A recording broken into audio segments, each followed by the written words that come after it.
Sir, very happy morning, happy afternoon, and happy evening to all.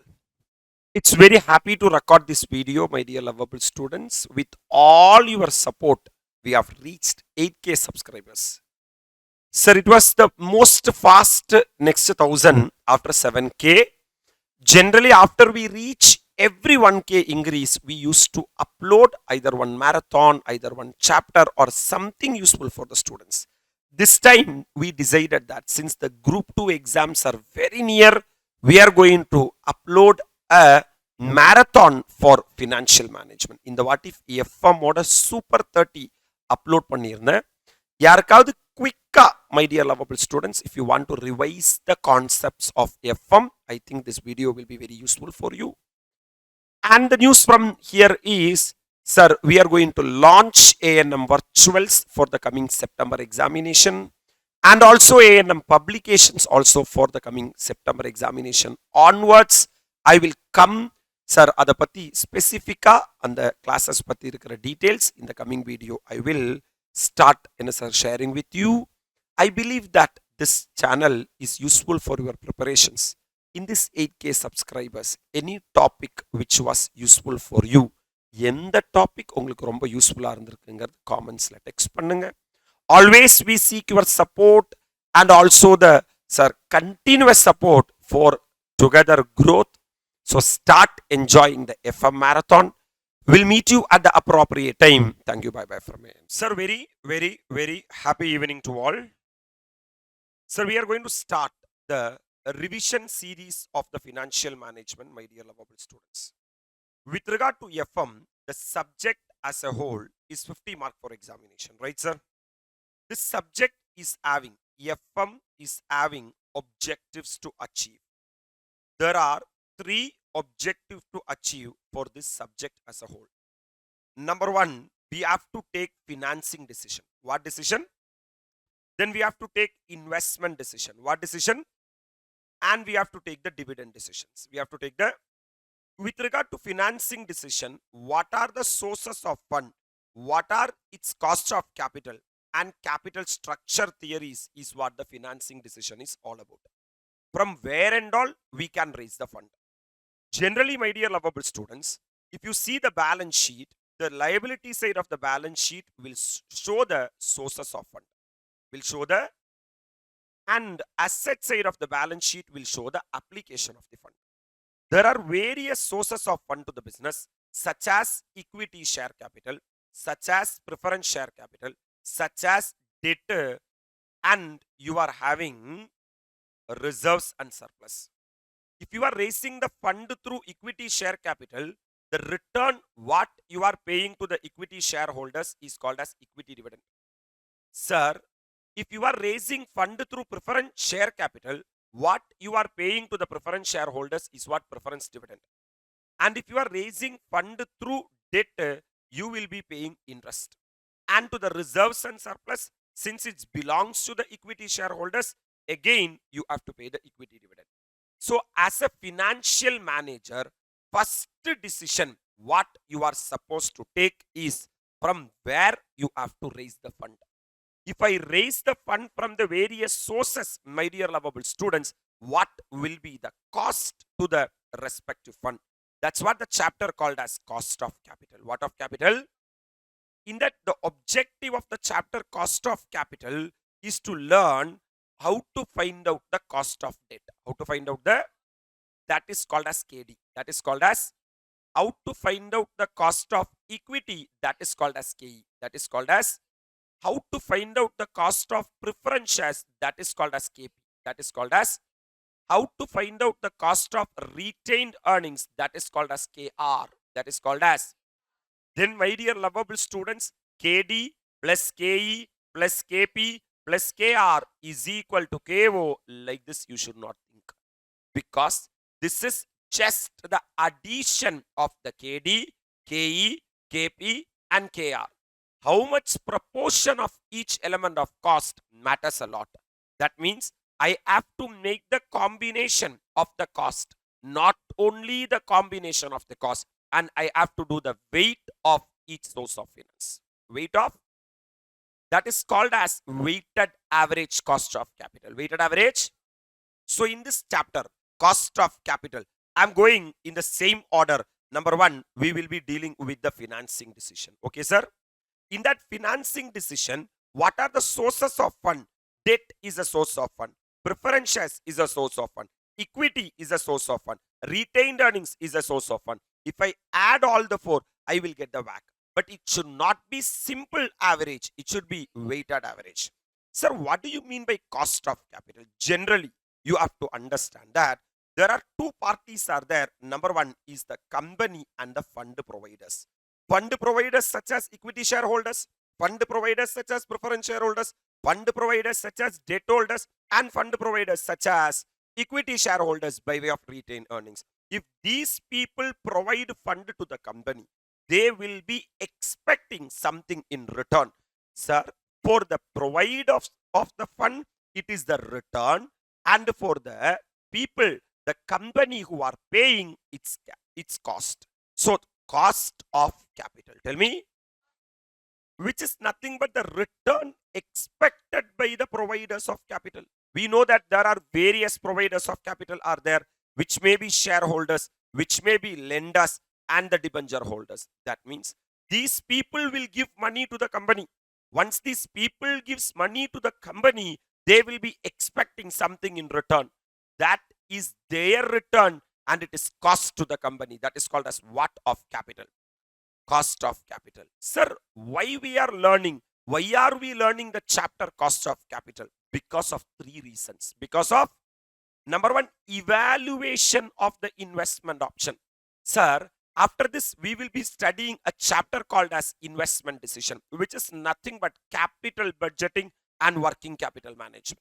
Capital budgeting, and in that capital budgeting, we have to find out the NPV.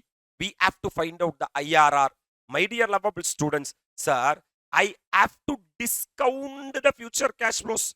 We all know that net present value is equal to present value of the cash inflow minus present value of the cash out. So I have to convert the future value into present value by doing a process called as discounting. By doing a process called as, I will do this discounting by using the word KO. For that purpose only, we are finding out the cost of capital. So number one, evaluation of the what option? Investment option. Number two, I know that various sources of finance are there, such as KE is there, such as KD is there, such as KP is there, such as KR is there. If I am going to do a particular project, I need fund. So by which way or which term I have to raise the fund? Whether it's better to go with all equity, or whether it is better to go with only debt, or mix of debt and equity. So that financing decision I have to take. If I know the individual cost of capital and if I know the overall cost of capital, then only I can compare. Then only I can compare the sources of fund and I can take the decision. That decision is called as financing decision. And number two, designing of optimum what policy? Credit policy. Because, sir, this is a working capital management decision. After I raising the fund, my dear lovable students, I will be doing the business, correct? When I do the business, I will be selling the goods. When I sell the goods to the debtor, I will say that, debtor, please pay me cash within next 30 days. Debtor, please pay me cash within next 60 days. This is called as debtor's collection period. Debtors, I will set the debtor's collection period based upon my cost of capital. Because if my debtor is giving me money very late, then I will not be able to pay interest to the debt holders. Automatically, KD will get affected. I can't pay equity shares and preference shares, the preference dividend and the equity dividend, then they will get disturbed. Are you all really with me?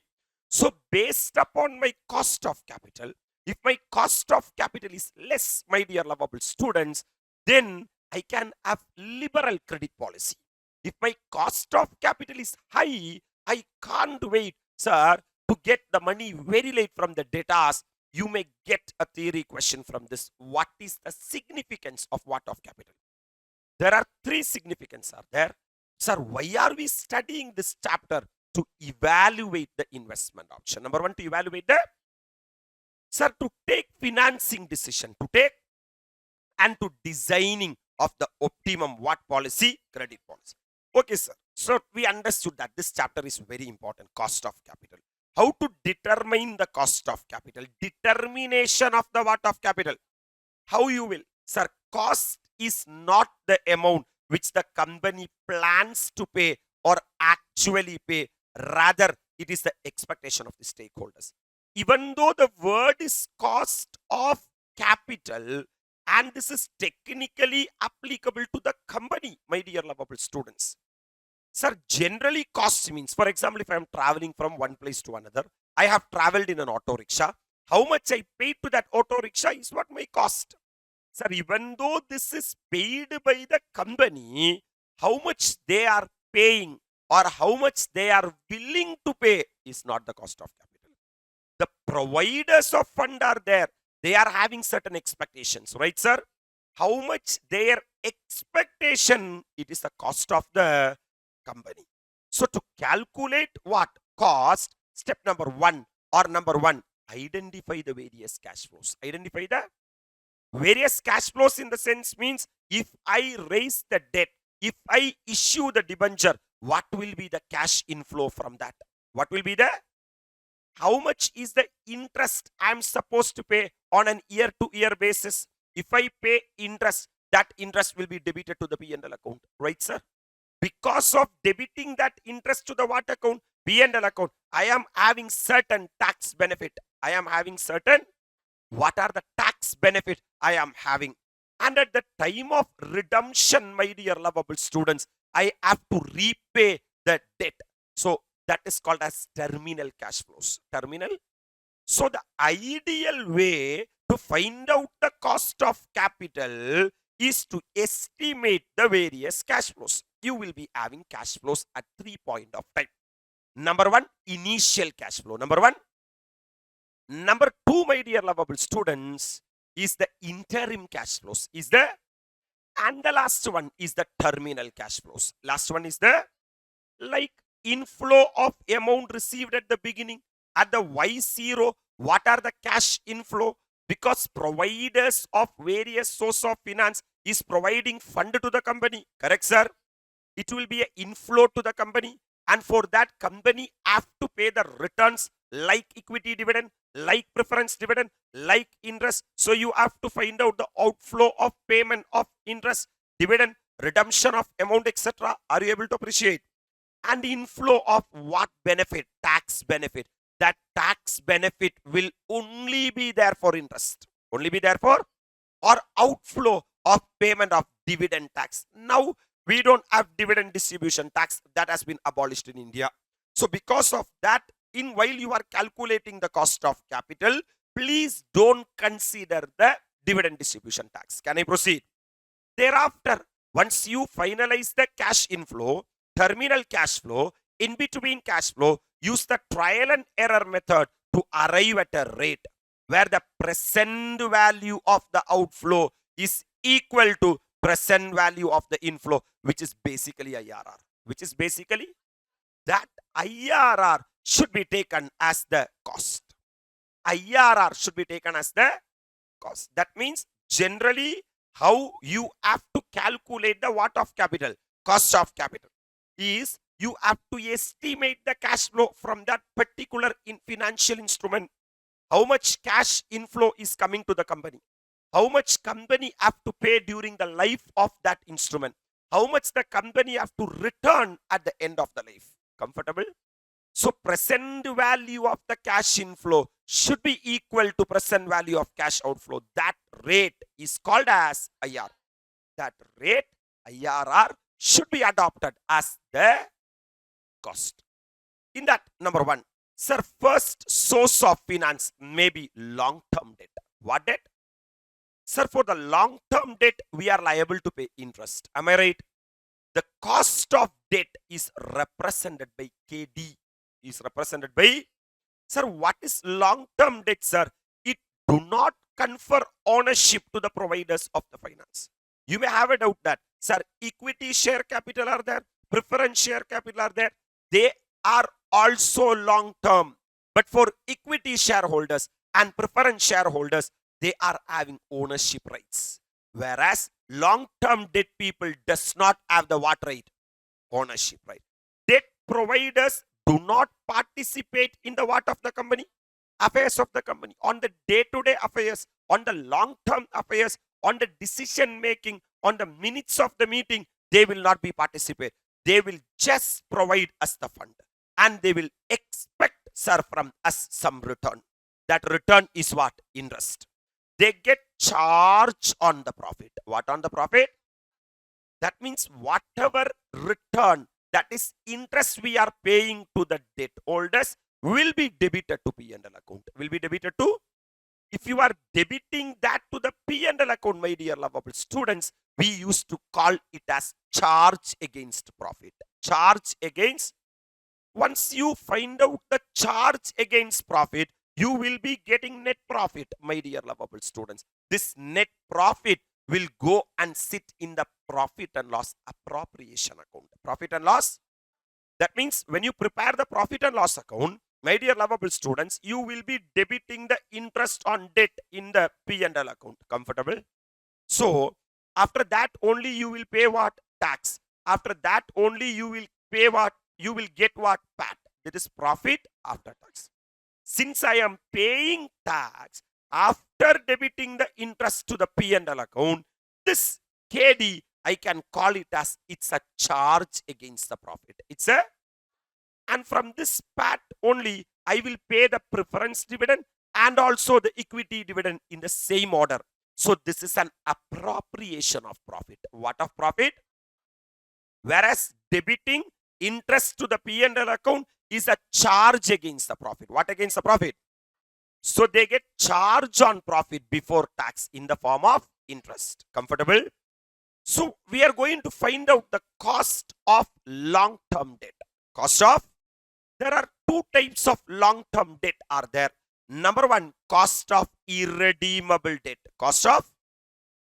Answer, sir, cost of redeemable debt. Cost of? My dear lovable students, sir, I am starting a company and there are debt holders. Debt holders are saying that company has started for an infinite period. You are having going concern. So till you close the company, this fund you can keep. Every month, every quarter, every half year, based upon the terms of agreement, you just provide us the return. That is called as irredeemable debt. What debt? If the debt is a irredeemable debt, there is no question of redemption value at all. There is no question of. That means irredeemable debt are only it is having one side of a coin and other side is absent. That means, sir, if I am putting like this, the debt is having a life. That means opening value is there and closing value is there. Are you really with me? Whereas with regard to what debt? Irredeemable debt, only the net proceeds will be there. What will be there? And redemption value will not be there. Redemption value. Since redemption value is absent in case of what debt? Irredeemable debt. Sir, there is no concept of average liability. There is no concept of. Hence, sir, with regard to the KD means what of debt? Cost of debt is equal to I into 1 minus T is equal to divided by NP into 100. Divided by basically any source of fund. Now we are talking about long-term fund, my dear lovable students. With regard to the long-term fund, we understood that there are two types of long-term fund are there. Number one, irredeemable debt and redeemable debt, right? Sir, for the debt holders, we are going to pay interest. Are you all really with me? This interest will be debited in the what account? Profit and loss account. Because of debiting the interest in the profit and loss account, my net profit reduces. Are you all really with me? That is why this interest is called as charge against the profit. Clarity. So because of debiting the interest, my net profit reduces. I will give you a quick example. If the interest is 30,000, my dear lovable students, hello, and my net profit is 70,000, if I have not debited the interest, assume what will be my net profit? 1 lakh. That means, sir, the net profit after debiting interest is 70,000. Right, sir? Sir, my net profit without debiting interest will be 1 lakh. Able to appreciate? If my net profit is 70,000, I am liable to pay a tax of 30,000. 70,000 into 30%, 21,000. If my net profit is 1 lakh, that means I am not debiting the interest to the P&L account. Then 1 lakh into 30% comes to 30,000. That means if no interest has been debited to the P&L account, I am liable to pay a tax of 30,000. If I am debiting the interest of 30,000 to the P&L account, I am liable to pay a tax of 21,000. So there is a tax saving. Am I right? There is a tax saving to the extent of 9,000, which is nothing but DT. Tell me, DT, which is nothing but interest amount into tax rate. Interest amount into what is the interest you have debited to P&L. So for this 30,000, sir, 30% tax savings are there. Am I right? So 30,000 into 30% comes to 9,000 is the tax benefit. 9,000 is the. So when I am calculating the cost of debt, my dear lovable students, which is I into what minus T? 1 minus T. Even though I am debiting 30,000 rupees interest to my P&L account, hello sir, I am having a tax benefit. I am having a, that means 9,000 rupees is my inflow. So 30,000 minus 9,000, net interest is 21,000. Net interest is, that's what we are calculating as I is 30,000. Comfortable? Into 1 means 100% minus tax rate of 30%. Can I proceed?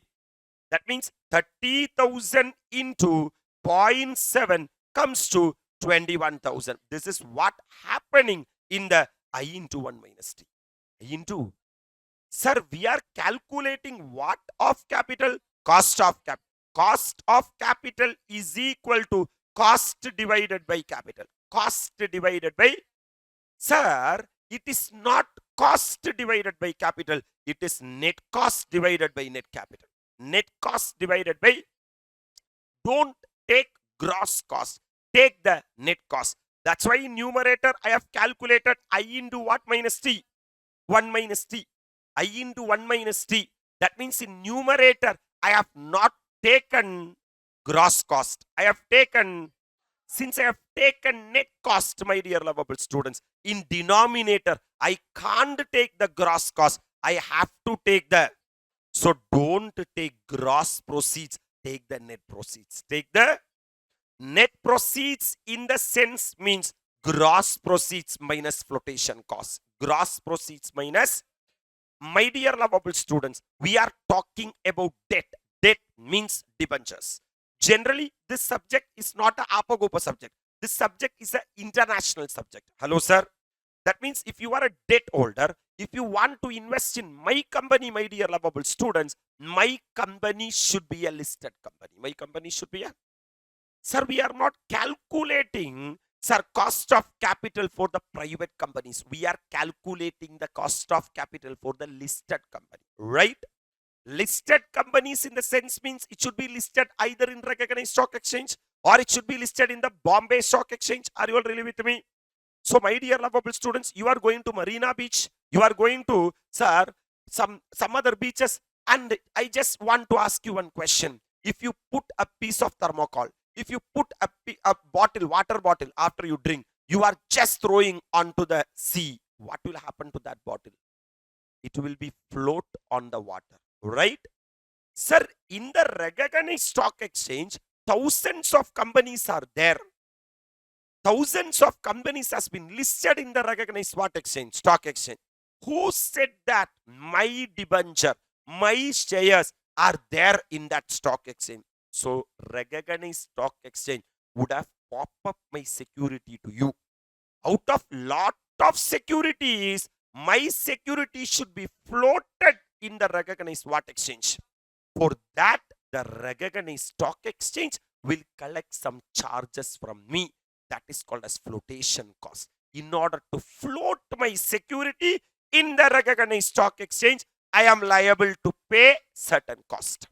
I am liable to pay certain costs. That means you as a shareholder, my dear lovable students, will be investing the current market price. Will be investing the, for example, 100 rupees is the current market price. As a company, I can't enjoy 100 rupees. I can't enjoy 100 rupees because out of that 100 rupees, being the mediator, the stock exchange, for the flotation purpose, they will be charging what cost? Flotation cost, which will be either 2%, 3%, or 5% of the issue price. Of the what price?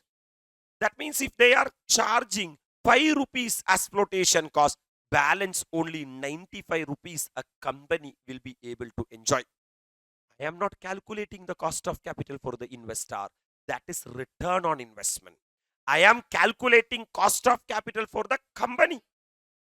That's why in the denominator, I am taking net proceeds. What proceeds? Which is nothing but gross proceeds minus flotation cost. Gross proceeds minus. So you tell me how you have to find out the KD. KD for a irredeemable debt is equal to, KD is equal to I into 1 minus T divided by NP into 100. Comfortable? I stands for interest, annual interest payment. And KD is the cost of debt after tax. Cost of debt after tax. When I say KD, it is cost of debt after tax. That's why it is 1 minus T. That's why it is always the cost of capital will be after tax. Cost of capital will never be before tax. Cost of capital will never be before tax, and cost of capital means it is cost after tax, because I will be adjusting the tax element. Sir, what is I? Annual what payment? Interest payment. Generally, net proceeds means gross proceeds minus what cost? Flotation cost. Gross proceeds minus flotation cost. Comfortable? Sir, if nothing has been given in the question, how to find out the net proceeds, then sir, you can take the current market price. You can take the of the existing debentures of the, and T stands for tax rate. We all know, sir, net proceeds means issue price less issue expenses or the what cost? Flotation cost. So this is the first type of security a company will be raising to get the fund, my dear lovable students, which is, sir, cost of what debt? Irredeemable debt. Cost of irredeemable debt. That means KD is equal to I into 1 minus T divided by NP into 100. Are you settled with this? I'm moving to the next one, a beautiful discussion called as cost of redeemable debt. Cost of, generally 90% of the debt holders will be like that. Today they will give fund to the company and they will ask from the company that you can use my fund for next 10 years. Next, for this 10 years, please pay me interest, my dear lovable students. After 10 years, you have to repay my principal. So today, they will give us gross proceeds. They will give us, from that gross proceeds, we are supposed to incur the what cost? Flotation cost. So gross proceeds minus flotation cost will be the net proceeds. Will be the, comfortable? And every year, we are supposed to make them pay interest. Because of paying interest, we are having what benefit? Tax benefit, my dear lovable students. Comfortable? So your net cash outflow will be interest into 1 minus T. Because interest is a cash outflow and 1 minus T is a cash inflow. Comfortable? If you knock off cash outflow minus cash inflow, you will get the net cash outflow. You will get the net cash. Comfortable? since the debentures are redeemable debentures, you have to pay redemption value at the end.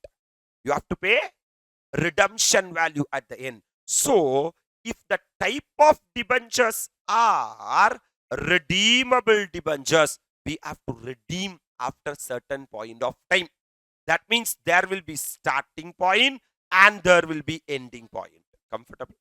Since there is starting point and ending point, I will not take the starting liability. I will not take the ending liability. I will be taking the average liability. I will be taking the, that means, sir, KD is equal to, am I calculating KD? What is KD? Cost of debt after tax. That word is very important. Cost of debt. What is the cost as a company you are going to incur? Interest. Is the interest cash inflow or cash outflow for the company?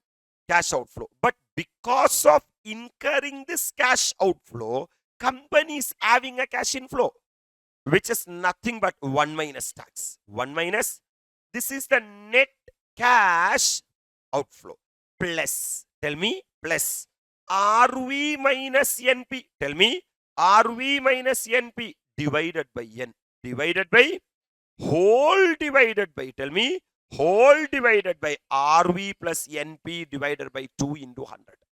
RV plus NP divided by, what this formula is saying that, have you issued a debt today? Yes, sir. Will you redeem the debt after 10 years? Yes, sir. You will be incurring two type of cost. You will be incurring, one is revenue expenditure and other is capital expenditure. One is revenue expenditure and other is, my dear lovable students, every year you are supposed to pay interest. You are supposed to pay. Sir, every year if something is happening, it is revenue in nature. It is revenue in nature. That's why KD is equal to I into 1 minus T. I into, actually my cash outflow is only I. But because of that cash outflow, I am having a tax inflow. So because of that, my cash outflow reduces. I will not take cost. I will take the net cost. That's why I into 1 minus T. Comfortable? Plus, that means I have taken care of the revenue expenditure, my dear lovable students. Now I am going to take care of the capital expenditure. Can I take care of capital expenditure? Today, a debt holder has given only 100. But after 10 years, I am liable to pay 120. That means 120 minus 100 means there is extra payment of how much? 20. This 20 extra payment, I am not paying for 1 year. I am paying for 10 years. That means I have to amortize this 20. I have to, over the period of 10 years, that is N. That is a logic of RV minus NP. What is RV? Redemption value, which is how much? 120. Minus ENP, 100. That means extra you are paying 20. Is it for 1 year or life? That's why N. That's why N. Right, sir? So there are two costs you are supposed to pay. Cost number 1 is the revenue expenditure. Cost number 2 is the capital expenditure. What is revenue expenditure? Sir, KD is equal to I into 1 minus T plus RV minus NP divided by N. In this I into 1 minus T is the revenue expenditure and RV minus NP divided by N is the capital expenditure. Comfortable? Sir, you look at the start of the project, man. When you look at the start of the project, sir, I am having 100 rupees. I am having 100 rupees. But at the end, the investment grown, and it has grown to 120 rupees. So my opening liability is only 100, whereas my closing liability is 120. 120. Correct? Sir, can I say that in the mid of the project, sir, my liability is 110? Because 100 would have grown to 110. At the end of 10th year, my project would have grown to 120. Correct? That means I am paying this much cost. Which much cost? Sir, I into 1 minus T every year. And RV minus NP divided by N for 10 years. Not for the start of the debt, not for the mid of the debt, not for the end of the debt, to enjoy the entire 10 years. Correct? So I will not take opening liability. I will not take closing liability. I have to take average liability.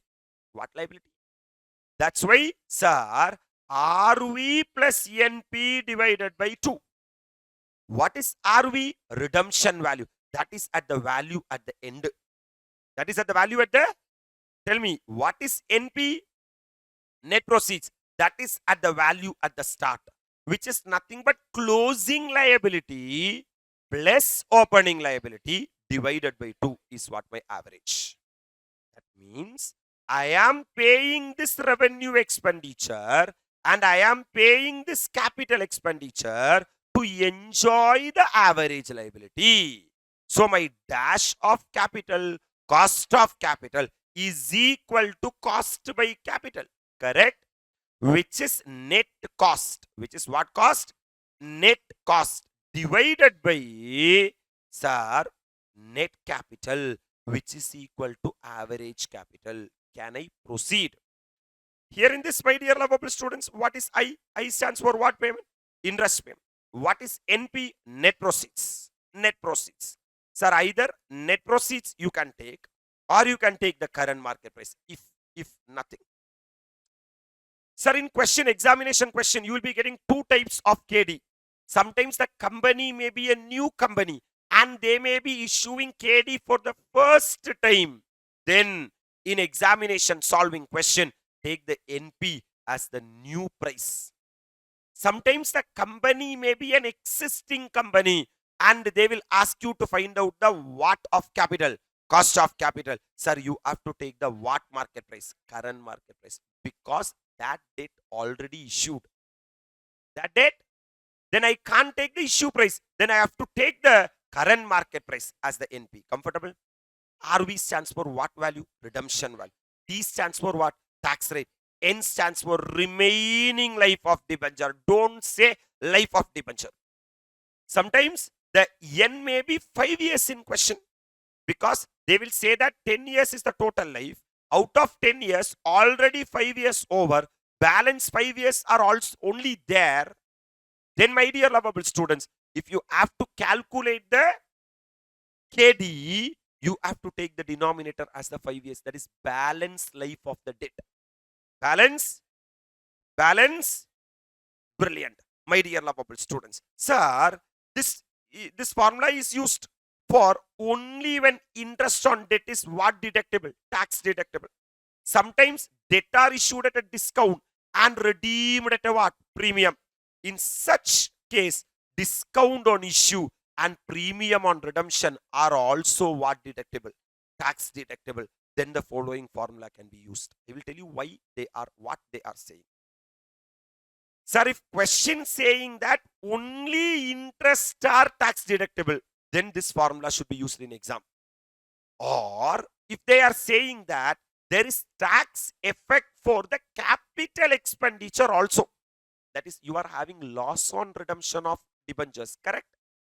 If you are having loss on redemption of debenture, can you say how much loss?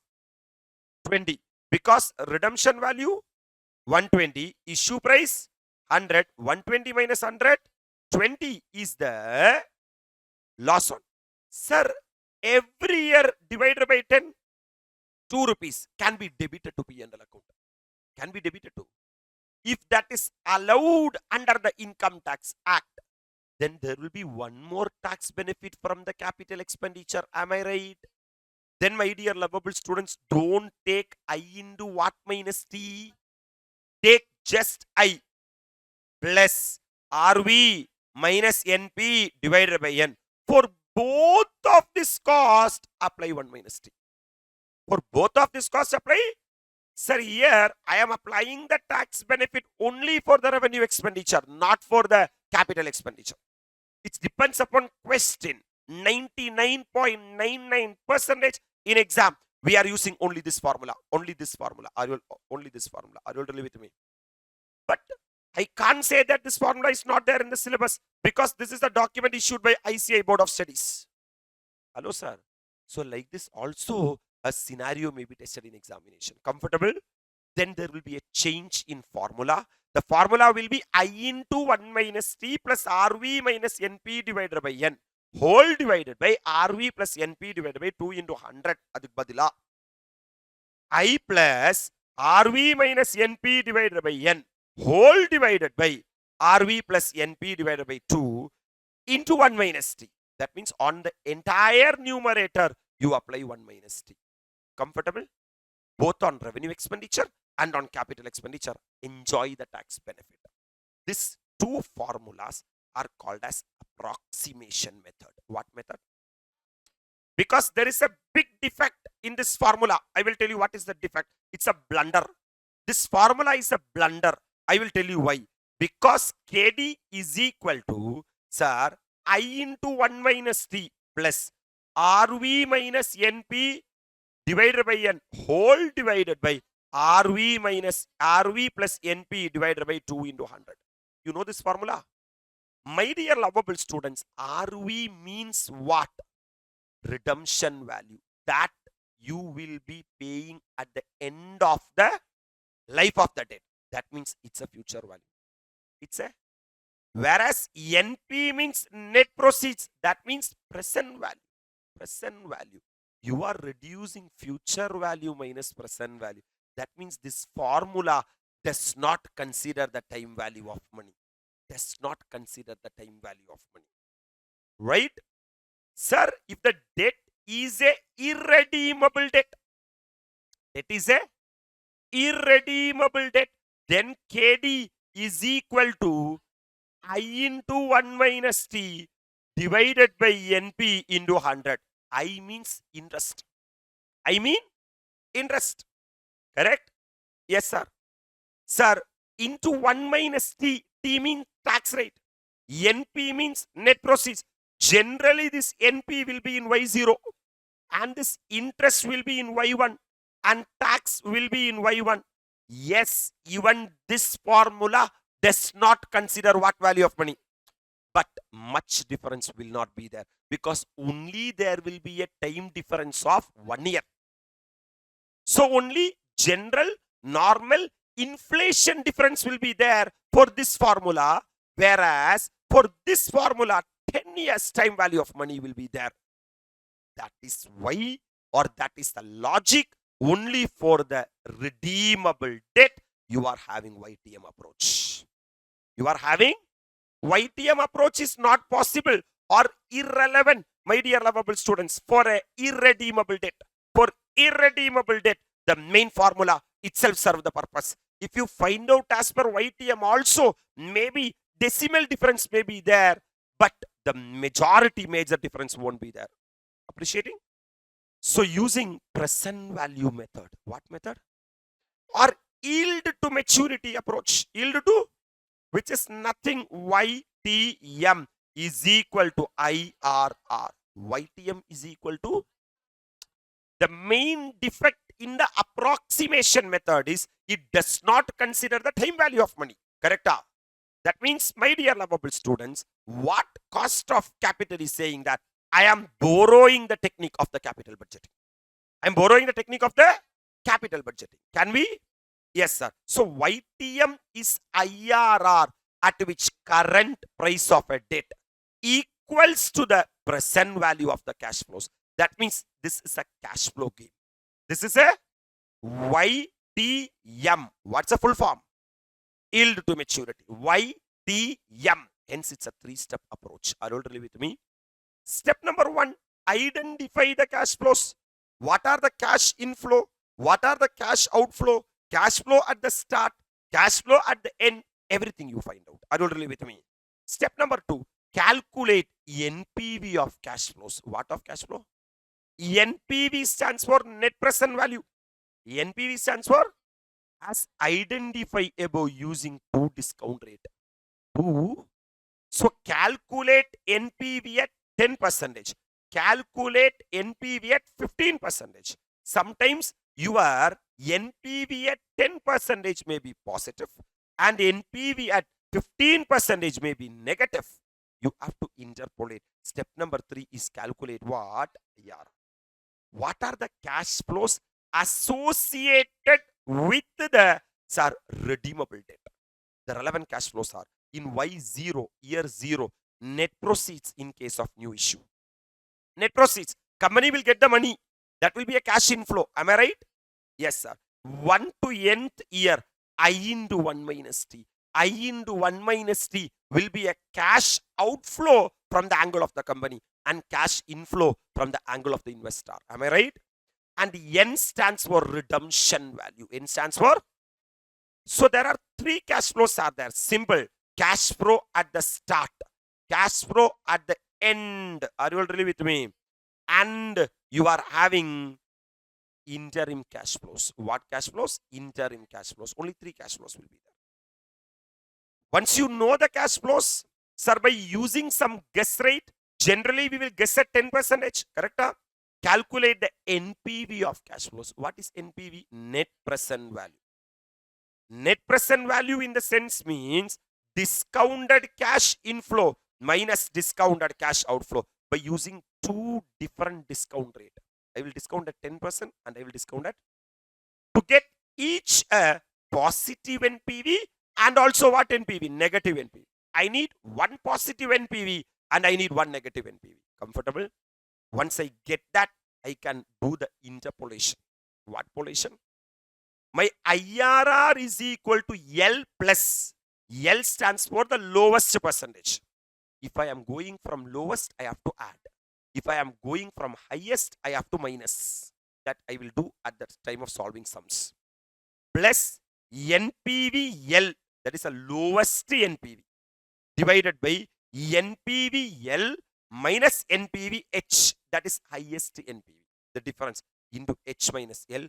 I will not use this formula when I am solving. I will use the interpolation method that I will say to you. Sometimes at this time, this formula you won't understand. Leave it, wait for me.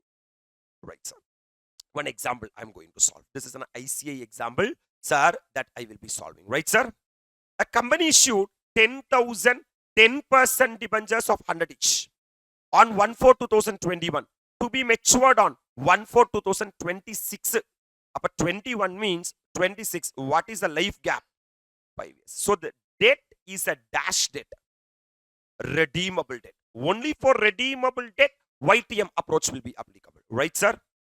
The company wants to know the current cost of its existing debt, that is KD. If the market price of the debenture is 80, considering 35% tax rate. Right, sir?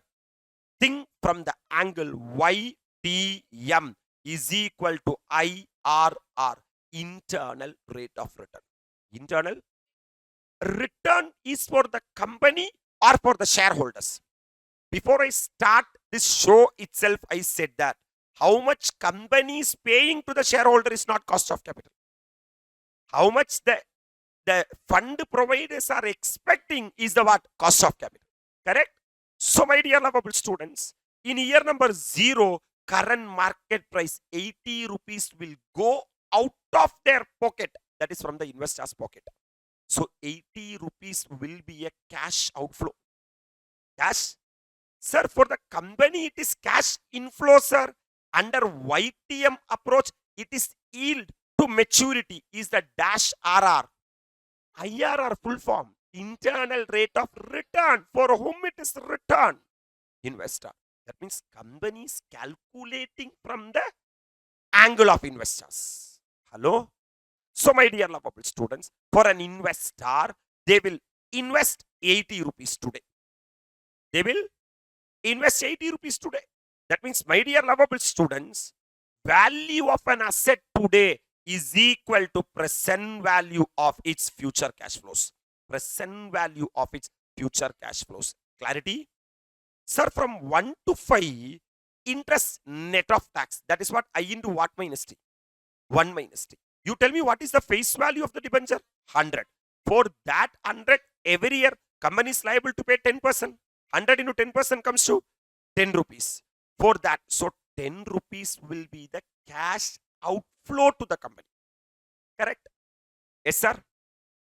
My dear lovable students, sir, if this 10 rupees has been debited in the P&L account, company will be having tax savings. Company will be having tax savings. Company will save a tax of 35%. That will be tax inflow.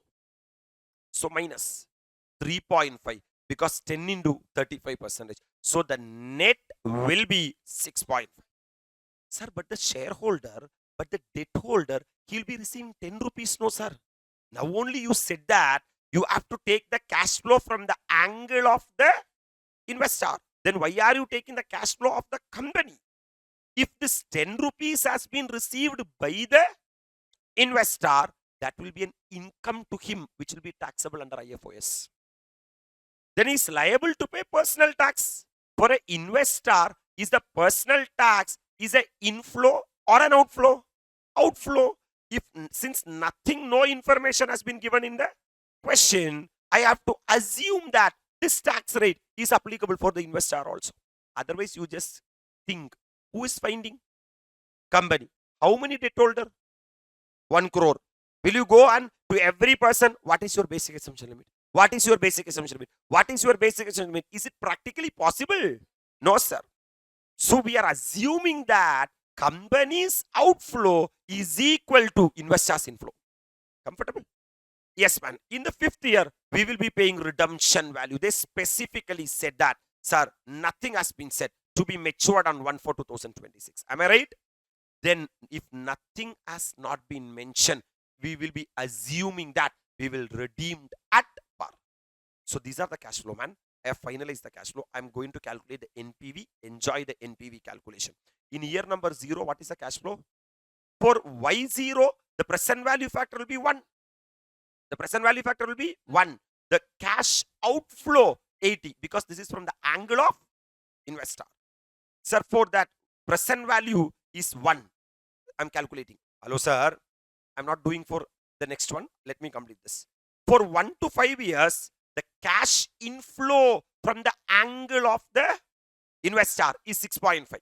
Comfortable? So first year, second year, third year, fourth year, fifth year. Take your calculator, sir. 1 divided by 1.1 is equal to, put in some calculator, you have to put into is equal to, if the is equal to is not working. Second year, then again third year equal to, fourth year and fifth year, GT will give you 3.791. This is called as cumulative present value factor. This is called as. So my dear lovable students, 6.5 into 3.791 comes to 24.64 is the cumulative present value factor.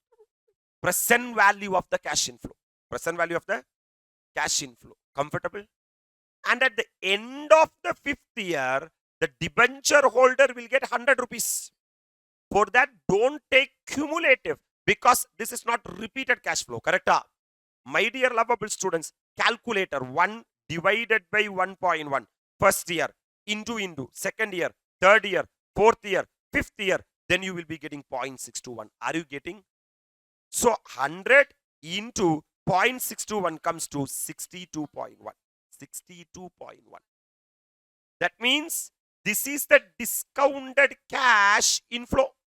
Discounted cash inflow for the investor. And this is the discounted cash outflow for the investors. Right? My theory, my ideology is, sir, 80 rupees should be equal to 80. My ideology is 80 rupees should be equal to Abdina, the present value of the cash inflow. That is value of an asset today. Value of an asset today should be equal to present value of the future cash inflows. Sir, if I discount the future cash flow at some rate, that should be exactly equal to 80. Let me ask you a question. Here I am having cash outflow and here I am having cash inflow. As an investor, how much you invested today? 80. But you are getting 2 cash inflows. Number 1, interest. Number 2, redemption value. What is the present value of interest, my dear lovable students? 24.64. What is the present value of redemption value? 62.10. Calculator. 24.64 plus 62.10 comes to 86.74. 86 point. That means this 80 rupees 80, if it is growing at some X percentage, it will become 86.74 after how many year? 5 year. I don't want 86.74. I want exactly 80. That's my theory. Because at IRR, my discounted cash inflow should be equal to discounted cash outflow. That means I can say that my IRR is not equal to 10%. Not equal to. You can take this as NPV, net present value. Are you getting positive NPV? Positive NPV can be equated as profit. You are having profit. Do you have profit or do you want zero? Zero. So you should not have profit. If you don't have profit, you have to increase the cost. That's why after 10%, I am discounting at 15%. I'm discounting at 15% because at 10%, I'm getting positive NPV. Correct? I don't want positive NPV.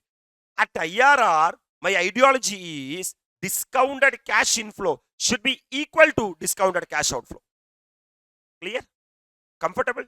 That means, my dear lovable students, sir, the same question I am discounting at how much percent? 15%. 15. So calculator, what is the present value of 80 today? 1. Sir, 1 divided by 1.15 is equal to, you will be getting 0.869. For second year, 0.756. For third year, 0.657. Fourth year, 0.571.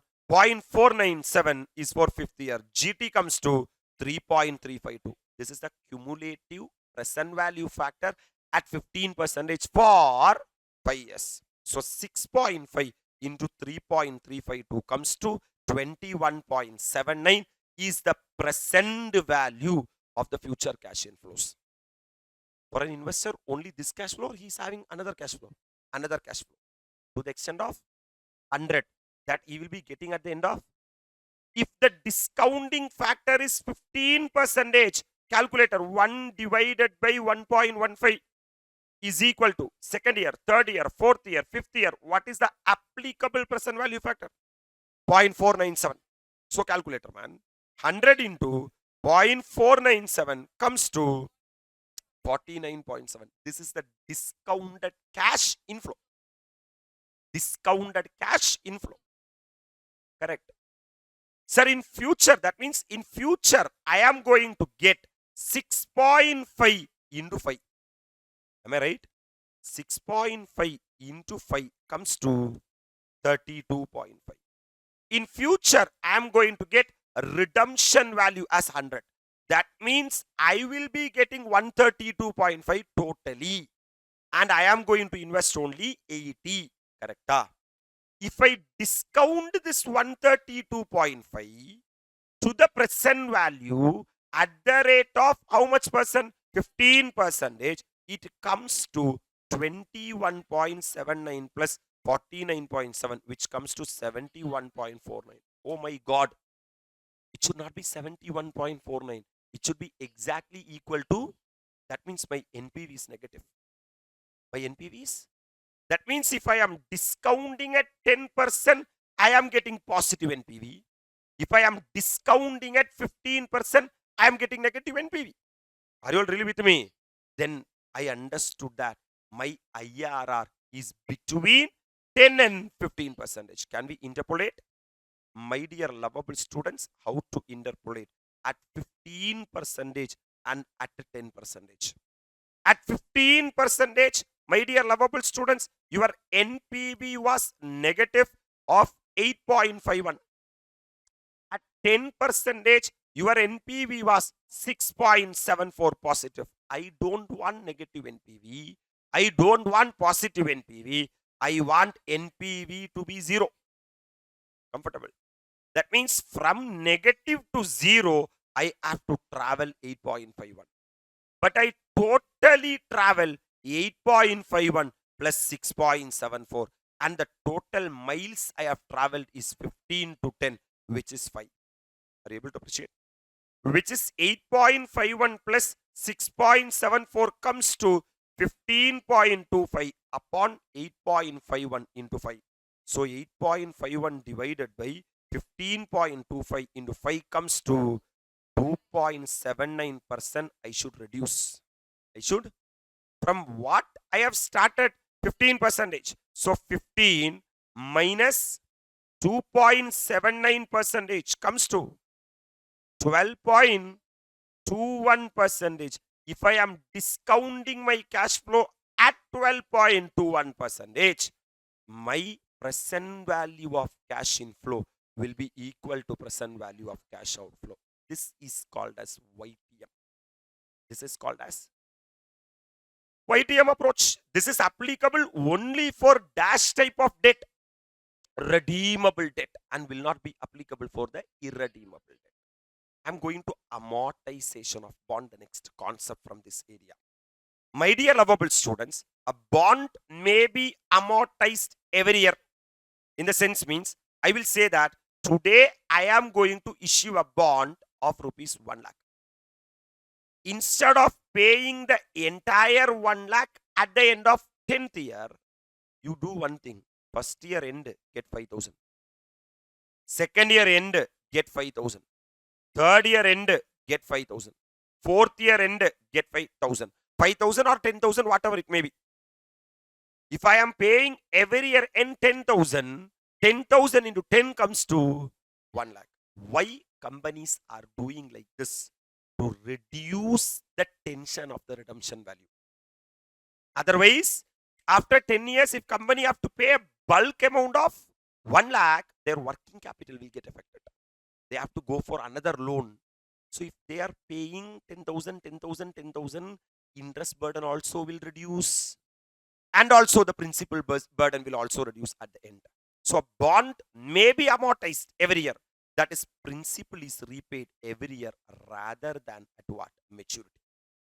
Instead of paying the entire redemption value on maturity, company will be paying some amount at equal intervals. Are you agree with me? In such a situation, principal will go down. Yes. Because if the principal is how much lakh? 1 lakh. And if you repay 10,000, balance 90,000 will only be there. Then only on that 90,000, the company is liable to pay interest. Then a company is having a responsibility of repayment of only 90,000 with annual payment, and interest will be computed on the what amount? Outstanding amount. Only on this 90,000, you have to calculate the interest. Am I right, sir? And cash flows will be uneven because every year principal repayment will be same. That will be cash outflow for the company. But since you are calculating interest on the outstanding amount, the interest will come down, come down, come down, come down. Comfortable. So the total cash outflow on every year from the angle of the company will be principal repayment plus the actual interest what they are paying. Are you all really with me? So you have to calculate the value of the bond. What of the bond? The value of the bond today, which is nothing but value of a bond today, is equal to present value of its future cash flows. Present value of its. For example, if company is saying that the company will repay every year some cash flow, every year some, for example, 10,000 rupees, company will be repay for next 5 years. In addition to that, company will be paying what also? Interest also. Interest also. So 10,000 plus interest will be the cash outflow from the angle of the company in year number 1. The present value of this cash flow, I have to discount it because this is Y1 at Y1 because at the end of year number 1, am I right? To bring that, I have to do, sir, 1 plus KD raised to 1. 1 plus KD means cost of debt. Cost of, sir, why are you putting raised to 1? Because this is a cash flow at year number 1. I have to discount it to bring to year number 0. So one time discounting is enough. One time. Plus, for this bond, even in year number 2 also cash flow will be there. Am I right? So for that, my dear lovable students, 10,000 again, plus what? Interest. But that interest will not be equal to this interest. It will be less than the year number 1 interest. Are you able to match? Then 1 plus KD raised to 2. 1 plus KD raised to 2. Because this cash flow is at the end of year number 2. First of all, I have to bring that to end of year number 1. And then I have to bring to year number 0. So I have to do 2 time discounting. Comfortable? And the last one, sir, 10,000 plus interest, sir, divided by 1 plus KD raised to 3, raised to, and so on. It will go, sir, 10,000 plus interest divided by 1 plus KD raised to N. I don't know. If the life of the bond is 10 years, I will be doing at N. So when you, sir, see this formula, value of a bond means, sir, the present value. Value of any asset today is the present value of its future cash flows. If you invest in a bond, you will get back the principal, you will get back the interest. Are you all really with me? If you discount it by using the appropriate discount rate, which is nothing but KD. Because for a debt, the relevant rate is what? KD. Are you able to appreciate? We are having one more quick concept from debentures. Debentures may be convertible debentures. What debenture? Convertible debenture in the sense means, my dear lovable students, sometimes I would have invested in debentures of the company. Sometimes company will say that in future we will give back you cash. Listen, there will be an option to either get the debenture redeemed into what? Cash. Either you get it as cash. Till now we dealt such a situation. Or get specified number of company shares. I invested in the dash of the company, debentures of the company. But in future, I may get cash. If I get cash, RV, redemption value will be in cash. Sometimes company may say that I will give you shares. I will give you shares. Then the redemption value will not be in cash. Redemption value in kind. Redemption value in. So while determining the what value? Redemption value. It is assumed that all the debenture holder will choose the option which has the dash value, higher value, which is dash to the holder. For example, today if a company is going to issue debt, company will say that after 10 years, either you can get the face value of the debenture as return, or you will get 2 equity shares, 2 based upon the market price after 10 years. Sometimes after 10 years, for 1 share, the market price may be 65. For 1 debenture, how much equity share I will get? So 65 into 2 comes to 130 will be the redemption value if I adopt conversion. I am saying that I don't want conversion. Please give me cash. Then you will get only face value of how much? 100.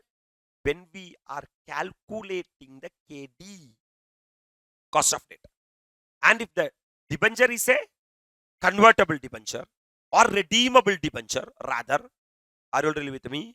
My dear lovable students, sir, I into what minus T? 1 minus T plus RV minus NP divided by N whole divided by RV plus NP divided by 2 into 100. This RV, we will assume that either 130 or 100, whichever is higher. Every debenture holder will choose highest value. You may have a doubt or ask me a question.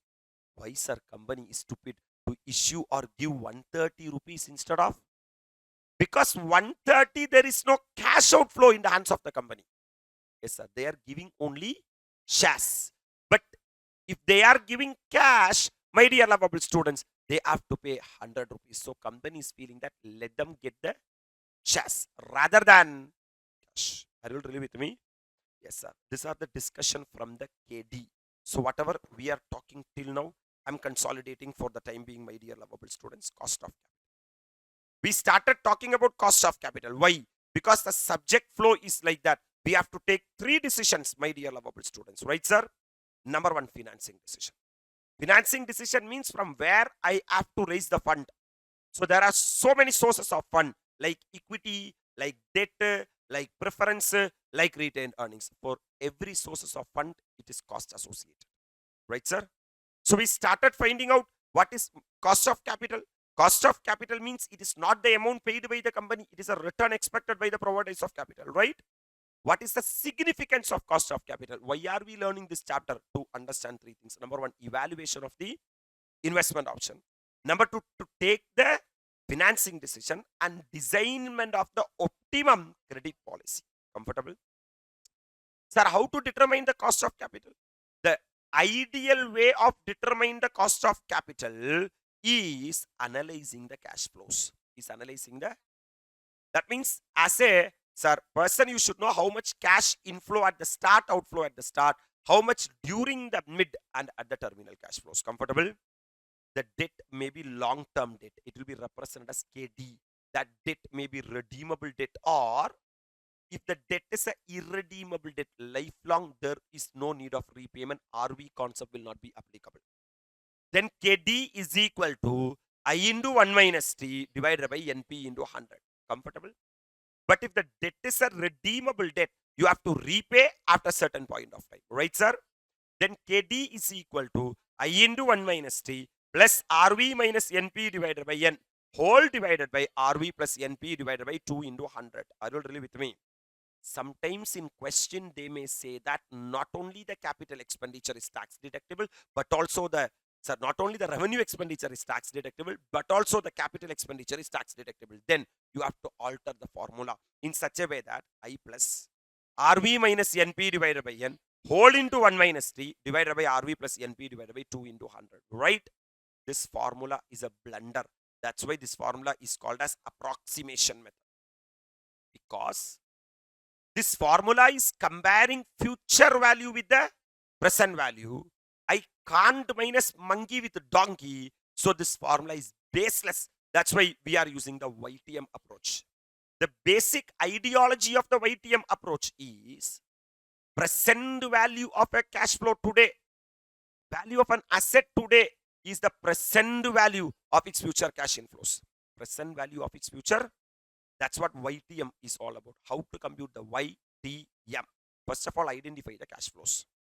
Then calculate NPV, net present value, by using trial and error method and find out one positive NPV and one negative NPV. You can fix that. The IRR is between that, and you have to interpolate and you have to calculate the IRR. Can I proceed?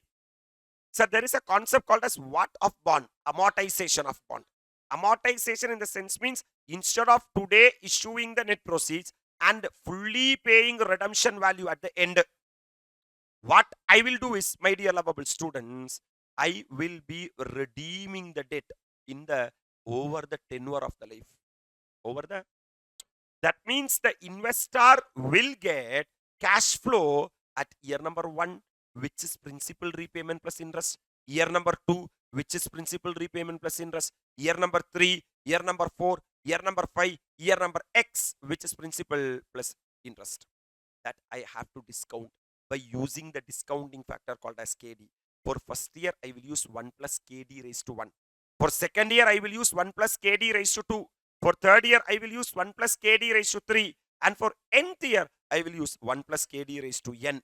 Sometimes in question, they will be calculating, asking you to calculate the conversion. The debt may be convertible debt.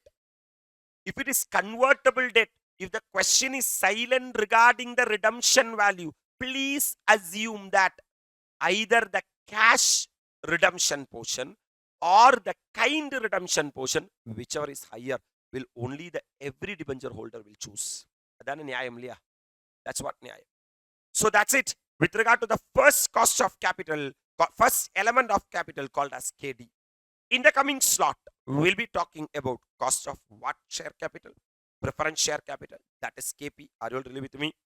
Which comprises of again redeemable preference shares. And then we will move into the real cost of capital, that is KE, by using dividend price approach, earnings price approach, growth approach, realized yield approach, and capital asset pricing model. That, sir, what is dividend price approach? What is the logic of the formula? What is earnings price approach? What is the logic of the formula? What is growth approach or Gordon's approach? G has been found out by Gordon. That's why GG Parley G. Come on, sir, what is the formula and what is the logic? Then, my dear lovable students, he has propagated various type of growth. If it is average growth, how to find out? If it is, sir, Gordon's growth model, how to find out? Are you all really with me? Then Gordon's growth model, which is G is equal to B into R. Then you are having realized yield approach, which is nothing but YTM. Yield to maturity, how to find out that? Then capital asset pricing model, that is RF plus beta into RM minus RF. Hello, sir? Then we can calculate the KR and how to find out the KR at different. Then we will be moving into the WACC, that is weighted average cost of capital. While calculating the WACC, what is the relevance for the book value and also for the market value? That's it. And we'll be solving one question from the WACC, my dear lovable students. That's it. We will be done with the chapter of the what of capital, cost of capital. What you are supposed to do is take a breathing space of 15 to 20 minutes, revise whatever we have done and come back. We'll be completing the next part. Are you comfortable? Sir, very, very, very happy afternoon to all. So we started our revision of the chapter cost of capital. Chapter cost of capital means finding out the KO. That is the objective. We are having various source of finance such as KD, KP, KE, KR and the KO, called as overall cost of capital, right, sir? It is not simple average of KD, KE, KP and KR. It is weighted average. So what is cost of capital? Yesterday we understood that cost of capital means the return expected by the providers of the fund. Like, what is the return expected by the equity shareholders, return expected by the preference shareholders, return expected by the debenture holders, and return expected by the equity shareholders for the retained earnings. Why are we learning this chapter? To evaluate the investment opportunities, to take the financing decision, and to design the optimum what structure? Capital structure. Generally, every company, in order to evaluate or find out the cost of capital, they have to analyze the cash flows. There are three cash flows will be there. Cash flows at the start, cash flows during the tenure of the instruments, and cash flows at the end. Are you really with me? So that is called as, sir, various cash flow. Cash inflow will be there at the start. Cash outflow will be there, such as returns for interest, equity dividend, preference dividend. And sir, for this cash outflow, there will be tax benefit, and you will be having the redemption or the terminal cash flows will be there. Sir, we have started talking about cost of long-term debt, which is called as KD. There are two types of debt will be there: irredeemable debt and the redeemable debt. Irredeemable debt means, sir, I will not repay the debt at all. That means KD is equal to I into 1 minus T divided by NP into 100.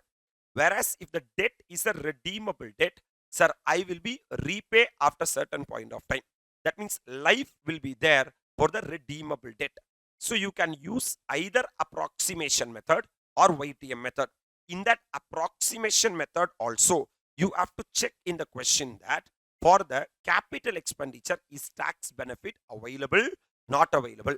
If the tax benefit is available for the capital expenditure, sir, not available for the capital expenditure, then KD is equal to I into 1 minus T plus RV minus NP divided by N whole divided by RV plus NP divided by 2 into 100.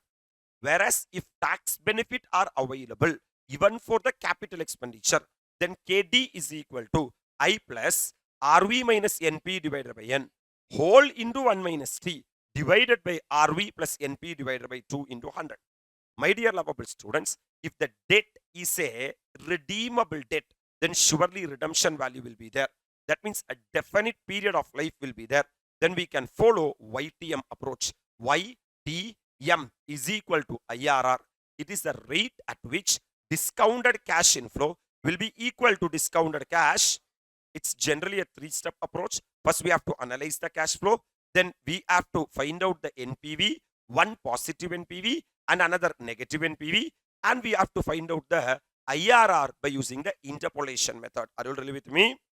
Yes, sir. Then we are having a concept called as amortization of bond. Certain company will decide that if I am issuing bond at 1 lakh and if I am repaying 1 lakh after 10 years, that will be a burden for me. So instead of giving back 1 lakh in one shot, let me pay 10,000, 10,000, 10,000, 10,000 every year. So automatically what will happen? The interest also will come down and the principal repayment burden will also reduce. So what is the value of the bond today? Value of the bond today is equal to present value of its future cash flow.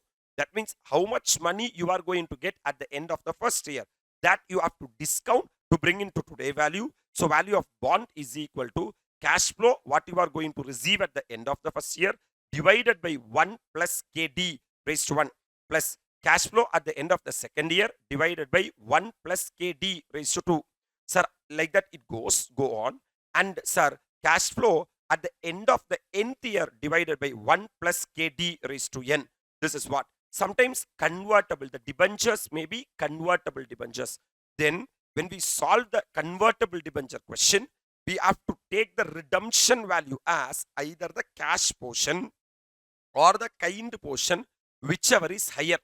That's what the basic normal logic we will be taking. And I'm moving into the second source of finance called as cost of preference share capital. Cost of. For the preference share capital, my dear lovable students, we will pay dividend at a specified rate on face value. How we are paying interest for the debt, the same way for the preference share capital also, we will be paying what dividend? Preference dividend. This preference dividend will also be fixed percentage, like 12% preference share capital, 11% preference share capital, and the dividend will be treated as approximation of the profit. That is, there are two things are there: charge against the profit and approximation of, right, sir? Sir, this is, sir, appropriation, sir, because we will be preparing the profit and loss in account, appropriation account. That means after paying the tax, that is PAT, profit after tax. From that only we will pay the preference dividend. That means of after tax profit. That means we will be having earnings before interest and tax. From the earnings before interest and tax, we will pay the interest. We will get the earnings before tax. Earnings before tax. From that, we will pay the tax. We will get the PAT. From that PAT only, we will pay the preference dividend. Are you really with me? So, does not reduce the what liability of the company? Tax. This is the difference between the KD and the KP. Sir, we are having tax benefit for KD, whereas we don't have tax benefit for KP. Are you really with me? So, my dear lovable students, since the KD is having what benefit? Tax benefit, and KP is not having what benefit? Generally, KD will be cheaper than KP. KD will be cheaper than KP. Sir, how you are to calculate the cost of preference share capital? Preference shares may be irredeemable preference shares or redeemable preference shares. Right, sir? If the preference shares are irredeemable preference shares, my dear lovable students, till the company is going to, sir, close it, we will not pay to the preference shareholders. How, sir? Sir, Companies Act 2013 specifically saying that the maximum life of the preference shares is only 20 years. Have you heard about it? Then how we can have a irredeemable preference shares?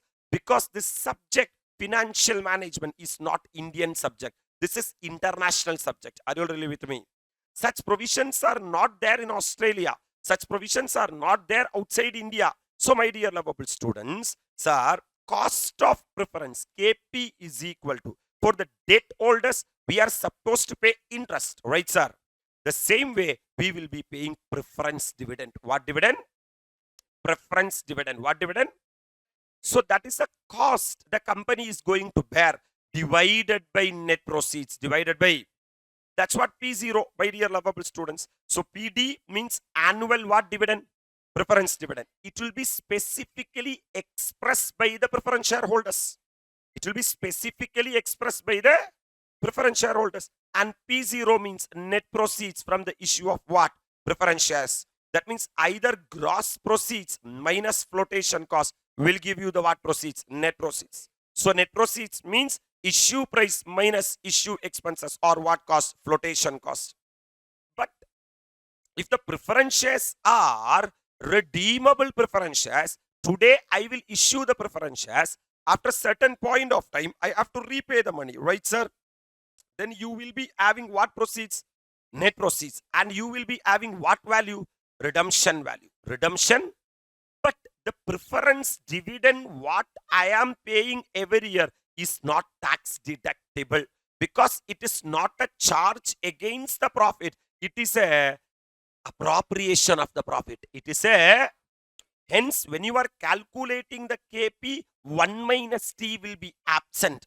But when you are calculating KD, 1 minus T will be present. Are you agree with me? So my dear lovable students, PD plus what plus? This is a revenue expenditure, my dear lovable students, because every year we are supposed to pay the preference dividend. Am I right, sir?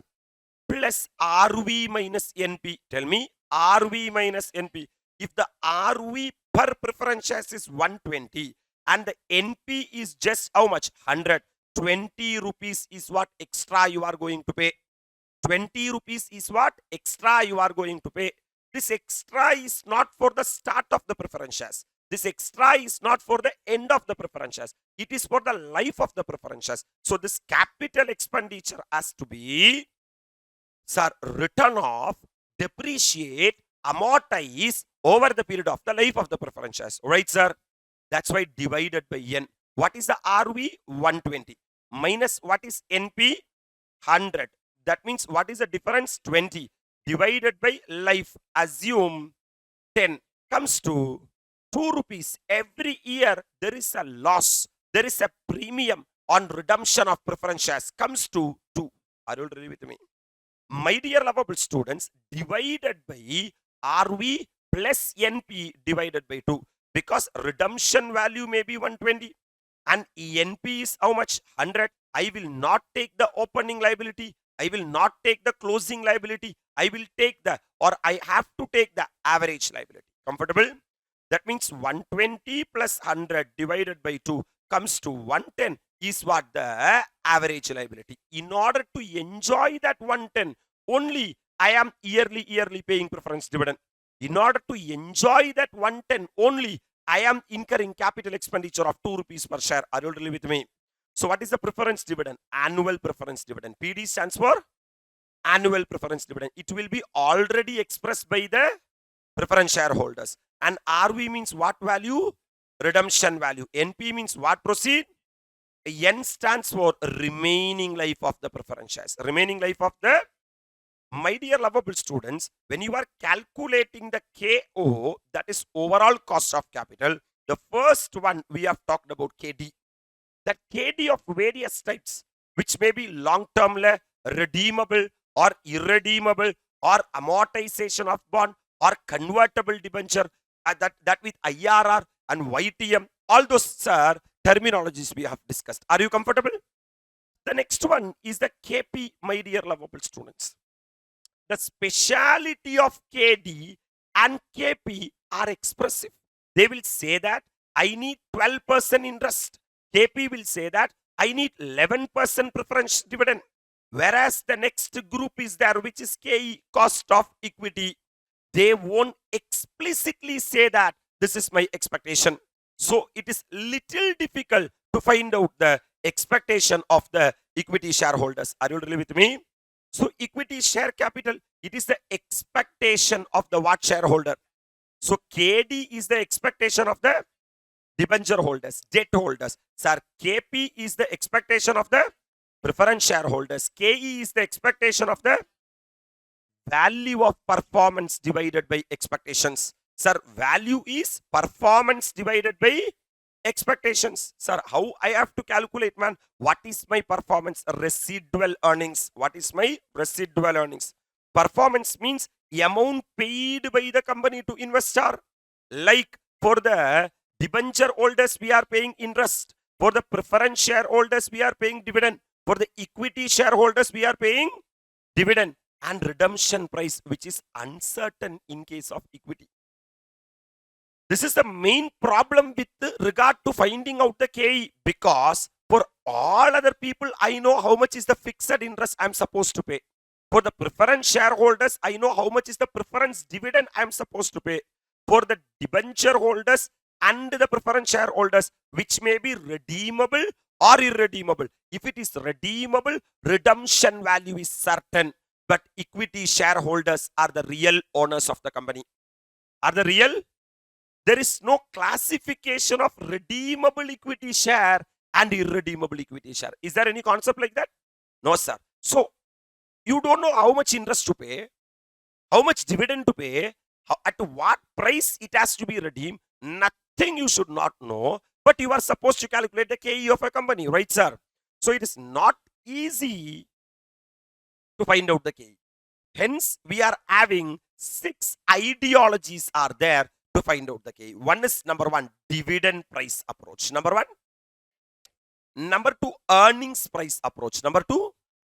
Number 3, growth approach. In that growth approach, you are having dividend price plus growth approach and earnings price plus growth approach. Are you really with me?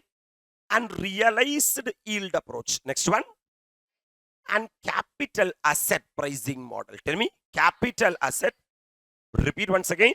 Dividend price approach, earning price approach, growth approach, realized yield approach, capital asset pricing model. These are the various 5 model ideologies in which you can find out the KE.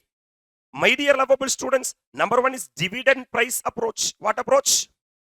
Sir, this approach assumes that dividend per share is expected to remain constant forever. This is the first assumption of this model. My dear lovable students, are you going to be equity shareholder in my company? Without any expectation, will you be an equity shareholder? No. You will be having expectation. You are expecting dividend. You are expecting. Your expectation is not earnings. Your expectation is what? Dividend. And the speciality of that particular dividend is every year you will get the same dividend. Every year you will get the first year, sir, 2 rupees dividend. Second year, 2 rupees dividend. Third year, 2 rupees dividend. Fourth year, 2 rupees dividend. Infinite year, 2 rupees dividend. That means, my dear lovable students, you are going to get a cash flow, the same cash flow for infinite period. Means the value of the future cash flow, value of the future cash flow is equal to cash flow divided by R. Cash flow divided by, have you heard about this? That means if you are going to get a cash flow, if that cash flow is lifelong remain to be same, then the present value of that cash flow is cash flow divided by R. For as per dividend price approach, what is the cash flow you are going to get? Dividend. Sir, will the dividend be same or different dividend? This is the basic assumption of the dividend price approach. This is the basic assumption of the, based on that assumption only, they have created this approach. That means, sir, the KE is equal to what? KE is equal to, KE is equal to, sir, DPS1. Tell me, it may be DPS1, it may be DPS0, because DPS0 is equal to DPS1. DPS1 is equal to DPS5. DPS5 is equal to DPS25. As per what approach? Dividend price approach. Divided by MPS0. Divided by into 100. Into. So as per the first approach, what is the first approach? Dividend price approach. Sir, the KE is equal to DPS1 divided by MPS0 into 100. Basically, my dear lovable students, KE is the cost of equity. KE is the cost of equity. Are you really with me? Sir, cost of equity is equal to cost divided by capital. Am I right?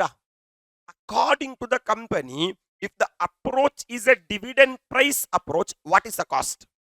Dividend. That's why DPS1. Comfortable? in order to get this dividend, only equity shareholders are investing in the company. Correct? That's what capital. What capital they will be investing? MPS 0. MPS, my dear lovable students, in future, as per financial management, if you are going to get a cash flow, you are going to get a, and if that cash flow is perpetual, if that cash flow is, what do you mean by perpetual?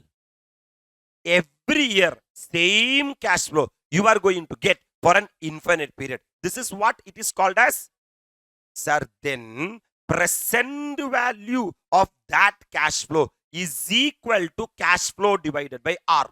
Cash flow divided by, here that R is what, KE? That R is what? So I have to find out that R or that KE. Are you all really with me? Yes, sir. That means that R or that KE is equal to cash flow divided by present value. What is present value? EMPS 0. Are you all really with me? That is why KE is equal to DPS 1 divided by MPS 0 into 100. This is the derivation of this formula. Comfortable? That's it. That's it. So D stands for expected dividend, also written as D1. That's what DPS 1. And P stands for market price of the equity. That is what, sir, market price of the equity means X dividend, excluding dividend. Excluding dividend in a sense means MPS 0, current market price. That's what P0. Can I proceed, sir? That's it. I'm moving to the second approach. Why this much approach? Why this much approach are there only for the equity? Because for preference for the debtor, the providers of the fund specifically, explicitly said that I want 10-12%. But this equity people will not open their mouth. But we cannot assume that they don't want anything. They need something, right? So this approach, the next approach, earnings price approach, correlate the dash of the company with the market price of its share. I am thinking that, I am assuming that the expectation of the shareholder is not the dividend. The expectation of the shareholder is the earnings. Expectation of the shareholder is the, for example, a company like Tata. Sir, for Tata, one shareholders are there, million trillion shareholders are there. Million trillion. If you are a shareholder in that company, you will be worried about the dividend, not the EPS. How much company is earning, shareholder doesn't bother. How much he is getting, bother. Are you really with me?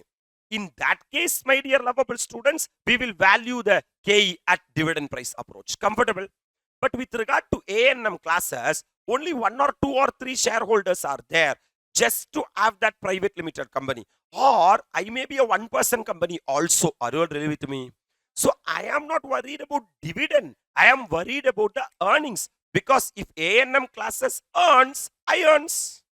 Are you really with me? Then I will not go with the dividend price approach. I will go with the earnings price approach. So here the cost to the company is the earnings and it is not the dividend. That means KE is equal to EPS 1 divided by MPS 0 into 100. Right, sir? K is equal to EPS 1 divided by, sir, EPS 1 means current earnings per share. Why, sir? Current. Current is equal to future. There is no growth. Both under the dividend price approach and also under the earnings price approach, there is no growth. There is no super, sir. And what is P stands for? Market price per share. That means in order to enjoy the EPS 1, the equity shareholders are investing MPS 0 in the company. Comfortable?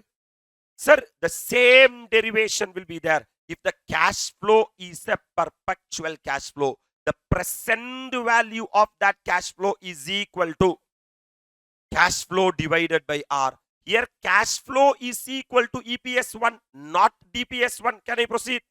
Divided by R. R means what? KE. Are you really with me? That means I want the KE. So, KE is equal to EPS 1 divided by present value. Present value is nothing but MPS 0. Are you really with me? Into 100 is the cost of equity. That is, which is nothing but cost divided by capital. That is called as what of capital?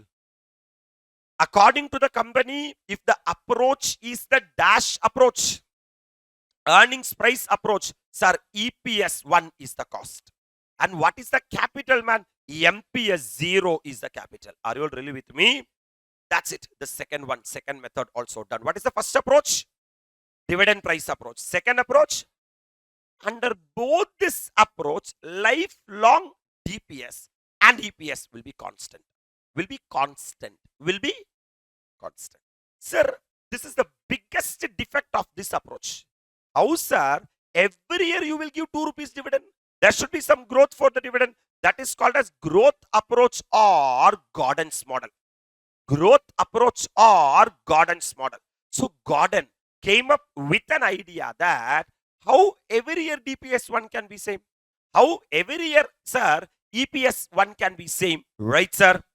So my dear lovable students, rate of dividend growth remain constant. This is another super brilliant logic of the Gordon. Gordon is saying that there will be growth. There will be, if I get 2 rupees, next year I will get 2.1 rupees. Next year I will get, calculator, next year I will get 2.31 rupees. Are you really with me? Next year I will get 2.541 rupees. Look at here. Sir, calculator. 2.1 minus 2 divided by 2 into 100. You tell me, what is that? 2.1 minus 2. Okay, 5% you are getting, huh? Okay, man. I'm changing this to 2.2, man. 2.2, sir. And I'm giving you data of 2.42. 2. What? 42. Sorry, sir. Then, sir, 2.662. With this, we have to calculate, man. 2.2 minus 2 divided by 2 into 100 comes to 10%. Next year, sir. 2.42 minus 2.2 divided by 2.2 into 100 comes to 10%. Sir, 2.662 minus 2.42 divided by 2.2 into 100 comes to 10%. This is what Gordon is saying. There will be growth, but that growth rate will be same. This is the basic assumption of Gordon. Basic assumption of Gordon. Look at here. Rate of dividend growth remain constant.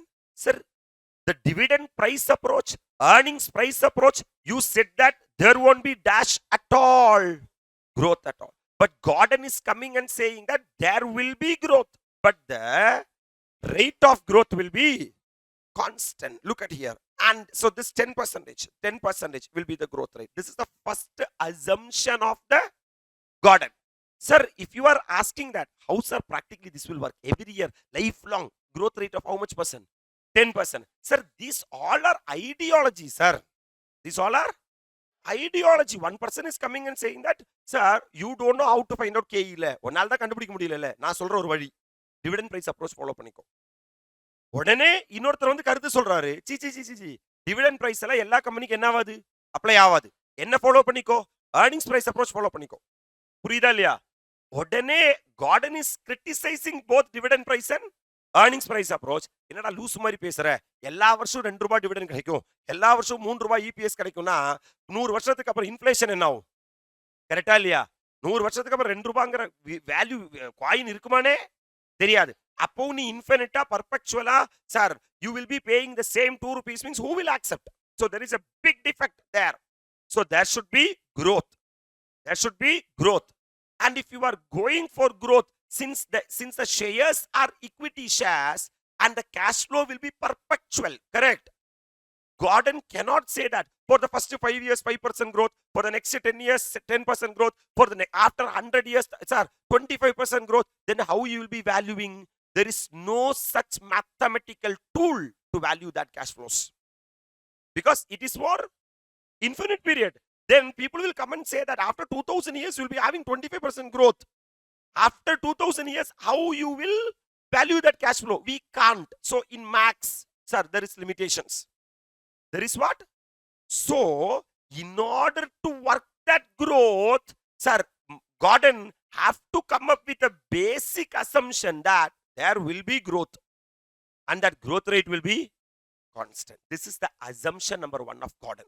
And Gordon said one more thing, sir, earnings. What is earnings? EPS. Dividend. What is dividend? DPS. And equity share price. Equity share price means MPS 0. All grow at the what rate? Same rate. 10%, 10%, 10%. Everything will grow at 10%. That means, my dear lovable students, sir, DPS, dividend per share will grow at 10%.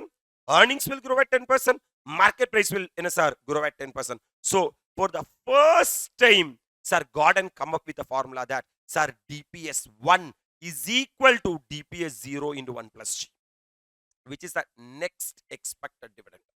Next, what Gordon is saying that if this is company, today MPS 0, an equity shareholder is investing with the intention to get not the last year dividend, is not a mental to get the last year dividend. He want the next year dividend.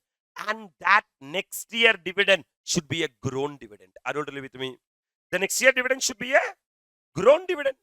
That means, my dear lovable students, he want, sir, DPS 1. He want what?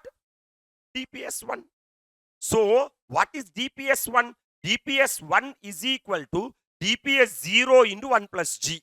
That is the cost the company is going to incur. Sir, this is already paid dividend, sir. This is already, sir, if an investor, if an equity shareholder invest here, sir, company will get the money here. Am I right? With that money, company will do the business during this 12 months. Am I right? And they will generate profit, and that profit will be distributed in the next year. Am I right? In the next year, my dear lovable students, sir, will the company pay DPS 0 or DPS 1? So the cost the company is going to incur is the DPS 1. DPS divided by, my dear lovable students. For that, equity shareholder will be investing today, or equity shareholder will be investing next year. Today, that's what MPS 0. That is what? From that MPS 0, company will not get the gross proceeds. Company have to incur the what cost? Flotation cost. What cost? Are you all really with me? So P0 stands for current market price per share, and G stands for constant growth rate. What growth rate? Sir, we used to say G stands for growth.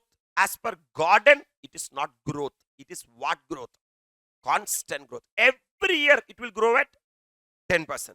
In case of newly issued equity share, where flotation cost is incurred, my dear lovable students, this is the formula. Sir, DPS 1 divided by MPS 0 minus flotation cost plus G. Are you all really with me?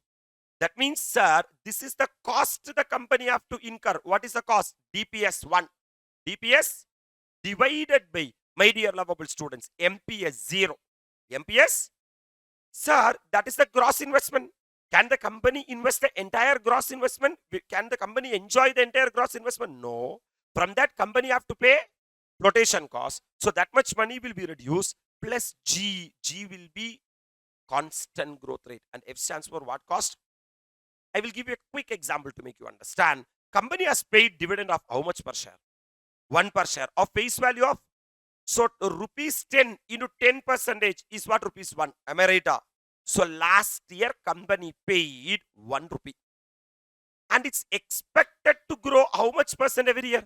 10% every year. So the next year future dividend will be DPS 1 will be 1, 1.1.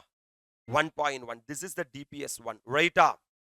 And the market price of the share is 55. Today in market, the share price is 55. That means in order to enjoy 1.1 in future, my dear lovable students, hello sir, the shareholder has to invest 55. So 1.1 divided by 55 plus G. What is the growth rate? 10%. So calculator, 1.1 divided by 55 comes to 0.02. That means 2%. Right, sir? Plus, sir, perpetual growth rate of 10%. Because this growth will not be for 1 year. This growth will be perpetually. Are you all really with me? That's why I am adding again plus G. Clarity. So it should be how much percentage, man? 12% should be the KE. 12% should be the. So basically, KE is equal to DPS1 divided by MPS0 plus G. DPS1 divided by MPS0 plus G. Right, sir? DPS1 is the cost to the company. MPS0 is the capital. And this will grow. What will grow? Dividend will grow. What will grow? Earnings will grow. What will grow?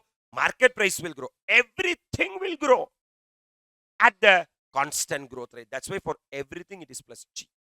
Are you all really with me?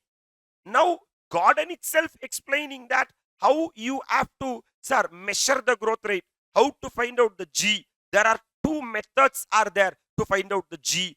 Either average method or the Gordon's growth model. Either average method or, sir, average method in the sense means you have to take the current dividend. Current dividend means DPS 0. Are you really with me?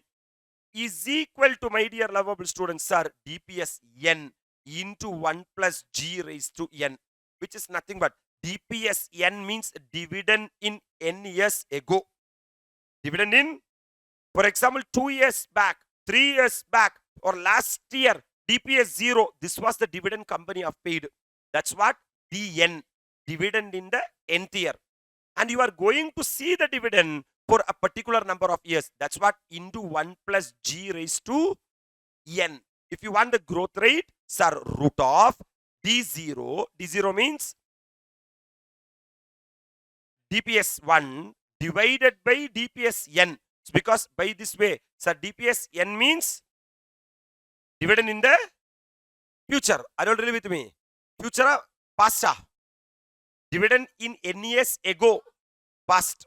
So today's NSR dividend divided by past dividend. Are you really with me? Yes, sir. Minus 1, and you have to take the nth root. Like this, you can find out the growth rate. This is one way. We have never used this way to find out the growth rate. Right, sir?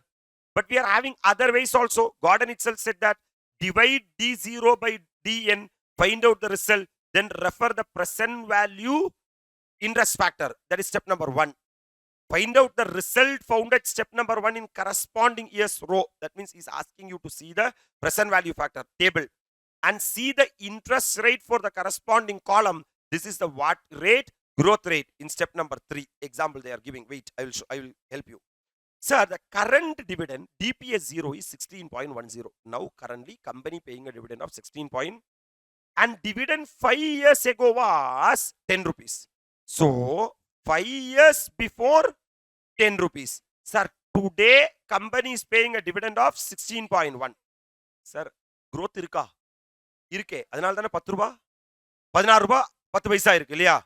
Growth rate in the dividend can be found out as follows. Sir, step number 1, D0 by Dn. What is the D0? What is today's dividend? 16.1. What is the Dn? 10 rupees. That means 1.61 is the growth rate. 1 point. It's not the growth rate, is the compound happened. That means if you are having 1 rupees 5 years back, it become 1 rupa 61 paisa. Within how many years? 5 years. Comfortable? Sir, find out the result found at step number 1. That is 1.61 in the corresponding year row. That is what year? 5th year. 5th year. See the interest rate. Corresponding column, which is how much percent? 10%. I don't have the table. If I am having the table, but I am having calculator. Am I right? So my dear lovable students, so I have to reach to 1.61. Nothing. Take the calculator. Sir, 1 rupa irukku vechko. At the end of 1 rupa, 1.1, it will become 1 rupa into 110% comes to 1 into 1.1 comes to 1.1. So how many years you took? 5 years. So 1.1 into 1.1 into 1.1 into 1.1. Put 1.61. With how many year compounding? 5 years. Are you all really with me? This is what the factor you got. Yes, sir. Are you all really with me? If sir, you 10% kandupidicheenga, answer patham kandupidicha.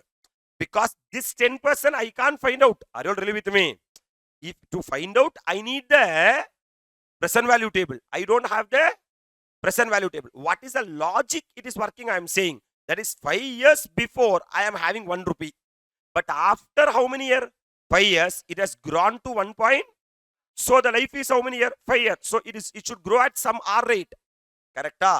So I'm guessing. Always I will guess with 10%. So 1 rupee at the start of the year will become 1.1 rupee. Right? Appo 1.1 into 1.1 into 1.1 into 1.1 into 1.1 comes to 1.61. That's what the factor I got. Are you all ready with me? Sir, see the interest rate of corresponding column. Therefore, the growth rate G is equal to 10%. Can I proceed? This is one way, sir. Other way, that is instead of doing the nth root, you can do like this. Sir, Gordon is coming with more scientific way of finding out the G. G is equal to B into R. G is equal to. Sir, this model attempt to derive a future growth rate where growth rate is equal to what into R? B into R. B means retention rate. B means, that means if 10 rupees you earned EPS, every company will declare dividend. That is what? 6. So 10 minus 6, you will get what? 4. This is called as balance or B with the company. How much you are retaining is important, and also at what rate it is reinvesting is important. That's what R, rate of return on what invested? Fund invested. Are you really with me? So Gordon is saying that G is equal to what into what? B into R. B into super, sir. I'm coming to the next one called as realized yield approach. What approach, man? Again, an IRR, my dear lovable students. That's what realized yield approach. Realized yield approach. Sir, yes, sir. Sir, average rate of return realized in the past few years, historically regarded as what return in future? Expected return in future. That means last 5 வருஷமா 10% return earn பண்ணிருக்கேன். அப்படினா I am having a basic assumption that for next 5 years also I will earn the same return. Are you really with me? Sir, computes cost of equity based on the what record of the dividend actually realized. What is the name of it? Realized what approach? Realized, that means past. Realizing yield approach kadayadu. It is realized. That means, sir, I will calculate the KE by using this approach based upon the what record? Past records. Past records. For example, I'm having a cow. Cow is giving last 5 years, sir, 5 liters of milk. Tomorrow, how much liter it will give? 5 liters. In the clarity, yeah. Sir, example, sir. Mr. X has purchased the shares of ABC Limited for how much? 1,000. That means he has paid 1,000 rupees. Right, sir? So the present value of cash outflow from his pocket is 1,000 and received dividend for 5 years at the rate of 10%. He got dividend for the 5 years at 10%. At the end of the what year? 5th year, he sold the share at 1128. Surely the share price would have been increased. Correct? The cost of equity as per the realized what approach? Yield approach would be as follows. It would be the discount rate which equates the value of the dividend received in the past how many years? Plus present value of the sale price 1128 to the purchase price of what? 1,000. That means have you purchased 1,000? So the value of an asset is 1,000 rupees. Are you really with me? Sir, do you have any future cash flows? Yes, sir. For the past 5 years, how much you got? 10%. That means 1,000 into 10 comes to 100. 100. 100. 100. 100. 5 years, you would have got 100. Correct? Plus, my dear lovable students, you will be getting the redemption value. That is, which is nothing but the selling price of 1. Sir, if I discount this cash flow, I should get 1,000. I should get that rate is called as realized yield approach. This discount rate which equals this 2 is 12% approx. I will tell you how to find out. Are you really with me? Sir, I am having 1,000 rupees today. Yes, sir. 1,000 rupees is growing to, sir, dividend of 100, 100, 100, 100, 100. And in this year, 6th year beginning or 5th year ending, you are getting sale proceeds of 1128. They are taking discounting factor of how much percent?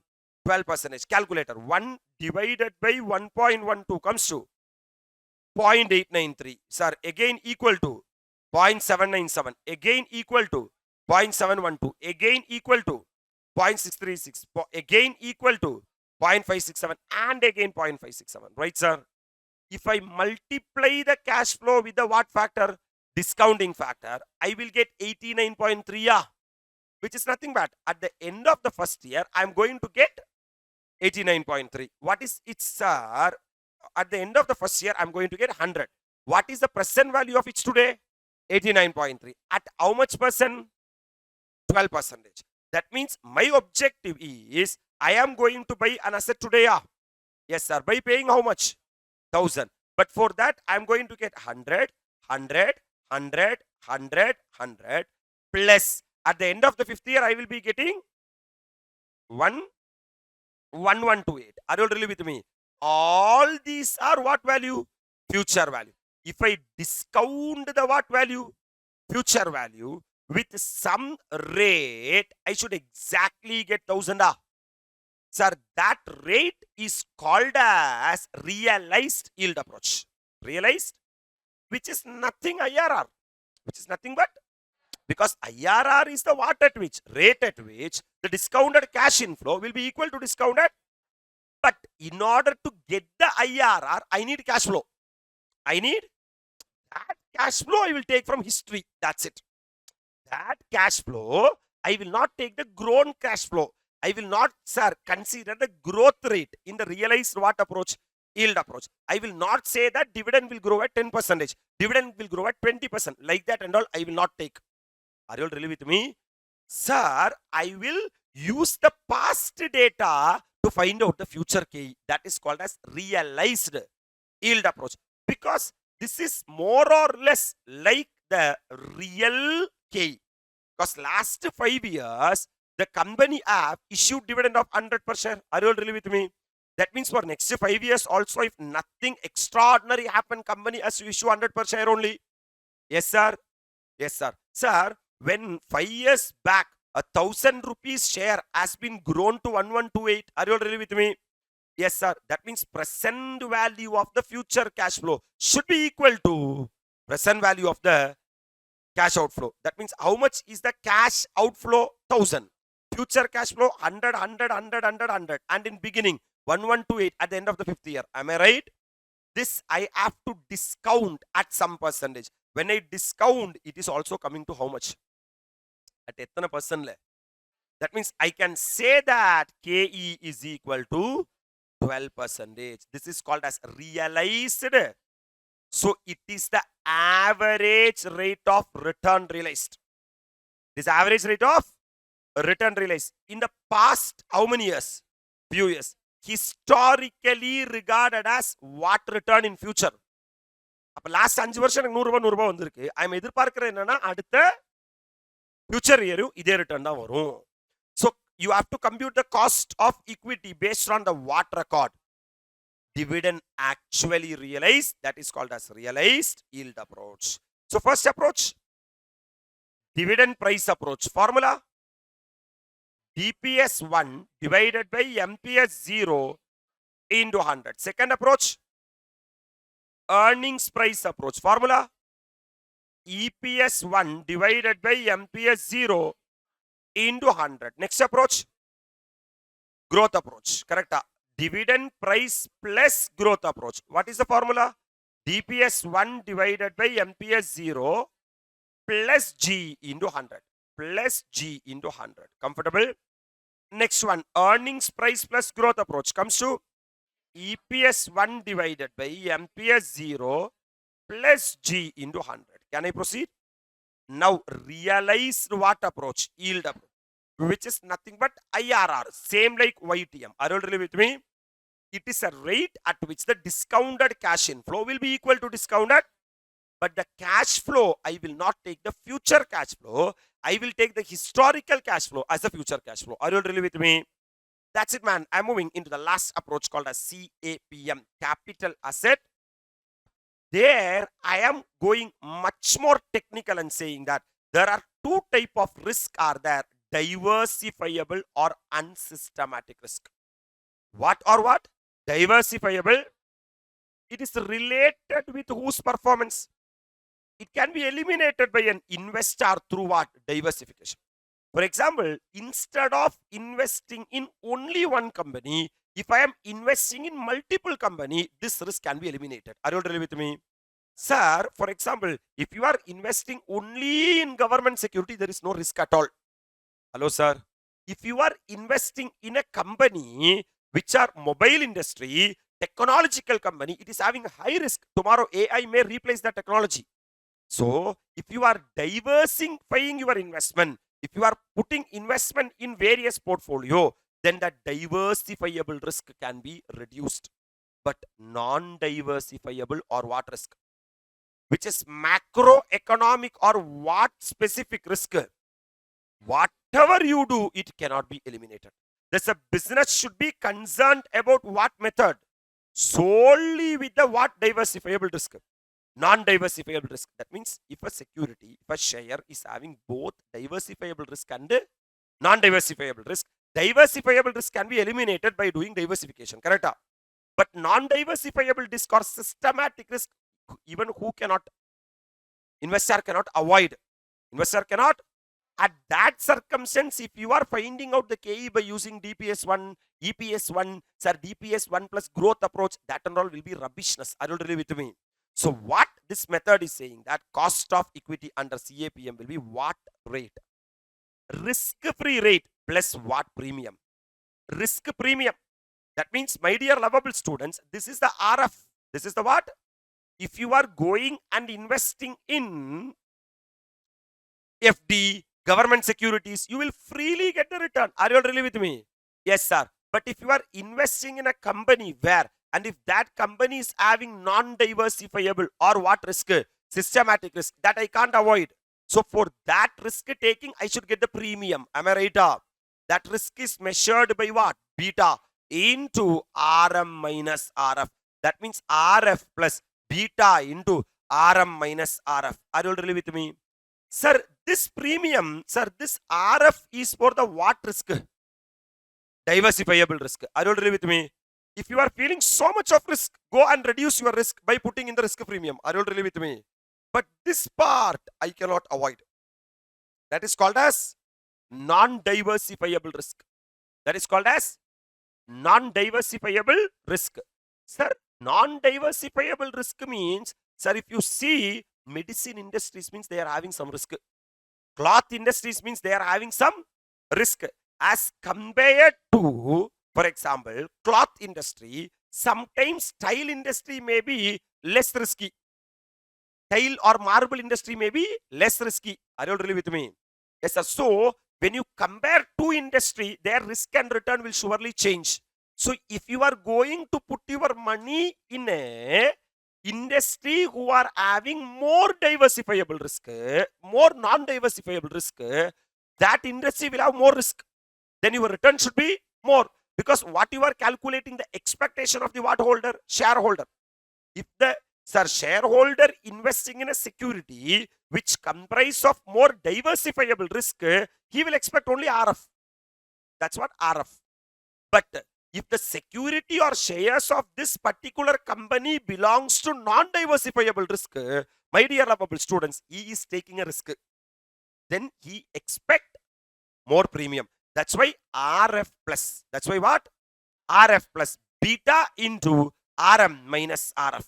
If you see, look at the graph, man. Sir, this is the RF. This is the, that means, sir, if you are investing only in the dash risk,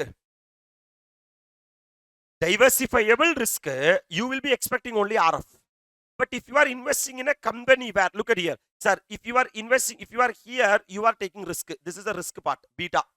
Sir, now you come here. I'll rub this, you will understand. Sir, I will come here. That means this is the first part, and you have come here. Is the risk increases? Because, sir, instead of taking this much risk, you have taken this much risk. Right? Again, you have what? Reached here.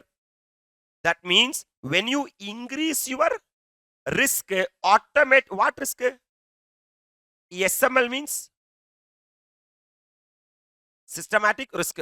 Systematic risk means non-diversifiable risk. Right? If you increase your SML, automatically your what will increase? Risk premium will increase. Sir, if you go beyond நீங்க போக போக என்ன ஆகும்னா ஆட்டோமேட்டிக்கா what will increase? Risk premium will increase. Are you really with me? That's why they have come up with a formula that KE is equal to RF. What is RF? Risk free return. That means I don't have any risk, then you will get RF as return. No, sir. I am taking risk. Sir, I took only this much of risk. The first, this 10% category of risk. Hello, sir. Yes, sir. That means simple. If you inject more and more and more risk into the capital structure, automatically the beta increases. Once the beta increases, return also should increases. Right, sir? So RF plus RF means what return? Risk-free return. Beta measures the risk into RM minus RF. RM means market return. Minus RF is the risk-free return. Market represent the business. Market represent the, because lot of business put together called as market. Minus what, man? Risk-free return means FD. This is called as premium. What, man? Premium. Correct? Assume market as issue price and sir, risk-free as face value. Always issue price minus face value is the premium. Are you all ready with me?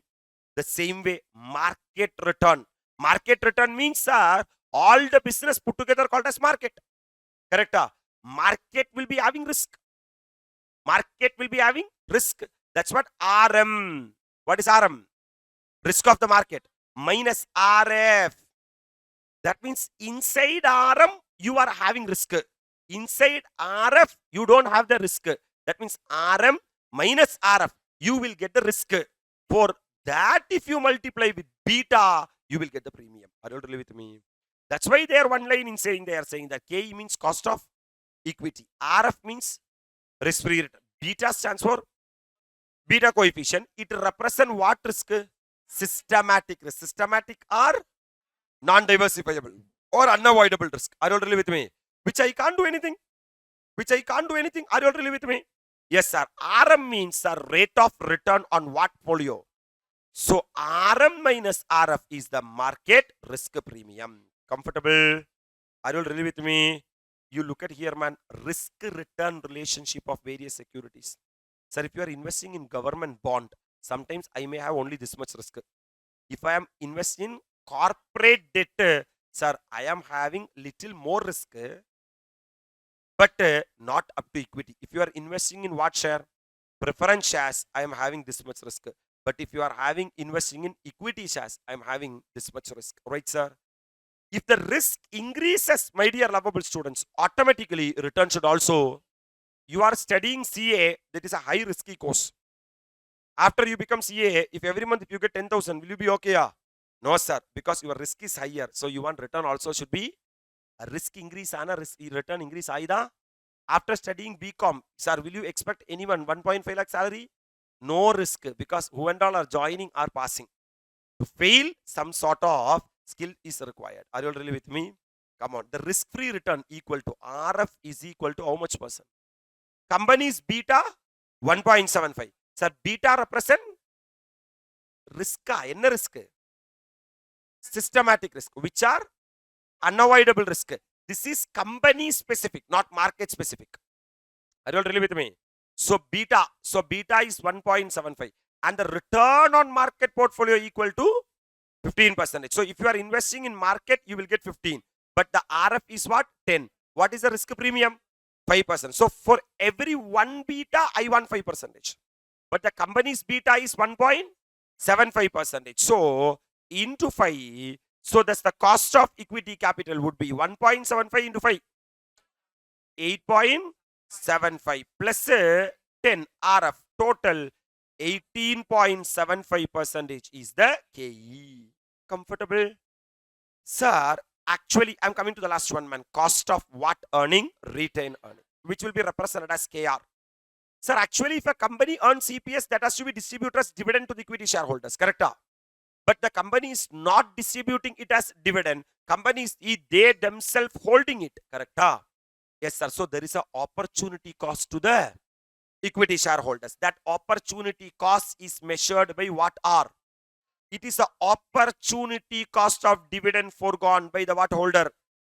Sir, formulas used for calculation of cost of retained earnings are same as formula used for calculation of cost of equity. Because, my dear lovable students, what is equal to what? KE is equal to KR.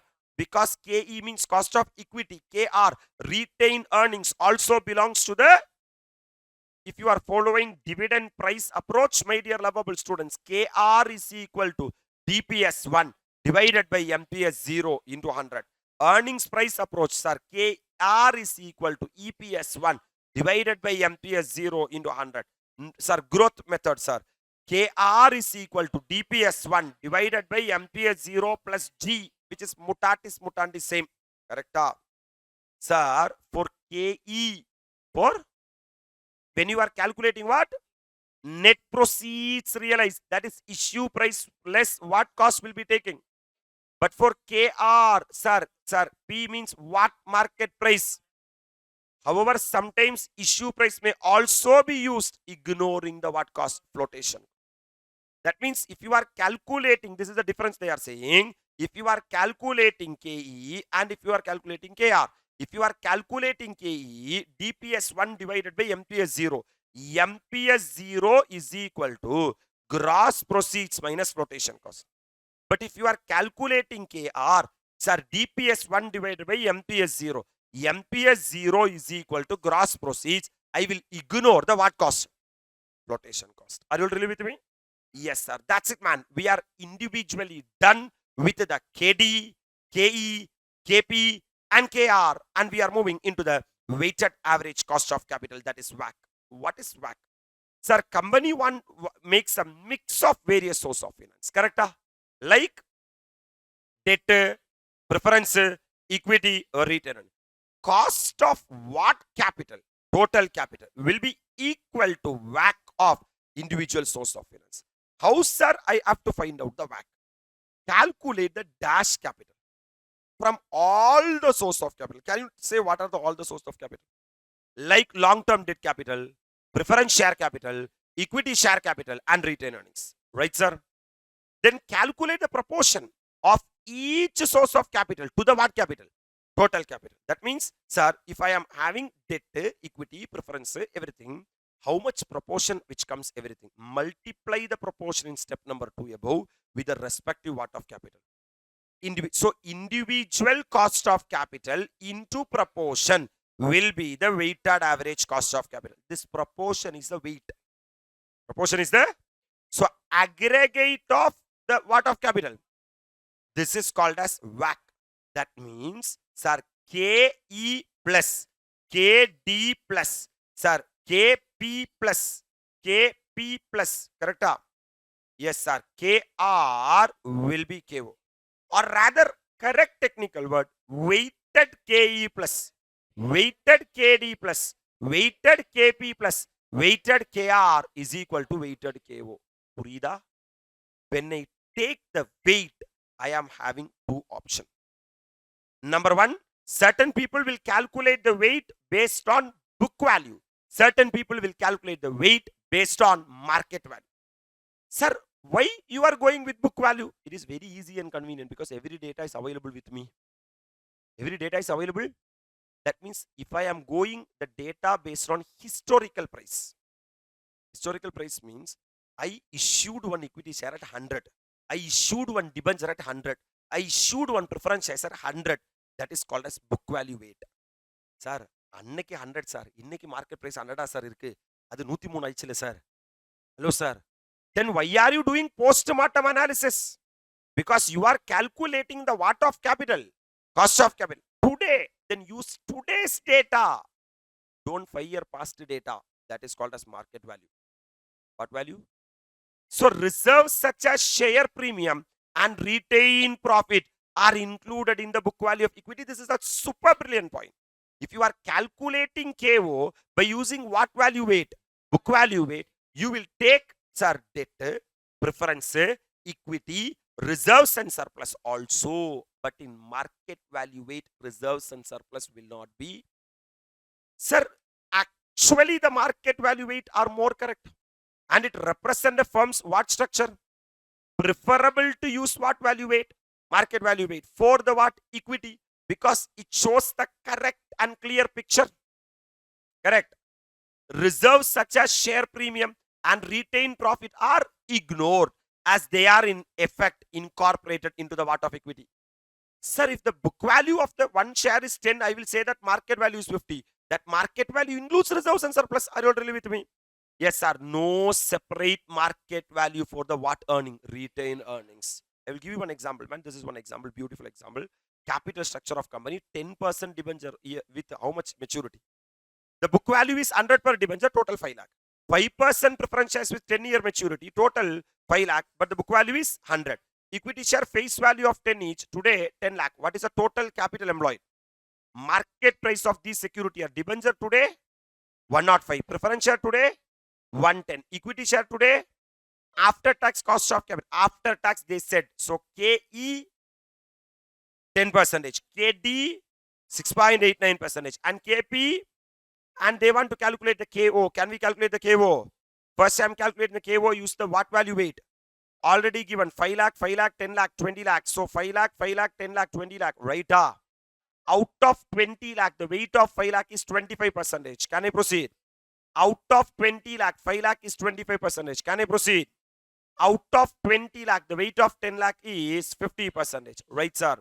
The individual cost of capital already given in the question. They said that KD is equal to 6.89% and KP is equal to 4.08% and KE is equal to 10%. Are you all really with me? So this is called as weighted KD. What KD? This is called as weighted KP. What KP? This is called as weighted KE. What KE? Are you all really with me? Yes, my dear lovable students. So weighted KD into, sir, this is individual cost of capital. Yes, sir. Evlo point 0.0689. This into 25%. This is called as weighted KD. Weighted KP. Weighted KE will give you the weighted average cost of capital by using what weight? Book value weight. The same can be calculated in market value weight. That is more realistic than book value weight. Right up. Yes, sir. For example, sir, come on. How much is the debenture capital? 5 lakhs. What is the face value per debenture? So 5 lakhs divided by 100. How much debenture you are having? 5,000. What is the market value per debenture? 105. So 5,000 into 105. 5 lakh 25,000. Comfortable? Here the same story. 5 lakhs divided by 100. How much preference share? 5,000. What is the market price per 110. 5,000 into 110. 5 lakh 50,000. Are you all really with me? I'm coming to equity shares, man. 10 lakhs divided by 10 comes to 1 lakh. Into market price 24 comes to 24 lakhs is the market value. That's what 5 lakh 25, 5 lakh 50, 24 lakhs. Right, sir? Can I find out the proportion? That means out of 34 lakh 75,000, how much is debentures? Out of 34 lakh 75,000, how much is preference shares? Out of 34 lakh 75,000, how much is equity? This is what weight. Are you really with me? Actually, the individual cost of capital already given in the question. Then I will be doing the weighted KE, weighted KP, weighted KE. I will get the overall cost of capital as 8 point. If you use the book value, it is just 7.74%. Right, sir? But if you are using the market value weight, it is 8 point, which is more realistic than book value weight. That means if you go with the book value weight, sir, you will discount the capital budgeting problem only with 7.74%. Since the discount rate is less, sometimes NPV may be more, and you will say that that's the project. Accept the project. Blunder. Are you really with me? Because the KO of the company is not 7.74%. KO of the company is 8.59%. My dear lovable students. Comfortable? Are you all really with me? That's it. This is the quick summary of the individual cost of capital. Can we quickly say the just 1 or 2 minutes main formulas? You also take your notebook and write along with me You have to write along with me. We are just going to make a one-page revision before the day of examination. Sir, when you see that one page, every discussion should come to your mind. Sir, we are going to talk about cost of capital. Cost of capital. You just make like this, sir, just a table for the cost of capital. Number means number one. Number two is the source. And number three is the formula. That's it, game over. That's it, game over. Sir, tell me, what is the first one we studied? Irredeemable debt. You can write it as irredeemable debt. For irredeemable debt, you have to participate, man. I already having resources. For you only, I'm writing another 5-10 minutes. You participate and one time write. Tell me. KD is equal to I into 1 minus T divided by NP into 100. That's it. What is the second source of finance? Redeemable debt. Then KD is equal to I into 1 minus T plus RV minus NP divided by N whole divided by RV plus NP divided by 2 into 100. Comfortable? Yes, sir. Next one. Third one. Amortization of bond.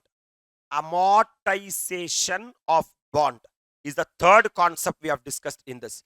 That is VB is equal to, VB means value of a bond today is equal to, yes, cash flow at Y1 divided by 1 plus KD raised to 1 plus cash flow at Y2 divided by 1 plus KD raised to 2. Are you able to appreciate? This will go on, and cash flow at nth year divided by 1 plus KD raised to N. Sir, when you see this, our discussion will come to your brain. Sir, is there anything regarding the debt you are supposed to revise before exam? Yes, convertible debentures. Right? Convertible debentures. In case of convertible debentures, RV is higher of cash redemption value or kind redemption value. Are you able to appreciate? Yes, sir. Cash redemption value or kind redemption value. Tell me. Yes, sir. Sir, next formula. That is, sir, redeemable debentures with tax effect.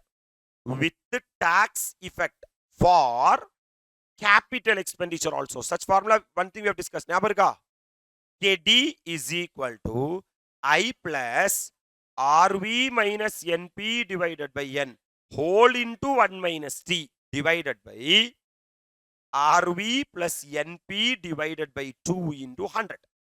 Divided by 2 into 100. I think all the debt related formula we have summarized. Yes, sir? Yes, sir. I have to continue the same thing, man. The next one. What is the next one, man? Irredeemable preferences. Tell me, what is the formula? KP is equal to PD divided by NP into 100. PD divided by NP into 100. Pakka? I'm continuing, man. What is the next type of security? Redeemable preferences. Right, sir? Formula.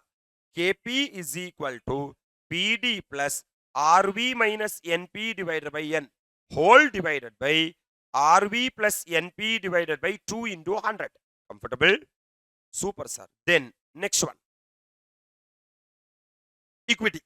Correct, sir. KE. I'm writing KE in the center.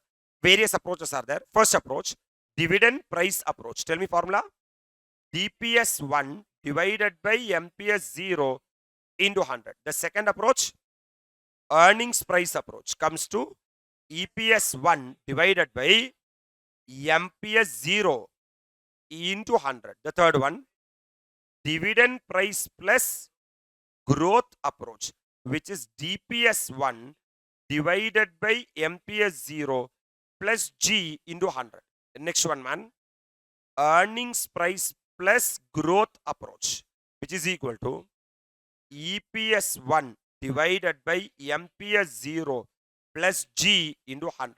The next one, that's for growth model. That's okay. That's how to find out the G. Correct? where you can mark here that, sir, note, you can write a note that G is equal to B into R. Hello? Or that nth root formula also you can use to find out the growth. Right. Next one, realized what approach? Yield approach. Realized yield approach means use historic cash flows. Use what? Historic cash flows. Use historic cash flows. Are you all really with me? Then capital asset pricing model. RF plus beta into RM minus RF. Where beta is equal to what risk? Market risk. Systematic risk. Beta is equal to systematic risk. Because why I am sometimes one exam they gave that systematic risk is equal to 1.25 or something. Purida. So there, what is the systematic risk? My system is not working. Okay, fine. Sir, KE. That's it. Done. All the formulas. Yes, sir. That formula also you can use. That is without time value of money. That is, sir, for realized yield approach, one of the another formula is DPS1 plus MPS1 minus MPS0 divided by MPS0 into 100. In this, we are not considering the time value of money. Correct? That's why we are finding out the IRR. Are you all really with me? That's it. That's it. I think that next one, 9, KR. First one, KR. KE is equal to KR. Right, sir? But note, what is the important note? Use current market price without current market price without flotation cost. Without what loss? That means don't reduce flotation cost for KR. This is the one line summary. Correct? We are not supposed to reduce flotation cost. Then the last one, 10th formula, which is what, man? WACC. WACC. That is KO. KO classified into two categories: book value weight, market value weight. Correct? Less realistic, more realistic. Which one? Market value weight. Are you able to appreciate? Whatever it may be, the table approach will be number, then what? Source, then what? Amount, then what? Proportion, then what? Individual cost of capital, weighted average cost of capital. Then you will get the KO as the weighted average cost of capital. You will get the KO as the weighted average cost of capital. This is the formula or format in which we are going to proceed with this chapter. That is called as what of capital. Our objective of this chapter is to find out the KO. Sorry, sir, I understood. Sir, if you do certain question, that will be fantastic, sir. Sir, we will be solving question number A. This is a RTP November 2022 question. Super fantastic, outstanding question, sir. Then we will be solving, sir, question number N, which is, sir, RTP May 2022 latest question.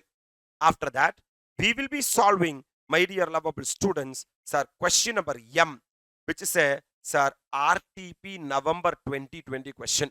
The reason, very good hand-picked 3 questions we are going to do. From every topic, question A, question N, and question M, we will solve.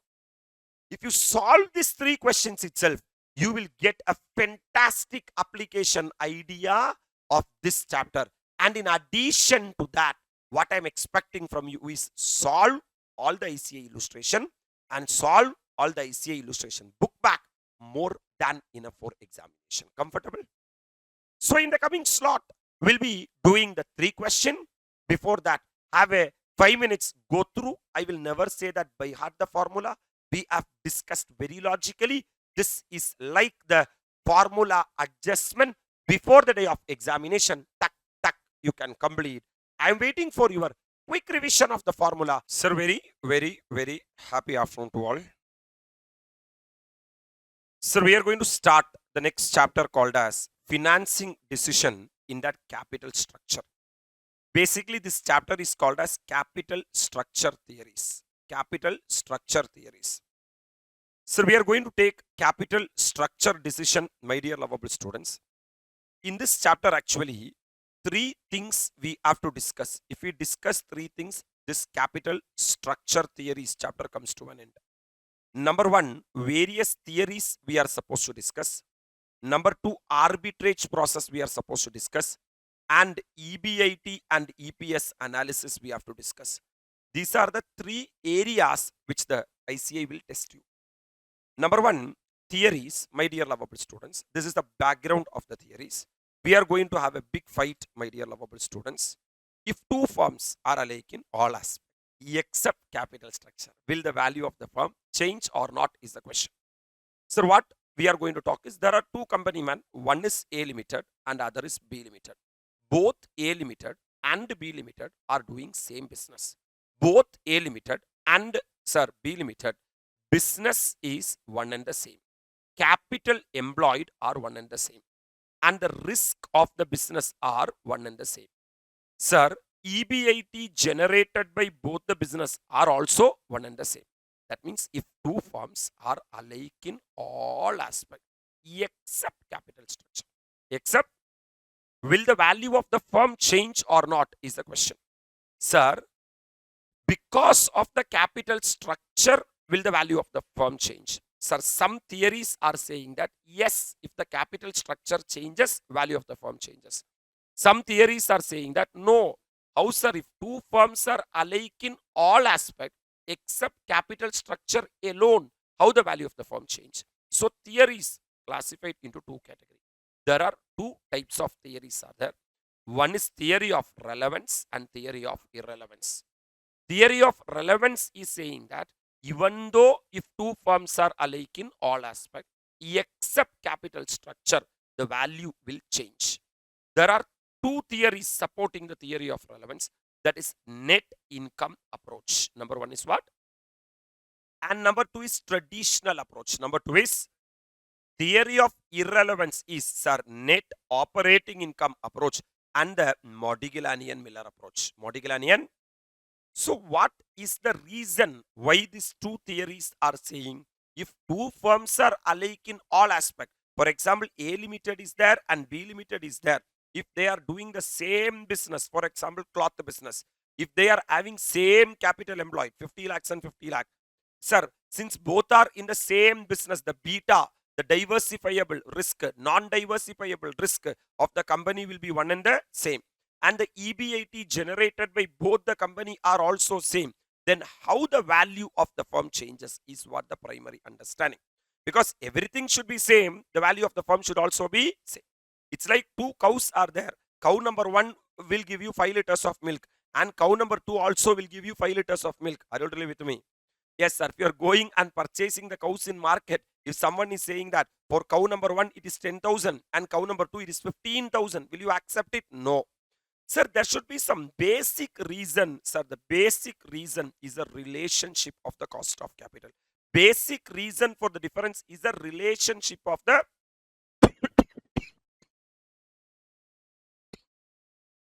which is nothing but man KD and the K. Relationship of KD and the, my dear lovable students, KD is the cheaper source of finance. KD is the, whereas K is the costlier source of finance. K is the, sir, KD is a approximation of the profit or the charge against the profit. Charge against the profit. That means debt will be debited to the P&L account. Are you all really with me? Yes, sir.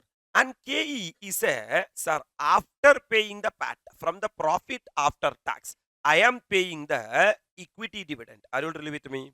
Which cannot be debited to the what account? P&L account. Which cannot be debited to the, that means, sir, always KE is a costlier source of finance than the KD.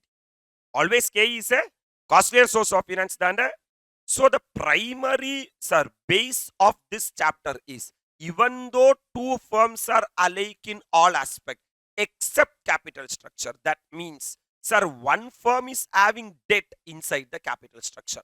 Another firm is a all equity firm. They does not have debt in the capital structure. That means if the KD is equal to 10% and KE is equal to 15%, My dear lovable students, if a firm is a all equity firm, their 100% of the capital comprises of KE is equal to KO. That means which is equal to how much percentage? 15%. But sir, in the same place, there is another firm. In their capital structure, they are having both, sir, debt and what? Equity. If you inject debt into the what structure? Capital structure, my dear lovable students, automatically, because of the cheaper source of finance, which is present inside the what structure? Capital structure. We know that KO means weighted KO, that is weighted average cost of. So, KO is equal to weight of the equity into KE. Are you really with me? Plus the weight of, sir, debt into KD. That is KD into weight of the debt. This is what our KO is all about, right? So this is the basic understanding or knowledge which is saying that if even though if two firms are alike in all aspect except capital structure, yes, the value of the firm will change. Yes, the value of the firm will. My dear lovable students, there are two people who are saying that yes, the value of the firm will change. That is called as net income approach and the traditional approach. So we are going to start. These are the learning objective of this chapter. Number one, capital structure theories. Number one. Number two, net income approach, shortly called as NI approach. Shortly called as. Then traditional approach. What approach? Both this theory are theory of relevance. Both this theory are theory of. Then we are having NOI approach. We are having. Then we are having Modigliani Miller approach. Modigliani. Then we are having trade-off theory and we are having pecking order theory. What order theory? This is just a theory only. There is no numerical part from the trade-off theory and the pecking order theory. Just we have to understand for 1 or 2 mark in examination what is trade-off theory and what is pecking order theory. Are you really with me? Then we have to take a decision, capital structure decision through EBIT EPS analysis. EBIT EPS. In capital budgeting, we will use, sir, NPV as a tool to take a decision, right, sir? Sir, the same way, sir, which capital structure I want is based upon my EBIT EPS analysis. What analysis? So first of all, so we are going to take a decision. First, the decision is the, sir, financing decision. What decision? Financing decision will lead to capital structure decision. Financing decision will lead to. So capital structure decision refer to designing the form of financing. That is which source to be tapped. So if you are going to raise a fund of 50 lakh, whether you have to raise by equity, whether you have to raise by debt, or whether you have to raise by mix of both, such a decision is called as capital structure decision. That is a chapter, capital structure decision. But it is not capital structure theories. That is different. Capital structure decision means in my capital structure, how much percentage should be the equity? How much percentage should be the debt? How much percentage should be the preference? Are you really with me? Their actual capital requirement, amount to be funded, and their relative proportion mix in the total capitalization. For example, if I am going to raise 100 lakh rupees fund, my dear lovable students. Sir, my question is, out of this 100 lakhs, how much should be debt? How much should be equity? How much should be preference? How much should be retained earnings? This decision is called as capital structure decision. This I will decide based upon the tool called as EBIT EPS analysis. Are you really with me? So, first of all, I have to take capital budgeting decision. Capital budgeting decision means if I am having money, I will purchase plant and machinery. Correct, sir? There I will take replacement decision. There I will take modernization decision. There I will take expansion decision. There I will take diversification decision. These are the major capital budgeting decision we will take. In order to take a dash budgeting decision, capital budgeting decision, we have to raise the fund. Are you already with me? There are various sources are there for raising the fund. Either you can raise the fund internally, that means through internal fund, or you can raise the fund through debt, or you can raise the fund through external equity. Are you really with me? Internal fund are called as reserves and surplus. Correct? Debt means debt. That means debentures. Yes, sir. And external equity means you are raising equity shareholders, sir, or preference shareholders. This is what need to raise the fund. So I am going to do a capital budgeting decision. In order to take a capital budgeting decision, I have to raise the fund, right, sir? These are the various sources of fund. Then only I can take a capital structure decision. Sir, if there is no project, I don't want fund at all. Are you all really with me? It is like business, how it will work. Like, okay, I am having 100 crores in my hand. I have to do something. Let me do this business. No, abdicate the business work cover. First of all, there should be a good project. If there is good project, in order to do that project, I need fund. என் கையில சும்மா கொஞ்சம் காசு இருக்கு அதுக்காக நான் என்ன ஒன்று பண்றேன் கிடையாது பிசினஸ்ங்கிறது. Are you really with me? So the business should start with the capital budgeting decisions. That's what they are saying. Sir, through capital budgeting decision means a replacement decision or modernization decision or expansion decision or diversification decision. So I have to take one of these decision. For example, sir, I am ANM classes. I have to put another branch. That means I am going for expansion decision. All right, sir. Sir, now I'm doing only CA. I'm going to start ACCA. It's diversification. Are you really with me? Or I am going to increase modernize the classrooms. That is called as modernization. Or I am going to replace the existing camera with the new camera. That is called as replacement decision. To do any of this, I need what? Fund. I have to raise the fund. There are various options available to me as an owner. Either I can raise the fund through internally, or I can borrow the money, or I can go for equity. These are the main three options available with me. Are you all really with me? Sir, if out of these three options, how much should be the internal fund? How much should be the debt? How much should be the external equity? That percentage, that mix is called as capital structure decision. Capital? Okay, right. That means, sir, existing what structure? Capital structure. Then I will check that am I, sir, existing company or a new company? If I am an existing company, what is the existing capital structure? Currently, how much equity I am having? Currently, how much debt I am having? Currently, how much internal funds are available, right, sir? And the payout policy, this is called as dividend decision. Are you all really with me? Yes, sir, payout policy. Because if I am having 100% payout policy, there is no internal fund at all. Because there will be zero retained earnings, right? That means to do the project, I won't have the dash at all, internal funds at all. So my payout policy is also one of the factor which will determine the what structure decision? Capital structure decision. All right, sir?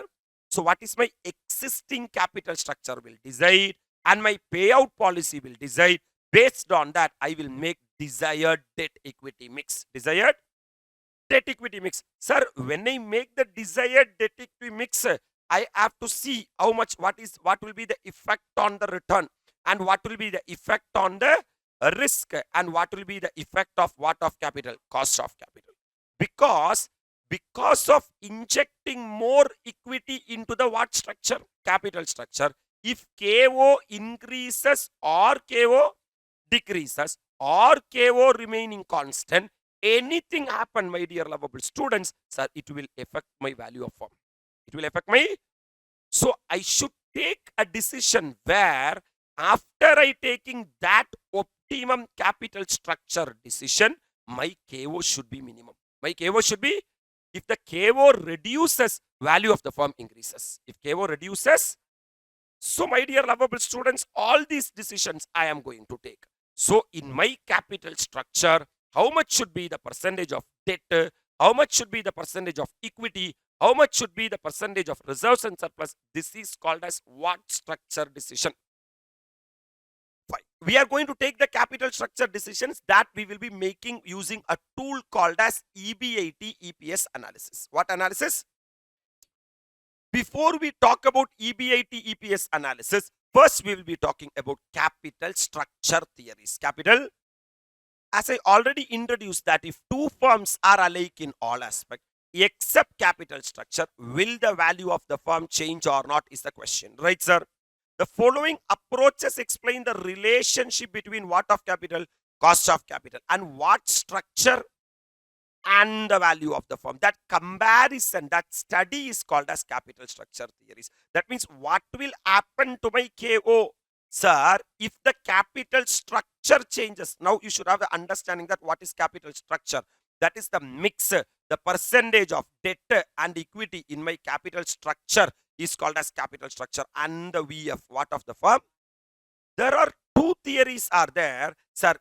Theory of relevance and theory of irrelevance. Tell me, theory of relevance and theory of relevance is saying that if two firms are alike in all aspects except capital structure, yes, the value of the firm will change. That is called as net income approach. What approach? And traditional approach. And what approach? No, sir. If two firms are alike in all aspects except what structure? Capital structure. How the value of the firm will change? That is called as theory of irrelevance, sir. Net operating income approach and Modigliani and Miller approach. Modigliani. So set your mind. There are two theories are there. Theory of relevance, theory of. What is the argument of theory of relevance that you understand? If two firms are alike in all aspects except capital structure, yes, the value of the firm change. First of all, you should understand the basis of the argument, because one of the firms are only having equity. Other firm is having equity and debt. That means KD and KE is there. KD is the cheaper source of finance, whereas KE is a costlier source of finance. Correct? So if any company injecting debt into the what structure? Capital structure, since KD is a what source of finance? Cheaper source of finance, surely KO reduces. If KO reduces, value of the firm increases. This is what NI approach. What approach? Sir, according to this approach means what approach? NI approach, capital structure decision is relevant to the what of the firm. So what NI approach is saying that if two firms are alike in all aspects except what structure? If one firm is a all equity firm and other firm is a levered firm, other firm is a, that means in the capital structure of the levered firm, what and what is there? Debt and equity there. This represent, the debt represent the KD and the equity represent the KE. This will be their KO. Are you all really with me? Whereas for all equity firm, in their capital structure, only who will be there? Equity will be there. So KE will be equal to, ennappa comfortable appa. That means, my dear lovable students, we know that KE will be cheaper source of finance and KE will be costlier source of finance and KD will be cheaper source of finance. So since the first guy is having only equity in their what structure? Capital structure, automatically their KE will be higher, automatically their KO will be higher. Comfortable. Whereas the second person, since we are going to take the WACC, that is weighted average cost of capital. Hello, sir. Since inside their capital structure, what and what is there? Debt and equity is there. In that, debt is a cheaper source of finance. Because of that, KD pulls down KO. KD pulls down KO. Because of KD pulls down KO, once the KO reduces, value of the firm increases. Value of the firm. So that's what they are saying, sir. According to this approach means NI approach. Capital structure decision is relevant to the what of the firm, value of the firm. An increase in financial leverage. Financial leverage in the sense means use of debt in the capital structure. That is called as financial leverage. If you are using debt in the what structure?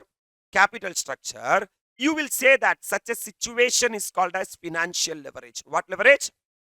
Will lead to decline in the weighted average cost of capital. Yes, if I inject debt into the capital structure, sir, I am injecting KD into the capital structure, right?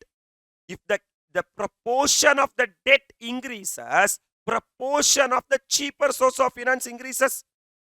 Understanding? If proportion of the cheaper source of finance increases, it pulls down the KO. If KO reduces, value of the firm increases. If KO reduces, that means while the value of the firm as well as market price of the ordinary share will increase. So what NI approach is saying that let the two company be there. அதுதான் நமக்குள்ள சண்டை. Let the two company be there. Sir, this A limited is doing only business of cloth, and even B limited is also only doing business of what? Cloth. And 50 lakhs is the capital employed, and 50 lakhs is the what employed? Capital employed. Are you really with me? Assume the beta of this business is also 1.5 and beta of that business is also 1.5, right, sir? And EBIT generated by both the business are 40 lakhs and sir, EBIT generated by both the business are 12 lakhs and 12 lakhs. Let it be same. Still, value of the firm will change. What is the basis of such a statement by NI approach? Because NI is saying that what is the nature of A limited? You are saying that it is a all equity company. If it is a what equity company? All equity company, its KO is equal to KE. Am I right? Yes, sir. KE does not have any tax benefit. Am I right? Yes, sir. It is the costlier source of finance. Are you really with me? The expectation of the equity shareholders will always be higher than KD. Correct? So automatically their KO will be higher. Their KO will be. But NI is asking a logical question that what is the nature of this firm? This firm is a levered firm. Levered firm means in their capital structure, who is there? Debt is there. That means KD is there and KE is there. Right, sir? KD is a what source of finance? Cheaper source of finance. So if you inject debt into the what structure? Capital structure, my dear lovable students, automatically KO reduces. So KO reduces, value of the firm increases. Value of the firm, this is what the theory of the NI. Conversely, a decrease in the leverage. Decrease in the leverage means if you are reducing the component of debt in the what structure? Capital structure will cause an increase in the overall cost of capital and consequence decline in the value as well as market price of the equity share. So what this approach is saying that if you are injecting more and more and more debt into the capital structure, sir, automatically the proportion of the debt in the capital structure increases. Then it is a cheaper source of finance. Because of that, KO reduces and its value of the firm increases. Are you really with me? So the value of the firm on the basis of net income approach can be ascertained as follows. Sir, value of a firm is equal to value of equity plus market value of debt. So market value of equity plus market value of the debt. So according to the what approach? NI approach. They are saying that, sir, market value of the firm is equal to market value of equity and market value of debt. Market value of equity and market value of debt. Why are they saying, sir? Sir, if it is NI approach, if it is what approach, man? This is the basic understanding of the NI approach, my dear lovable students. Sir, always this capital structure is a comparison of the cost of capital, correct? Sir, KE and KD are there. KE and, sir, this KE will always constant. KE will always, and KD will always constant. KD will, that means if you inject more and more and more debt into the what structure also, capital structure also, KD will be constant. KD will be, and KE will be constant. KE will be, sir, since both are constant, look at here, man. This is the cost of capital percentage and this is the leverage. Leverage means percentage of debt. Leverage means what? Percentage of debt. Sir, if there is no debt, you are saying that zero debt you are having. Then KE is equal to KO. It will be a dash equity firm, all equity firm. Are you really with me? But if you are introducing debt up to this, man, if you are introducing up to this level, have you introduced debt? Yes, sir. Then KD will not change. KD will be what? Constant. And KE will be what? Constant. Because of both the people constant, my dear lovable students, KO reduces. KO, look at the KO. This is what KO. Sir, this was the KO earlier. Because if there is no what at all, debt at all, KE is equal to KO. So this line represent earlier what? KO. KE is equal to KO. Correct? But I inject this much debt into the what structure? Now the capital structure comprises of KD and what? KE. In that KD is a dash source of finance. Cheaper source of finance. Since it is a cheaper source of finance, it pulls down KO, which is nothing but KE. Are you all really with me? That's why the KO start falling. Look at here. The KO starts falling. Now I again injected what into the capital structure? Debt into the capital structure. Then again KO starts falling. Are you all really with me? When I inject more and more and more debt into the what structure? Capital structure. Sir, my KO will start falling. If my KO reduces, my value of the firm increases. Are you all really with me? How to deal this, sir, in the examination? Sir, this is a 5-step approach. This is a 5-step approach. So if question is coming from NI approach, deal it with 5-step approach. Always try to calculate EBIT and interest. Always try to calculate EBIT and interest. EBIT means earnings before interest and tax. Right, sir? And interest means whatever interest applicable to the firm. Then calculate the market value of equity. Market value of equity. And calculate the market value of debt. Market value of, if you calculate market value of equity, and if you calculate market value of debt, and if you add value of equity plus value of debt, you will get the total value of the firm. You will get the total value of the firm. This line only they are saying that, sir, value of the firm is equal to market value of equity plus market value of debt. Comfortable? Market value of equity plus market value of, yes, sir. Why, sir? Under NI approach, I am calculating market value of equity and market value of, because equity means KE and debt means KD. Correct? As per NI approach, both KE and KD are constant. So constant means it will not change. So I am finding out the item which will not change. Then I can find out the item which will change. That is KO. KO will change. Are you really with me? But this is a logic way. As per NI approach, my dear lovable students, market value of the firm is equal to market value of equity plus market value of debt. Market value of, sir, once I find out the fixed item, I can find out the variable item. Are you really with me?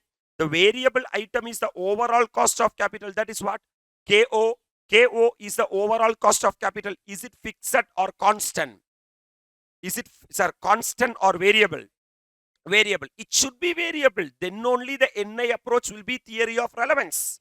Because in order to be theory of relevance, the value of the firm should change. In order to value of the firm should change, my dear lovable students, KO should change. Are you really with me? So EBIT divided by value of the firm. Tell me, EBIT divided by. So my dear lovable students, if it is NI approach, what NI? Sir, net income approach is saying that these are our basic assumption. You will be having KD in your what structure?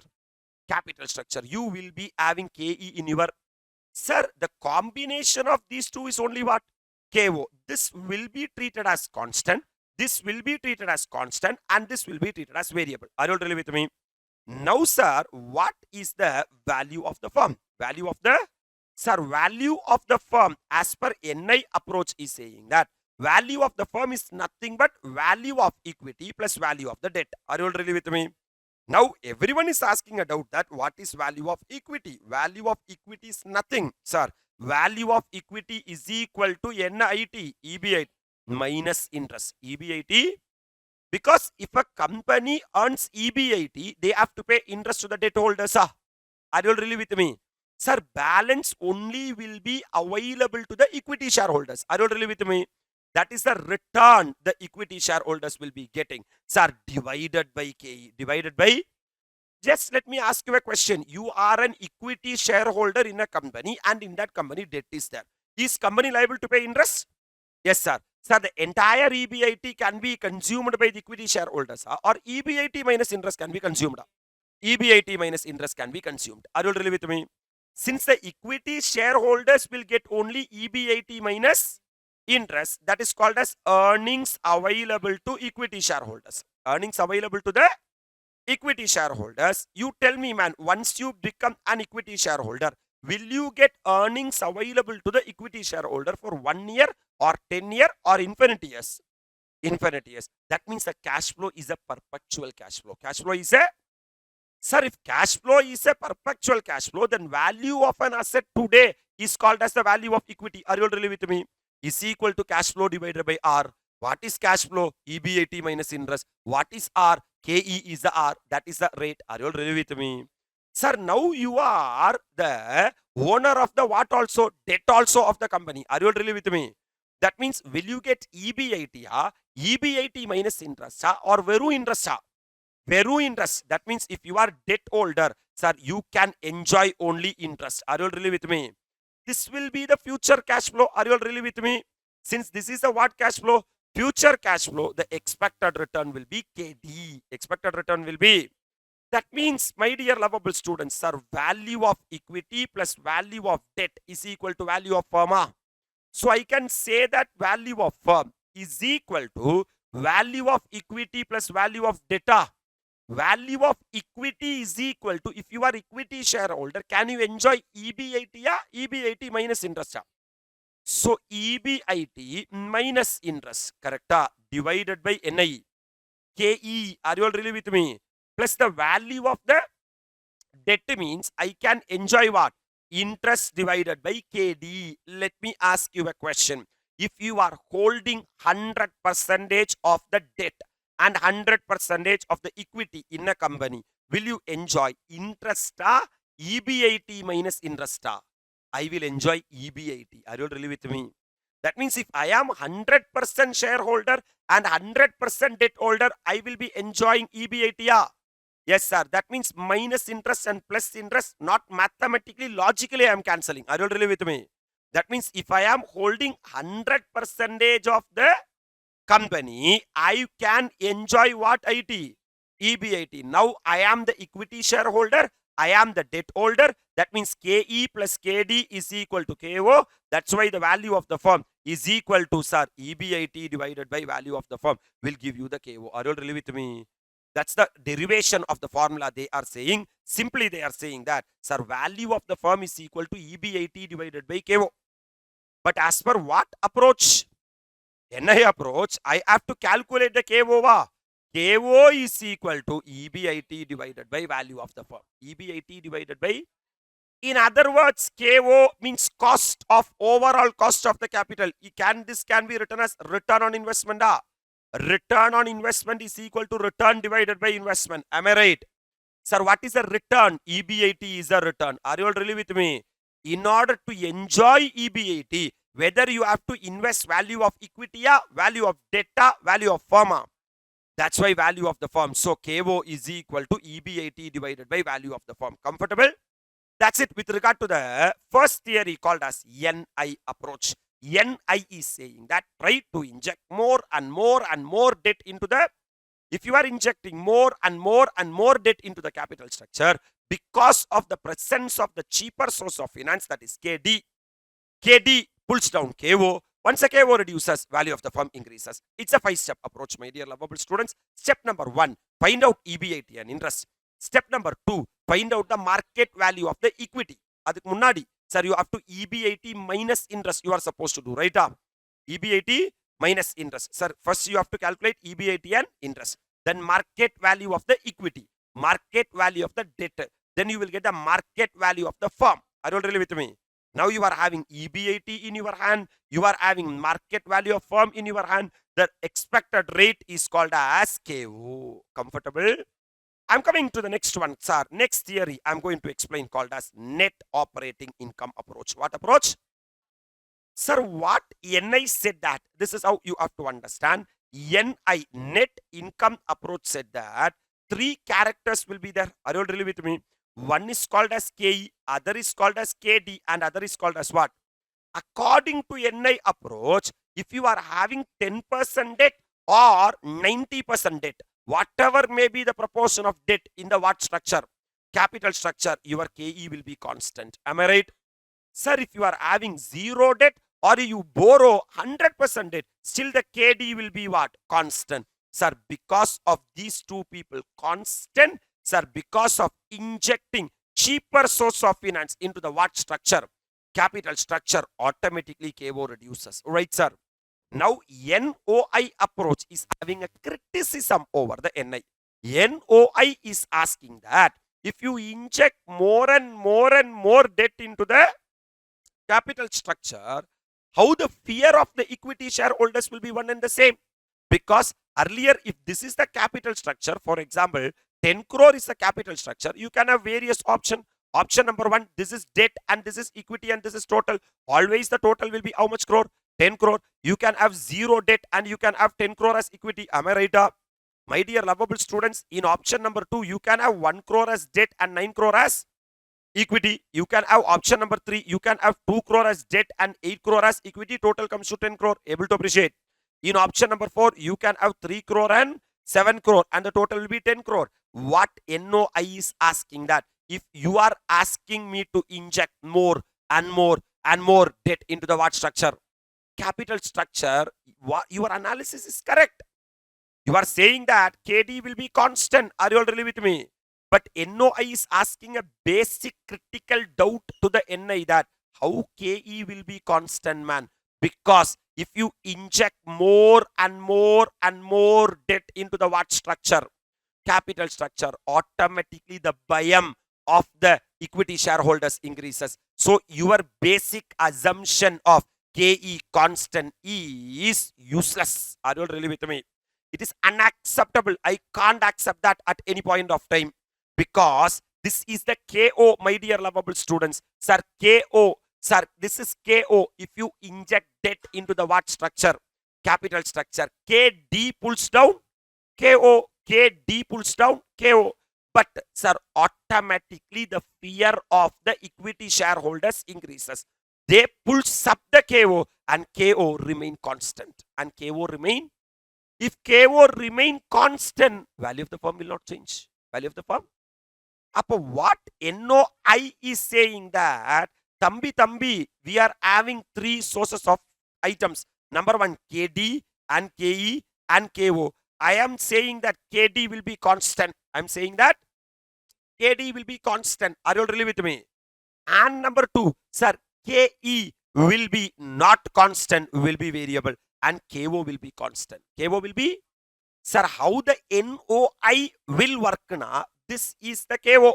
This is the, when you inject debt into the what structure? Capital structure. KD is the cheaper source of finance. Because of that, KD pulls down KO. Now KO reduces, value of the firm increases. Idoda NI mudiju poichu. But NOI is saying that, illappa, if you inject debt into the capital structure, the bayam of the equity shareholders increases and KE increases and it pulls up KO and KO remain constant. That means KO will not change. If KO will not change, KO does not change, my dear lovable students, my value of the firm will not change. That's why NOI approach is a theory of irrelevance. Is a theory of, come on man, any change in the leverage will not lead to any change in the total value of the firm. NOI is asking that if first guy is doing serupu business and second guy is doing tuni business, then they can have different value of the firm. Are you all really with me? If both the people are doing same business with the same capital employed, with the same return, with the same risk, how the value of the firm will change? Simply because of the reason that one is a all equity company, other is a debt and equity company. Question arises. And the market price of the share and the overall cost of capital is independent of the degree of leverage. Whether you are injecting 10% debt into the capital structure or 20% debt into the capital structure or 30% debt into the capital structure does not matter at all. Whether you are having debt, not having debt, because of that, the value of the firm will not change. This is the ideology of the NOI approach. Are you already with me? As a result, the division between the debt and equity is what? Irrelevant for me. For the net operating income approach, as per this approach, increase in the use of debt, which is apparently cheaper, is also accepting that KD is cheaper. There is no doubt about it. Is exactly offset. Is what? Exactly offset by an increase in the KE. That's what he is simply saying. Loose super dance. I don't relate with me. Yes, sir. This is what? What? Oh, KO. Sir, when you inject debt into the capital structure, KD pulls down KO. Yes, and KE pulls up. KO remain unchanged. This happens because equity investors seek higher compensation as they are opposed to greater risk due to existence of fixed return securities in the what structure. If you inject more debt into the capital structure, automatically the risk of the equity shareholders increases. Risk of the, because the fixed interest bearing securities or the fixed amount increases. Are you all really with me? Then automatically, my dear lovable students, what will happen? The expectation of the equity shareholders increases. When the expectation of the equity shareholders increases, KE increases. Are you all really with me? When KE increases, it pulls up KO and the KO remain constant. Actually, this is what the position of the KO. It goes down. Are you all really with me? Because of KD, and it comes up because of KE, and now KO is constant. Comfortable? What NOI is saying that as per my approach, whose approach? NOI approach, KD will be constant. KD will be, and KO will be constant. KO will be, and you have to calculate the KE. KE will be variable. KE will be. Now, NOI is an ulta. NOI is an ulta of the NI approach. He said that step number 1, first calculate the EBIT and interest. First calculate the EBIT, and for every company, you have to see how much is the EBIT and how much is the interest. Hello, sir. And according to the NOI, will the KO changes? Will not changes. Will not changes. If KO does not change, value of the firm changes, will not changes. So calculate the value of the firm. Calculate that should be the step number 2. Sir, should not be like market value of equity plus market value of debt. Anyway, the what of the firm will not change. Value of the firm will not change. So first to find out the value of the firm. Inside this value of the firm, 2 people are there. One is value of debt and value of equity. Is KD constant or variable? Constant. That means anyway value of the debt will not change. Right, sir? From the value of the firm, reduce the what of the debt? Value of the debt. Then automatically value of the firm minus value of the debt, you will get the value of equity. Value of, yes, my dear lovable students, can you find out EBIT minus interest in step number 1? Yes, sir. This is the earnings available to the equity shareholders. Sir, can you get the value of the equity? Yes, sir. So automatically their expectation will be KE. So step number 5, KE is equal to EBIT minus interest divided by value of the equity. Comfortable? So think like this. NI is saying that KD is constant, KE is constant, KO is variable. So first to find out EBIT and interest. Comfortable? Then find out market value of the equity. Then find out market value of the debt. You add market value of equity plus market value of debt. You will get the market value of the firm. You are having EBIT in your hand. You are having market value of firm in your hand. Find out the KO. Are you all really with me?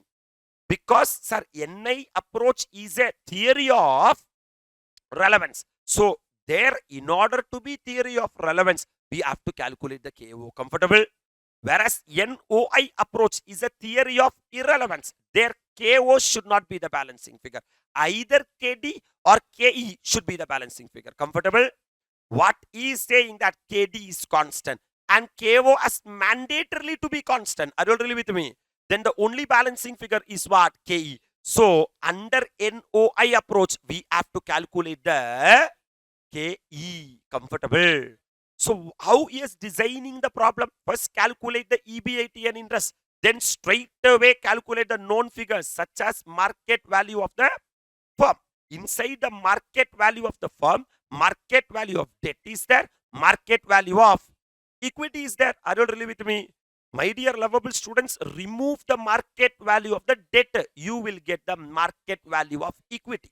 You are having EBIT minus interest. You will be getting earnings available to the equity shareholders.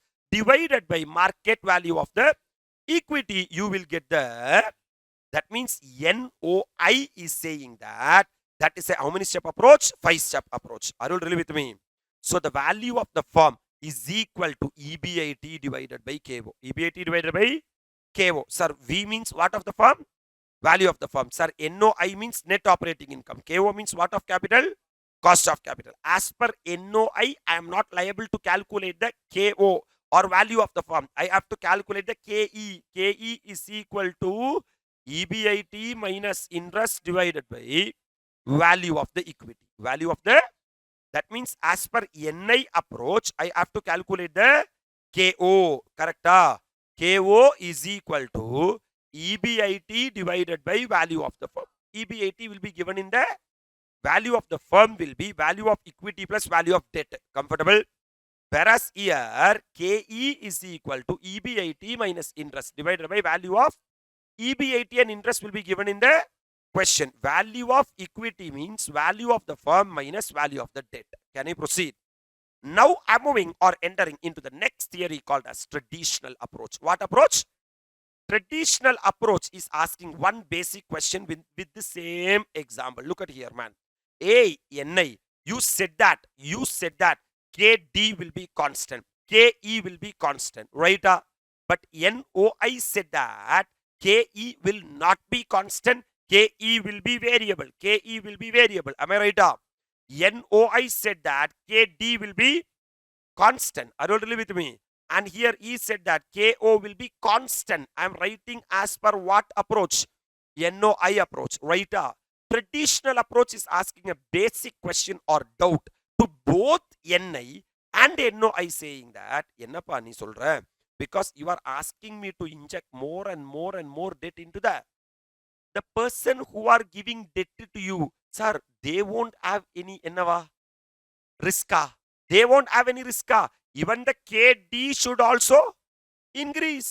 Sir, if you inject more and more and more debt into the what structure? Capital structure, the expectation, the risk of the debt holders will also increases. Then automatically KD increases and KE will also increases. My dear lovable students, if KE also increases, KD also increases, automatically KO increases. If the KO changes, not increases, KO, if the KO changes, then automatically value of the firm will change. Automatically. That's why, sir, traditional approach is called as theory of relevance. Because in order to be theory of relevance, my dear lovable students, who should change?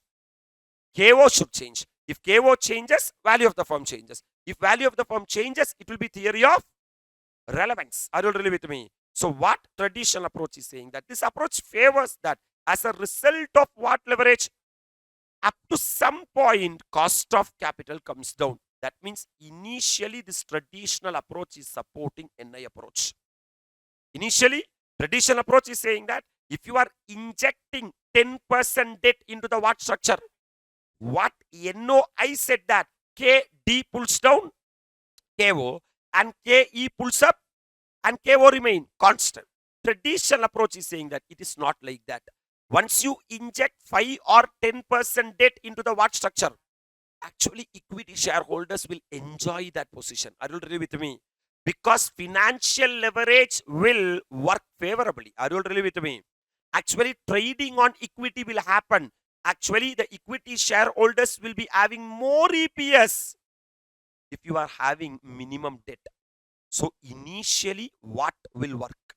NI approach will work. Initially, and value of the firm increases.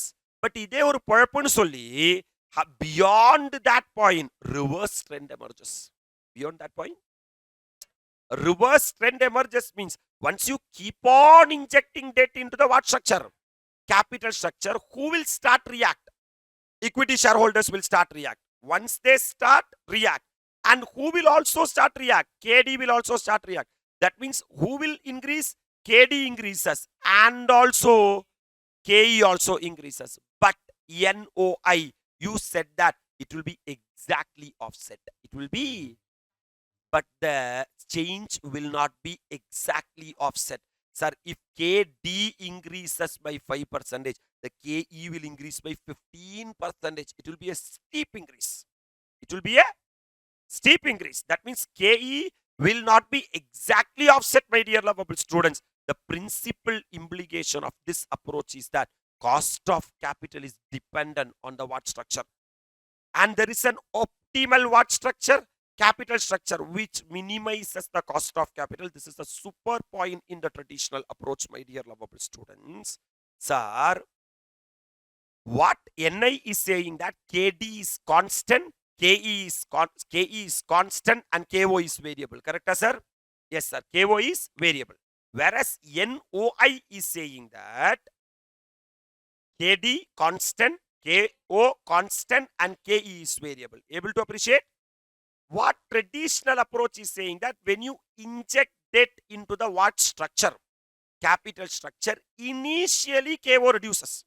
Initially, but if you inject more and more and more debt into the what structure?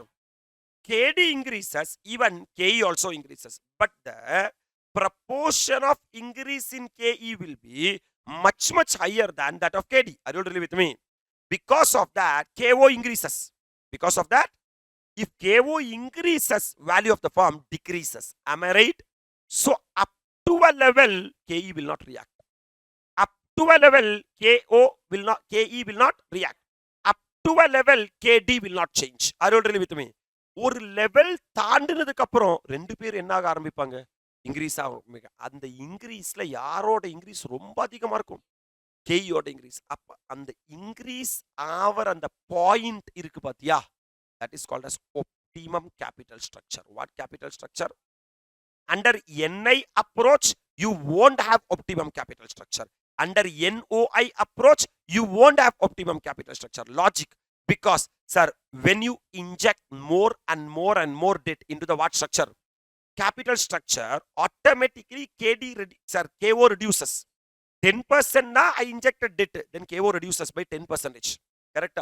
I inject more debt, 20%, then KO reduces by 20%. Are you understanding? If I inject 50% debt, then KO reduces by 50%. Are you all really with me? That means what is the optimum capital structure as per NI? There is no such concept. If possible, try to inject 100% debt. Practically, is it possible? No, sir. But NOI is saying that need debt inject pannamiru. Sir, KO is not going to change. If KO is not going to change, there is no question of optimum what structure at all. Capital structure at all. Are you able to appreciate? But traditional approach is saying that initially when you inject debt into the what structure? Capital structure, KO reduces. So when the KO reduces, value of the firm increases. Are you already with me? Are you able to appreciate? That means, my dear lovable students, after a particular point of time only, KO start increasing. Correct? So, in the point like KO rumba least arko, that point is the optimum what structure. Only under traditional approach, you will be having optimum capital structure.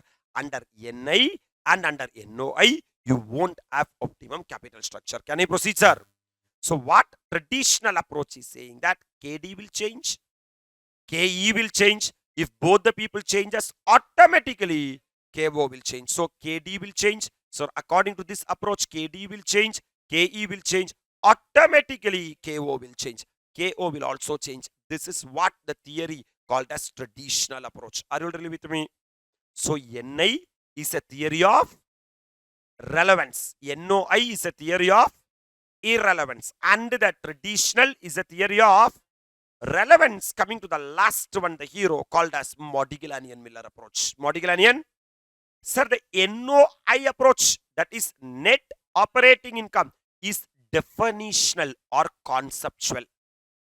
It is correct only if you inject debt into the what structure? Capital structure. KO reduces because of KD. And KE pulls up KO. Are you really with me? And it will exactly offset. This is what the theory of the NOI. But it lacks behavioral significance. Ellarum kekranga how it will exactly offset. Sir, NOI was speechless. He was not able to explain why it is exactly offset. So it does not provide operational justification. How it will operate, NOI was not able to say. For irrelevance of what structure? Capital structure. That's why who came as hero? Modigliani. However, Modigliani and Miller approach provides behavioral justification for constant overall cost of capital and therefore total value of the firm. Then, sir, there is a defect in the NOI approach, my dear lovable students. NOI approach said that, sir, net operating income, there is a defect. Conceptually, that is right, but operational justification, it failed. I will give you the operational justification. I will explain you how it will be exactly offset. That means Modigliani and Miller approach is an extension of the NOI approach. Are you agree with me? Sir, this approach indicates that capital structure is irrelevant. If two firms are alike in all aspects except capital structure, sir, the value of the firm will not change because of the arbitrage process. Because of the, which means correct any imbalance. If there is any imbalance between the levered firm and the unlevered firm, then also it will correct, my dear lovable students. That expectation will change and at a stage will be reached where arbitrage is not possible. So there were defect with the NOI approach. Conceptually, NOI approach was correct. Whereas, sir, operational justification, it has failed. Who gave the operational justification? Modigliani and Miller approach. So Modigliani and Miller said that. Modigliani and Miller said that, sir, if two firms are alike in all aspects except capital structure, the value of the firm will not. He has explained one without tax and he has explained one with the tax. Sir, we are moving with this background. We are moving into the three questions what we are supposed to be solved. Sir, illustration number A, illustration number N, and illustration number M. Shall we apply our discussion into the question, sir? This is a RTP May 2022 question. Following data relating to two companies belonging to the same risk class.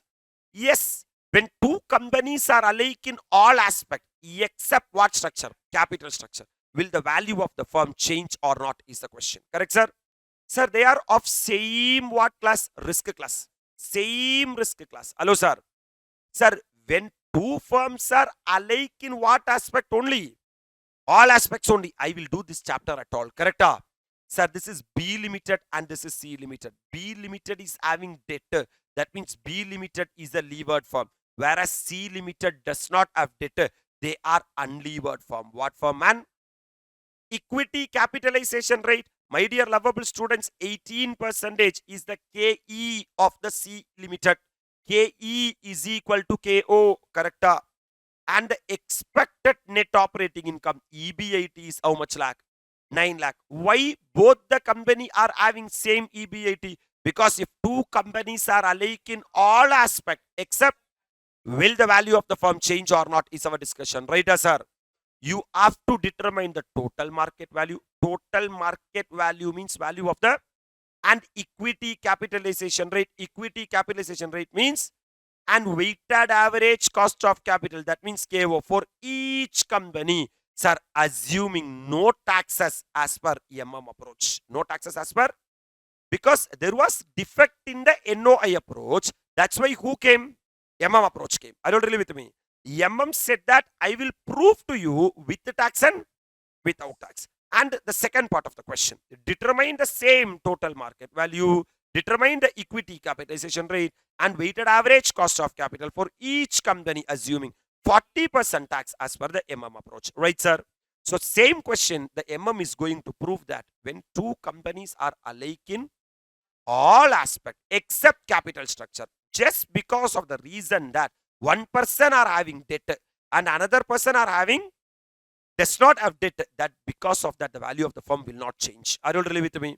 If you critically analyze B limited and C limited, two company, my dear lovable students, inga paru, sir, this is with regard to company number 1 and this is with regard to company number 2. Right, sir? What is the EBIT of the first company? 9 lakhs. Okay, what is the EBIT of the second company? Same 9 lakhs. Because, sir, risk and return should be one and the less what man interest. Sir, what is the interest paid by the first company? What is the interest paid by? Which is 27 lakhs into 12%. Am I right? 3 lakh 24,000.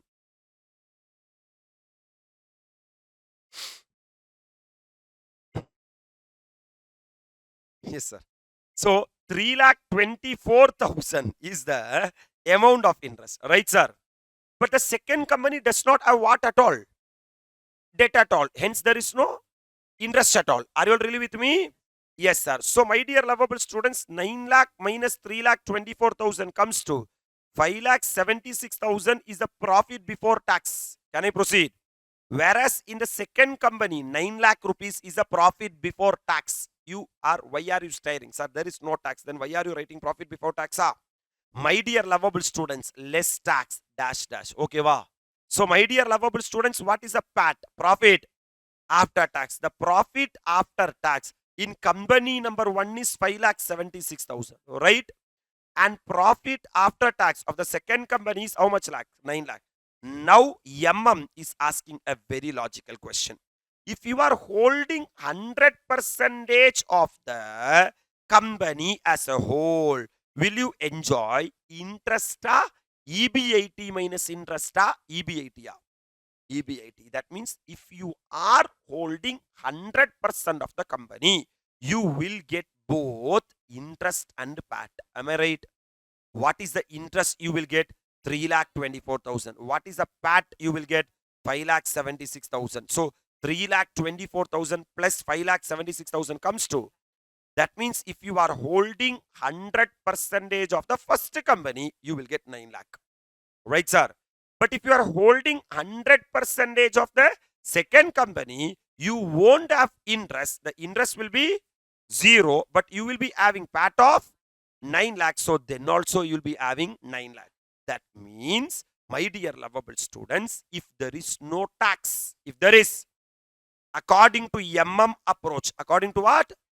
If there is no tax, value of the levered firm is equal to value of the unlevered firm. Value of the levered firm is equal to value of the. This is what the logic. This is what the logic. Are you really with me?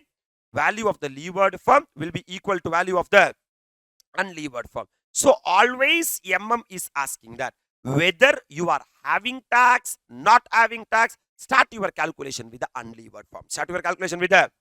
So I'm going to calculate, man, assuming there is no tax as per what approach?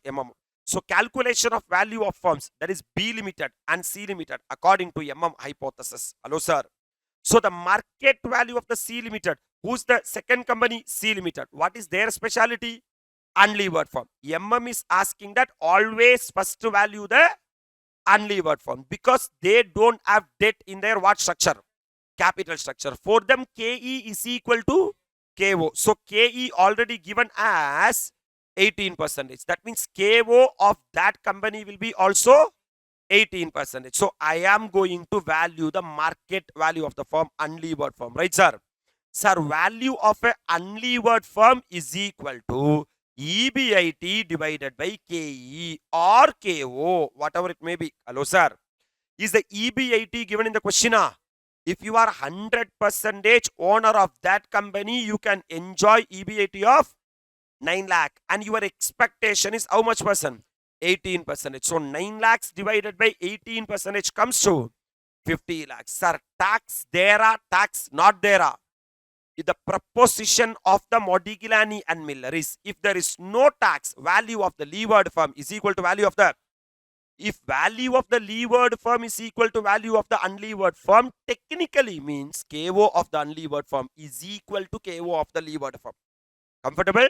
So value KE of an unlevered firm given is equal to KO of unlevered firm is equal to 18%. Are you all really with me? Now, sir, I have completed the value of the dash firm, unlevered firm. If there is no tax, value of the unlevered firm is equal to value of the. Now I am going to calculate the market value of the B limited. That is the first firm. That is what firm? Levered firm.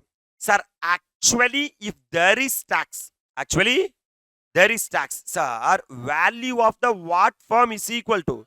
Levered firm is equal to value of the unlevered firm plus DT plus what? DT plus what? Sir, what is the value of the unlevered firm? 50 lakhs. Just now we calculated. Are you really with me? Plus you are having debt, but you does not have the T. T stands for what rate? Tax rate. Ennappa? That means 27 lakhs into 0. So 50 lakhs will be the what of the firm. That means, sir, what MM's hypothesis is saying that MM, Modigliani and Miller, can be classified into how many categories? Two category, without tax and with the tax. Are you all really with me? If it is without tax means value of the unlevered firm is equal to value of the levered firm, because whatever income you are getting from the levered firm, the same income you will be getting from the unlevered firm. Enapa clarity? Are you all really with me? Whereas, my dear lovable students, if there is tax, the value of the levered firm is equal to value of the unlevered firm plus DT. Plus what? DT. D means debt. D means tax rate. Can I proceed, sir?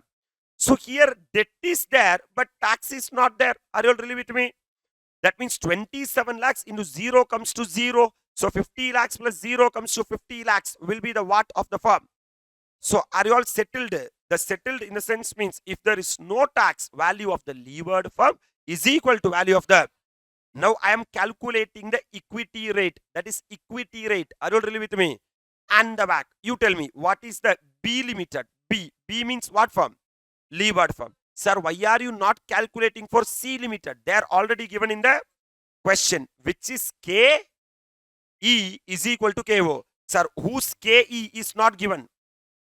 B limited's KE is not given. Are you really with me? Yes, sir. So I have to calculate the KE of the whose limited? Levered firm. Can we calculate KE? What is the EBIT of the company? 9 lakh. On that, the first company is liable to pay interest of 3 lakh 24,000. Comfortable. From the 9 lakh, if you reduce 3 lakh 24, earnings available to the equity shareholders are 5 lakh 76,000. Comfortable? Yes, sir. As per NOI, first you have to calculate the value of the firm. Am I right? Sir, I already said that MM approach is an extension of NOI approach. NOI fails to give operational clarification. Correct? Now MM is coming and saying that I will explain to you how exactly it will offset.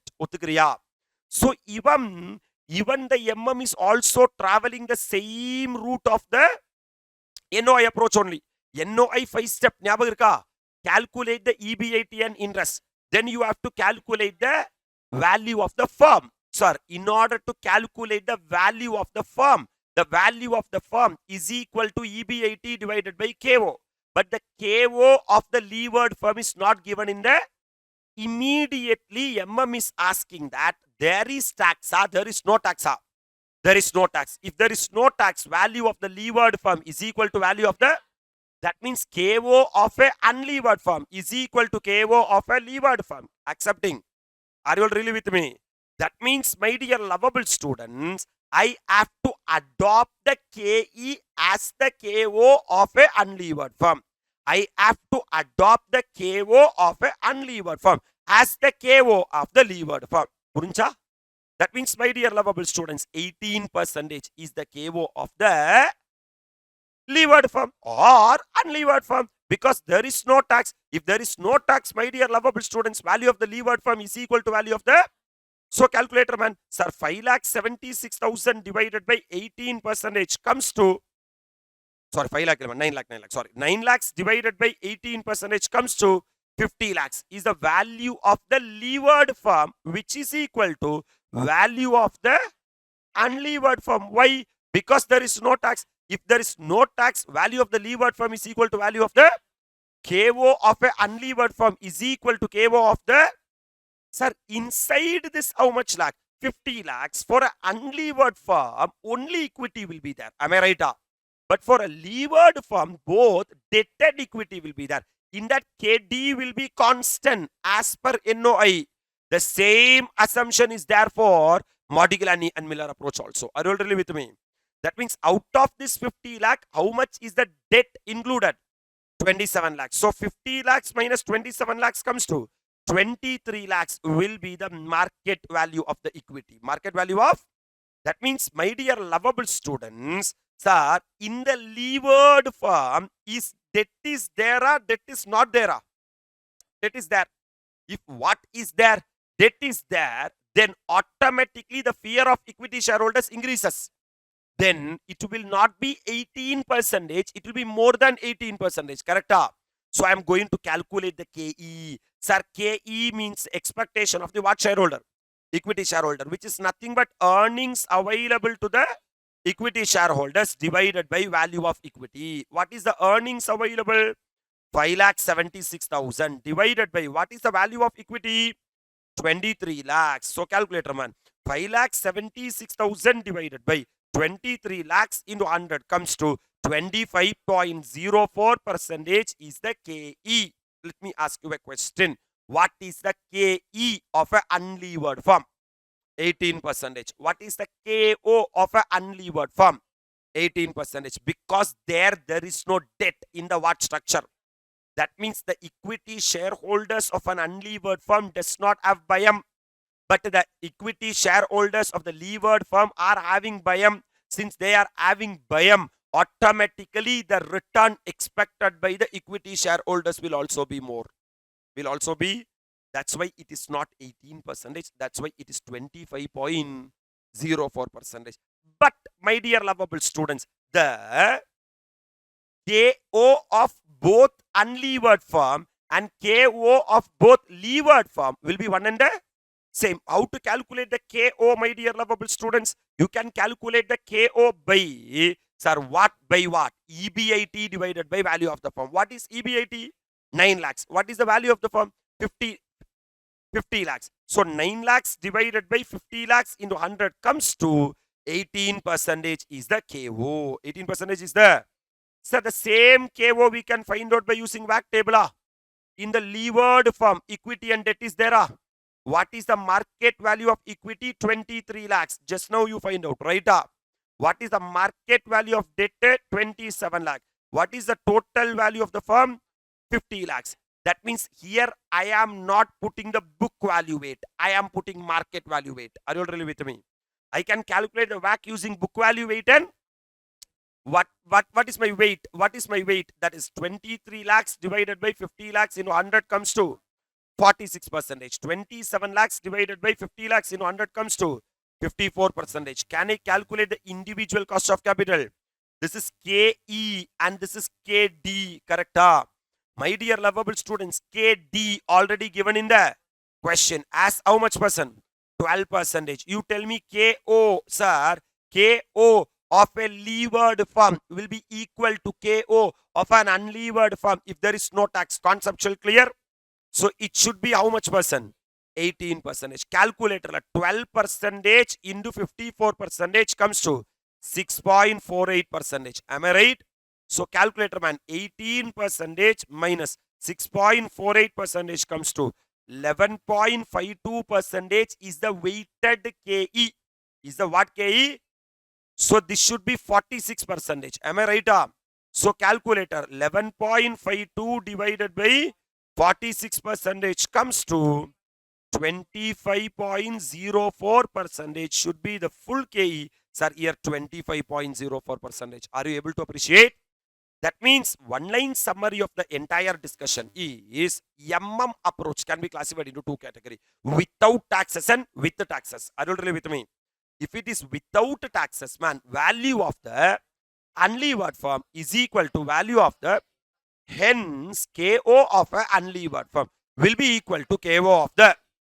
Fine, fantastic to the core. I'm moving into the next one, man. Assuming 40% tax as per MM approach. Are you really with me?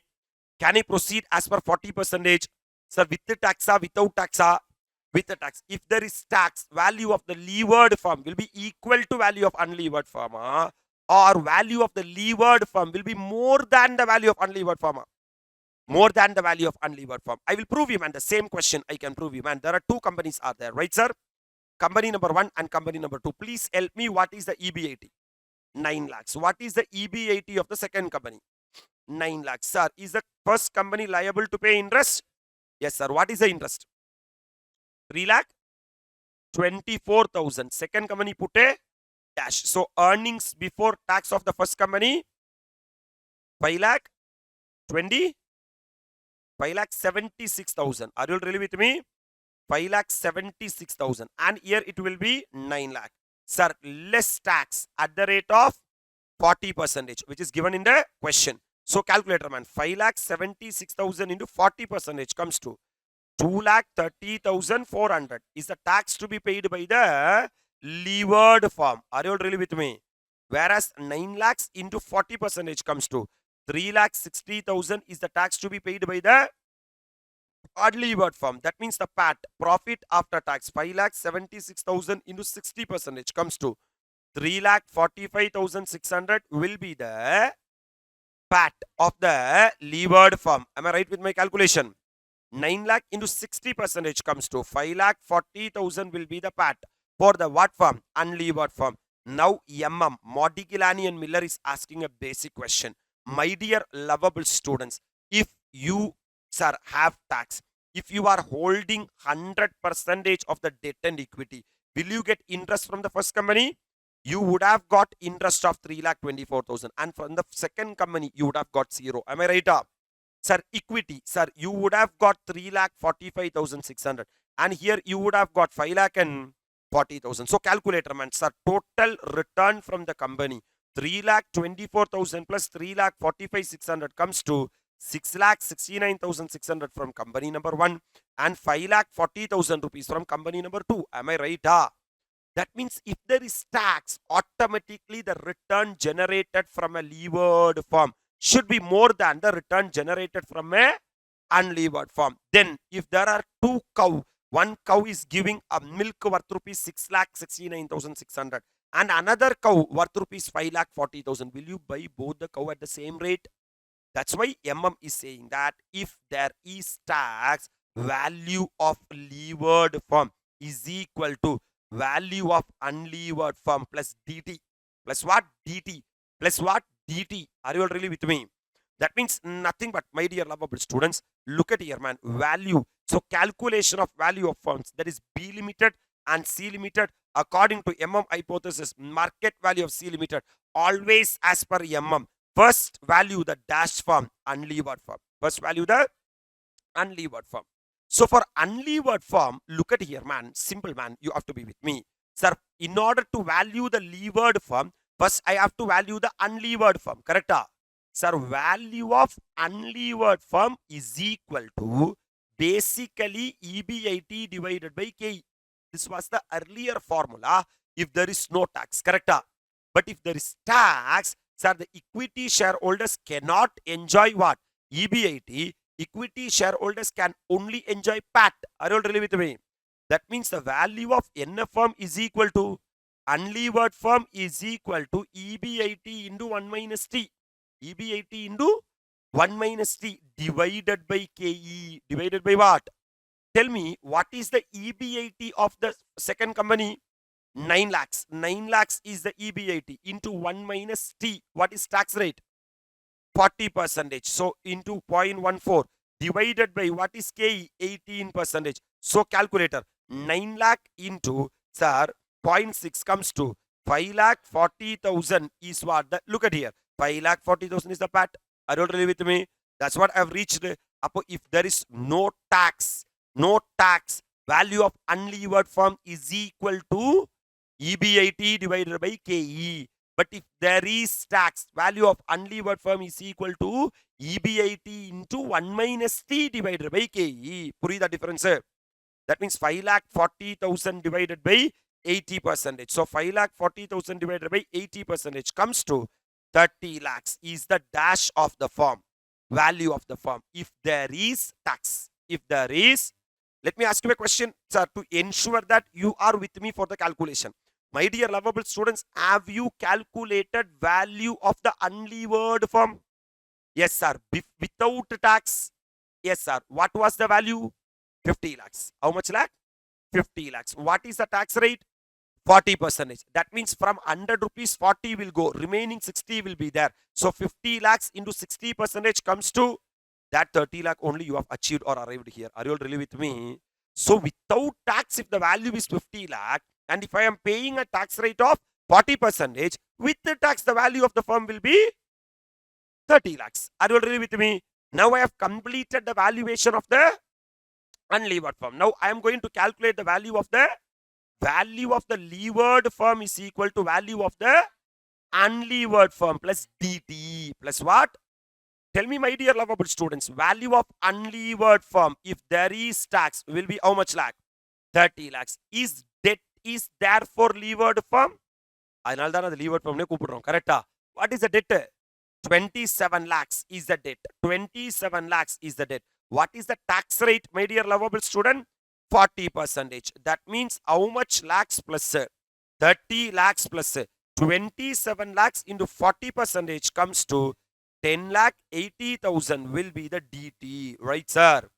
Abdina 30 lakhs plus 10 lakh 80,000 comes to 40 lakh 80,000 will be the value of the levered firm if there is tax. If there is appreciating, that means, my dear lovable students, 40 lakh 80,000 is the value of the levered firm if there is tax. Correct? But value of the unlevered firm is equal to how much lakh?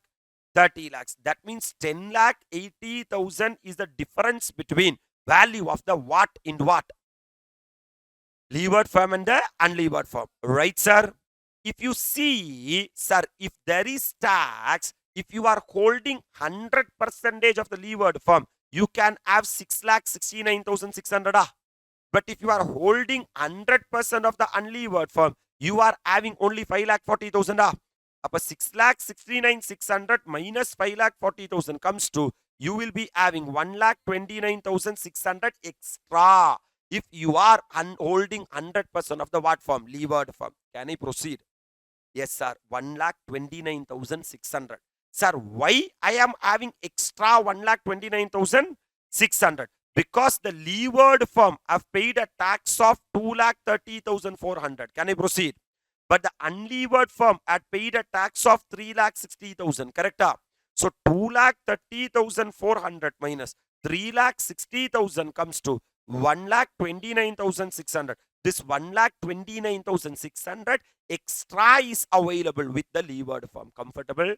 Why, sir, this guy has paid less tax? Why, sir, this guy has paid more tax? Because of interest. Because interest is a tax deductible item. Interest is a tax deductible item. Are you really with me? If you see the interest, if you see the question, they are saying that, my dear lovable students, 12% is the KD. 12% is the, sir, the second company is having 1,29,600. Is this for 1 year? Lifelong. Every year, this 1,29,600 will come. Every year, 1,29,600 will come. Right? That means the cash flow is a perpetual cash flow. What cash flow? The value of an asset today is equal to cash flow divided by R. The R is how much percent? 12%. So 1,29,600 divided by how much percent? 12% comes to 10 lakh.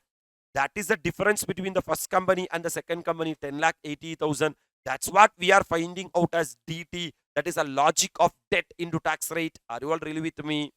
Are you all really with me? So 40,80,000 is the value of the firm. Can I continue with the second part of the answer? So you tell me, sir, total value of unlevered firm, how much lakh? 30 lakh. Because if there is tax, the value of the unlevered firm reduces. Correct? What was the value of the firm if there is no tax? 50 lakh. From that, they would have paid tax of 40%. So 50 lakhs and 40 lakh, 40% pochina 30 lakhs. Abdi calculate panna koodadu. Are you really with me? You have to calculate as EBIT into N minus C, 1 minus T divided by KE. Can I proceed? Yes, sir. So KE of an unlevered firm is equal to KO of an unlevered firm is equal to how much percent? 18%. Are you settled? Now I am going to calculate the market value of the B limited. That is what firm? Levered firm. Ippa na yara value panna poren? Levered firm. If there is tax, value of levered firm will not be equal to the value of the unlevered firm. If there is tax, value of levered firm will be more than the value of the unlevered firm. Comfortable? Yes, sir. So value of levered firm is equal to value of the unlevered firm plus DT. Plus what? DT. What is the value of the unlevered firm? 30 lakhs. Plus what is the debt in the levered firm? 27 lakh. What is the tax rate? 40%. So 27 lakh into 40% comes to 10 lakh 80,000 plus how much lakh? 30 lakhs comes to 40 lakh 80,000 is the value of the levered firm if there is tax. Comfortable? Now, sir, the WACC, weighted average cost of capital of C Limited. Who C?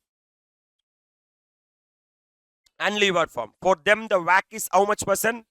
18%. Because KE is equal to, now I am going to calculate the KE and I am going to calculate the KO. Are you all really with me? Yes, sir. What is the EBIT of the levered firm? 9 lakhs. Less interest. Is there any debt in the capital structure? Yes, sir. Debt value of 27 lakhs. And the 27 lakhs interest 12% comes to interest of 3,24,000. Are you able to appreciate, sir? From the EBIT 9 lakh, if you reduce 3,24,000, what is the earnings before tax? 5,76,000. Is the levered firm liable to pay more tax or less tax? Less tax because of charging interest. Am I right? So less tax at the rate of how much percent? So 5,76,000 into 40% comes to 2,30,400 is the tax. Comfortable? So you will be getting a PAT, profit after tax of 5,76,000 minus 2,30,400 comes to 3,45,600. Right? Already we calculated the what value of the firm. Always MM is saying that take the total value of the firm. In case yaar irkangana, tax irkangana, value of the levered firm will be higher than the value of the unlevered firm. Purida? That means already we calculated 40 lakh 80,000, which is much more than 30 lakhs. 30 lakhs was the value of the unlevered firm. Plus DT will be there for value of the levered firm. Sir, inside this 40 lakh 80, sir, debt value will be there and also equity value will be there. Can you reduce the market value of debt? Yes, sir. How much lakh? 27 lakh.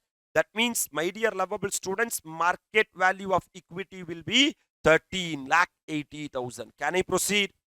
That means, sir, to the equity shareholders, 3 lakh 45,600 is the earnings available to equity shareholders. In order to enjoy 3 lakh 45,600, they have to invest 13 lakh 80,000. So calculator man, 3 lakh 45,600 divided by 13 lakh 80,000 into 100 comes to 25.0% is the KE. Is the what? And can we calculate the KO, my dear lovable students? Yes, sir. What is the formula for KO? KO is equal to EBIT divided by value of the firm. What is EBIT? 9 lakhs. So 9 lakhs divided by what is the value of the firm? 40 lakh 80,000 into 100 comes to 22.05. Yeah? It's the KO. Sir, what is the EBIT? 9 lakhs divided by 40 lakh 80,000 into 100 comes to 22 point. But sir, is this, sir, weighted average N of capital, cost of capital, is this NI approach? No. This is Modiglian Miller. So KO is equal to, I have to use the WACC table, correct? Can we calculate the WACC table? Tax bottom. Yes, sir. Tax bottom. Tax bottom tally. Wait. Sir, can I use the WACC table? Yes, sir. Sir, we are having equity and what? Debt. What is the market value of equity? We just find out 13 lakh 80,000. What is the market value of debt? 27 lakh. So total value of the firm 40 lakh 80,000. Can I calculate the weight? Yes, sir. Can I calculate the, sir, K individual cost of capital? Already I find out KE as 25.04%. I will not take KD as 12% because tax is there. Correct? If tax is there, cost of capital should be after tax. Hello, sir. So 12 into 60% comes to 7.2%. Comfortable? If I calculate, I will get 13.23%. If you want, by using formula method, don't take the KO as EBIT divided by value of the firm. This will work out only if there is no tax. Correct? If there is tax, EBIT will not be available to the what shareholder? to the all shareholders. Are you really with me? Actually, the KO means the total return, correct? So don't use this formula, because this formula will be applicable only if there is no comfortable. Yes, sir. So the WACC will be 13.23 percentage. Sir, but the WACC of unlevered firm was how much percent? 18 percentage. Correct? But the WACC of, sir, levered firm is how much percent? 13.23 percentage. அப்ப ரெண்டு பேரோட WACC என்ன ஆவல? Match ஆவல. Match ஆவலனா WACC is changing. KO is changing. That means MM should be theory of relevance. MM cannot be theory of. That's why from there arbitrage process is starting. What MM is saying that if there is tax, surely initially value of the levered firm will be more than the value of the unlevered firm. And slowly people will start fry from the levered firm to the unlevered firm, called as primary arbitrage. Correct, sir? So we are having basically 4 theories are there. NI approach, NOI approach, traditional approach, and the Modigliani and Miller approach. Right, sir?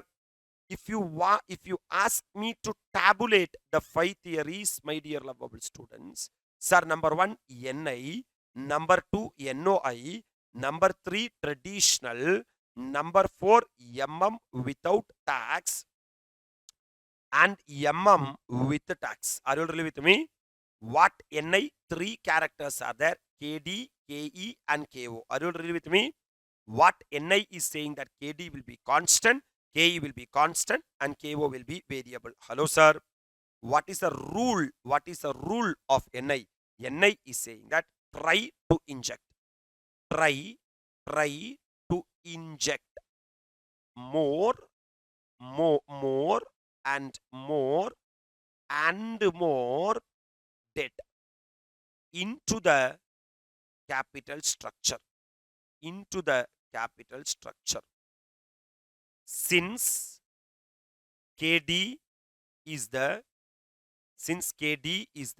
cheaper source of finance, KD is the cheaper source of finance, KD pulls down KO. KD pulls down KO. When KO reduces, value of the firm increases. When KO reduces, value of the firm increases. Are you all really with me? Yes, sir. Now coming to NOI, man, KD is constant, KE is variable, and KO is constant. KO is constant. The rule of NOI approach is saying that, what the theorem or the rule is saying that, if you inject debt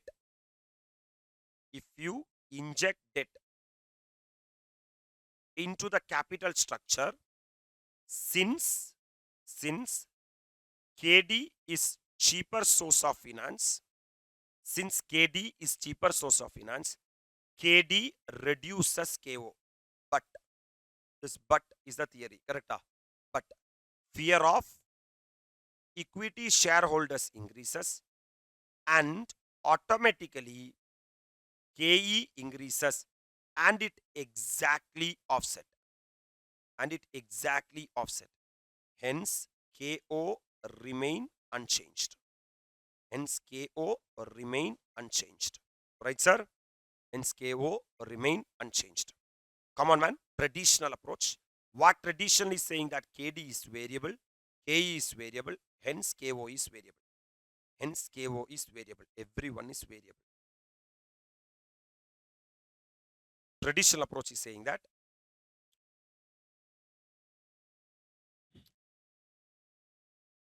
when you inject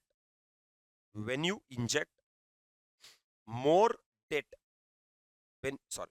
when you inject debt into the capital structure,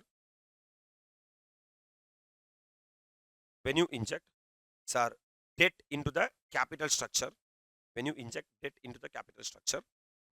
initially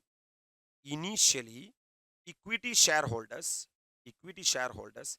enjoy financial leverage. And Equity shareholders enjoy financial leverage. Equity shareholders enjoy financial leverage. And initially KO reduces. Initially KO reduces. Such point is called as optimum capital structure. Optimal capital structure. Optimal capital structure. Optimal capital structure. Comfortable? With regard to MM, without tax, if there is no tax, value of unlevered firm is equal to value of the levered firm. Value of unlevered firm is equal to value of the levered firm. Value of unlevered firm is equal to value of levered firm. Comfortable? Hence, KO of unlevered firm, is equal to KO of levered firm. Hence, KO of unlevered firm is equal to KO of unlevered firm. Here, KO is equal to EBIT divided by value of the firm. EBIT divided by value of the firm. EBIT divided by value of the firm. Here, if there is tax,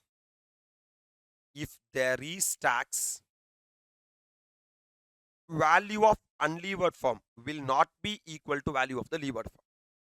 Value of unlevered firm will not be equal to the value of the levered firm. Hence, value of levered firm is equal to value of unlevered firm plus DT. Value of levered firm is equal to value of unlevered firm plus DT. Value of unlevered firm plus DT. Okay, sir? Yes, sir. And if tax is there, value of the unlevered firm is equal to EBIT into 1 minus T divided by K. K or KO, whatever it may be. EBIT into 1 minus T divided by K. EBIT into 1 minus T divided by K. Comfortable? With this, my dear lovable students, the concept revision of the first chapter, that is capital structure theories, comes to an end. And we have done with question number 1, which is question number A. In the coming slot, we'll be solving again MM. You have to revise the theory, whatever we have done. The 2 questions will be solving, which we will be feeling it as very cakewalk to proceed, my dear lovable students. We will be, discussing a superb 2 question, past examination and RTP question. Have a full revision of theory, NI, NOI, traditional, MM without tax and MM with tax. Are you all clear? Yes, sir. Sir, very, very, very happy afternoon to all. So we are doing capital structure theories. We have done. Actually, the relationship is first cost of capital. We calculated KD, we calculated KP, we calculated KE, we calculated KR, we calculated KO. Sir, because of Alzheimer's, I'm asking you a question, sir. Can we recall what is the formula for KD? Redeemable debt. I into 1 minus T plus RV minus NP divided by whole divided by RV plus NP divided by 2 into 100. Right, sir? If the debt is a redeemable debt, this formula will come. If it is irredeemable debt, I into 1 minus T divided by NP into 100. If it is PD, that is, sir, KP, sir, irredeemable KP na PD divided by NP into 100. Redeemable na PD plus RV minus NP divided by N, whole divided by RV plus NP divided by 2 into 100. Then we are having KE 5 formulas or 6 formulas. Dividend price approach, earnings price approach, dividend price plus growth approach, earnings price plus growth approach, realized yield approach, and the capital asset pricing model. Generally, KR is equal to KE if there is no flotation cost. If there is flotation cost, we have to rework the KR by using the KE formula. But the denominator, sir, we have to take the gross and not the net. Are you remembering? Simple. That's it with regard to that. So if you work out the weighted average cost of capital, the answer, what we will be calling it as KO. That KO can be worked out either using the book value weight or the market value weight. Now, after we studied the cost of capital, we have entered into the capital structure theories. NI approach, NOI approach, traditional approach, Modigle and Miller without tax, and Modigle and Miller with the tax. Now, the last line we said in the with the tax is, if there is tax, value of the levered firm will be higher than the value of the. Now, how approach theory will be a theory of irrelevance, it will be a theory of relevance is what we have stopped. Correct? Now, itself are saying that, illappa, there is a process will be happening called as arbitrage process. What process? Sir, what is arbitrage? Sir, this is propounded by Modigle and Miller. It is proposition capital structure irrelevant to the what valuation. Because according to if two firms are alike in all aspects except capital structure, value of the firm will not change. This is what the story of the approach. Right? Explanation: if two firms are alike in all aspects, example, return are same, that is EBIT same, sir, beta same, size of the firm same, except what structure? Capital structure cannot have two different values. Even if they have initially, because of tax, sometimes value of the levered firm may have more value than the value of the unlevered firm. Purida? Their value will be made automatically equal due to operation of a process called as what process? Arbitrage process. So, what is arbitrage, sir? It is a process of buying in cheaper market. You will go and buy the things from the cheaper market and sell in the what market? Costlier market to make a arbitrage gain. That means if there is tax, what is saying that two firms will be there, levered firm and the unlevered firm. If there is tax, this will be the position. This means value of the levered firm will be higher than the value of the unlevered firm. You tell me whether you are shareholder in this firm or this firm, your risk is same, your return is same, your size is. Then by investing huge amount in levered firm, why are you holding that, sir, 100%? Sir, if you are holding 100% of the what firm also, unlevered firm also, this firm also earning same EBIT, correct? So let you sell the shares in levered firm and go to the, this is called as arbitrage. This is called as, sir, இவ்வளோ பெரிய investment பண்ணி இங்க இவ்வளோ EBIT enjoy பண்றதை விட இதை விட கம்மியான இன்வெஸ்ட்மெண்ட் எங்க பண்ணாலே அன்லிவர்ட் ஃபார்ம்ல பண்ணாலே எனக்கு என்ன கிடைக்கும்னா same EBIT கிடைக்கும். So due to this process, demand of the product in the cheaper market increase. So every people will start sell the shares of the levered firm and they will start investing in the unlevered firm. Are you really with me?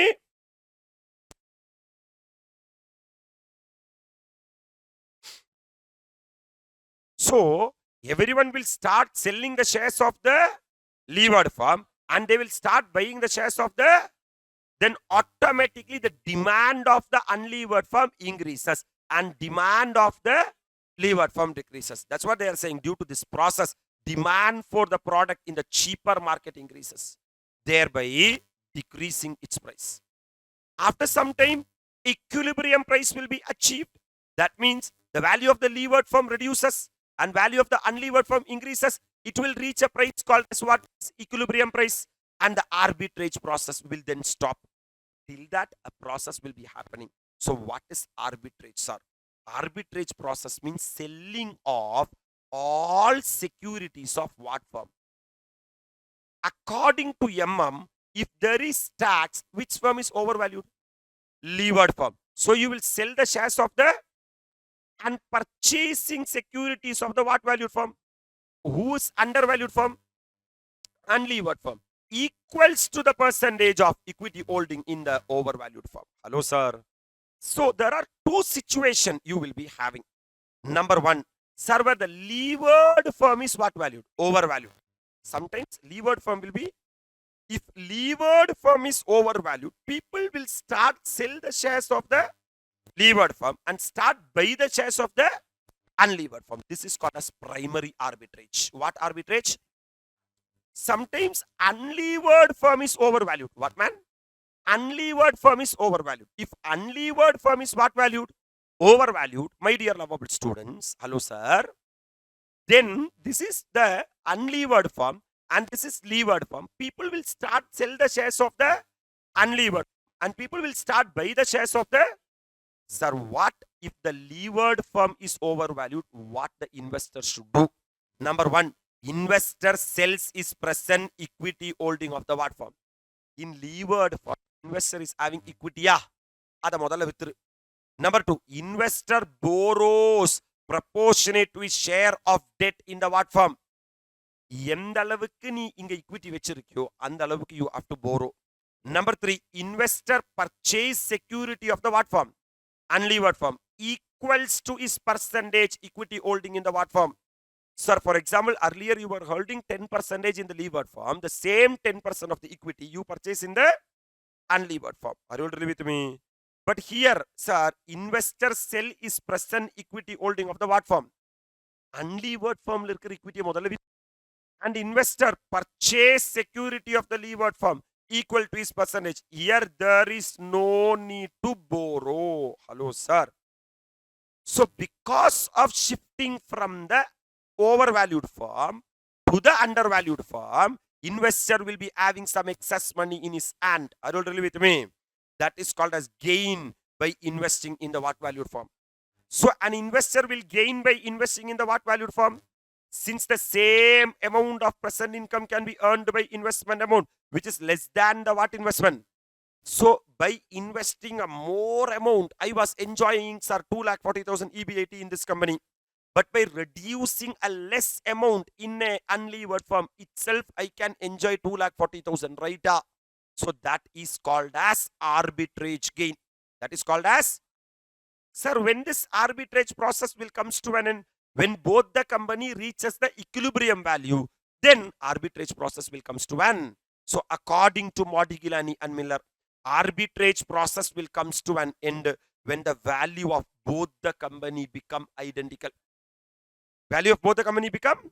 So there are two types of arbitrage are there. Number one, primary arbitrage, and if the value of the levered firm is more than the value of the unlevered firm, that is called as what arbitrage? If there is primary arbitrage, people will shift from levered firm to the, sir, if the value of the unlevered firm is more than the value of the unlevered firm, then it is called as, in case of secondary arbitrage, people will move from unlevered firm to the levered firm. Right, sir? Sir, for what purpose? Like monkey, they are shifting from levered to unlevered, or, sir, unlevered to levered to obtain one of the objective. To obtain what? இது ரெண்டுல ஏதாவது ஒரு objective அவங்க achieve பண்ணணும். Number one, increased profit with the what investment? Same investment. Sir, if I am investing X amount in levered firm, I am getting 2,40,000 only, no? Yes, sir. But if I am investing the same in another company, I will be getting more. Are you really with me? That means I want to increase my profit with the, or same profit with what investment? Why I have to invest this much amount in to get 2,40,000? If I invest lesser than this amount itself, I can get 2,40,000. Correct? Yes, sir. Sir, how arbitrage process when levered firm is what valued? First, this is the 5-step approach. How many step approach? Now think, practically think. There are two firms are there. Levered firm, and now in the levered firm's value is higher. You are a equity shareholder in the levered firm. First sell, my dear lovable students. Sell. First you sell the equity of the what firm? Levered firm. Sir, you are not holding 10% of the levered firm. You are holding only the 10% of the equity of the what firm? Levered firm. But you are going to invest the 10% equity of the unlevered firm. Correct? Yes, sir. So, like this, you have to analyze and understand, my dear lovable students. One is levered firm is there, other is unlevered firm is there. Our situation is value of the levered firm is higher than the value of the, then only primary arbitrage will work. In this levered firm, equity is there and also debt is there. Correct? In equity, you are holding 10% and in debt, you are holding 0%. Correct? Now, you have to sell the equity in the what firm? Levered firm. Sir, once you sell the equity in the what firm, you will be having money. And now you are moving into the unlevered firm. There you will go and invest, sir, the 10% in the equity of the unlevered firm. Correct? But risk changed. Because earlier you were holding only equity of the levered firm, correct dane? But now you are holding 10% of the equity of the unlevered firm. So, sir, 10% holding equity of the levered firm is not equal to 10% equity of the what firm? Levered firm is not equal to 10% equity of the what firm? Unlevered firm. Why, sir? Why, sir? Logic. The reason very simple. If I am holding 10% equity of the unlevered firm, I can say that I am holding 10% of the company. But if I am holding 10% equity of the levered firm, I am holding only 5% of the company. Because if I hold the same how much percent? 10% in debt, purida. Then I can say that I am holding 10% in equity and 10% in debt, total 10% I am holding. But now I am holding 0% in debt. Yes, sir. I am holding only 10% in the equity of the levered firm. By selling that, I can't move into the unlevered firm. ஏன்னா இங்க levered firm ஓட equityல மட்டும்தான் 10% வச்சிருந்தேன் நானு. But அன்லீவர்ட் ஃபர்மோட ஈக்விட்டியில 10% வச்சா அன்லீவர்ட் ஃபர்மோட 10% வைக்கிறதுக்கு equal. அப்ப என்னோட இன்வெஸ்ட்மெண்ட் என்ன ஆகணும்னா மேட்ச் ஆகணும்னா எங்கிட்ட காசு பத்தாது. That's why they are saying that borrow. That's why they are saying that's why you have to borrow.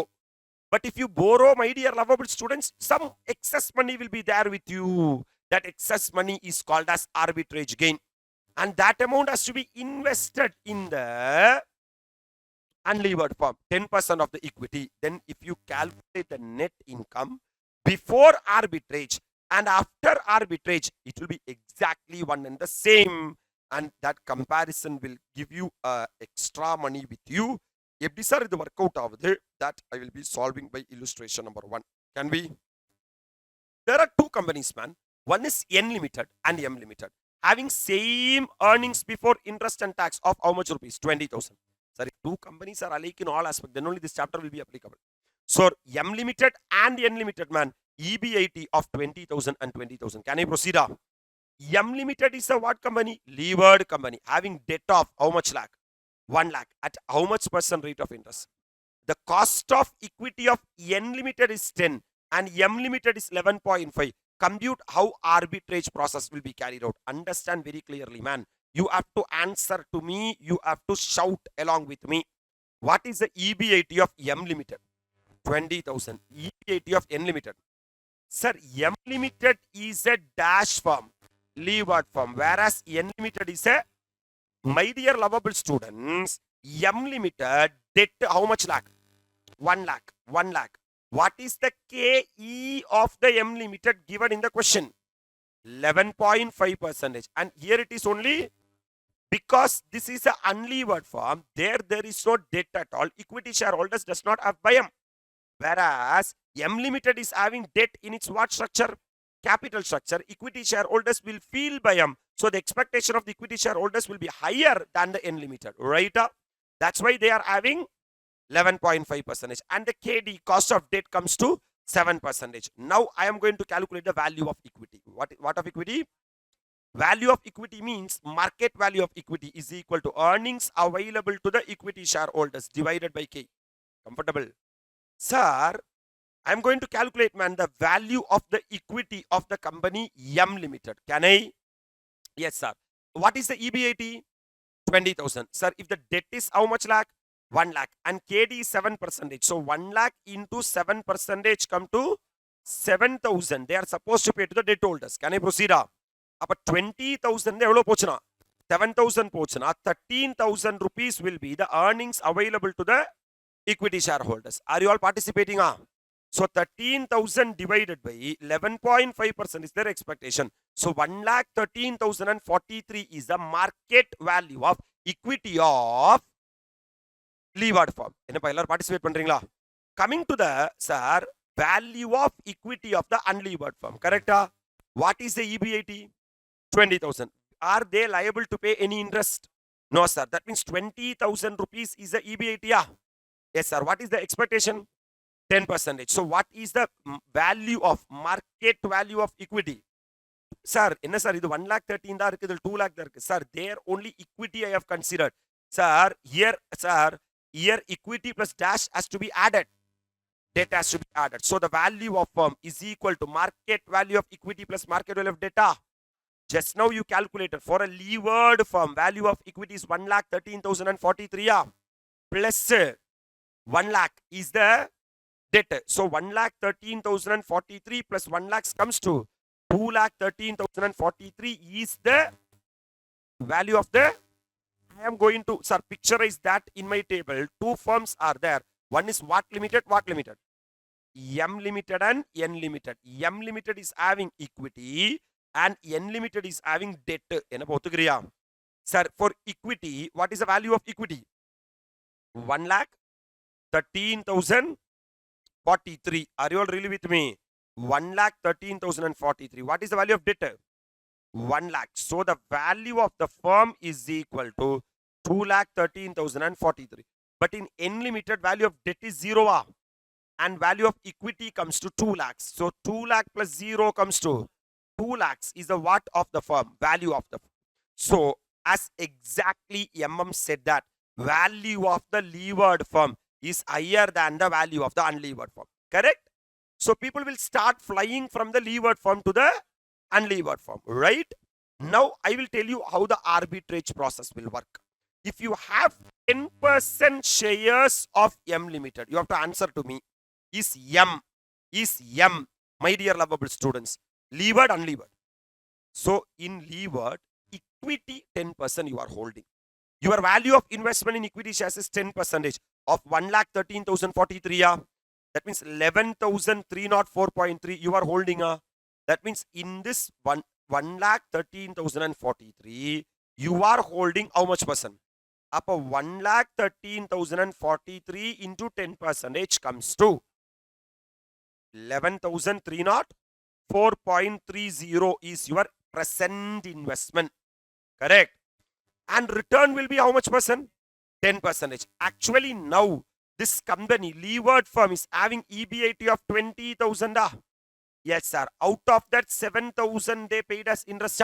So 13,000 is the earnings available to the equity shareholder. If you are holding 100%, they will give 13,000 rupees, right? But if you are holding only 10%, so the present return you are enjoying is 1,300. Can I proceed, sir? Now what is the alternate strategy? You will jump from the levered firm to the, sir, sell your 10% shares of the what firm? Levered firm at how much rupees? 11,304.3. So first step number 1, sell it. So you will get 11,304.30. Getting it? Yes, sir. And borrow 10% of the levered firm's debt. Correct, sir? Tell me, man, sir, is a levered firm is having debt? How much? 1 lakh. 1 lakh into how much percent? So second step should be what? Borrow. How much borrow? 10%. So my dear lovable students, sir, 11,304 plus 10,000 comes to 21,304. 3 rupees will be there in your pocket. And invest the money, that is 10% in the unlevered firm stock. What is the value of the unlevered firm? 2 lakh. So out of this money available, you have to invest. You are going to invest 2 lakh into how much percent? That means from your pocket, how much money will go? That means, sir, 21,304.3 minus 21,000 means 1,304.30 will be there still in your pocket. This is called as arbitrage gain. Comfortable? So the total resource or money we have will be totally 21,304.3 will be there in your pocket. Picturizing. Yes, sir. Yes, sir. Solle. And invest 10% of 2 lakhs comes to how much? So out of the money available of 21,304.3, if you invest 20,000, still you are having 1,304.3. Yes, sir. Now I am going to find out the net income, my dear lovable students. Earlier I was 10% equity shareholder in levered firm. Earlier I enjoyed 1,300. I already find out, man. Now I am a 10% equity shareholder in the unlevered firm. What is the EBIT of the unlevered firm? 20,000. There, how much I am, sir, holding? 10%. So 20,000 into 10% comes to, I will get dividend of 2,000. But I am having personal borrowing. What borrowing? because I have borrowed. How much I borrowed? 10,000 I borrowed. For that, I have to pay KD. Yeah. What is the KD available in the question? 7%. So tell me, 10,000 into 7% comes to 700. So from 2,000, if how much goes? I will be getting 1,300. Exactly the same. Are you all really with me? That means because of the what process also, arbitrage process also, my income has not been. So your return will be 10% EBIT of the what form? Minus interest to be paid on the borrowed fund. Correct? Up 20,000, not a 10%. Will we get 2,000? And we borrowed 10,000. For that, are we liable to pay 7%? So 700. So 2,000 minus 700, 1,300 will be the net income. Even after you moving from levered firm to the unlevered firm, still in your pocket 1,304 excess money will be there. For that 1,304, can you eat ice cream? Now your returns remain the same 1,300, which you can getting from what limited? Before investing in M Limited, but still you have 1,304 excess money available with you. Hence, you are better off by doing the arbitrage. Comfortable? If you see the key moments in this match, in the above example, you have not invested the entire amount received from sale of shares of levered plus amount borrowed. Correct?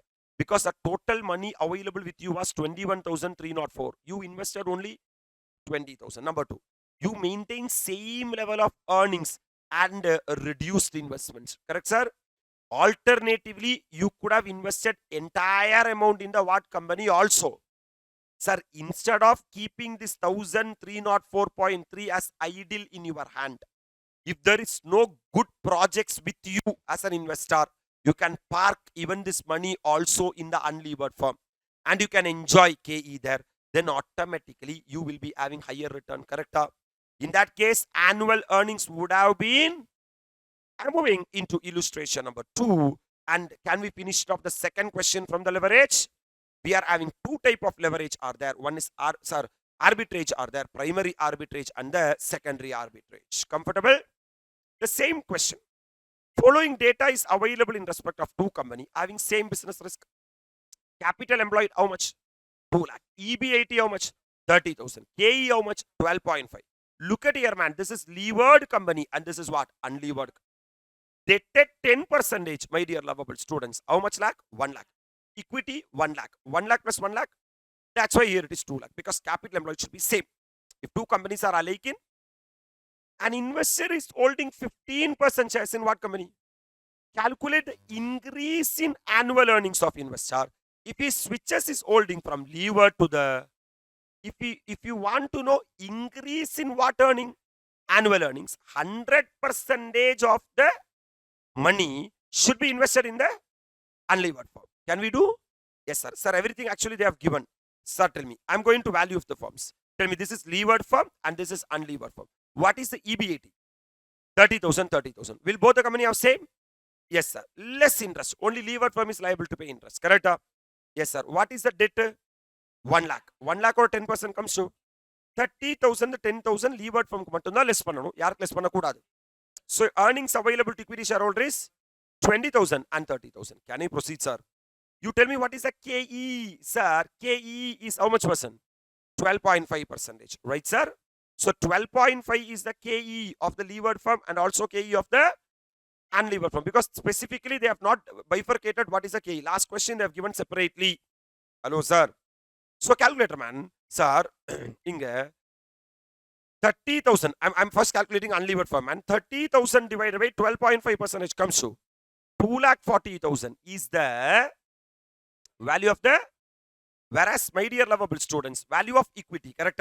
What is the earnings available to the equity shareholder? 20,000 because after 30,000 you are liable to pay 10,000. But 20,000 divided by 12.5% comes to 1 lakh and sir, to this I have to add n of debt, value of debt. How much value of debt?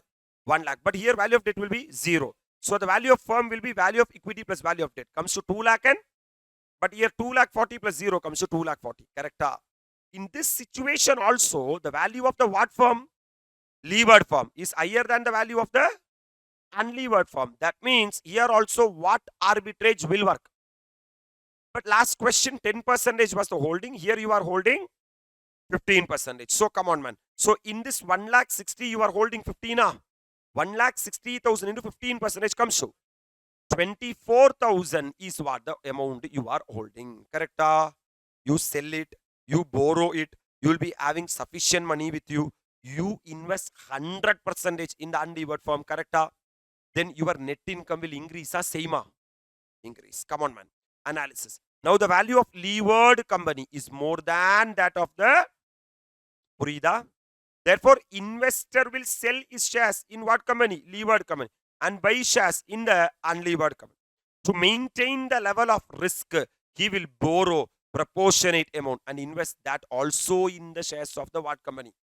Because question 1, how much is the increase in income? That means in order to enjoy more income, my dear lovable students, you should not keep anything in your hand. Can I proceed? So investment and borrowing. Come on. Sir, what is the current equity share capital of the levered firm? 1,60,000. Adod evlo percent? 15%. That means now you are holding 24. What is the debt of the levered firm? 1 lakh. Adod evlo percent borrow pannid? 15%. 1 lakh into 15% come to 15,000. So what is the total money available with you? 39,000. Sir, actually, ideally, what is the value of unlevered firm? 2,40,000. On that also you are going to invest, sir, 15%. So 2,40,000 into 15% comes to 36,000. But in place of 36,000, I am going to invest 30. That means 3,000 extra I am going to invest. For this 3,000 extra, I will get additional return. Are you really with me? Now, my dear lovable students, I totally invested 39,000 where? Unlevered firm. Unlevered firm, I should get KE. What is the KE of unlevered firm? That means I will totally get 4,875. Enough clarity, yeah. Sir, on that, can I enjoy entire 4,875? Yeah? Or I have to pay my interest on personal borrowing? What is my borrowing?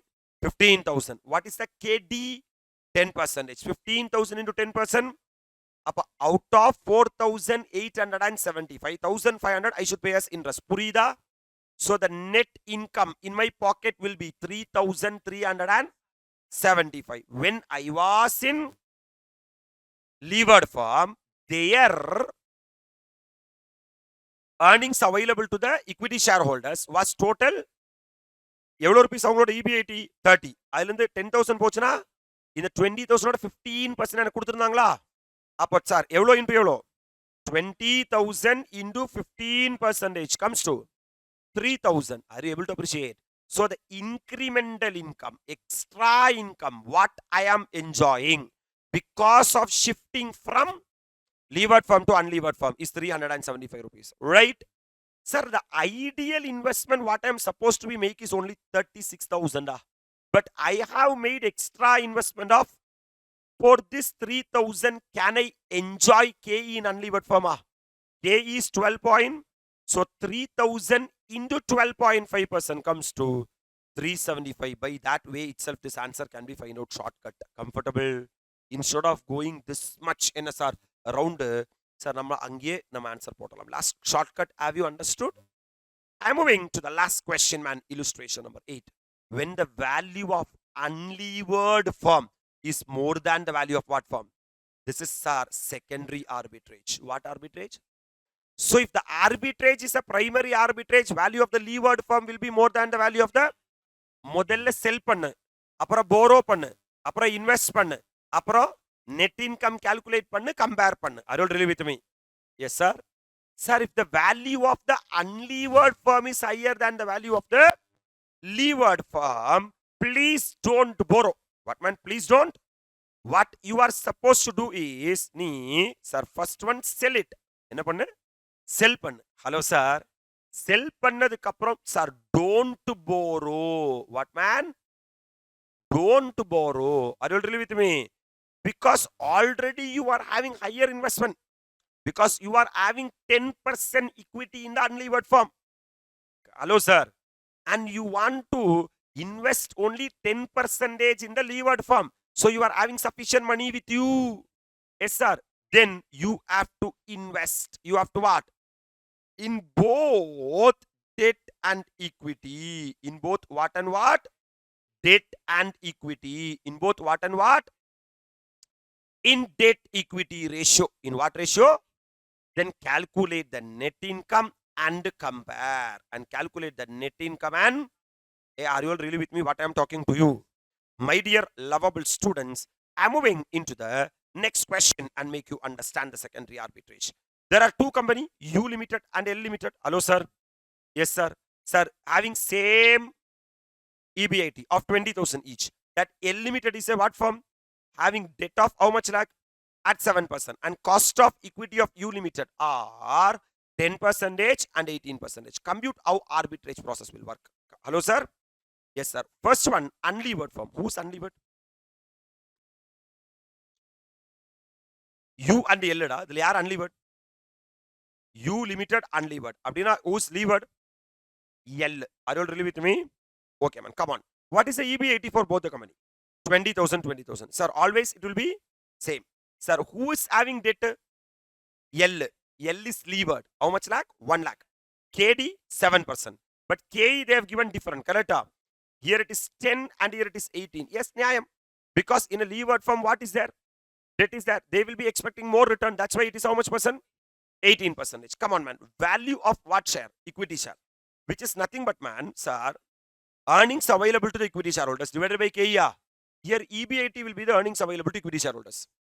20,000 divided by 10% comes to here out of 20,000, debt 1 lakh into 7%, 7,000 they have to give it as interest. Up 20,000, 7,000 pochana will be the earnings available to the calculator, sir. 13,000 divided by 18% comes to 72,222 is the value of equity.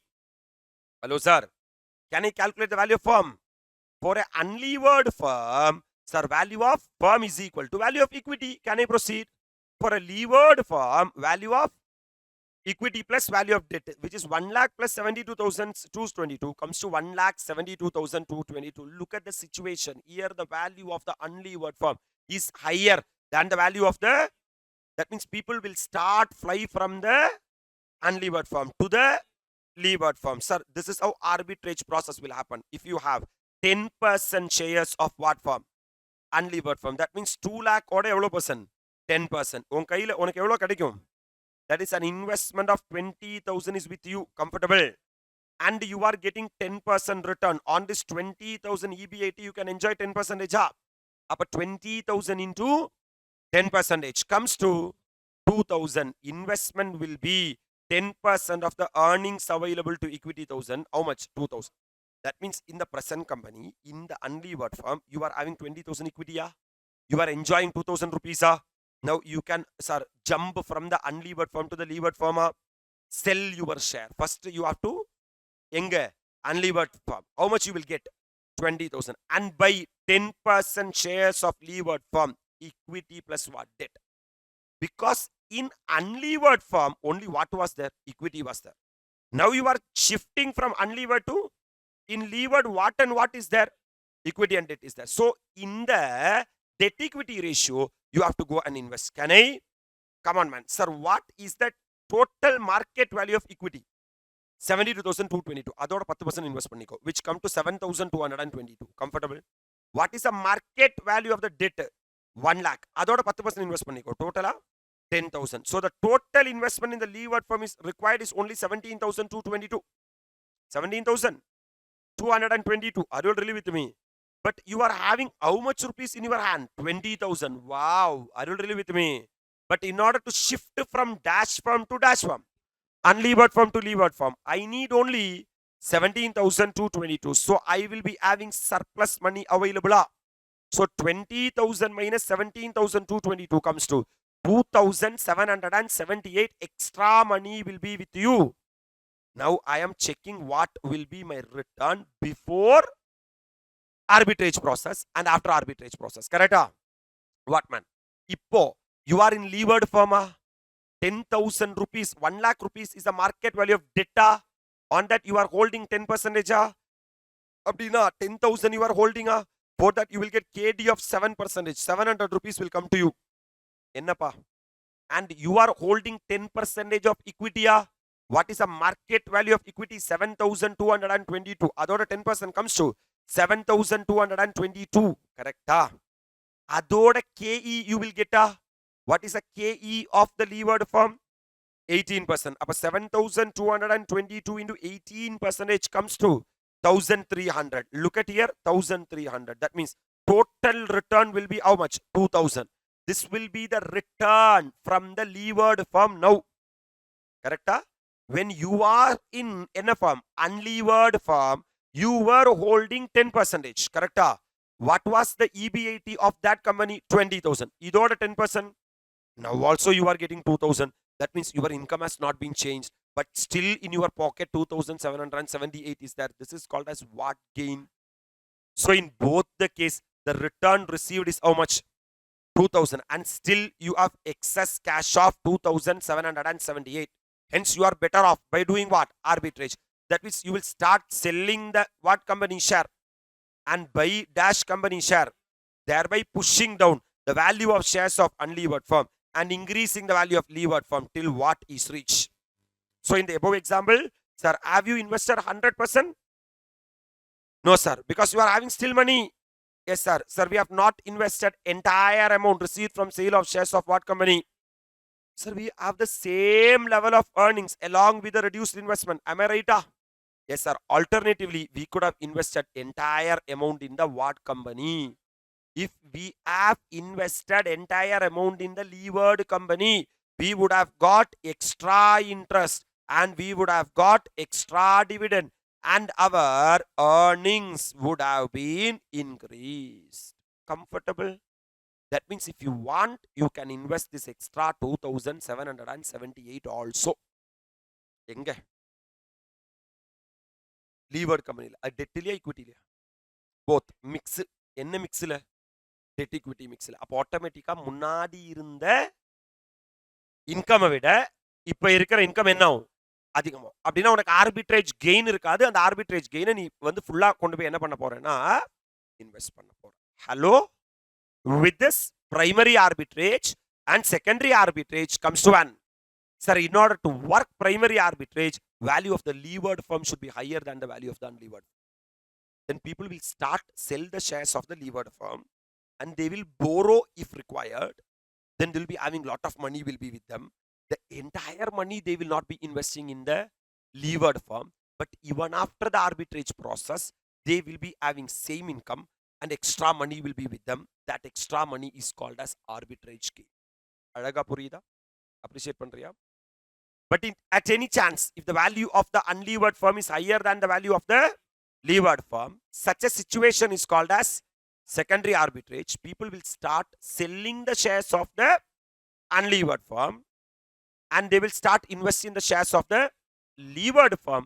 Automatically, it will, sir, the shareholder will be having the same income with extra money in his hand. That extra money is called as arbitrage gain. With this, we can say that we are through with the revision of cost of capital. We are with the revision of capital structure theories. And the third one, arbitrage process. Are you all really with me? Sir, very, very, very happy evening to all. Sir, we are doing the revision of the financial management. In that, my dear lovable students, we understood that subject FM means taking 3 decisions. Number 1 is investment decision. Number 2 is financing decision. And number 3 is dividend decisions. In that, actually, we have taken care of the financing decision. Number 1, cost of capital. Number 2, capital structure theories. Number 3, arbitrage process. Number 4, EBIT, EPS analysis with indifference point. This many topic we have done. So to that same, we are going to do the leverage analysis. What analysis?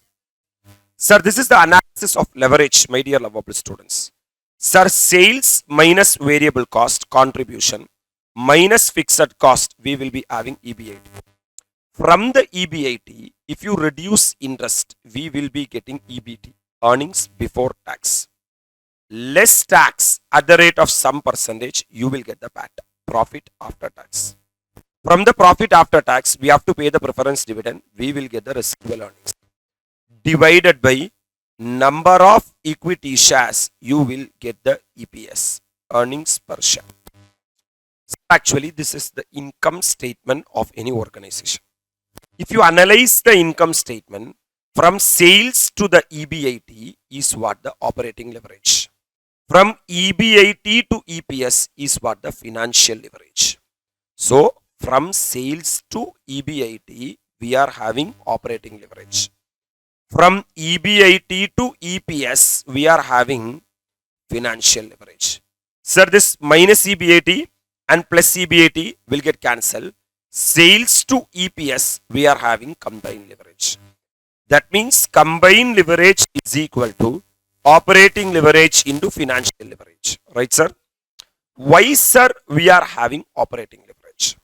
My dear lovable students, if sales is 100 rupees, this is what the revision of the operating leverage. Sir, if the sales minus variable cost, contribution minus fixed cost, EBIT. Sir, this is less and this is more. My dear lovable students, if the sales is 1 lakh and variable cost is 50,000, automatically contribution should be 50,000. Assume fixed cost to be 25,000, your EBIT will be 25,000. Sir, this is the cost structure of the company, present cost structure of the company. Assume there is a increase of 10% in sales, then automatically 1 lakh will become 1 lakh and 10,000. 1 lakh will become 1 lakh and 10,000. If the sales increases, variable cost should also increases. That means 50,000 also will become 110% comes to 55,000 will be the variable cost. So 1 lakh 10,000 minus 55,000 comes to 55,000 will be the contribution. Look at the change. New sales 1 lakh 10,000. Old sales 1 lakh. So 1 lakh 10,000 minus 1 lakh 10,000 divided by 1 lakh into 100 means there is a 10% increase in sales. My dear lovable students, 55,000 is the new variable cost, right, sir? Minus.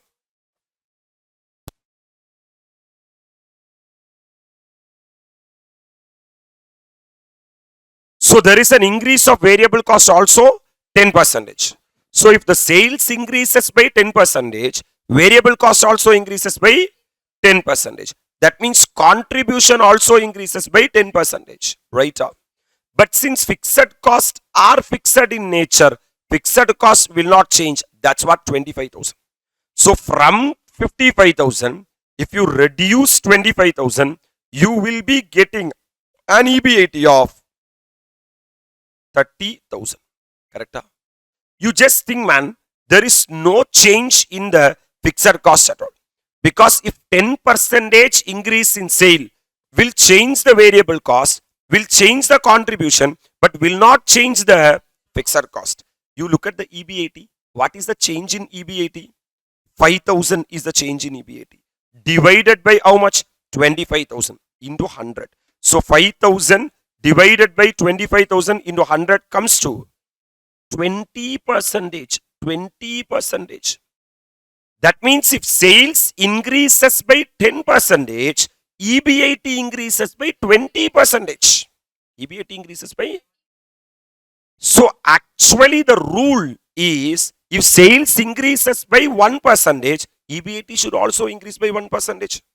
But if EBIT, if the sales is increasing by 1%, EBIT is increasing more than 1%. Such a benefit, such a favorable situation is called as leverage. Such a favorable situation is called as leverage. Assume a situation where there is a 10% reduction in the sales. 1 lakh rupees sales has become how much? 90,000. And 50,000 rupees variable cost will become 45,000. So 90 minus 45 come to 45,000 will be the contribution. Again, contribution also will come down by 10%. That means if sales decreases, contribution reducing. If sales increases, contribution also increasing. Whereas whether sales increases or reducing, fixed cost will be fixed. Fixed cost will be fixed. So 45,000 minus 25,000 comes to 20,000 is the EBIT. Find out the percentage change in EBIT. Percentage change in EBIT is equal to 20,000 minus 25,000 divided by 25,000 into 100.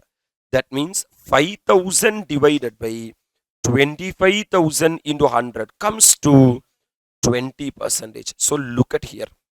Look at here.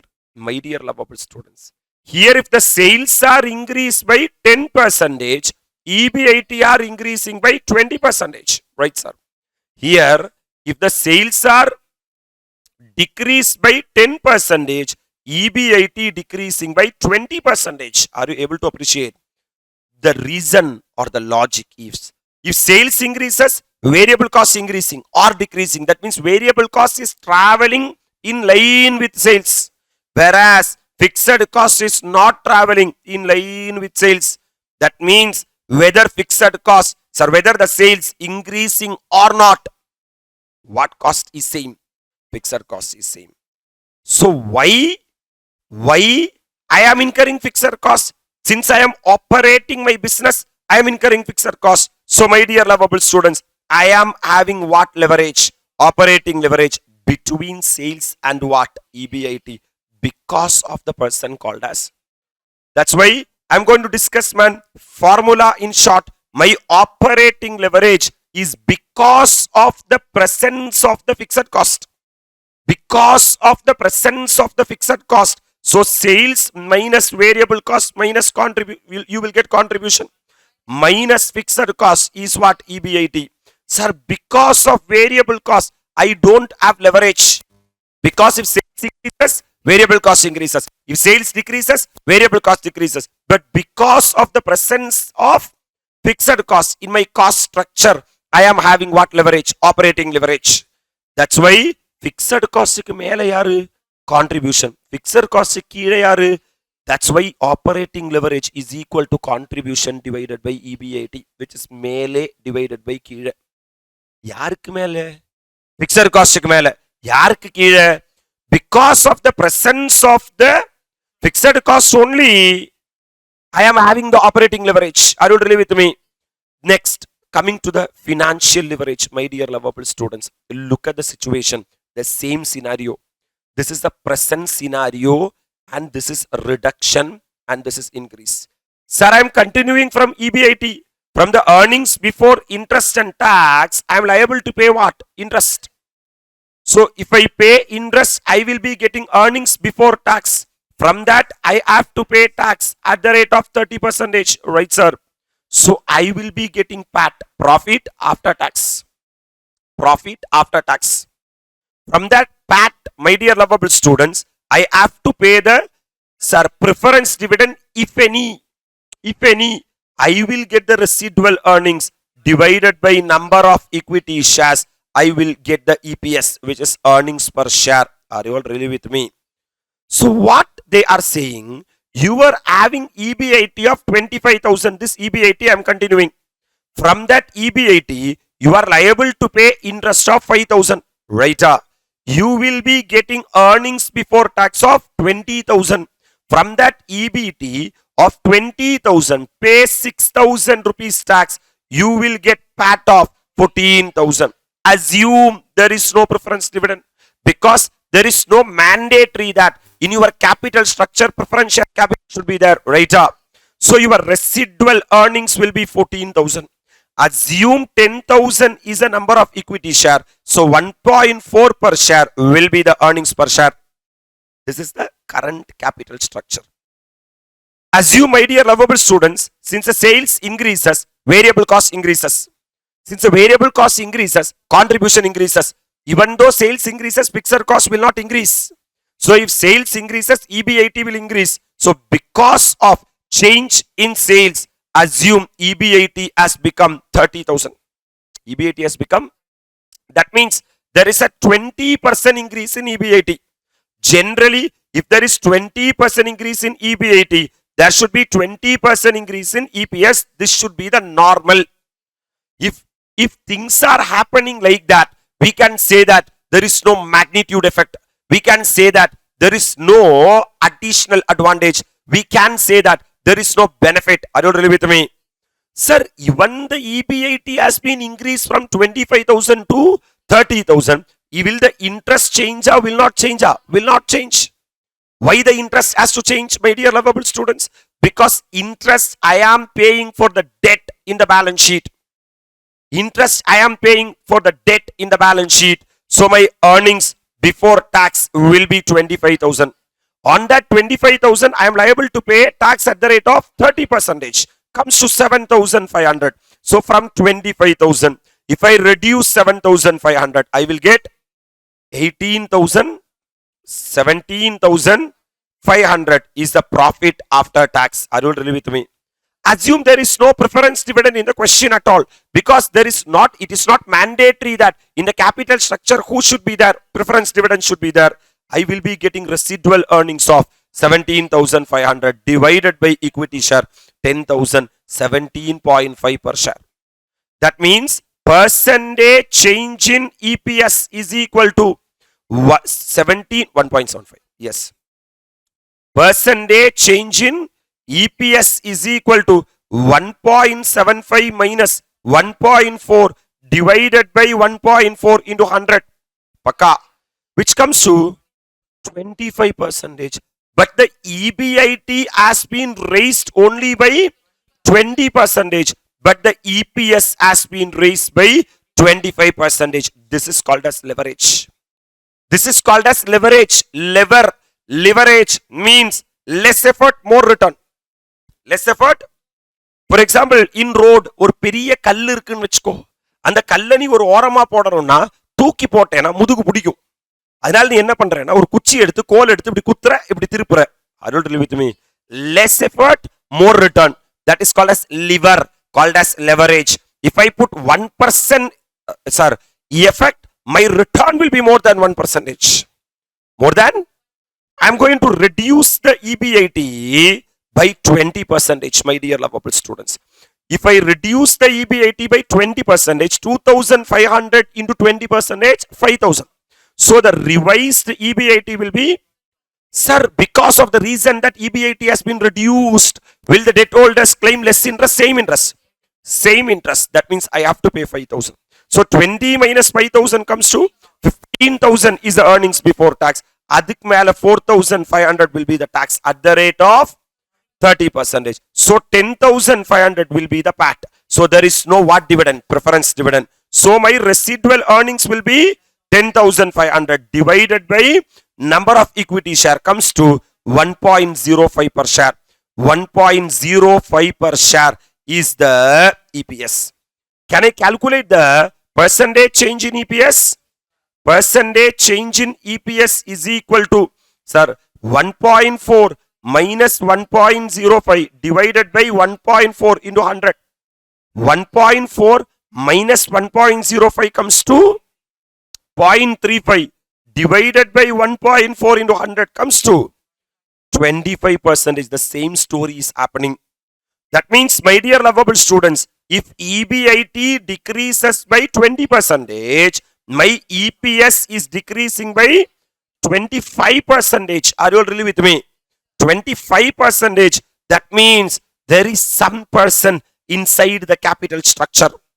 That person is nothing but what? Interest. Interest. Sir, whether the EBIT change or not, who will not change? Interest will not change. Whether EBIT increases also, same interest. Whether EBIT decreases also, same interest. Appo, the reason for the financial leverage is equal to interest. Is equal to what? Interest. You tell me, from the EBIT, I will be paying the interest. Sir, from EBIT, if I pay interest, I will get the EBT. Correct? Who's the reason for the financial leverage? Interest. Appa mele divided by kide. Interest mele yaru? EBIT. Kide yaru? EBT. That is the formula. So operating leverage is equal to contribution divided by EBIT. And financial leverage is equal to EBIT divided by EBT. Are you really with me?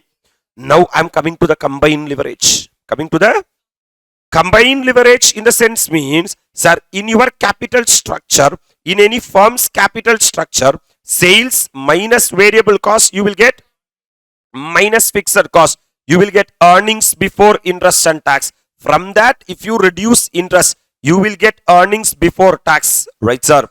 Minus tax at the rate of 30%, you will be getting profit after tax called as PAT. From the PAT, reduce preference dividend, you will get the residual earnings divided by number of equity shares will give you EPS, earnings per share. Comfortable? So my dear lovable students, sir, assume the present sales is 1 lakh and present variable cost is 50,000. Present contribution will be 50,000. Present fixed cost will be 25,000. Right? Present EBIT will be 25,000. Minus interest 5,000 and EBT will be 20,000 at the rate of 30%. Comes to 6,000. Sir, 14,000 will be the PAT. Assume there is no preference dividend. It is not mandatory in nature. So what is the residual earnings? 14,000 divided by 10,000 equity shares, 1.40 per share. Right? Now, my sales is going to increase 10% by, so there is going to be an increase in 10% in sales. If sales increases by 10%, 1 lakh become 1 lakh and 10,000. Right up. Sir, if the sales increases, will the variable cost increases? 50,000 will become 55,000. So 1 lakh 10,000 minus 55,000 comes to 55,000. If the sales increases, will the fixed cost increases? No. Fixed cost will be same, 25,000. So 55,000 minus 25,000 comes to 30,000 is the EBIT. Sir, because of increase in EBIT from 25,000 to 30,000, will the interest increase or decreases? No, sir. The same interest of what? 5,000. So 30,000 minus, sir, 5,000 comes to 25,000 is the EBT. Pay tax at the rate of 30% comes to, what is the PAT? 17,500. There is no preference dividend. Residual earnings 17,500 divided by 10,000 comes to 1.57 per share. Comfortable? Sir, sales has been increased by 10%. Nyayama pata. My EPS should also increase by 10%. But that is not what happened. That is not what happened, right, sir? Now my EPS is increased by 1.75 minus 1.4 divided by 1.4 into 100. New EBIT, new EPS minus old EPS divided by old EPS into 100. 1.75 minus 1.4. 0.35 divided by 1.4 into 100 comes to 25% is the increase in EPS. This is wow. Because, sir, if 1% change in sales should only lead to 1% change in EPS. But 1% change in sales is leading to 25% change in EPS. The reason or the logic? Sir, when sales increases, everyone should increase. But fixed cost has not increased. Right, sir? When sales increases, everyone should increase. But interest has not increases. Right, sir? But the reason for the combined leverage is because of fixed cost and interest. Right, sir? Fixed cost ku mele yaar irka? Contribution. Interest kira yaar irka? That's why contribution divided by EBT is the reason for the combined leverage. No need to by heart any formula. My dear lovable students, operating leverage is because of the fixed cost. Mele by kira, contribution divided by EBIT. Financial leverage is because of the interest. Mele by kira, EBIT divided by EBT. Combined leverage is because of both fixed cost and interest. Fixed cost mele contribution. Interest kira, EBIT. Are you really with me? EBT. Are you really with me? The same can be expressed in different formula. Sir, we know that sales minus variable cost contribution minus fixed cost is the EBIT. Comfortable?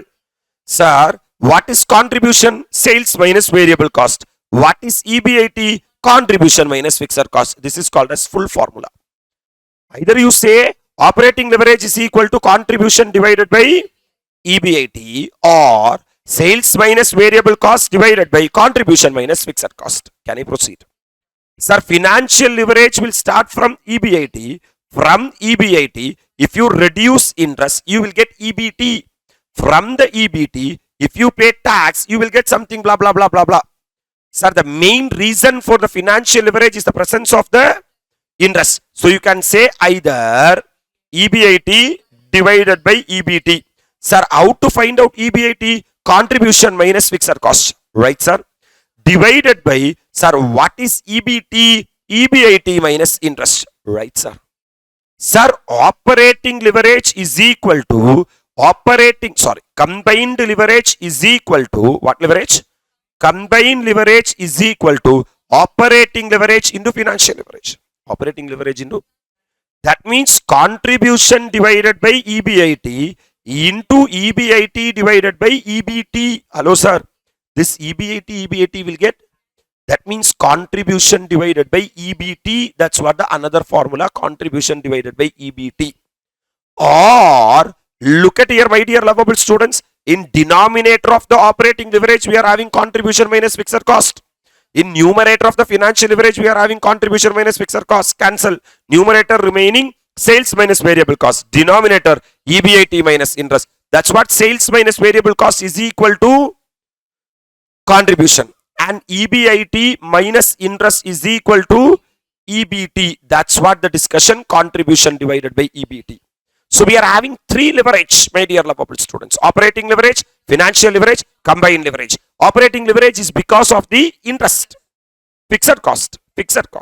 And financial leverage is because of the interest. And combined leverage is because of the fixed cost and interest.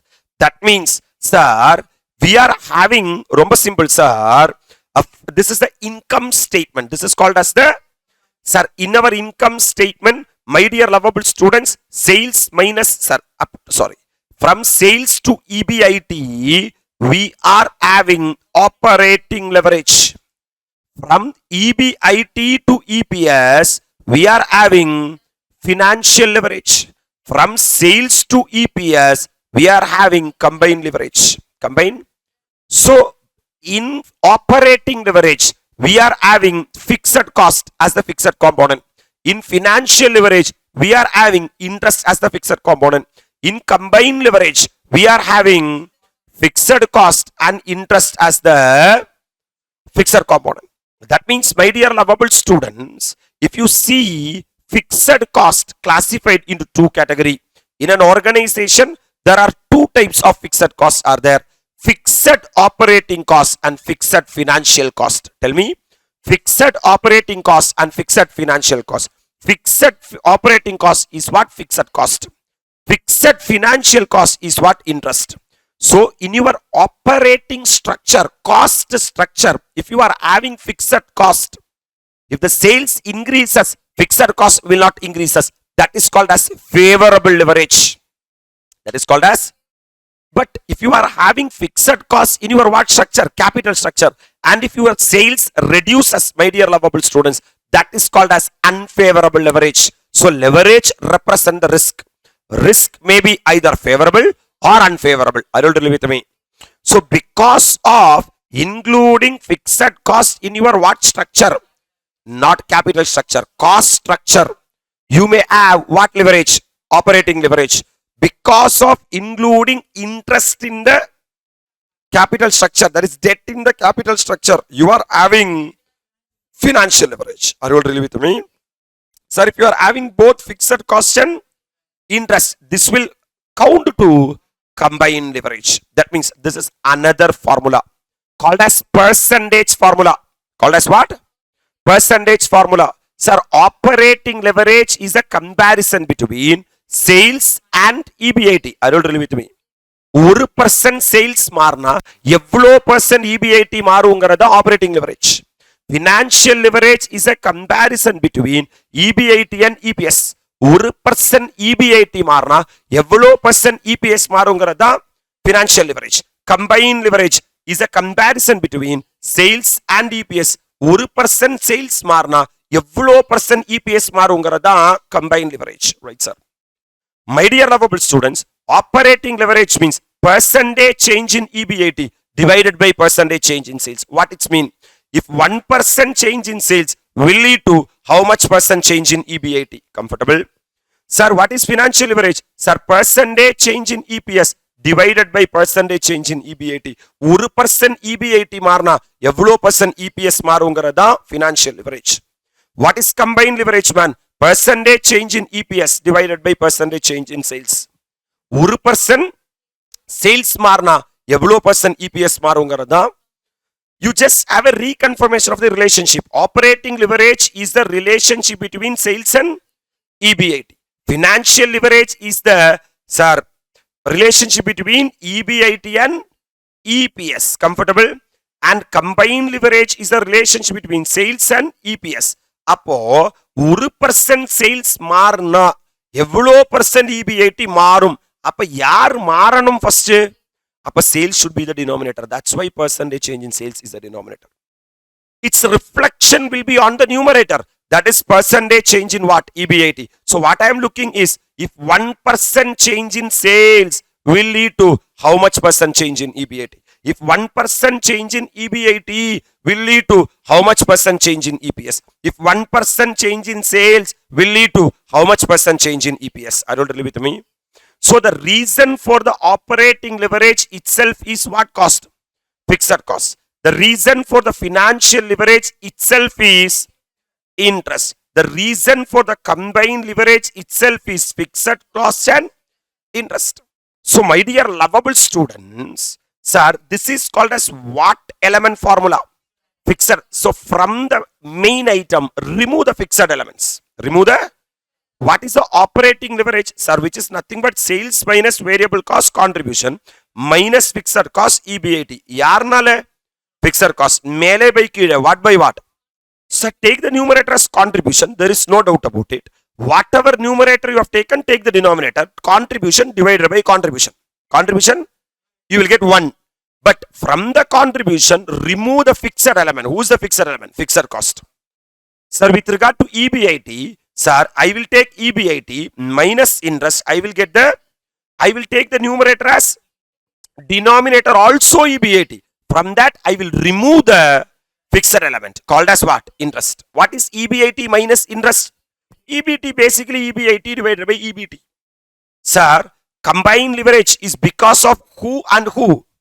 Fixed cost and interest. Fixed cost, mele, contribution. In denominator also I will take contribution. From the contribution I will reduce fixed cost. Contribution minus fixed cost, EBIT. From the EBIT I will reduce interest. I will get, which is contribution divided by EBT. This is another way of expressing the formula. Are you all really with me? So we are having 3 leverage are there. Operating leverage, financial leverage, combined leverage. Operating leverage is because of the fixed operating cost. Tell me, fixed operating cost, which is present in our cost structure. Whereas financial leverage is because of the fixed finance cost, which is there in the capital structure. Capital structure. Sir, the combined leverage is because of the fixed operating cost present in the cost structure plus fixed financing cost present in the capital structure. Clarity? Sir, how the combined leverage will work? Sir, operating leverage into financial leverage is equal to combined leverage. Sir, they have given sir, with the financial leverage and combined leverage, you have to calculate the operating leverage. அப்போ என்ன available na, sir, you have to calculate the operating leverage with the combined leverage. So what and all given? Financial leverage is given and அப்போ what leverage is equal to? Operating leverage is equal to combined leverage divided by financial leverage. Right, sir? Sir, I want to calculate the what leverage? Financial leverage. That means what and what will be given in the question? Operating leverage and the, so financial leverage is equal to combined leverage divided by operating leverage. Comfortable? Sir, I want to calculate the combined leverage. Easy. Combined leverage is the product of operating leverage into financial leverage. Operating leverage, financial leverage கொடுத்து combined leverage கேட்கலாம். Sir, combined leverage, financial leverage கொடுத்து operating leverage கேட்கலாம். combined leverage, operating leverage கொடுத்து financial leverage கேட்கலாம். Are you all with me? So there are three types of leverage are there. Number one, operating leverage, financial leverage. Operating leverage is between sales and EBIT. Financial leverage is between EBIT and EPS, and combined leverage is between sales and EPS. Comfortable. Now, till now, we talked about the financial leverage with only interest. But in our capital structure, we may inject preference shares also. Even preference dividend is also fixed percentage. Am I right, sir? If, sir, preference dividend is also how much percent? Fixed percentage. That is also a fixed financial charge. Fixed. So that will also create some benefit to the equity shareholders. That is called as trading on equity. That is called as, because of injecting debt into the what structure? Capital structure. Equity shareholders will get some extra benefit. They will get more than their expectation. They will get more than their KE. Are you really with me? But my dear lovable students, sir, the only difference between KD and KP is KD is tax deductible, whereas KP is not tax deductible, right? So in your capital structure, if you inject preference shares, that is also a fixed financial cost. Fixed financial cost. Up financial leverage may be without preference share capital or with the preference share capital. If it is with the preference share capital, you have to start with EBIT. Okay. What is there in your hand? EBIT. From that EBIT, pay the interest. Pay the interest. What you are having? EBT. First, I have to pay the tax. Then the balance is called as PAT. From PAT only, I have to pay the preference dividend. But in order to pay the what dividend? Preference dividend, I have to pay the tax. So is the preference dividend pre-tax or post-tax? Post-tax. If you look at here, sir, after paying tax only I can pay preference dividend. So preference dividend is a what tax item? So if I pay, if earnings before tax is 100, I will pay 30 rupees as tax. Only balance how much will be there? 70 will be there. Only balance 70 will be there. So my dear lovable students, in order to pay the PAT, I have to pay the tax. Without paying tax, I can't pay the preference dividend. So preference dividend is a before tax item or after tax item? After tax item. You just tell me. EBIT is a before tax item or after tax item? Before tax. Sir, EBIT is a before tax item or after tax item?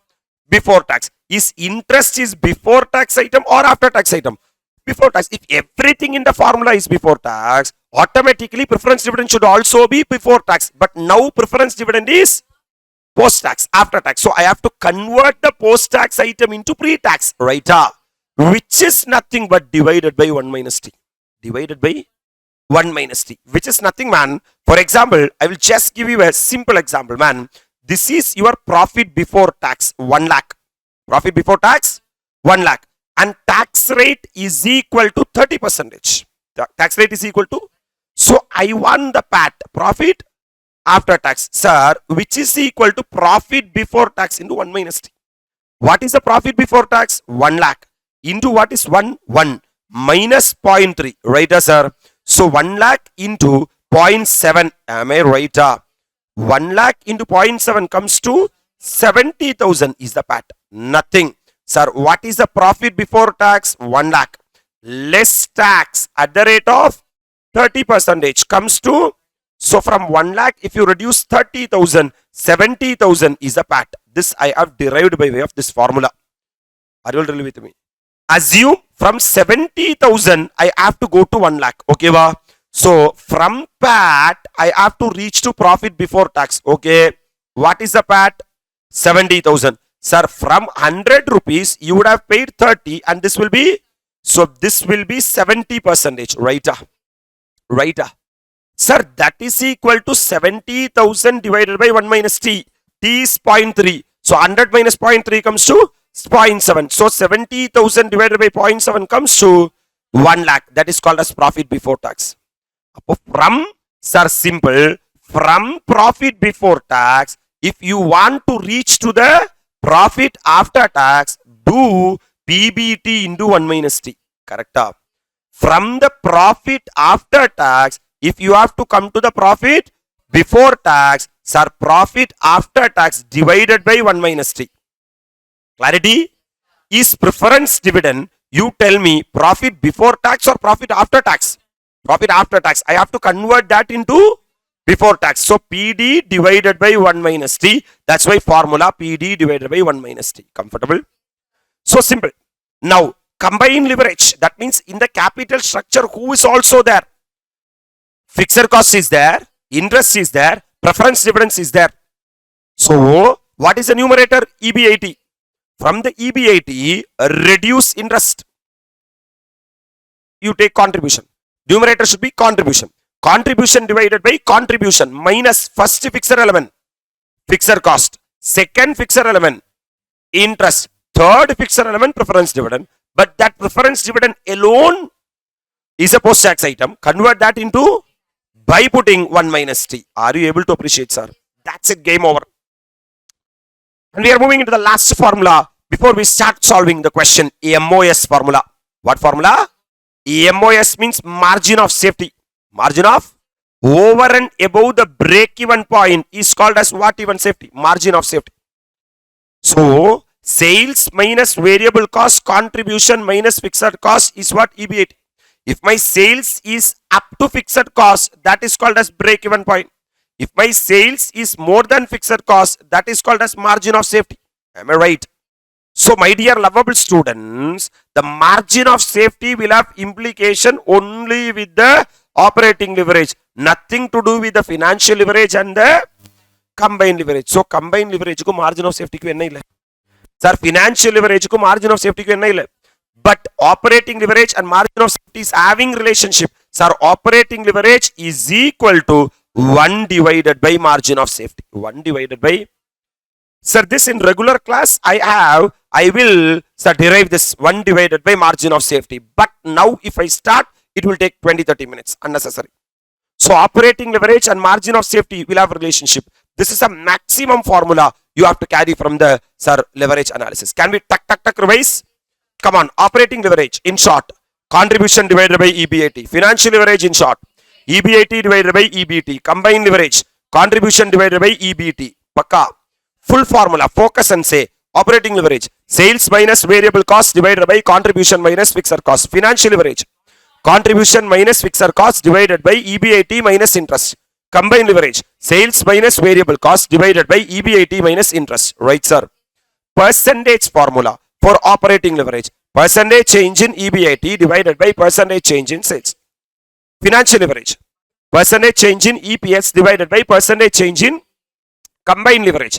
Percentage change in EPS divided by percentage change in sales. Are you able to recall it? Fixed element formula. Fixed item minus paniru. Okay ba? Operating leverage. Contribution divided by contribution minus fixed cost. Financial leverage. EBIT divided by EBIT minus interest. Combined leverage. Contribution divided by contribution minus fixed cost minus interest. Comfortable? Combined leverage formula has been given. With that, I need operating leverage. Operating leverage is equal to combined leverage divided by, with the operating leverage and the combined leverage, I need financial leverage. Combined leverage divided by operating leverage. Sir, operating leverage given, financial leverage given, I want combined leverage. Operating leverage into financial leverage. Comfortable? Sometimes in the capital structure, what dividend will be there? Preference dividend will be there. Then financial leverage is equal to EBIT divided by EBIT minus interest minus preference dividend divided by 1 minus T. So if preference dividend is there in the capital structure, who will also get affected? Combined leverage will also get affected. So combined leverage is equal to contribution divided by contribution minus fixed cost minus interest minus preference dividend divided by 1 minus T. Can I proceed? MOS is having relationship only with the operating leverage is equal to 1 divided by margin of safety. Sir, very happy afternoon to all. So we are doing financial management. In that FM, financial management, we have completed the revision of first one, cost of capital, capital structure theories, arbitrage process, then EBIT, EPS analysis, The next one, sir, after the EBIT EPS analysis, indifference point, then leverage analysis.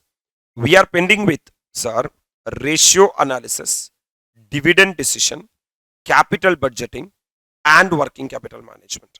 In today's session, we are going to knock off ratio analysis.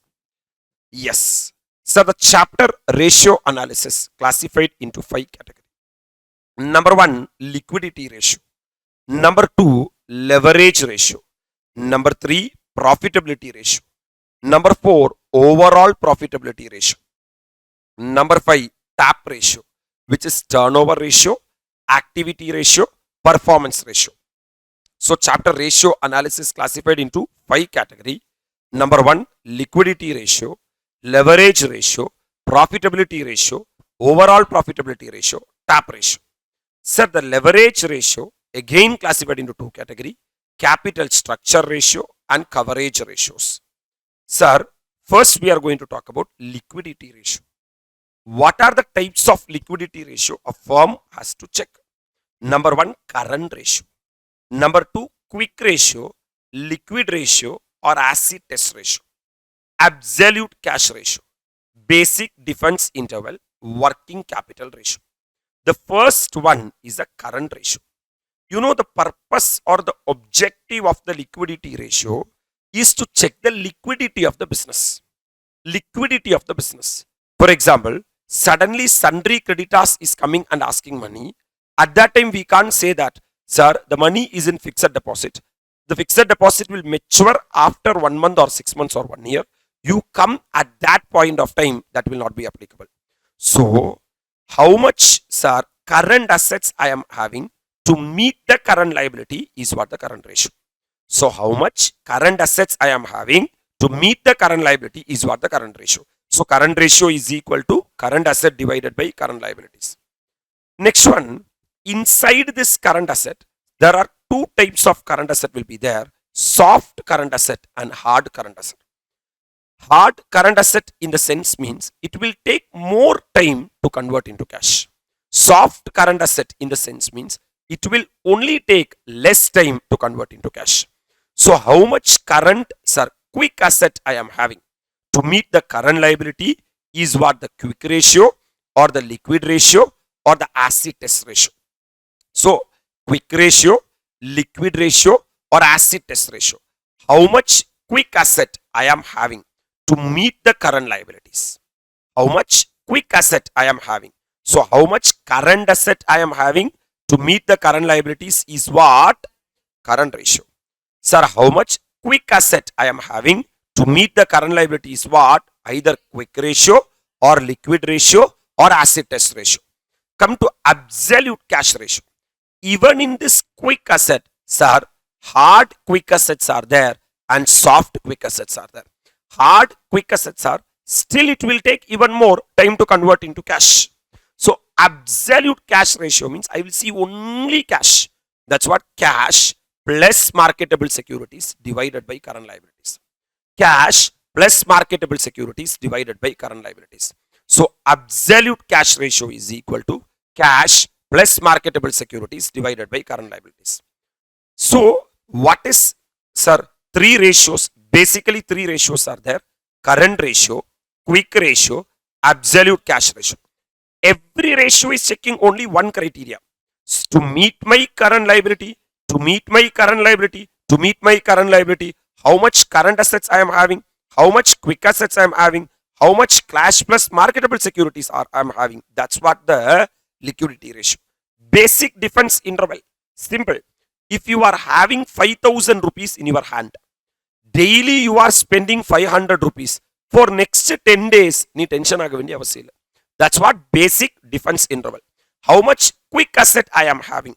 For example, 5,000 rupees is my quick asset and 500 rupees is the cash expenses per day. I can say that my basic defense interval is 10 days. Sir, what is working capital?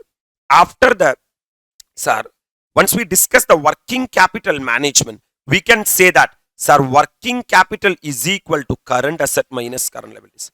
That is the amount which I am going to in my business. in various short-term assets are called as current asset. Sir, the amount the outsiders are going to invest in my business are called as current liability. So my investment minus outsiders investment is called as working capital. Are you really with me? These are the main ratios. So logically understand current ratio. Current ratio is equal to current assets divided by current liabilities. What is its interpretation? How much current assets I am having to meet the current liabilities.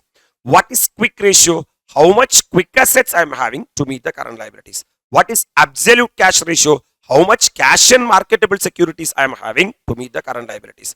Basic defense interval means, sir, I am having this much of quick asset. How many days it will run without disturbance divided by cash expenses per day. Working capital means current asset minus current liabilities. I am coming to the leverage ratios. There are two types of leverage ratios are there. Capital structure ratios and coverage ratios. Because leverage, as we already discussed in the last session, that sales minus variable cost contribution minus fixed cost EBIT. Actually, the analysis from EBIT, sales to EBIT is the costing subject. Are you really with me? From the EBIT, I have to pay the interest. Sir, from EBIT minus interest, I will get the EBT. From the EBT, I will get the tax. I will pay the tax. Then I will get the PAT, profit after tax.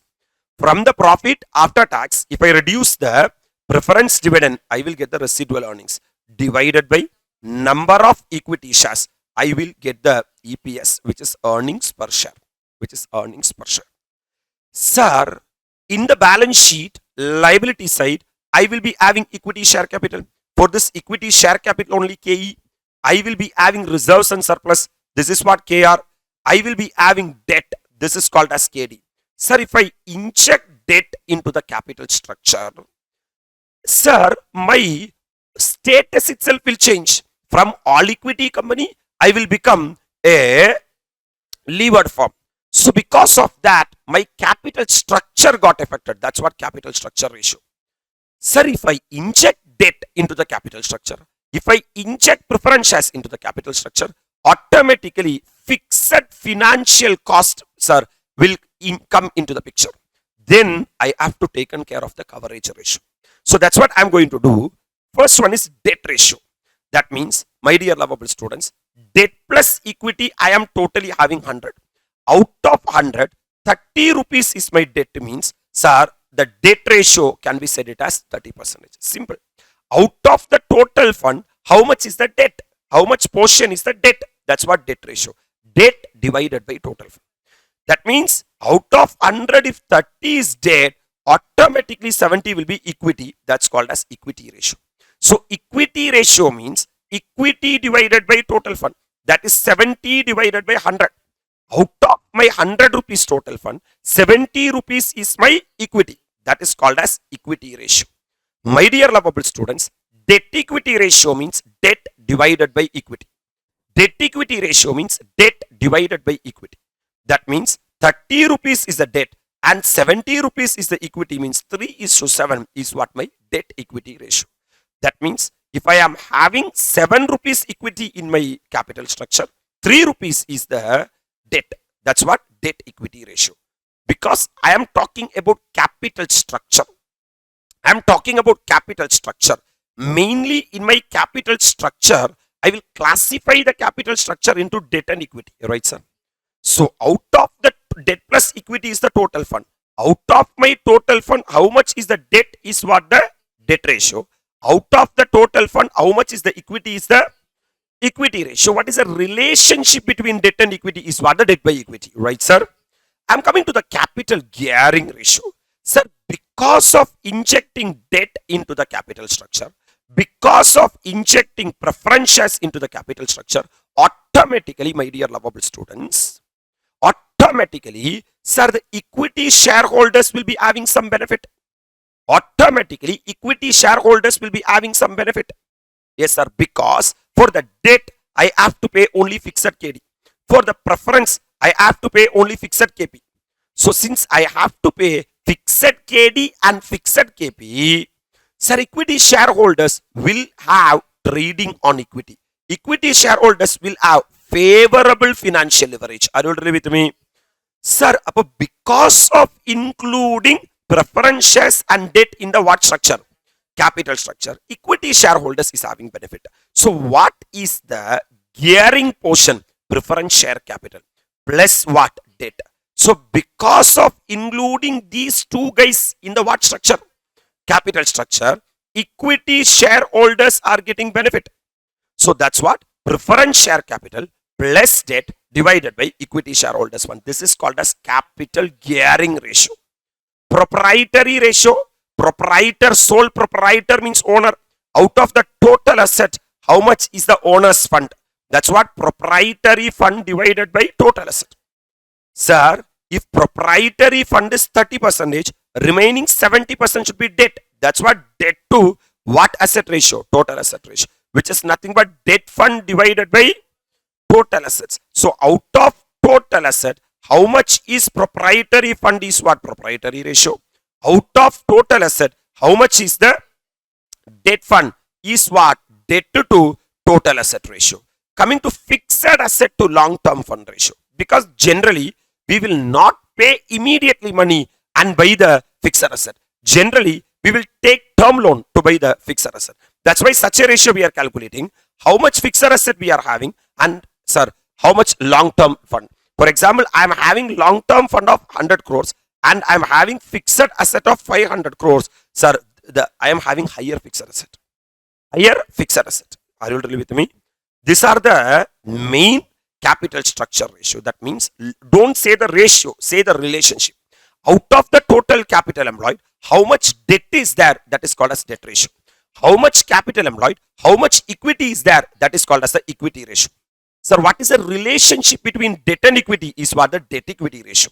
Sir, because of the presence of the preference share capital and debt in the capital structure, what is the equity? How much is the equity shareholders fund? That's what the capital gearing ratio. That means preference share capital plus debt divided by equity shareholders fund is what the capital gearing ratio. Out of my total asset, sir, how much fund belongs to the proprietor is what the proprietary ratio. Out of the total asset, how much fund belongs to the debt holders is what the debt to total asset ratio. Sir, always, sir, fixed asset, I will be buying by taking loan. So what is the relationship between fixed asset to long-term fund is what? Fixed asset to long-term fund ratio. That's it. Sir, if you inject debt and if you inject preference shares into the what structure? Capital structure. My dear lovable students, sir, surely, sir, I am liable to pay interest. Surely, I am liable to pay preference dividend. These are fixed commitments. What commitment? Sir, if you are having fixed commitment, you should ensure that the organization will never face difficulty to pay the interest and the preference dividend. That's why I'm very concerned about the coverage ratio. First one is debt service coverage ratio. Debt service. My dear lovable students, the return on investment is the EBIT, earnings before interest and tax. But this EBIT is not only available to the debt holders, this will be available to the debt holders, this will be available to the government, this will be available to the preference shareholders, and this will be available to the equity shareholders. I'm talking about debt service coverage ratio. So out of EBIT, how much money I can use to serve the debt is what I should take as numerator. That's why earnings for what service? Debt service. I cannot take EBIT because I am not, sir, going to consider the equity and preference. I'm going to consider only the debt. So the earnings available for debt service divided by interest because this is what I'm going to pay, plus installment. Generally, I will pay the installment from my PAT, profit after tax, because it's a principal repayment, right, sir? So it will be after tax item. Sir, earnings for debt service is a before tax item. Interest is a before tax item. Installment divided by 1 minus 3 is also a before tax item. It's a after tax item. I should convert into before tax item. That's why divided by 1 minus 3.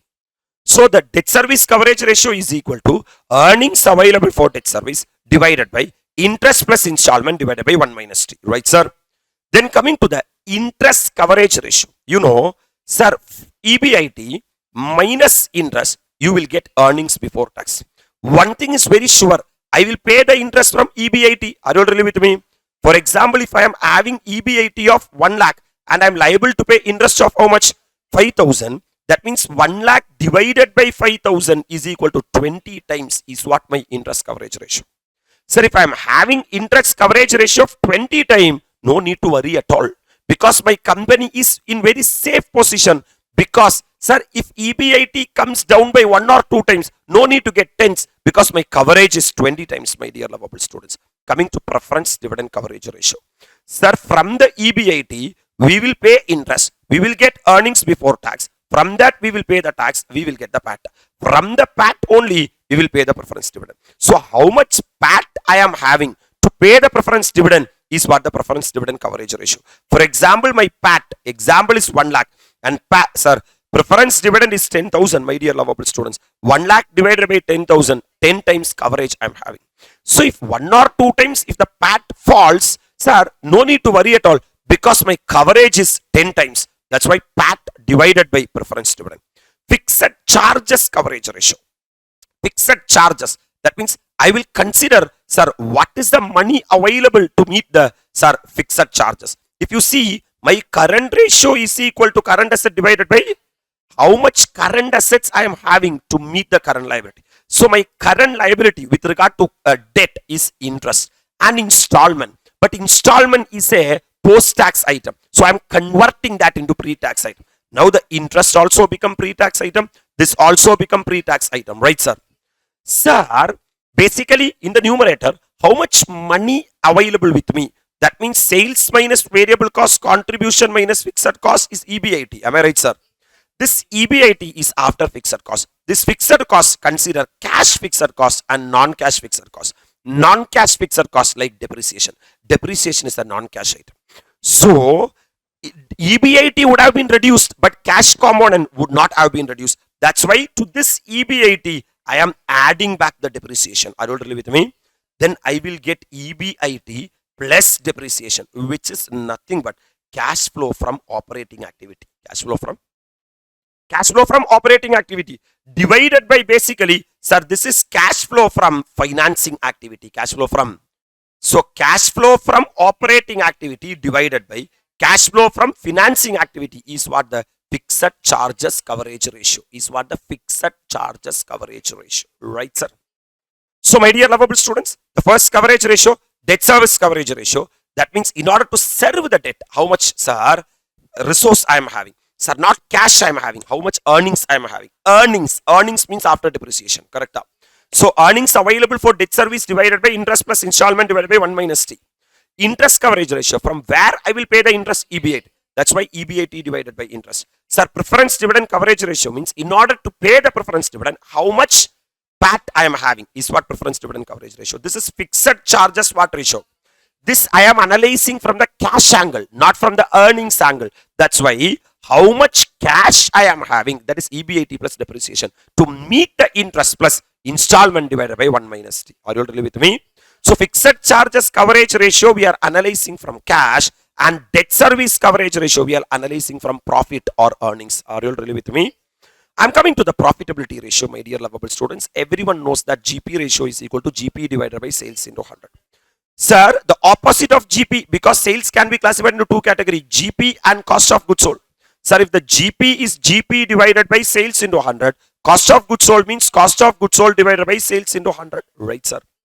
That means if GP is 100, sales is 100% and GP is 30%, 70% will be the cost of goods sold. So the formula for cost of goods sold is cost of goods sold divided by sales into 100. Right, sir? These both are, sir, dealing with the trading account. Are you really with me? Coming to the profitability of the P&L account, we are having net profit. In P&L account, we will consider the tax. Are you really with me? So the net profit will be considered before tax and also after tax. Are you really with me? Sir, it's like before food and after food sugar checking, my dear lovable students. So net profit before tax divided by sales into 100 and net profit after tax divided by sales into 100. Generally, net profit before tax will always be higher than the net profit after tax. Right, sir? The difference between net profit before tax and net profit after tax, the difference will be tax. Comfortable? Financial expenses ratio. Sir, as a concern, we are supposed to incur so much of financial expenses. Like, sir, I have to pay interest. I have to pay discount on sir debt. I have to pay premium on redemption of debentures. So many financial expenses I have to incur. The expense relating to finance. So how much percentage I am incurring? So financial expenses divided by sales into 100. It does not include loss due to theft, goods destroyed by fire and all, because these all are abnormal item. Include only the normal item. Are you really with me? Now, very important, man, operating profit ratio. My dear lovable students, sales minus variable cost, contribution minus fixed cost, NIT. EBIT, sir, from sales to EBIT is what? Operating leverage. And EBIT is otherwise called as operating profit. EBIT is otherwise called as operating profit. What profit? So that's why. So operating profit ratio means operating profit divided by sales into 100. Or rather technically, EBIT divided by sales into 100. Comfortable? So we are having one income ratio and expenses ratio. Sir, gross profit ratio bar cost of goods sold ratio. GP ratio, GP divided by sales into 100. Cost of goods sold ratio, cost of goods sold divided by sales into 100.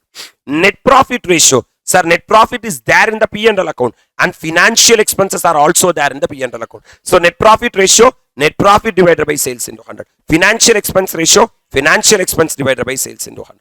Operating profit ratio, sir, operating profit or EBIT divided by sales into 100. The opposite of operating profit is the operating cost. Operating cost.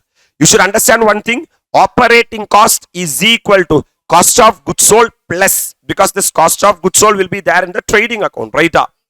In your P&L account, two expenses will be there. Number one, operating expenses and non-operating expenses. So cost of goods sold plus operating expenses is called as operating cost. Operating cost. So operating cost ratio is equal to operating cost divided by sales into 100. So operating profit or the opposite the operating cost. Coming to the PV ratio, marginal costing, we are specialized in that. Sir, contribution divided by sales into 100. Sir, sales minus variable cost contribution. Sir, contribution divided by sales into 100 is called as profit volume ratio. Coming to variable cost ratio, variable cost divided by sales into 100. Variable cost divided by sales into 100. Comfortable? I'm coming to the overall profitability ratio. Overall profitability ratio. Sir, till now I was simply talking about the normal profitability ratio. GP ratio, gross profit divided by sales into 100. Meaning, out of sales, how much percent is gross profit? How much percent is gross profit? Sir, what is cost of goods sold ratio? Out of sales, how much percent is the cost of goods sold? Net profit ratio, how much out of sales, how much percent is the net profit? Sir, financial expense ratio, out of sales, how much percent is the financial expenses? Operating profit ratio, out of sales, how much is the operating profit? Operating cost ratio, out of sales, how much is the operating cost? Sir, profit volume ratio, out of sales, how much is the contribution? Sir, variable cost ratio, out of sales, how much is the... That means every profitability ratio is attached with sales. Every profitability ratio is attached with. I'm moving into a very important calculation called as, sir, overall profitability ratio. What ratio? Overall profitability ratio means, sir, I am going to check the return on investment. I am going to check the return on equity and I am going to check the return on asset. So basically return divided by investment, return divided by equity and return divided by asset. Sir, if you check the profitability ratio, I took GP, I took cost of goods sold, I took NP, I took financial expenses, I took operating profit, I took operating cost, I took contribution, I took variable cost, everything from the P&L account. That is both numerator and denominator are from the P&L account. So the comparison between two P&L item, but in overall profitability, I will consider P&L and balance sheet. For example, return will be P&L item and investment will be balance sheet item. Are you really with me? So basically this is going to be a P&L divided by balance sheet. Sir, return on investment. Sir, simple sir. Sir, sales minus variable cost, contribution minus fixed cost, EBIT. Right sir? This EBIT is the return before tax. Before you are paying tax, this is the return of a business. So pre-tax return on capital employed. What tax? Pre-tax. Before you are paying tax, company is earning EBIT. Sir, in order to enjoy this EBIT, company have invested what and what? Equity. So EBIT divided by equity plus debt. So which is nothing but, man, sir, return on investment is equal to return divided by investment. What is the return before tax? EBIT. Sir, what is your investment? Debt plus equity. That's it, game over. Sir, if it is post-tax return on investment, sir, post-tax is equal to a return divided by investment. Investment will not change. What and what? Equity plus debt. After paying tax, sir, interest we will get, right? Debt holders will get interest and equity shareholders will get PAT. So basically the return will be PAT plus interest divided by equity plus debt. Divided by equity plus debt. I am coming to return on equity. Sir, look at here, man. We know we are having EBIT. From the EBIT, if you reduce interest, you will get EBT. Minus tax, you will get the PAT. From the PAT, if you reduce preference dividend, you will get the residual earnings. Divided by number of equity shares is what? EPS. Are you all really with me? So, my dear lovable students, sir, my question is, what is the return on equity? Residual earnings, sir. Preference dividend, sir, or PAT. What is the return? For equity shareholders, residual earnings is the return, right, sir? Sir, what is pre-tax return on equity? Sir, which is return divided by equity. Denominator will be equity. Sir, profit before tax. Profit before tax. Look at here. Profit before tax. Because from profit before tax, I am only paying what? Tax. Then I am paying only preference dividend. Correct. So, post-tax means after payment of tax. PAT is the return, I can say, for NSR after paying tax divided by equity. So, two things we done. Number one, return on investment and return on equity. Sir, like this we can consolidate. Sir, you try to say a return on investment classified into two categories. Number one, pre-tax and post-tax. What is the return pre-tax? EBIT divided by investment, debt plus equity. What is the post-tax? Interest plus PAT divided by debt plus equity. That's it, game over. Sir, return on equity classified into two categories. Number one, pre-tax and post-tax. Comfortable? Sir, for a equity shareholder, pre-tax is the profit before tax divided by equity. And post-tax is PAT divided by equity. Comfortable? Yes. A return on asset, sir. Sir, assets will generate EBIT. Assets will generate EBIT. So the pre-tax return is EBIT divided by average total asset. Comfortable? Post-tax, sir, assets will generate what? PAT divided by average total assets. Are you able to appreciate, sir? That's it. So the next one also done. The third one also done. The third one is a return on asset. A return on asset classified into two categories, pre-tax and post-tax. What is with regard to pre-tax? EBIT divided by average total assets. What is with regard to post-tax? PAT divided by average total assets. PAT divided by average total assets. Comfortable? Sir, what is sir, based on EPS and dividend? Super, sir. Sir, as we all know that sales minus variable cost contribution minus fixed cost EBIT. From that EBIT, pay the interest. You will get the earnings before tax. Pay the tax. You will get the PAT.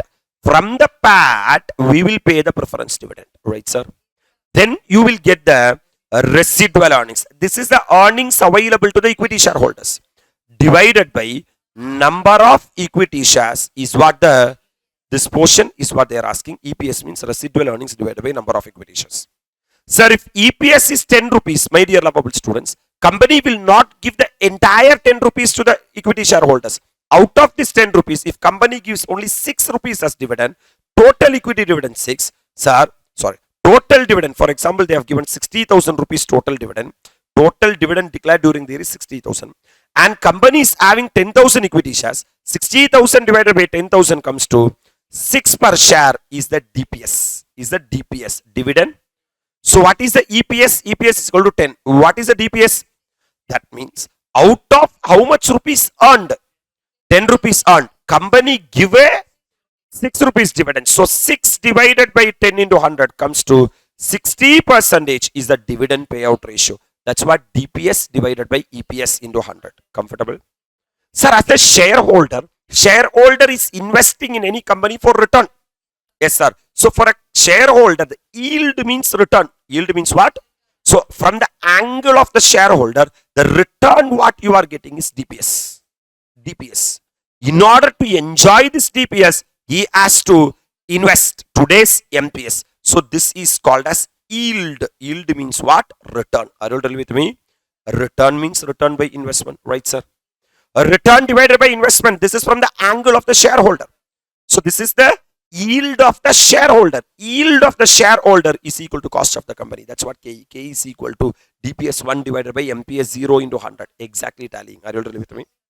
Sir, earnings yield means, sir, the shareholder is not looking for dividend. Shareholder is looking for earnings. Earnings. So according to him, EPS is the return. In order to enjoy the EPS, he has to invest MPS. So EPS divided by MPS into 100. That means this is nothing but KE under the earnings price approach. This is under dividend price approach. So you know you are able to appreciate, right, sir? That's it. Coming to the based upon market ratios. Price earning ratio. Sir, price earning ratio means price divided by earnings. Price earning ratio. Price divided by earnings. What price? Market price. Divided by what? Earnings. For example, sir, my share is having an EPS of 10. Sir, and market price is 100. That means 10 times. A share who are generating an EPS of 10 is having a value of 10 times in the market. That's what price earning ratio. Book value per share accounting formula, which is nothing but net worth divided by number of equity shares. Are you really with me?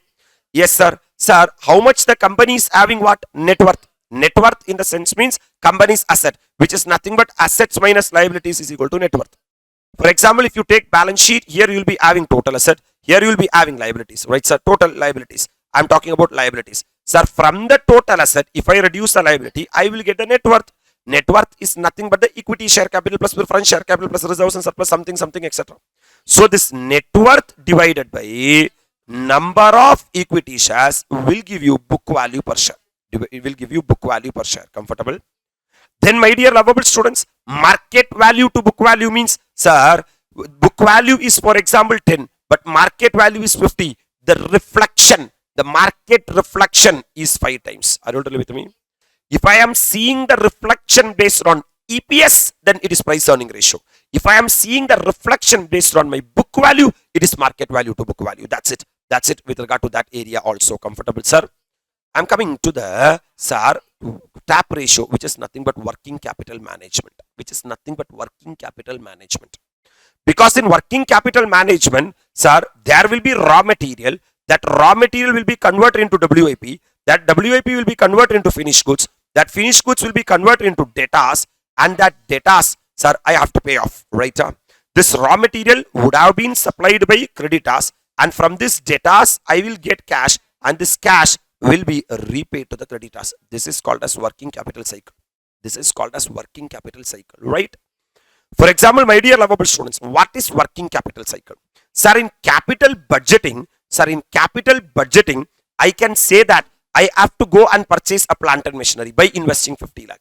How I am going to invest in a 50 lakh rupees plant and machinery? The same way, in order to run my business, I have to invest in raw material. I have to invest in WIP. I have to invest in finished goods. I have to invest in debtor. I have to invest in cash. And certain investment will be bared by outsiders, called as creditors, called as, sir, expenses, employees, called as, sir, expenses outstanding. So I am going to look raw material turnover ratio. Raw material. I am going to check the performance of the raw material. You just tell me, my dear lovable students, after I invest in raw material, this is what actually happening. The factory can be classified into 3 categories. Inside the factory, you will be having 3 places. Number 1, stores. Number 2, work area. And number 3 is the warehouse. Number 3 is the warehouse. Sir, after you invest money in raw material, if the raw material are there inside the stores itself, that means it's bad. Very bad. What is the performance of the stores is what the raw material turnover ratio. What is the performance of the work area is what the WIP turnover ratio. What is the performance of the warehouse is what the finished goods turnover ratio or stock turnover ratio. Right, sir? So how to check the performance of the raw material, that is stores, by checking raw material turnover ratio? Basically, generally, I will tell you, any turnover ratio, what man? Any turnover ratio is equal to turnover divided by that particular item. Are you really with me? That means with this available resources, how much turnover I generate. That's what turnover ratio. With this available resources, how much turnover I generate. That's what my performance. My performance means turnover. Alright, sir. Sir, if my business is having turnover of 500 crores means, wow, that shows your performance. I am saying only vaayila vada solren, but there is no turnover. That means you don't have performance at all. Are you really with me? So, generally, sir, any turnover ratio means turnover divided by that particular resource. With this available resource, how much turnover I generate? For example, I will show you. Look at here, man. Capital turnover ratio. Capital, which is nothing but turnover divided by capital employed. For example, I made capital employed of 100. I made turnover of 500. Means, wow. That means my turnover is 5 times of my capital employed. It's showing good. I invested only 100. Sir, next one. Fixed asset turnover ratio. Fixed asset turnover ratio is equal to turnover divided by fixed asset. Are you totally with me? That means or that shows that with the resources of fixed asset, how much turnover I made. Are you really with me? That shows my performance. Sir, I'm having 100 rupees of fixed asset. I made 1000 rupees turnover. Wow. I made turnover of 10 times of my fixed asset. Generally, turnover ratio means turnover divided by resources. With this much of resources, how much turnover I made. Right, sir? Yes, sir. Working capital turnover ratio, which is nothing but turnover divided by net working capital, which is nothing but, sir, I have invested this much net working capital. With this much working capital, how much turnover I made? For example, 100 rupees is the working capital I have invested. Sir, why you have invested 100? That's what working capital management chapter, right, sir? Which is nothing but current asset minus current liabilities. There we will be talking about estimation of working capital. Am I right? With this, if I make 2000 rupees as turnover, that means 20 times. Wow. That means with the available resources of 100, I made, sir, 20 times as turnover. Brilliant. Now, sir, raw material, sir, I will not sell the raw material. I will consume the raw material. I will, sir, WIP, I will not sell the WIP. I will incur the cost for WIP. Finished goods, I will sell the finished goods, but my dear lovable students, the sales include profit also, right, sir? Debtor means, sir, it is connected with the credit sales. It is connected with the creditors means it is connected with the credit purchases. அப்ப எப்படி sir நீங்க பார்க்க போறீங்க? What raw material turnover ratio. So here I am seeing that this is the analysis I am going to make. What is the performance of the stores? Performance of the stores.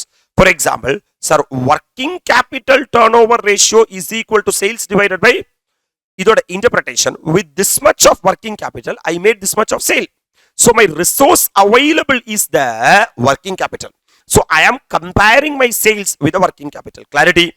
For example, fixed asset turnover is equal to fixed asset divided by, turnover divided by fixed asset. Are you really with me? Turnover divided, sales divided by fixed asset.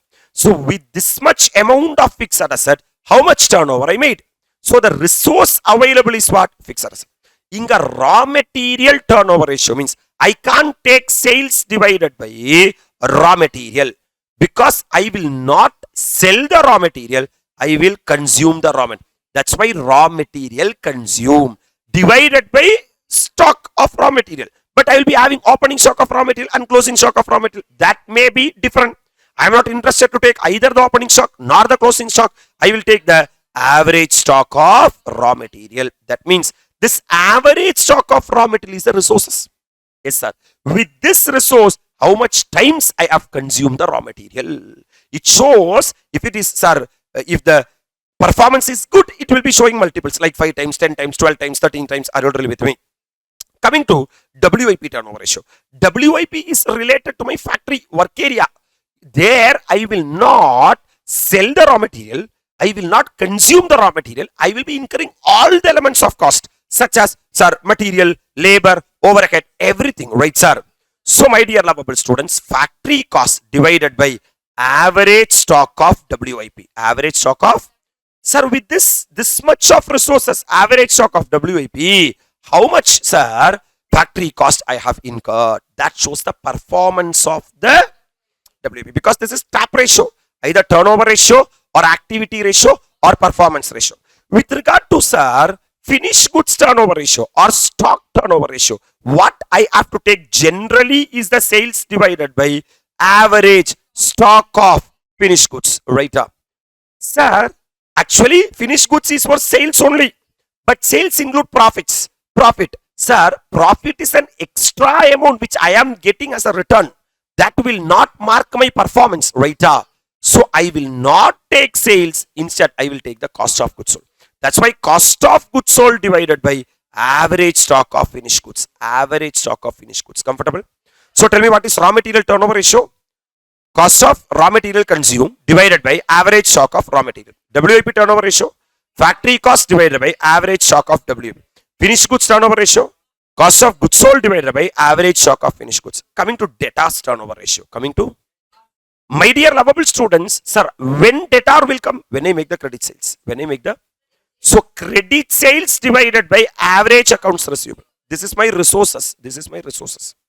For example, if the credit sales I made is 10 lakh and average accounts receivable is 1 lakh, I can say that 10 times is the debtors turnover ratio. 10 times is the 10 times debtors turnover ratio means, sir, in an year, 10 times debtors has rotated. 10 times debtors has Abdina, sir, for example, on 1st of April, I start selling. Sir, 10 times, 360 days in a year. For example, 360 divided by 10 comes to 36 days. Correct? If I make credit sales today, I will get payment from debtors after how many days? 36 days. One round over. Then again, I will make credit sales. I will get money after 36 days. Second round over. Are you with me? If I make credit sales today, I will get the payment after 36 days. Like that in a year. How much time I made credit sale? 10 times. 10 times. If the turnover is more means I'm getting quickly money. Tuck, tuck, tuck, I'm realizing the money. Are you really with me? So debtors turnover ratio is equal to credit sales divided by average accounts receivable. Average accounts receivable. Comfortable? And if I make credit purchases, my dear lovable students, sir, creditors will come. Correct? Creditors turnover ratio means after goods supplied by the creditor, sir, within how much time I have paid. That is creditors, sir, payment period. Creditors. In an year, how much creditors has been rotated? That's what credit purchases divided by average accounts payable. Average accounts payable. For example, I have made total credit purchase of 1 crore and 10 lakhs, sir, for example, 5 lakhs is the average accounts payable. 1 crore divided by 5 lakhs comes to 20 times is the creditors turnover ratio. That means, hello sir, sir, if today creditors supply the goods to me, correct? 360 divided by 20 comes to 18. Within 18 days, I made the payment.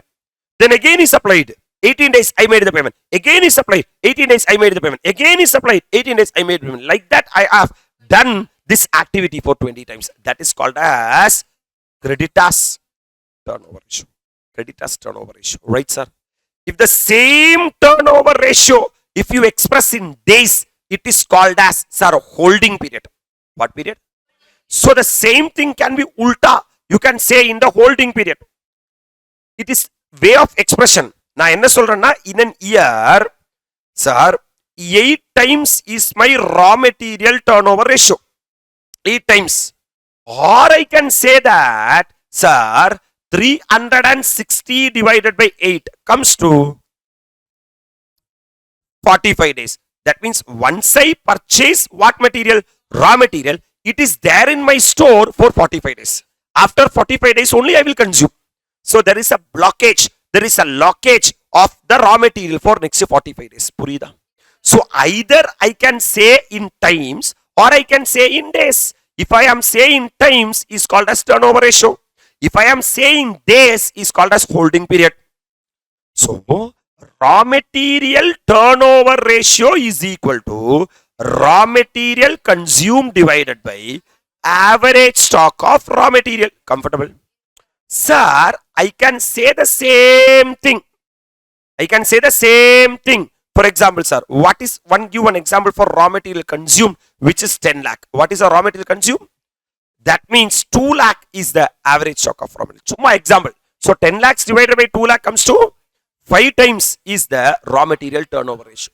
This means, my dear lovable students, 360 divided by 5 comes to 72 days is the raw material holding period.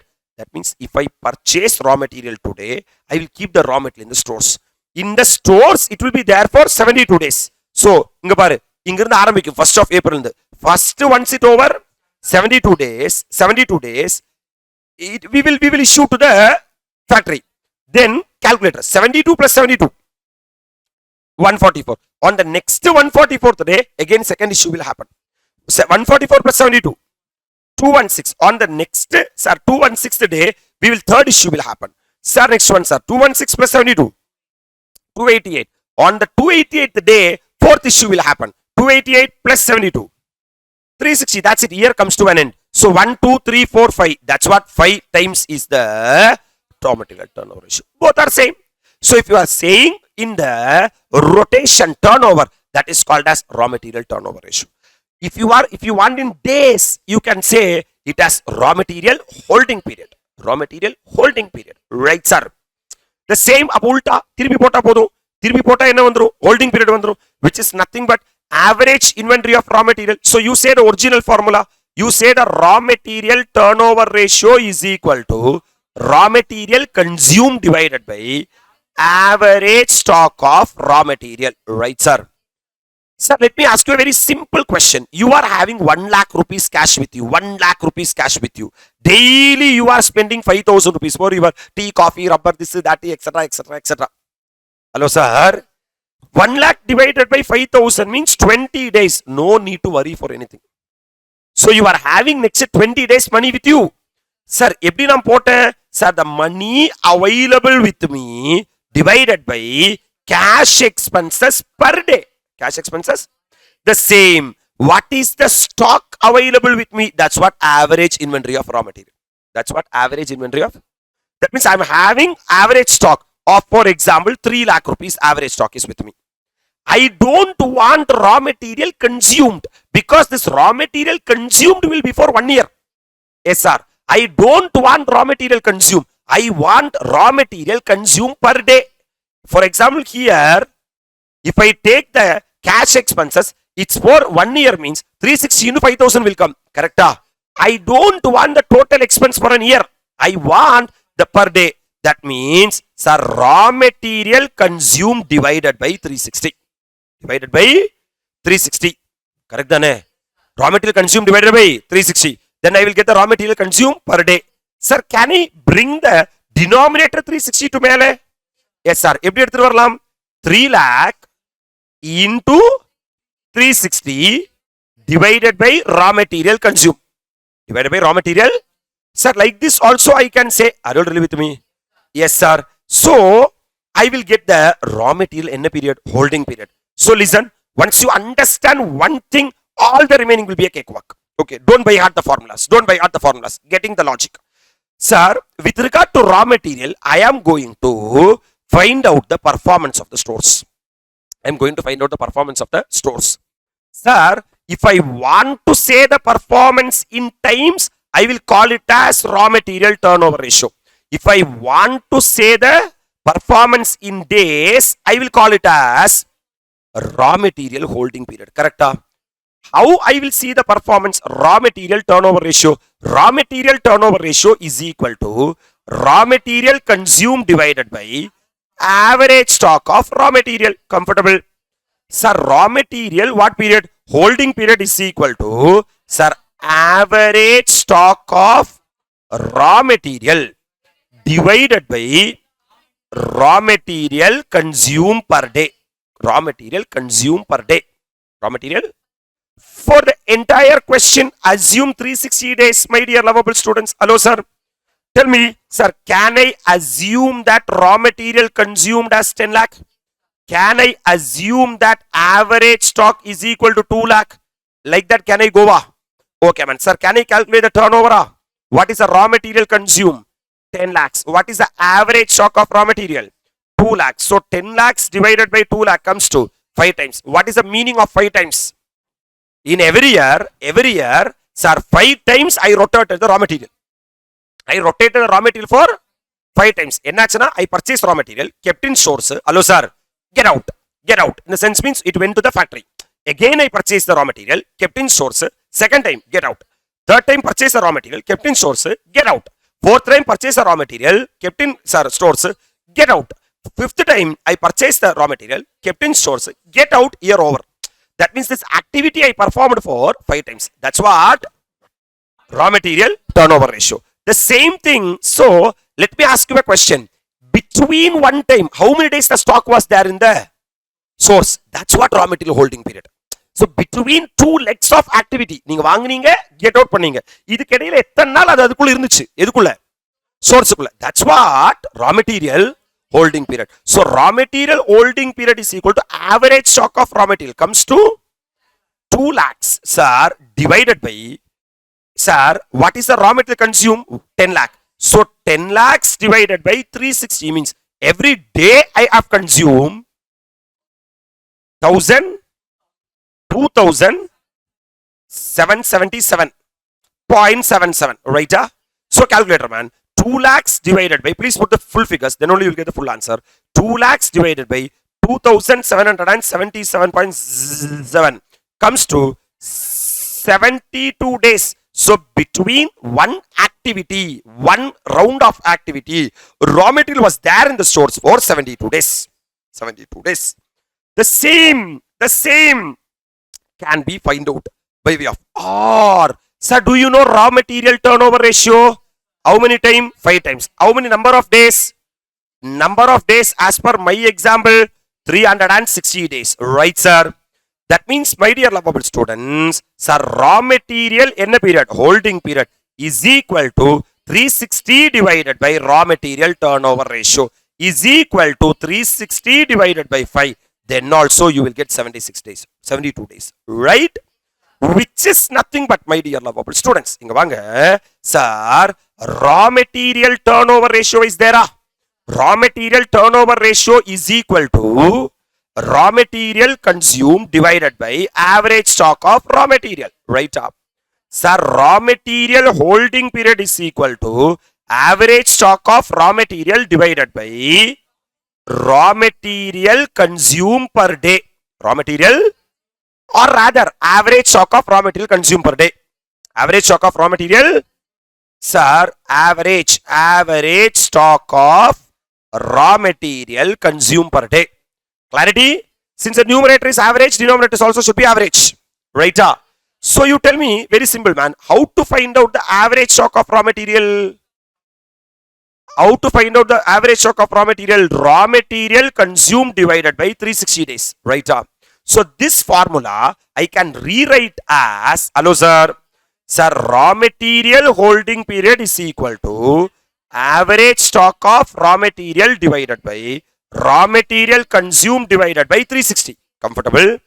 This can be rewritten as raw material holding period is equal to average stock of raw material into 360 divided by raw material consumed. Right, sir? Are you really with me, sir? Sir, let me ask you a question. Is there any rewrite? Sir, average stock of raw material divided by raw material consumed into 360. Sir, pakka? Otherwise, it will apply only for the numerator. Ipu numerator than Elia. Ipu numerator than. But presentation is like this. Sir, my dear lovable students, come on, sir. What, sir? If I am having raw material what ratio? Turnover ratio. Can I find out the raw material holding period by indirect formula? If this is how much time? 5 times, which is nothing but 360 divided by raw material turnover ratio, which is nothing but 360 divided by, what is raw material turnover ratio? Raw material consumed divided by average stock of raw material. Are you really with me? If I reverse this, 360 into average stock of raw material divided by raw material consumed, 360 into average stock of raw material divided by raw material consumed. Hence proved. Are you all really with me? This is how it is working. Derivation of the formula. Are you all really with me? So, in an year, my dear lovable students, how much time you have rotated the activity is called as raw material turnover ratio. Appreciate Pandriya. In between two rotations, how much time the stock was there in the stores is what? Raw material holding period. Comfortable? SR. That's it. Sir, coming to raw material holding period in months, Chi instead of 360 divided by 12 divided by raw material turnover ratio. Raw material holding period in weeks, 52 weeks divided by raw material turnover ratio. Raw material holding period in days, 365 divided by raw material turnover ratio. Average cost of raw material consumed per day. Sir, raw material consumed divided by number of working days in a year. Are you all really with me? Comfortable? That's it. Come to WIP holding period, my dear lovable students. That means what I am going to check is, I am having 3 places in the factory, right? In that 3 places, my dear lovable students, place number 1 is the stores. Place number 2 is the work area. Place number 3 is the godown. Sir, I will purchase the raw material and keep in the stores. After I keep in the stores, I will issue this raw material to the work area. Am I right? Yes, sir. So, raw material comes to the work area. Sir, labor comes to the work area. Overhead comes to the work area. Right? Now is the work completed or work going on? Work going on. That is called as WIP. Once the work is completed from the work area, I will transfer to the godown as finished goods. Right? Sir, from stores, every elements of production came to where? Work area. After completing the work, time, it gone out of the work area. How much time came in, gone out? Came in, gone out. Came in, gone out. This is called as WIP turnover ratio. Comfortable? Sir, the distance between the came in and gone out, that means how much days that item was there inside the work area is called as WIP holding period. எத்தனை நாள் அது ஃபேக்டரிக்குள்ள hold ஆச்சு? புரியுதா? Simple, the same thing you can do the formulas. Sir, I'm not deriving all that. So WIP holding period, tell me average stock of WIP divided by average factory cost per day. Sir, it can be expressed even in what also? Months also. What is the formula? 12 months divided by WIP turnover ratio. Indirect formula. Yeah. WIP period in weeks na 52 weeks divided by WIP turnover ratio. WIP holding period 365 days divided by WIP turnover ratio if it is in days. Correct? What is the average cost of WIP? Factory cost divided by number of working days in a year. Right, sir? Next one, inventory velocity. I will use the word velocity. What, man? Velocity means the period for which the revenue from operation can be generated with the help of NI inventory maintained and expressed in terms of period. That means, enna inventory velocity na, sir, average inventory. Enadu? Divided by, sir, cost of what per operation? Cost of goods sold per day. Cost of goods sold per day. Cost of per day. What does this indicate? What do you mean by inventory velocity? How much days the inventory finished goods was there in the godown? So from the work area, what will come? Finished goods will come to the godown. From the godown, it will go out to the customer. To the customer. Vandichi, poichi, repeat. Vandichi, poichi, repeat. Vandichi, poichi, repeat. How much time vandichi pochungrada? Stock turnover ratio. Sir, vandu போறதுக்கு ஒரு time எடுத்துக்குள்ள எத்தனை time அது கோடவுன் குள்ள இருந்துச்சுங்கிறதா inventory holding period. Sir, this can be find out. Inventory velocity can be find out by average inventory divided by average cost of goods sold per day. Or inventory velocity in months means 12 months divided by inventory turnover ratio. In weeks means 52 weeks divided by inventory turnover ratio. Right, sir? Inventory velocity in days means 365 days divided by inventory turnover ratio. Average cost of NSR inventory means COGS divided by 360 days or number of working days in a year. Are you all really with me? Now, debtors collection period or trade receivables velocity. Right. Raw material you convert into WIP. WIP you convert into finished goods. Finished goods you will convert into debtors. Once I sell debtors today, within how many days my debtors are paying me cash? That's what debtors collection period. Debtors. Sir, debt collection period shows an average period for which credit revenue from operation remain outstanding. Hello, sir? It indicates rapidly or slowness within which the money is collected from the trade receivable. So, every debtors collection period, how you will calculate? Debtors collection period is equal to average trade receivable divided by average credit sales per day. Average. So, debtors collection period months 12 divided by debtors turnover ratio. Weeks 52 weeks divided by debtors turnover ratio. Days 365 days divided by debtors turnover ratio. எப்படி sir average credit sales per day calculate பண்ணுவேன்?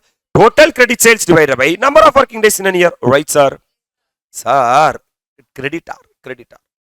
What is creditors analysis? No, I am purchasing raw material from creditor. After certain point of time, I am repaying. So, how much time purchase repaid? This is called as creditors turnover ratio. After purchase to repay, I would have taken certain time. How much time I have taken? That is called as creditors payment period. Creditors payment period, which is nothing but average debt payment period is equal to average trade creditors divided by average credit purchases per day. அதே உனக்கு மந்த்ஸ்ல வேணும்னா simple. Total எவ்வளவு மாசம்? 12 divided by creditors turnover ratio. Right, sir? Weeksல வேணும்னா 52 weeks divided by creditors turnover ratio. If you want in days, 365 days divided by creditors turnover ratio. Sir, average credit revenue from operation means credit purchases per day means, sir, total credit purchases divided by number of working days in a year. Are you all really with me? Pakka, sir. That's it with regard to all the ratio. Within 5 minutes, I don't want the ratio. I want its analysis. 5 to 7 minutes. Can we quickly do it? Come on, man. Sir, I will say a ratio. I don't want current asset. Current ratio means current asset divided by current liability. Such by heart, I don't want. You say it is what on what? Current ratio. How much current assets I am having to meet the current liabilities? Quick ratio. How much quick asset I am having to meet the current liabilities? Absolute cash ratio. How much cash and marketable securities I am having to meet the current liabilities? Basic defense interval. Any ratio? Sir, quick asset divided by cash expenses per day. That means how many days I can survive. Not even 1 rupee come into my business. அப்பா அம்மா வீட்டுல இருந்து காசு அனுப்பலனா கூட அடுத்த 10 நாளைக்கு tea குடிக்க பிச்சை எடுக்க வேண்டிய அவசியம் இல்லை. Are you really with me? What is working capital? Current assets minus current liabilities. Current assets is my investment. Current liabilities is the Urkara investment. Are you really with me? So my investment minus Urkara investment is what the working capital which I am net ready to invest. Are you really with me? Yes, sir. Coming to the leverage ratio. Sir, in your capital structure, liability side of the balance sheet, out of your total fund, how much debt is what the debt ratio? Out of your total fund, how much equity is what the equity ratio? Right, sir? The relationship between debt and equity is what the debt equity ratio. That's why debt divided by, sir, because of injecting preference share capital and debt into the what structure? Capital structure. The earnings of the equity shareholders increases. That's what gear மாத்தி போயிட்டே இருக்கணும். Are you totally with me? Preference share capital plus debt divided by equity shareholders fund. Comfortable, sir? Proprietary ratio. Out of my total asset, how much money is of proprietors? That's what proprietary ratio. Out of my total asset, how much is the debt fund? Is what the debt to the total asset ratio. Always fixed assets is connected with the long-term loan. So, sir, this out of NSR long-term fund, how much fixed assets I am having is what the fixed asset divided by long-term fund ratio. Right, sir? Sir, I am going to serve the debt. In order to serve the debt means I have to pay the interest, I have to pay the principal. Sir, in order to pay interest and installment, how much earnings available to debt holders are there is what the debt service coverage ratio. In order to pay the interest, how much EBIT is there with me is what the, sir, in order to pay the preference dividend, how much PAT I am having is what the, in order to pay the interest and installment in cash, how much cash available with me is what the fixed charges coverage ratio. Are you really with me? Sir, out of sales, how much is the gross profit is what the gross profit ratio. Out of sales, how much is the cost of goods sold is what the Out of sales, how much is the net profit? Is a net profit ratio. If it is taking profit before tax, it is net profit ratio before tax. If it is after tax, net profit ratio after tax. Right, sir? Out of sales, how much percentage is the financial expense? Is what the financial expense ratio. Out of sales, how much EBIT is what the operating profit ratio. Right, sir? That's it, sir. This I don't want. This I don't want. Sir, return on investment. Abdinale ratio return divided by investment. Right, sir? This return always we will express before tax and after tax, because on return we are liable to pay tax. Before tax means before food sugar test we are taking. After tax means after food, sir, test you are taking. Sir, what is the profit before tax? EBIT. So EBIT divided by capital employed. What is the profit after tax? PAT plus interest divided by capital employed. Comfortable? Return on equity means I am analyzing only from the angle of the equity shareholders. Equity means equity plus preference, right? Yes, sir. My dear lovable students, return on equity means what is the profit? Profit before tax? PBT, profit before tax divided by equity. What is the profit after tax? PAT divided by equity. Comfortable? My dear lovable students, return on asset. Sir, asset will generate EBIT. Are you really with me? Yes, sir. So the profit before tax is EBIT divided by average total assets. Whereas, sir, profit after tax divided by average total assets. Right, sir? Now I am coming to the performance. Okay, sir, companies having residual earnings. Hello, sir.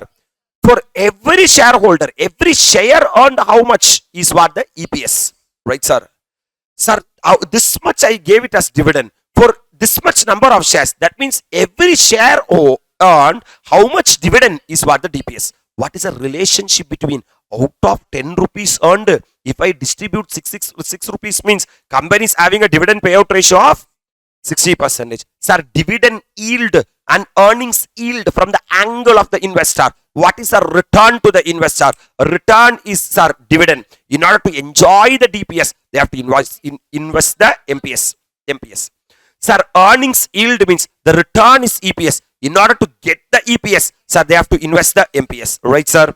Yes, sir. Sir, one share is having 10 rupees. Sir, yes, sir. What is a reflection in the market? That is what? Price earning ratio. Price divided by earnings. Sir, book value per share. Sir, asset minus liabilities is what? Net worth. That net worth divided by number of equity shares is what? The intrinsic value per share or book value per share. Right, sir? Sir, market value to book value means what is a reflection of the book value to the market is called as response ratio. What ratio? Response ratio. Response ratio means, sir, what is a response in the market to the book value is what the market value by book value. Right, sir? Now our turnover ratios. We can express turnover ratio in two ways, either in times or in days. If it is in times, turnover ratios. If it is in days, holding period. That's it. Sir, can I ask the raw material turnover ratio? Yes, sir. What does it mean? How much raw material consumed with the average stock of raw material? Right, sir? Sir, sir, WIP. What WIP meaning? Sir, with this much of average stock of WIP, how much factory cost I incurred? Right, sir? Finished goods turnover ratio. With this much average stock of finished goods, how much cost of goods sold I generated? Are you really with me? Debtors turnover ratio. With this much of average accounts receivable, what is my credit sales? With this much of average accounts payable, what is my credit purchase? Now here onwards, romba easy. Working capital turnover ratio, nothing. Turnover divided by working capital. Fixed asset turnover ratio, simple. Fixed asset divided by, turnover divided by fixed asset. Capital turnover ratio, which is nothing but turnover divided by, comfortable. The same can be expressed in what period? Holding period. Simple. Holding period is equal to days la venuma, days la irukku. Sir, months la venuma, months la irukku. Sir, weeks la venuma, weeks la irukku. Part venuma, part irukku. Fight venuma, fight irukku. Hello, sir. That means raw material holding period is equal to, sir, unmayana formula, average stock of raw material divided by average raw material consumed per day. Average. Right, sir? The next one, sir. Sir, WIP holding period is equal to average stock of WIP divided by average factory cost per day. Right? The next one, sir. Finished goods in a, sir, holding period is equal to average stock of finished goods divided by average cost per day. That's it. Next one. Debtors turnover ratio is equal to debtors holding period. Holding period. Collection period. We can't hold the debtor. Alright. Debtors collection period is equal to average accounts receivable divided by average credit sales per day. Basically, you want in days, average by average. That's it. Simple. Okay, wow. Sir, next one, sir. Creditors payment period is equal to average accounts payable divided by average credit purchases per day. Next one. That's it. Chapter, ratio, analysis, revision. All the ratios we have done. Are you all really with me? Sir, very happy evening to all. So we are doing the revision of financial management. In that, my dear lovable students, these are the topics we have completed. Number one is the cost of capital. If you see this topic, cost of capital, standalone, we will get a 6 to 7 mark question. Basically, you will be getting a computation of WAC question, that is KO. Then after the cost of capital, capital structure theories like NI approach, NOI approach, traditional approach and MM approach, that is Modigliani Miller approach. In that, generally everyone will give weight to the MM approach, but there is a huge chance that you may get even traditional approach also. Are you agree with me? Whenever they are asking a question from traditional approach, just keep in mind that under traditional approach only optimum capital structure will be there. So that capital structure may be a 5 mark question for examination. Then arbitrage process. It's a very beautiful concept in FM itself, but it's not regularly asking area. But when they ask how to find out the arbitrage gain will be a question. So not a regular area, but still very important area. Once it's asked, once in a while they will be asking, but we can't say that when they will ask. That's a problem. Coming to the fourth topic, my dear lovable students, after the arbitrage process, we are having the EBIT and EPS analysis. This is a expected question for examination for 5 mark. If you see every question paper, this question, EBIT, EPS analysis is a regular area, my dear lovable students.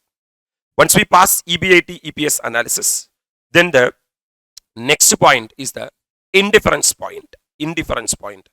This is also not that much regular area, but in 3 attempts they are asking once, or sir, one attempt left they are asking. So this topic has to be prepared. I will never say that leave this topic, indifference point. Then coming to the next one called as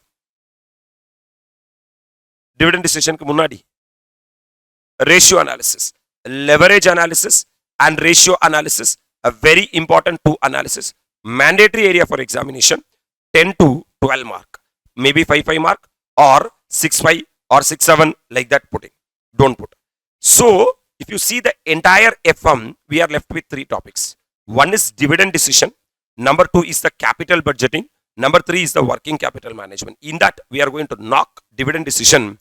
Then we will be pending with the capital budgeting and working capital management decision. What is this dividend decision is all about? I will tell you, man. There was a big fight going on. What the fight was, if 2 firms are alike in all aspects, sir, except capital structure, will the value of the firm change or not is the question. That's what capital structure theories. In that NI, NOI, traditional MM, everyone said that if 2 firms are alike in all aspects, except capital structure, no, the value of the firm will not change. Or some people said that, yes, the value of the firm will change. Either of the answer they said. My dear lovable students, sir, with regard to the dividend decision, the same discussion we are going to make. If 2 firms are alike in all aspects, except dividend policy, dividend decision, will the value of the firm change or not is the question. That means one firm is giving dividend, another firm is not giving dividend. Remaining everything is one and the same. A limited, B limited. Capital employed 50 lakh, 50 lakh. Risk, sir, same. EBIT, same. Only thing, one firm is declaring dividend, another firm is not declaring dividend. Because of declaring dividend, will the value of the firm change or not is the question. Some people are saying that yes. If 2 firms are alike in all aspects, except dividend decision, value of the firm will change, because how they are proving is value of the firm is equal to number of equity shares into market price per share. Number of equity share into market price per share. They are saying that we are going to value the value of the firm based upon the liability side of the balance sheet. For example, we know that sir, if you add the entire asset, you will get the total asset. From the total asset, my dear lovable students, if you reduce the liability, sir, assets minus liability, you will get the capital employed. Right, sir? If two firms are having same capital employed, then value of the firm will not change. But if the capital employed changes, value of the firm changes. Generally, we will go for this valuation, that is asset minus liability valuation, in case of merger, in case of acquisition, in case of amalgamation, like that circumstances. But in case of FM, we will never go through with the asset valuation. Majority cases, we will go with the liability valuation.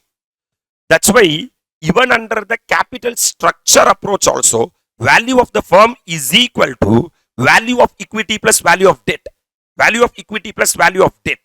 So we always prefer, sir, liability side valuation than the asset side valuation. The logic is very simple. It's very, very tough to find out the fair market value for each and every asset. For example, you are going to value, sir, Sarana Bhavan. Have you heard about Hotel Sarana Bhavan? Yes, sir. Like this one cup and saucer they'll be having. Sir, in one cup and saucer they'll be having 25 spoons. Like that, 3000 set of 25 spoons will be there. 3000 set. Will you value each and every spoon? Is it possible? No, sir. So it's always very headache to value the asset side of the balance sheet in reality. And it's very easy to value the liability side of the balance sheet because just we have to know number of shares. Anyway, that will be available in the balance sheet. It's a book value only. And we will never, sir, respect the book value. We will go for the market value valuation. So our subject itself is market value. So what one ideologists are saying that, yes, if two firms are alike in all aspects, except capital structure, except dividend decision, yes, the value of the firm will change. The first person come up with such a thought is the Walter. Walter said that he only started everything. Sir, generally someone should start and MM should close. That's what the MM's job. Here also it's like that only. NI has to start. Yes, NI started. Net income started. Then NOI criticized NI. Then traditional approach criticized both NI and NOI. Then MM came and closed all the three. Are you really with me? Technically, sir, MM is an extension of NOI. That story you know because NOI operationally failed. Whereas MM were able to explain how it is exactly offset. For that, he given formula. He come up with the, sir, ideology. Are you really with me? This is what happened, my dear lovable students. So the same way, sir, now I am going to start with the Walter. Walter is saying that what I have to find out to you, number of shares into market price per share. So I am going to find out the P0 because we need two data. One is total number of share and other is the market price per share. Anyway, everyone knows the total number of shares. It is available in the books of accounts itself. So we have to calculate the market price. That is what the discussion. Right, sir? The relationship between dividend and share price based on Walter formula is shown below. Generally, Walter has asked a basic question to the, sir, everyone. For example, if there is a MAD in the market, you are going to buy that MAD, what you will pay? What you will pay is based upon what the MAD will give you. If the MAD will give more milk, you will pay more price. If one MAD gives, sir, less milk, it will give only Sani. That means you will give less price. Are you really with me? So what the MAD, sir, gives is what? The value of the MAD. Are you really with me? Are you really with me? So my dear lovable students, market price per share. Sir, today a shareholder will pay. Today a shareholder will pay, sir, based upon the future value of the, sir, present value of its future cash flows. Present value of its what? Present value of its future cash flows. Are you really with me? What I am going to get in future? What I am going to get in future? How much liters of milk I am going to get from get in future? Adode today's present value. Adode today's present value is the price which I am ready to pay today. Correct? For example, you are going to purchase a, sir, residential house property in Nungambakam. Someone is saying that 5 crore. Sir, will you simply invest 5 crore? No. Sir, a financial manager Financial management person should think that what I will get from that money because I'm investing today. So, value of any asset today is the present value of its future cash flow. So, Walter is saying that according to a shareholder, he will be expecting dividend in future. He will be expecting dividend in future. Right, sir? Yes, sir. Plus, sir, every shareholder of the company will not be expecting dividend. One more element he will be expecting. Walter is explaining that the second expectation for a shareholder, for example, if the EPS of the company is 10 and if the DPS of that particular company is 6, that means out of 10 rupees, 6 rupees has been declared as dividend. The remaining 4 rupees company itself is holding, retaining. Now, the Walter is asking one question that, sir, if the company distributed 10 rupees as dividend, that 10 rupees would have been invested in, that 10 rupees would have been invested by the shareholder in some investment and would have got the return. But out of 10 rupees, hello sir, the company declared dividend of only 6 rupees and company holded. Then in the next year, my dear lovable students, my expectation is I want dividend on my original investment because I already invested the current market price, right sir? If I invest today current market price, at the end of the first year, I want DPS 1 plus that only I am not sufficient. I want one more return. The one more return is nothing but, sir, this 4 rupees has been reinvested by myself in the company. That means I want return on investment on investment. Investment on.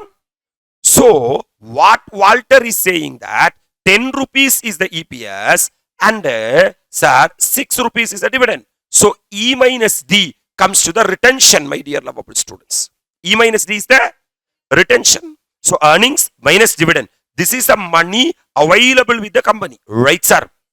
My dear lovable students, this money will be invested by the company in their project.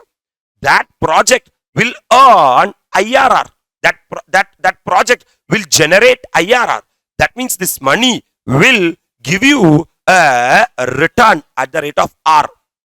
Are you really with me? So listen to me, man. So what Walter is saying that Walter classifying the return into 2 categories. Every year, the Walter is saying that you are entitled to get DPS 1. You are entitled to get DPS 1. Plus, sir, the shareholder will be expecting E minus D. What is E? EPS. What is D? DPS. The balance is the money available with the company. This will be invested by the company in a, sir, project. And that project will give you a return called as R. That is a rate of return. That is a, sir, will this happen? Will all the story happen for 1 year or perpetual? Perpetual. You tell me if the cash flow is a perpetual cash flow. If the cash flow is a perpetual cash flow, the present value of the perpetual cash flow is equal to cash flow divided by R. Cash flow divided by, this will be the cash flow. What is the cash flow? E minus D into R is the cash flow. Right up. This I am going to get at the end of year number 1. End of year number 1. Sir, what is the value of asset today? Present value of the future cash flow. So from year number 1, Y1, I have to bring to Y0. For that, I will be doing divided by K. For that, I will be doing divided by K. Are you really with me? Sir, will this story happen? This DPS 1 and R into E minus D divided by K will be happen only for Y1 or Y2, Y3, Y4 for infinite period. Infinite period. Whole divided by K. That means the present value of a perpetual cash flow is equal to cash flow divided by R. Are you really with me? Sir, if I write like this, my dear lovable students, can I say that, sir, Walter is equal to D by KE plus? Is this KE applicable like this? Yes, sir. D by KE plus, sir, R by KE into E minus D whole divided by K. Right, sir? What Walter is saying that you are going to get, sir, DPS 1. You are going to get DPS 1. You discount that DPS 1 today. That's why D by K. You are going to get R into E minus D. Hello, sir. Sir, that you have to bring today from Y1, you have to bring today to Y0. That's why divided by K. Correct? Sir, this cash flow is for perpetual. Are you agree with me? Sir, the present value of a perpetual cash flow is equal to cash flow divided by R. That's what? Divided by K. So this is cut short, and Walter come up with a formula that D plus R by K into E minus D whole divided by K. Can you proceed, sir? D plus R by K into E minus D whole divided by K. What is P? Market price of the share. What is E? Earnings per share. What is D? Dividend per share. What is KE? Cost of equity or rate of capitalization or discount rate. What is R? IRR. The above formula is given by Professor James E. Walter, which shows how dividend can be used to maximize the wealth of the equity shareholder. He argues that in the long run, share price reflect only the present value of the expected dividend. Sir, if a share is not at all giving dividend, no one will be ready to pay price for that particular share. If a share is giving higher dividend, the shareholder will be ready to invest higher price. This is the ideology of the Walter. Yes, sir. Retention influence stock price only through their effect on the what dividend, future dividend. So this is what the conclusion given by the Walter. What Walter said that Walter's approach consider only two factors. Walter is saying that I will consider only R and K. R is the rate of return earned by the company. KE is the expectation of the shareholders. Are you with me? For example, if KE is equal to 16% and R is equal to 20%, what Walter is saying that, sir, company is able to generate more return than the expectation of the equity shareholder. Yes, sir. Such a company don't give what at all? Dividend at all. That means if the R is greater than what? KE. R is greater than KE, then the optimum dividend policy should be 0%. Don't give what at all? Dividend at all. Only at that point of time, the company's share price will be maximum. If that is the case, number of shares into market price per share, you will get a higher value. That's what our discussion is all about, right, sir? If the R is equal to KE, man, it is indifference point. Every payout ratio is optimum payout. Whether you give the dividend, whether you don't give the dividend, that does not matter at all. If the R is less than KE, that means R means return earned by the company is less than what? KE, my dear lovable students, 100% better to pay the dividend. Don't keep the company by the what? Company. Don't keep the dividend by the company. Have 100% payout ratio. This is what the story given by the Walter. So Walter is saying that, my dear lovable students, the price, market price of today, that is P0 is equal to D plus R by KE into E minus D whole divided by K. That is, a equity shareholder will be expecting two things. Number one, D, dividend. Number two, retained earnings. That is, sir, return on retained earnings. Return on. So company will, sir, earn EPS. They will give DPS. So E minus D is the retained earnings. Company will invest R provided if the R is higher than K. R is higher than K. If the R is equal to K, sir, it is indifference. You give the dividend, don't give the dividend. And if the R is less than K, numerator will become less. If numerator less, it's a degrowth. If the numerator R is greater than K means, sir, it's better to hold 100% and, sir, invest in the new project. Are you agree with me? Yes, sir. This is what the story of the Walter. So, we'll be seeing what Walter is thinking through his formula. Can I solve question? One question. Okay, man. Second question, one part is there, we will solve. Following information is taken from ABC Limited because I want to apply that into numbers, that's why. Net profit of the year, how much lakh? 30 lakhs. Company earned a profit of 30 lakhs. Okay, sir. 12% preference share capital, 1 crore. So 1 crore into 12% comes to 12 lakhs. So 12 lakhs is the preference dividend. Equity share capital, 60 lakhs. Let it be there. IRR, R is equal to how much percent?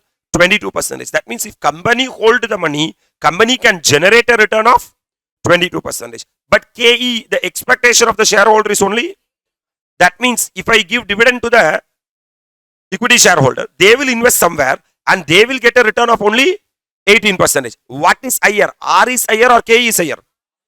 According to the Walter's model, 0% should be the DPOR and 100% should be the retention. Right, sir? But this guy is holding, sir, only 75%. That means this guy is against Walter. This guy is against the principle of the Walter. That means company right?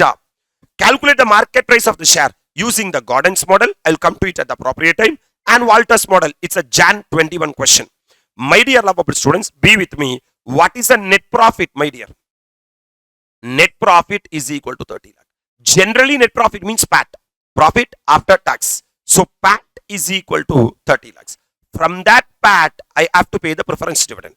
What is the preference share capital? 1 crore. What is the PD? 12%. That means from the 30 lakhs, I am supposed to pay 12 lakhs as a preference dividend. Are you all traveling along with me? So, from 30 lakhs, if 12 lakhs goes means 18 lakhs is the retained earnings. So, company is having 18 lakhs. Divided by number of equity shares, my dear lovable students. 6 lakhs. 6 lakhs is the number of equity shares. So, 8 lakhs divided by 6 lakhs comes to 3 per share. That means EPS, earnings per share is 3. Company earned 3 rupees as the EPS. Right, sir? Less DPS, dividend payout ratio at the rate of 25% because retention is equal to 75% means dividend payout ratio is equal to 25%. Can I proceed? So 3 into 25% comes to 0.75 per share. That means company declared 0.75 per share. So 3 minus 0.75 comes to 2.25 per share is what the company retained. This is what the retained earnings of the company. Am I right? According to Walter, what is R? What is the rate of return?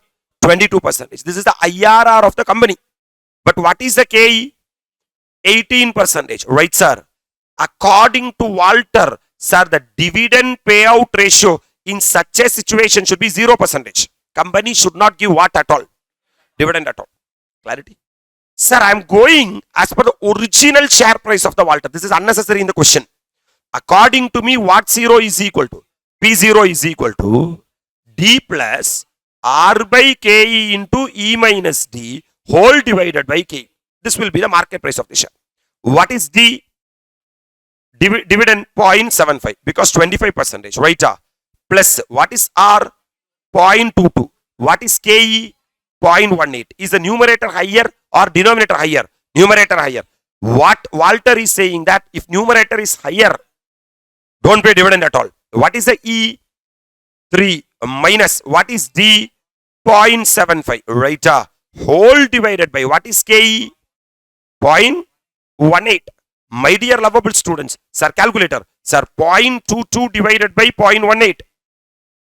1.22 into 2.25. Right? 2.75. So 2.75 plus 0.75 comes to 3.5 divided by 0.18 comes to 19.44 per share will be the current market price. Current market price. If you followed Walter 100%. But this company has not followed Walter. This company actually worked against Walter. If they worked against Walter, then the share price will be less. Yes, sir. Then the share price will be less. My dear lovable students, now the real answer for the question. P0 is equal to D plus R by KE into E minus D whole divided by KE. What is D? 0.75 dividend. Following Walter na 0. Correct? Yes, sir. Sir, 100% Walter I am going to do. So they won't give what at all? Dividend at all. So P0 is equal to 0 plus. What is the R? 0.22. Divided by KE 0.18. Can you proceed? What is E? 3 minus dividend 0. Whole divided by 0.22 or 18? 18. 0.18. Can you proceed, sir? So P0 is equal to 0 plus, calculator man, 0.22 divided by 0.18 into 3 comes to 3.66 divided by 0.18, right? Comes to 20.37. So what Walter is saying that this is a firm. Correct? Yes, sir. If this company has not given what at all, dividend at all, and assume they are having 10,000 equity share for assumption purpose. So 10,000 into 20.27 will be the value of the firm. Comes to 2,03,703 is the value of the firm. Whereas if the same firm, my dear lovable students, 10,000 into 19.44 comes to 1,94,400. 1,94,400. Getting it? Sir, for our exam answer, this is not at all required. I just prove you that according to Walter, if you give dividend, one share price will come. If you don't give dividend, another share price will come. That is why I am saying that Walter is a theory of relevance. That's why Walter is saying that my theory is a theory of relevance. So what is the answer as per the Walter's model? Sir, Walter's model 19.44. Our first answer 19.44. Right, sir? That's it. The theory of Walter. So what Walter is saying that, sir, simple. Shareholder will pay price of a share today. Price of any asset today is based upon the present value of the future cash flows. From a shareholder will get D as the future cash flows. Right, sir? Plus R divided by K into E minus D whole divided by K. This is what the formulas are given by Walter. What now Gordon is saying that, how Walter, what you are saying is correct. What you are saying is correct. The present value of any asset today is the, sir, present value of its future cash flow. Correct? But how the dividend every year will be same? Sir, 2, 2, 2, 2, 2. It will never be every year 2, 2, 2, 2, 2. There should be some growth in dividend. There should be some growth in dividend. According to Walter, sir, DPS 1 is equal to DPS 0. Everything is same.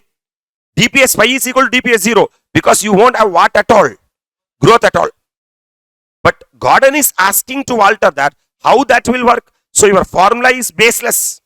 Conclusion is same, whereas formula is baseless. Tell me, conclusion is same, whereas formula is baseless. What Gordon is saying that following formula is used by Gordon to find out the price per share, which is MPS 0. MPS 0 means current market price should be equal to EPS 1. EPS 1 means the company earns at the end of the year 1. Correct? Into 1 minus B. 1 minus B. B stands for retention. B stands for retention ratio. So 1 minus B means, sir, dividend payout ratio. Sir, if you multiply EPS 1 into dividend payout ratio, you will get basically DPS 1. DPS 1.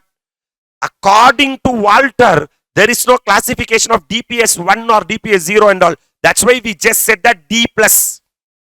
There you should never use the word DPS 1 because according to Walter, every year you will be having same dividend. But Gordon is saying that how that is possible. So it should not be same. It should not be same. It should be different, including growth.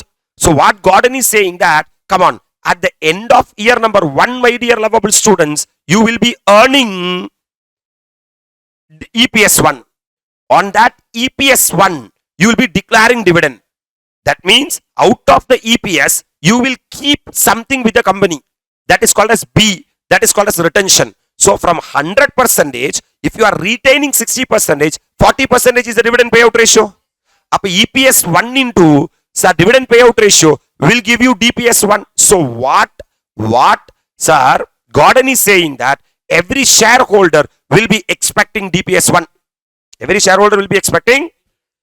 And sir, this DPS 1 is a future cash flow, which is, sir, at Y1. I have to bring that to the Y0. So I have to discount. I have to discount using a discounting factor called as R. According to Gordon, that R is equal to KE minus BR. What Gordon is saying that this is the expectation of the equity shareholders. This is the expectation of the equity shareholders. Minus B into R stands for G, growth. Basically, what Gordon is saying that we already discussed that KE is equal to, when I write KE is equal to, I am going back to the cost of capital chapter. KE is equal to DPS 1 divided by MPS 0 plus G. Are you remembering? This plus G I am bringing here, which is nothing but KE minus G. Can I say like that? Is equal to DPS 1 divided by MPS 0. Can I say? My dear lovable students, KE minus G is equal to EPS 1 into 1 minus B. That will also give me DPS 1 divided by MPS 0. If I calculate this KE, the chapter is cost of capital. If I calculate MPS 0, the chapter is dividend decision. That's it. Game over. So what, sir? MPS 0 is equal to EPS 1 into 1 minus B whole divided by KE minus G. Ennappa comfortable? Are you able to appreciate? Are you really with me? This is what the formula propagated by Gordon. So Gordon, MPS 0 price per share, today's price is equal to, it's based upon how much earnings the company is making. Not only earnings, sir, retention, that is 1 minus B, that is dividend what ratio? Payout ratio. K is the what of equity? Cost of equity. R means the IRR, internal rate of return, and BR is equal to growth rate. So G is equal to what into R? B means the amount of retention made by the company. R means at what rate that amount is going to be invested by the company. That's called as B into R. So according to Gordon's model, where IRR is greater than the what of capital. That means if the R is greater than KE, price per share increases and dividend payout ratio decreases. Same conclusion of the Walter. I will tell you, conclusion of Gordon is equal to conclusion of Walter. Whereas the approach of Gordon is not equal to approach of the Walter. What? Sir, Walter is saying that share price today P0 is equal to D plus R by KE into E minus D whole divided by KE. You will get one share price as per Walter. But the same share price you will never get as per Gordon. Because the valuation method as per the Walter and the valuation method as per the Gordon are not one and the same. But the conclusion, the basic principles of the dividend decisions are one and the same. Even Walter also saying that compare R and KE. Even Gordon also saying that compare R and. On the other hand, when IRR is lower than the what of capital, price per share decreases and dividend payout ratio increases. So my dear lovable students, this is the conclusion of Gordon. Engiyo paatha mari irukum. Sir, if the company is a growth company, that means if the R is greater than KE, don't give what at all? Dividend at all. If the company is a constant company, R is equal to KE, every payout ratio is a optimum payout ratio. If the company is a decline company, that means if the R is less than KE, declare dividend at the rate of 100%. Right, sir? Now, a relationship between dividend and share price on the basis of Gordon formula is shown as follows. Sir, according to Gordon, sir, MPS 0, what is MPS 0? Current market price is equal to DPS 0 into 1 plus G. What is DPS 0 into 1 plus G? DPS 1 whole divided by KE minus G. Both are one and the same. Both are one and the. Whereas MPS 0, current market price. Correct, sir? DPS 0, current dividend. G, growth rate. KE, cost of equity. So what? The formula given by Gordon shows that when the R is greater than KE, price per share increases as the dividend ratio decreases and vice versa. So what Gordon is saying that compare R with KE. Compare. If the R is greater than KE, please don't give what at all. Then what will happen, you know, MPS 0 will increases. But you when start declaring what, dividend, then automatically MPS 0 will reduces. Clarity. Are you able to appreciate? The same question will be solving using the what model, man? Gordon's model. The same question, question number 2. Yes, come on. So what Gordon is saying that, sir, we have to value the price as per Gordon. So MPS 0 is equal to EPS 1 into 1 minus B divided by KE minus G. So what is EPS 1? 3. Just now we find out 3 into 1 minus retention ratio. Retention ratio B is 0.75. Right up. 0.75. According to the Gordon, you are not supposed to give what at all? Dividend at all. You are not supposed to give dividend at all. Right? But still you have given 25% dividend. Right, sir? Whole divided by what is KE? 0.18. What is the growth? We have to calculate the growth. Correct? B into R. What is B? 0.75. What is R? 0.22. So calculator. 0.75 into, sir, 0.22 comes to 0.165. So minus 0.165. That means, my dear lovable students, 3 into 0.25. 0.75 divided by 0.18 minus 0.165 comes to 0.0. Sir, 0.75 divided by 0.015 comes to 50. 50 rupees is the current market price as per Gordon's valuation. Right, sir? Yes, sir. Sir, look at here, man. Sir. Here, sir. 50 rupees is the answer. What is, how you will calculate, man? Market price per share by using what model? Gordon's model. What is the formula? EPS 1 into 1 minus B whole divided by KE minus G or BR, whatever it may be. Are you agree with me? The same formula can be calculated by DPS 1 into 1 plus G whole divided by KE minus G. Are you agree with me? Yes, sir. The figures has been given. Where, what is MPS price per share? 50, yeah. This is 50. What is EPS 1? We have to calculate. EPS 0 is equal to 3 in the question. So EPS 1 is equal to 3 into growth rate. Correct? What is the growth rate, man? B into R. Correct? 0.165. So 1.165. Am I right, sir?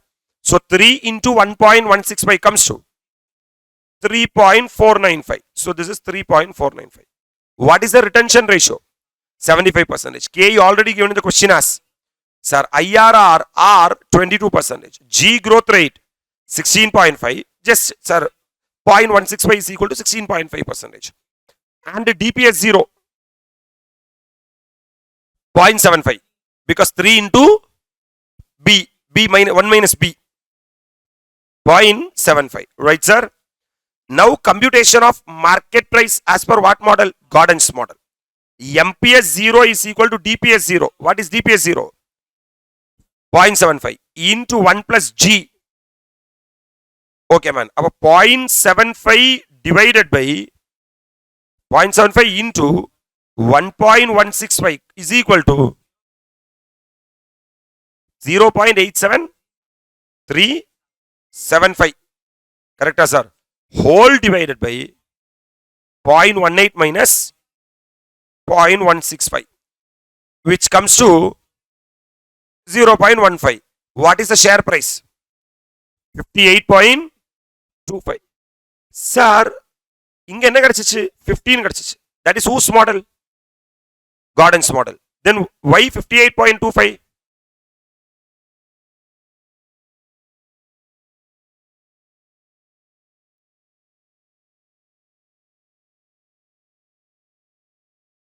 Sir, is two answers are given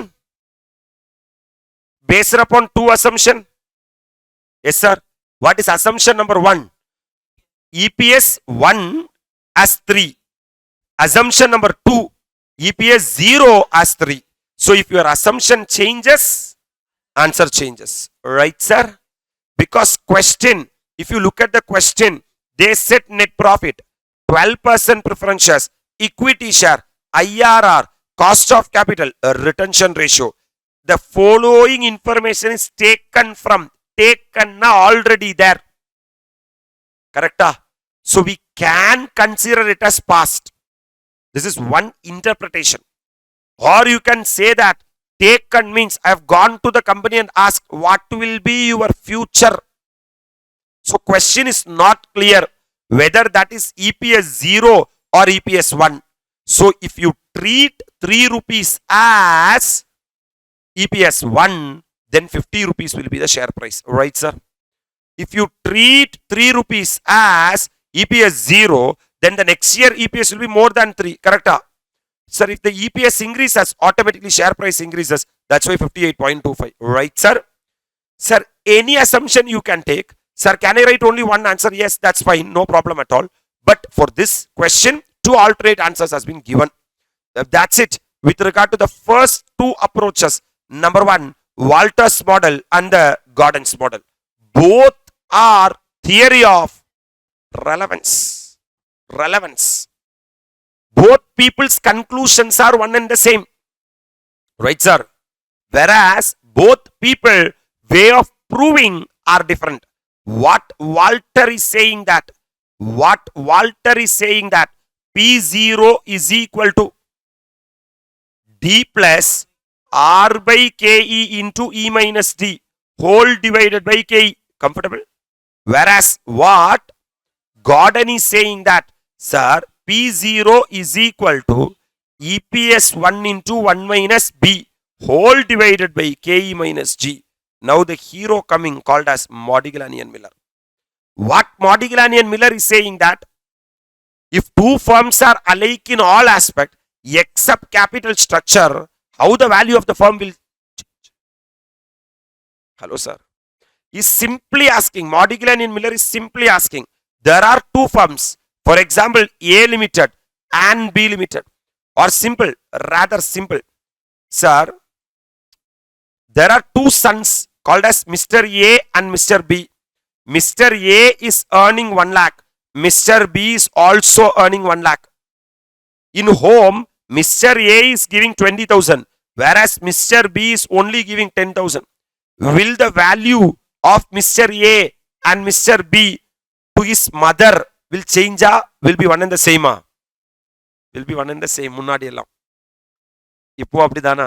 Well and good. So my dear lovable students, hello sir, MM is asking that if two firms are alike in all aspects except dividend decisions, how the value of the firm will change? It's absolutely blunder. He is saying that MM hypothesis is primarily based on arbitrage argument.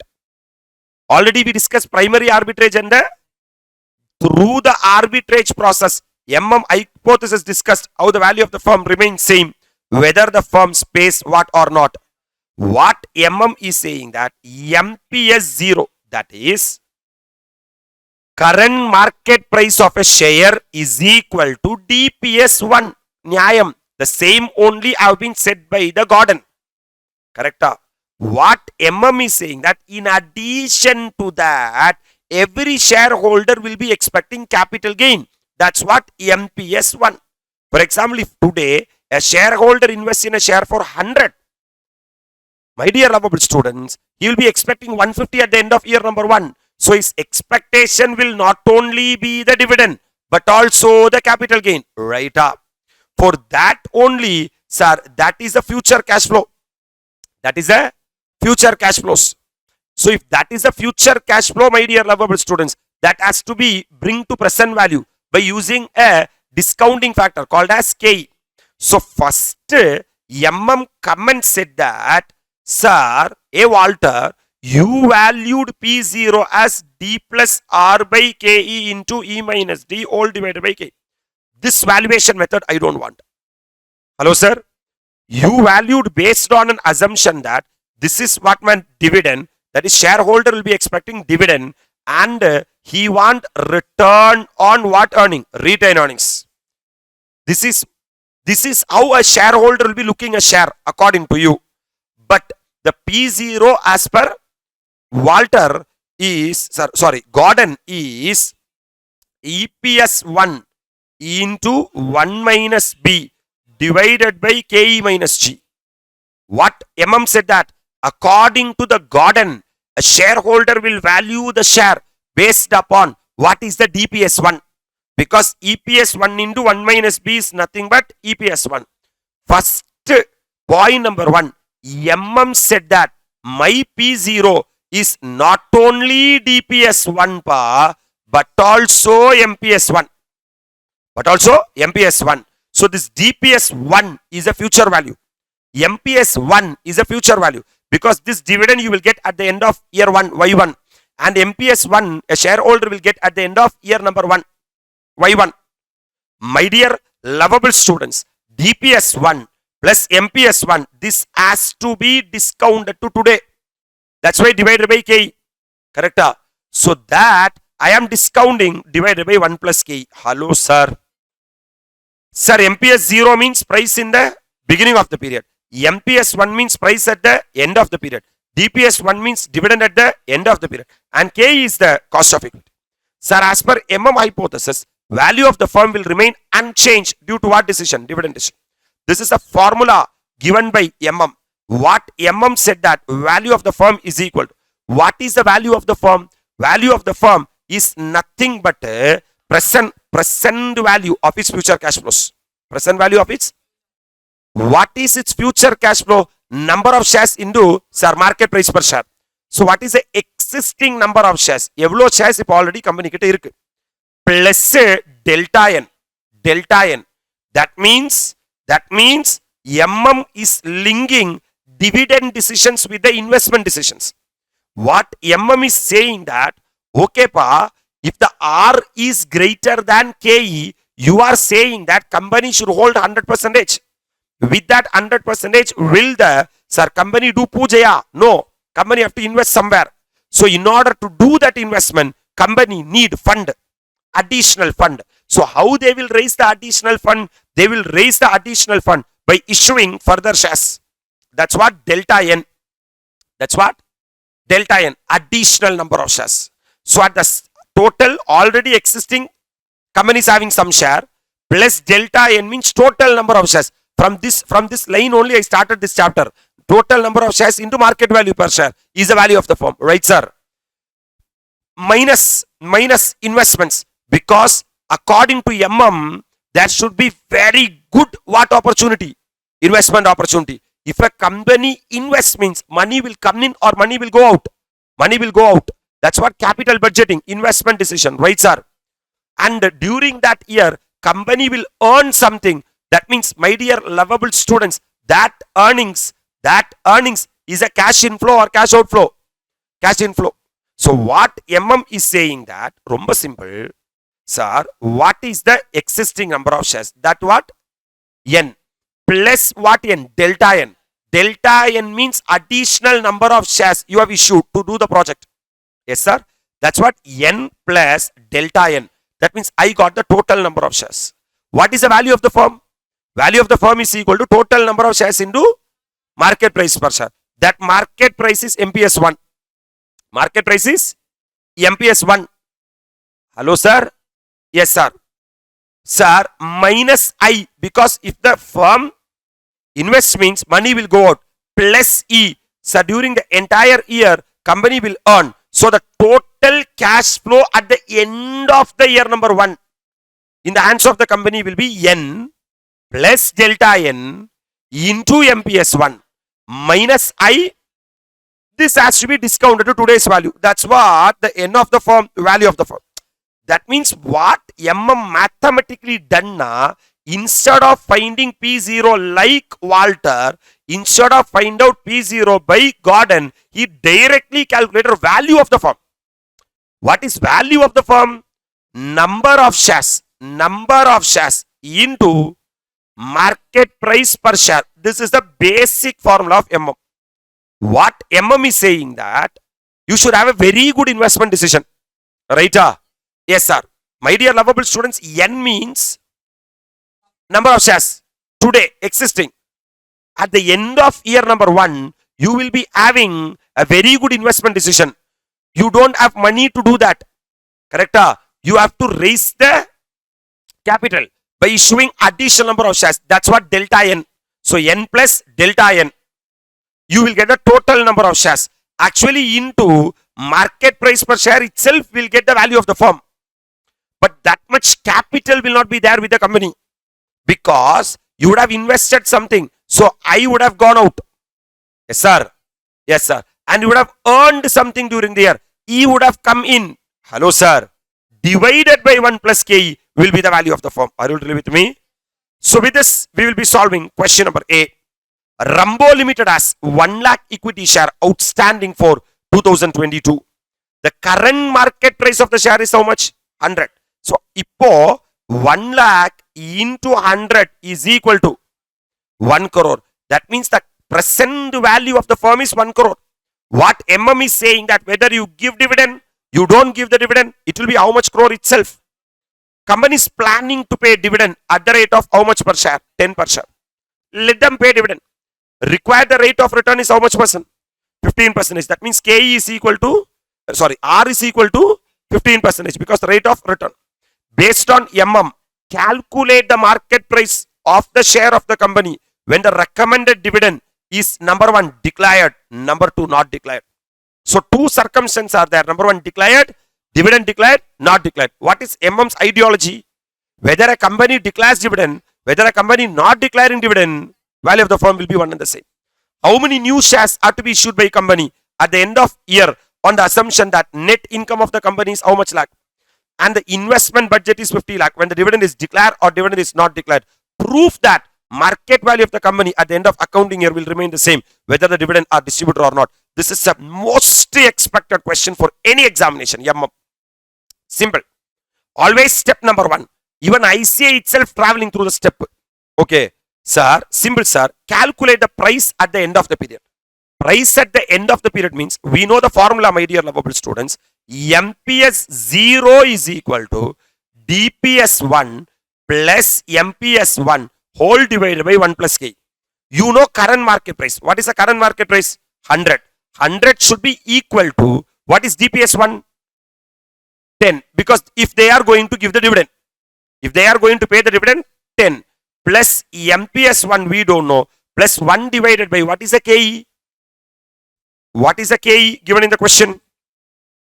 Is a KE given in the question? Required rate of return is 15%. Adan KE. Because as per MM, there is no comparison of what and what? R and KE and all. Required rate of return means the equity shareholder is expecting 15%. So 0.15. Hello, sir. Can I cross multiply, sir? 100 into 1, 100 plus 100 into, sir, 115 should be equal to 100 plus 10 plus MPS 1. 15, 150 above. 1,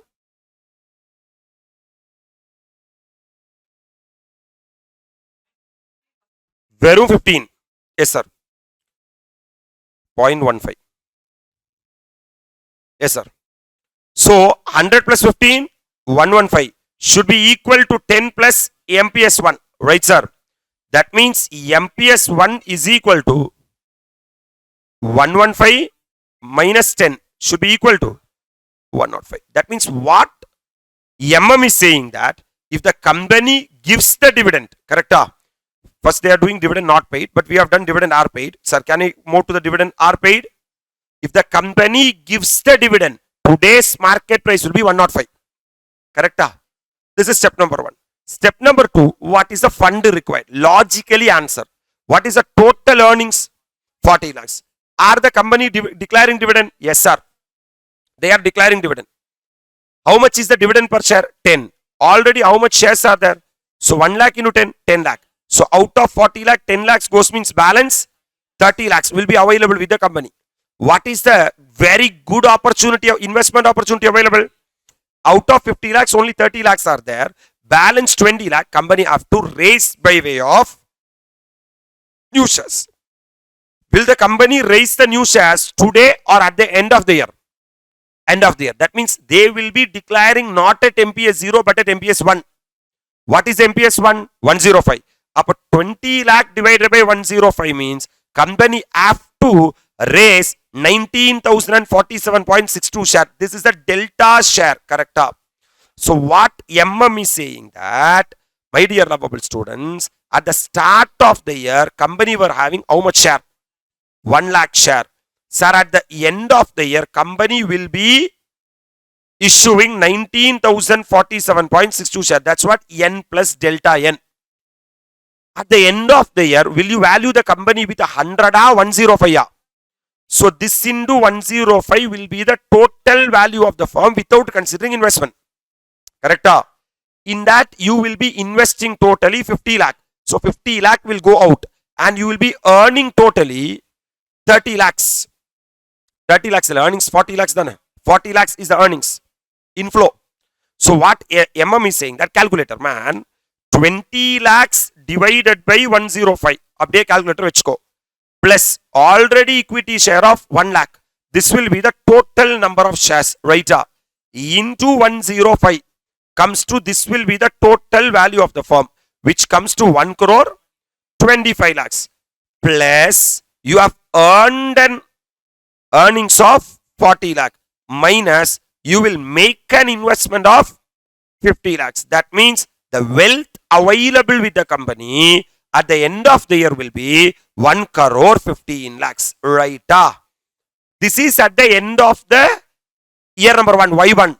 I want MPS 0. So divided by 1 plus K. So divided by 1.15 comes to 1 crore is the what of the firm, value of the firm. That means already before starting all this drama, the value of the company was 1 crore. Sir, now situation number 1, company declared dividend. Then also the value of the firm is 1 crore. Now the MM is going to prove that illapa, company is not declaring the, if the company is not declaring the dividend, my dear lovable students, hello sir, the value of the firm will be higher. Sorry, share price will be higher. Share price will be, whereas value of the firm will be same. Look at here. Sir, what 0? MPS 0 is equal to DPS 1 plus MPS 1 whole divided by 1 plus K. Correct? You tell me, sir, what is MPS 0? Is equal to 3 ma? Yes, sir, 100. Because I am going to calculate the MPS 1. What is DPS 1? 0. I am not going to give the dividend. What is MPS 1? We have to calculate. So MPS 1 divided by 1 plus K, 0.15. That means, sir, 1 into 100, 100 plus 100 into 15, 15. Sir, 1 into 0, 0 plus MPS 1. That means 100 plus 15. 115 is equal to MPS 1. Are you all really with me? Yes, sir. Simple. One line summary of the entire discussion. This situation is dividend paid or dividend not paid? Not paid. Not paid now 115. Paid now 105. What is the gap? What is the DPS? அவ்வளவுதான். Dividend பே பண்ணலைன்னா இதுக்குள்ள அந்த 10 ரூபாய் சேர்ந்துருக்கும். Dividend பே பண்ணியாச்சுன்னா 10 ரூபாய் இருக்காது. ஓ அப்படியா? அப்படிதான். Simple. Hello sir. So my dear lovable students, what MM is saying that 115 will be the share price, which is nothing but 105 plus 10 comes to 115. Step number 2, what is the fund required? I need only less fund because I have not given what at all. I have earned 40 lakh. not given dividend at all. That means in my hand 40 lakhs will be there. I am having an investment opportunity of 50 lakhs. 40 lakhs minus 50 lakhs comes to 10 lakh. 10 lakhs is the fund required. So I will be raising this 10 lakh at the year end by issuing one share 115. So I will be getting delta N 8695.65 shares. Already company were having 1 lakh shares. That means 1 lakh 8695 into what is the market price at the end? 115. This will be the total wealth of the company at the end of the year, number 1. Correct? Plus company earned an earnings of 40 lakhs minus company made an investment of 50 lakhs. So this will be my value of the firm at the end of Y1. I want the value today divided by 1 plus K comes to 1 divided by 1.15 comes to 1 crore. Easy, man. Appo inga paru present already we calculated how much crore? 1 crore. Sir, dividend not declared 1 crore. Dividend declared 1 crore. In any question in exam, just read one line. Rambo Limited has how much equity share? 1 lakh equity share. Outstanding, correct? Current market price is 100. 1 lakh into 100. That's it. All the answer should be 1 crore. That's a shortcut, man. You do this much time, answer should be 1 crore. 3 models we have done. Walter model, Gordon's model, approach. That's it. Question number 1 and 2 done. Shall we move into the last question, my dear lovable students? Following information are given for a company. What is the EPS? Company earn 10 rupees. What is the PE ratio? 12.5. You know, price earning ratio is equal to price divided by earnings. Price divided by earnings, which is 12.5. Correct? Price earning ratio is 12.5. Correct? Rate of return on investment are 12%. Market price per share as per Walter given 130. Yes, sir. So 130 is equal to D plus R by KE into E minus D whole divided by K. Let me ask you, 1 divided by price earning ratio is equal to KE. There is one formula, have we discussed? Yes, sir. Because EPS divided by MPS 0 is equal to KE. Tiripi pota? Yes, sir. So 1 divided by 12.5 comes to 8% is what the KE. KE actually given by way of price earning ratio. So I am having KE as 8%. I am having R as 12%. My dear lovable students. Hello, sir. You are required to calculate dividend what ratio? Payout ratio. So I have to calculate dividend payout ratio. Market price of the share at the optimum dividend payout ratio. Then I have to compare R and KE. Correct? What is the PE ratio at which the dividend policy will have no effect on the what of the company? And market price of the share at this price earning ratio. Market price using the dividend what model. One by one, I will come you, man. Sir, first I will calculate the, sir, Gordon, sir, Walter, P0 is equal to DPS 1 plus R by KE into E minus D whole divided by K. Current market price given or not given? Given, sir. Question 130. D don't know. Sir, R they themselves given as 12 and KE is equal to 8%. So E we know 10 minus D. D means dividend. We don't know. Divided by how much percent? 8%. Just now we calculated K is equal to 8%. Correct? Appingava, sir, can we cross multiply? Yeah. 130 into 8%. 10.4 should be equal to D plus, idarandi knock off panla, 12 divided by 8. 1.5 into 10 minus D appdi vechko. D plus 10, 1.5 into 10 minus D, right? That means 10.4 is equal to D plus 10 into 1.5, 15. Sir, 1.5 into D na minus 1.5 D. Are you able to appreciate? I am bringing this plus 15 to here. Sir, minus 15 plus 10.4 should be equal to D minus 1.5 D. Am I right? So if I knock off this, minus 4.6 should be equal to 0.5 D minus 0.5 D. Basically minus sign cancel. D is equal to minus 4.6 divided by 0.5 come to 9.2 is the dividend given. What is the EPS? 10. 10 la evlo DPS? அப்ப 9.2 divided by 10 into 100 na evlo?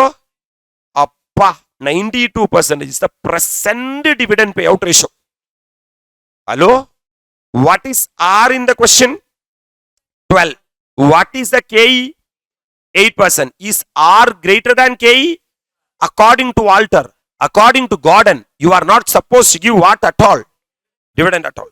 Correct? Since the rate of return of the firm R is 12% more than KE, therefore by distributing 92% of the earnings, the firm is not following an optimal dividend policy. What should be the optimum?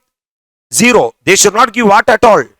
The optimal dividend policy for the firm would be to pay 0 dividend. And in such a situation, market price will be. That means if they give 0 dividend, D will be 0 and E minus D will be entire 10. This 10 will grow at the rate of 12%. So 1.2 will be the earnings. 10.2 basically. Correct? Divided by 8. Whole divided by 8 means, sir, the price, market price of the share will be 187. That means if you are following 0 dividend policy, your price will be 187. But currently it is only 130 because of your wrong dividend policy. Able to appreciate. So theoretically, market price of the share can be increased by adopting a. This is theoretically, when market, I don't know what will happen. Okay. Sir, if the PE ratio at which dividend policy will have what effect? No effect on the value of the share is such that KE would be equal to what? R. Sir, if the KE is equal to R, whether you give dividend, whether you don't give dividend, it will not affect. Are you really with me? Sir, KE would be equal to R. The KE would be 12 at the PE ratio of 8.33. Ebdina, what is the current KE? 8%. What is the R?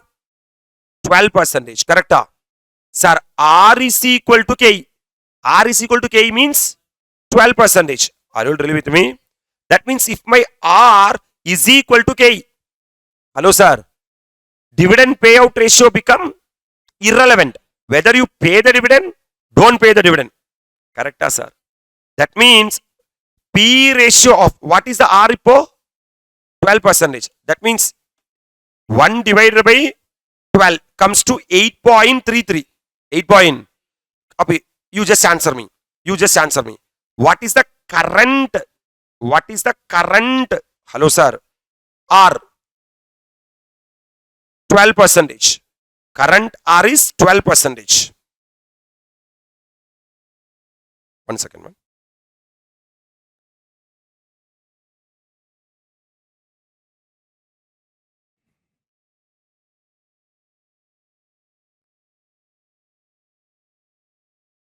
Current R is 12% and current K is 8%.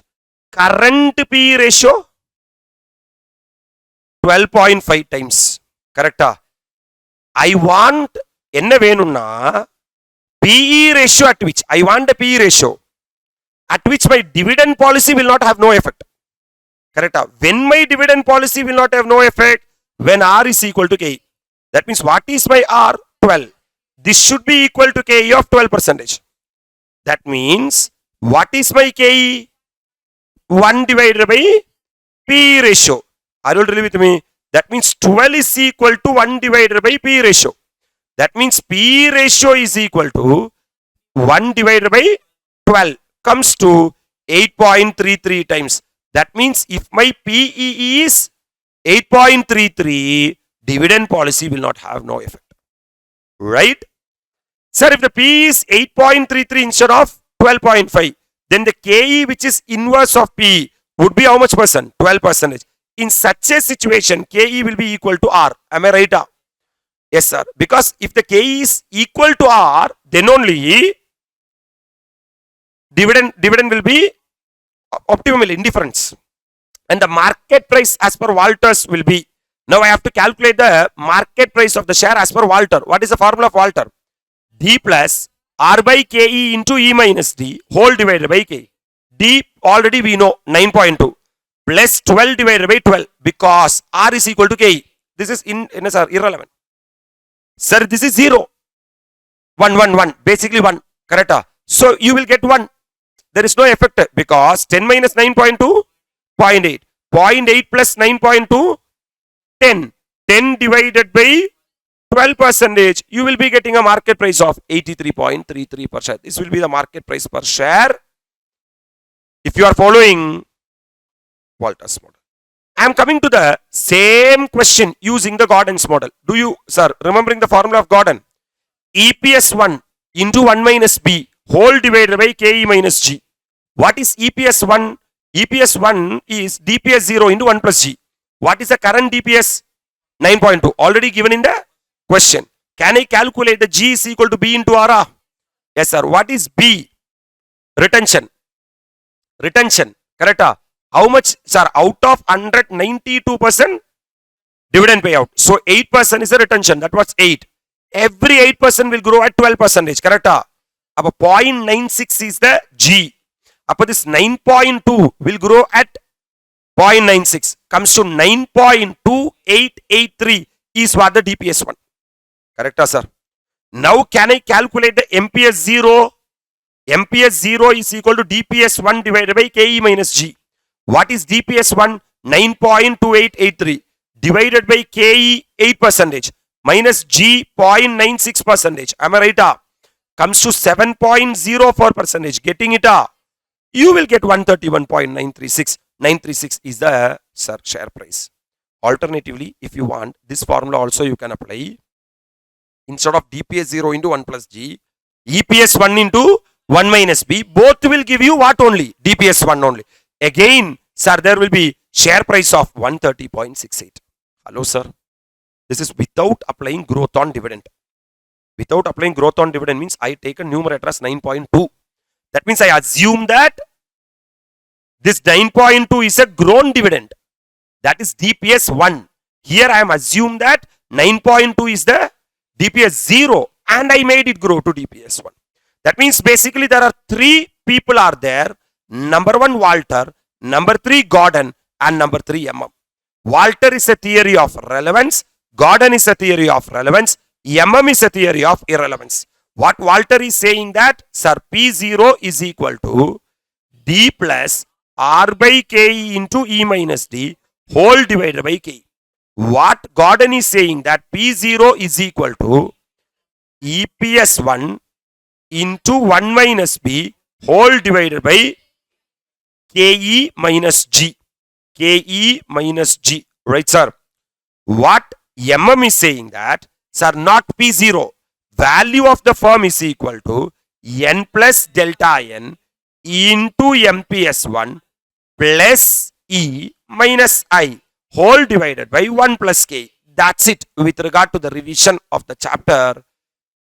You go through the formula, do the 3 question, try any question of the ICAI illustration book back, you will be able to answer it. We'll meet with the revision of capital budgeting. By that time, you solve the 3 models and come back. Sir, very, very, very happy evening to all. So we are going to revise the chapter capital budgeting. So what is the flow of this chapter capital budgeting? As we all know that the subject FM, we have to take mainly 3 decisions, my dear lovable students. Number 1, the primary decision is what? The investment decisions. Number 2 is the financing decision. And number 3 is the dividend decision. What investment decisions are saying that where I have to invest my money is what? The investment decisions. Actually, the FM subject itself is travel like that. First, sir, we will find out a very good investment decisions. Once the investment decision is success, we will raise the money through financing decision. That means whether I have to raise the money through equity or I have to raise the money through data or I have to raise the money through preference or I have to, for an existing company, I have to keep it reserves and surplus. Sir, by raising money through these sources of finance, my dear lovable students, company will get money. and that money will be investing in the investment projects, and company will generate return. Out of that return, company has to repay to the shareholders. That's what dividend decision is all about. Whether the company have to give dividend or not. If company gives dividend, what will be the value of the firm? If company does not gives dividend, what is the value of the firm? In this slot is our discussion. That investment decisions can be classified into two categories, my dear lovable students. One is long-term investments and short-term investments. That long-term investments is called as capital budgeting in our subject, and short-term investment is called as working capital management. So with this introduction note, we are stepping to capital budgeting. Sir, in investment decisions, this is what we are going to talk about. Types of investment decisions. What are the various types of investment decisions? What is replacement decision? What is expansion decision? What is diversification decision like? And basic principles for measuring the project cash flows. So I am going to choose whether a particular project has to be selected or not. So in order to select a particular project, my dear lovable students, what is the basic principles for measuring the project cash flows and capital budgeting in special cases? This main area, three areas we'll be talking about. Area number 1, area number 2, and area number 3. And we will enter into the capital budgeting techniques. What is payback period? What is, sir, accounting rate of return?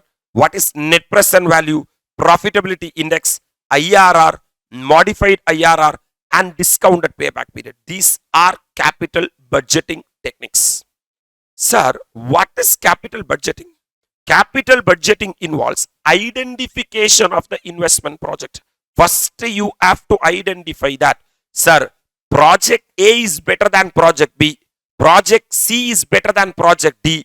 Sir, this project is better than the other project. Such identification is what the capital budgeting. That is strategic to business overall objectives. Yes, my overall objective of a business is to increase the wealth of the shareholders.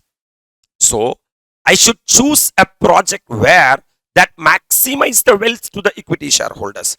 Because of choosing a particular project, the wealth of the company should not get eroded. The wealth of the company should increase. Estimating and evaluating post-tax incremental cash flow for each of the investment proposals. That means I have to estimate. Estimate in the sense means in future how much cash flows will come, what is the life of the project, what will be the CFAT, and evaluating the post-tax incremental cash flow. Incremental means additional cash flow. If I am going with project number 1, my dear lovable students, I may get X amount of cash flow. If I am going with project number 2, what will be the cash flow I will get? What is the difference between the first project cash flow and the second project cash flow is what the incremental cash flow for each of the investment proposal. And selection of the investment proposal that maximize the return to the investor. These are the 3 activity involves capital budgeting. Sir, what you will do in capital budgeting? First of all, I will identify the investment project. Number 2, I will estimate and evaluate the post-tax incremental cash flow, and I will select an investment proposal that will maximize the return to the investor, right? So these are the capital budgeting process. First, I will plan, then I will evaluate, then I will select. Sir, after I select, I will implement, then I will control, and I will review. This is the basic thing. This type of question will never come in our FM because this is a theory area to start off with what is capital budgeting. What are the types of capital budgeting decisions, my dear lovable students? These are the types of capital budgeting. Generally, capital investments are decisions classified in 2 ways. Mainly, there are 2 types of capital budgeting decisions are there. One way is to classify them on the basis of firm's existence. Another way to classify them on the basis of decision situation. Number 1, sir, I am in continuing existing firm, sir. Already I am in existence.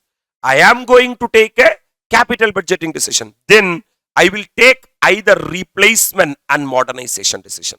That means already I will be having plant and machinery. I am looking that I don't want the existing plant and machinery. I want to change into new plant and machinery. So such a decision is called as replacement decision. Or I'm thinking that the current technology what I'm using is outdated. Now AI comes, I want to change the technology into new one. I want to modernize the plant and machinery or modernize the factory as a whole. Such a situation, I will be taking modernization decision. Number 2. Sir, for me, my business is going pakka, beautiful, fantastically going. So I just want to, increase the production level by buying another 5 more plant and machinery. I just want to extend the production capacity. That is called as expansion decision. And third one is diversification decision. Now I am manufacturing car. Let me manufacture some other product which is not at all related to car.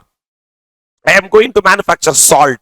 Another way, I am going to manufacture car. So that is called as diversification decisions. Sir, these 3 decisions will mainly taken by the existing firms, my dear lovable students. Replacement and modernization decision, expansion decision, and diversification decision. Are you all with me? Whereas on the basis of situation in the sense means, sir, I can take either mutually exclusive decision. I am having plant A before me and I am having plant B before me. If I choose plant A, I can't choose plant B. If I choose plant B, I can't choose plant A. Such a situation is called as mutually exclusive decisions in capital budgeting. Or I will be taking accept reject decision. If net present value NPV is positive, I will accept the project. Otherwise, I will reject the project. Or contingent decisions, my dear lovable students. Because of taking one decision, I have to do some other things also. That is contingent decisions. So, situation based, I will be taking 3 decisions. So, this is all just an intro to the chapter. So, mainly, capital budgeting decisions classified into 2 categories. On the basis of firm's existence, either replacement and modernization decision, expansion decision, diversification decision. Right, sir? On the basis of situation, either mutually exclusive decision, accept reject decision, and contingent decisions, my dear lovable students. Estimation of the project cash flows. Whether you are going to take decision for a existing firm or in a particular situation, this chapter is dealing, the hero is the cash flow. Hero is the cash flow. Capital budgeting analysis consider only incremental cash flow. We will consider only the additional cash flow. How much extra cash flow I will get. For example, already for an existing firm, I am using a plant and machinery. I am getting, cash flow of 1 lakh. But if I move to the new plant and machinery, I will get 1,20,000 means I am not interested about the 1 lakh inside that 1,20,000 because that anyway I am getting no. I am interested about that extra 20,000. That's what incremental cash flow from an investment likely to result due to acceptance of any project. If I accept any project, if I do any project, what will be my better position than the present position is what capital budgeting. Therefore, one of the most important tasks in capital budgeting is estimating future cash flow for a project. That is just estimate. If when you are estimating the cash flow, that is not the reality. That is only in paper. If you go wrong, the decision will go wrong. So you have to clearly estimating the cash flow. That is the step number 1, the major step in the capital budgeting. How to estimate the cash flows, sir? Calculating cash flows. You have to check that whether you are going to charge depreciation, no depreciation has been charged. 2 situations will be there when you are estimating the cash flows. No depreciation is charged or depreciation is charged. If no depreciation is charged, take the sales. From the sales, reduce the cost of goods sold. Reduce the cost of goods sold. Basically, you will get a gross profit. Technically, sales minus cost of goods sold will give you gross profit. Less depreciation. If no depreciation is charged, sir, I will not reduce the depreciation at all. If depreciation is charged, even I will be reducing the depreciation also. I will be getting profit before tax. I will be getting profit before tax. This is the, cash flow. This is the profit before tax. From that, I will pay tax at the prescribed percentage, which may be 30% or 40% according to the company. I will pay the tax. Then I will get the profit after tax. Profit after tax. Sir, to this profit after tax, if I claim depreciation, I will add back the depreciation, my dear lovable students. Then I will get the cash flow and I will get the cash flow here. So being non-cash expenditure, depreciation has been first NSR deducted, then we have added back while calculating the cash flow. That means what this chapter is saying, that if you are calculating the operating leverage, you are following income statement like sales minus variable cost contribution minus fixed cost earnings before interest and tax. From the EBIT, you have to pay the interest. You will be getting earnings before tax. From the EBT, you have to pay the tax. The balance is called as PAT, profit after tax. From the PAT, you will be paying preference dividend. You will get residual earnings divided by number of equity shares. You will get the EPS, which is earnings per share. Right, sir? The same way, sir, for the capital budgeting chapter, there is a format, there is a logic. What capital budgeting is saying, that start with sales. Start with sales. From the sales, reduce the cost of goods sold. You will be getting gross profit. Are you totally with me? From the gross profit, reduce the fixed cost, which is what? Depreciation. So the only thing is depreciation. All the remaining variable and the fixed cash item will go and sit in the cost of goods sold. Cost of goods sold. That's why they are segregating what? Depreciation. That too, you may have two things in this chapter. Sir, sometimes no depreciation will be there, so put a dash. Sometimes you may have depreciation. If there is depreciation, reduce depreciation just for the purpose of payment of tax. Right, sir? Then you will get, sir, profit before tax. Profit before tax. In this situation, profit before tax is equal to gross profit because there is no depreciation at all. Here, sir, gross profit minus depreciation will be the profit before tax. Just pay the tax. Just pay the tax from your pocket. Generally, in situation number 1, the amount of tax will be more because you don't have the depreciation component. Right, sir? You will be getting, sir, profit after tax. Basically, cash profit after tax. Right, sir? But this profit after tax will not be the cash available in my cash box. In situation number 1, since there is no depreciation, PAT will be equal to the cash profit after tax. Am I right? Yes, sir?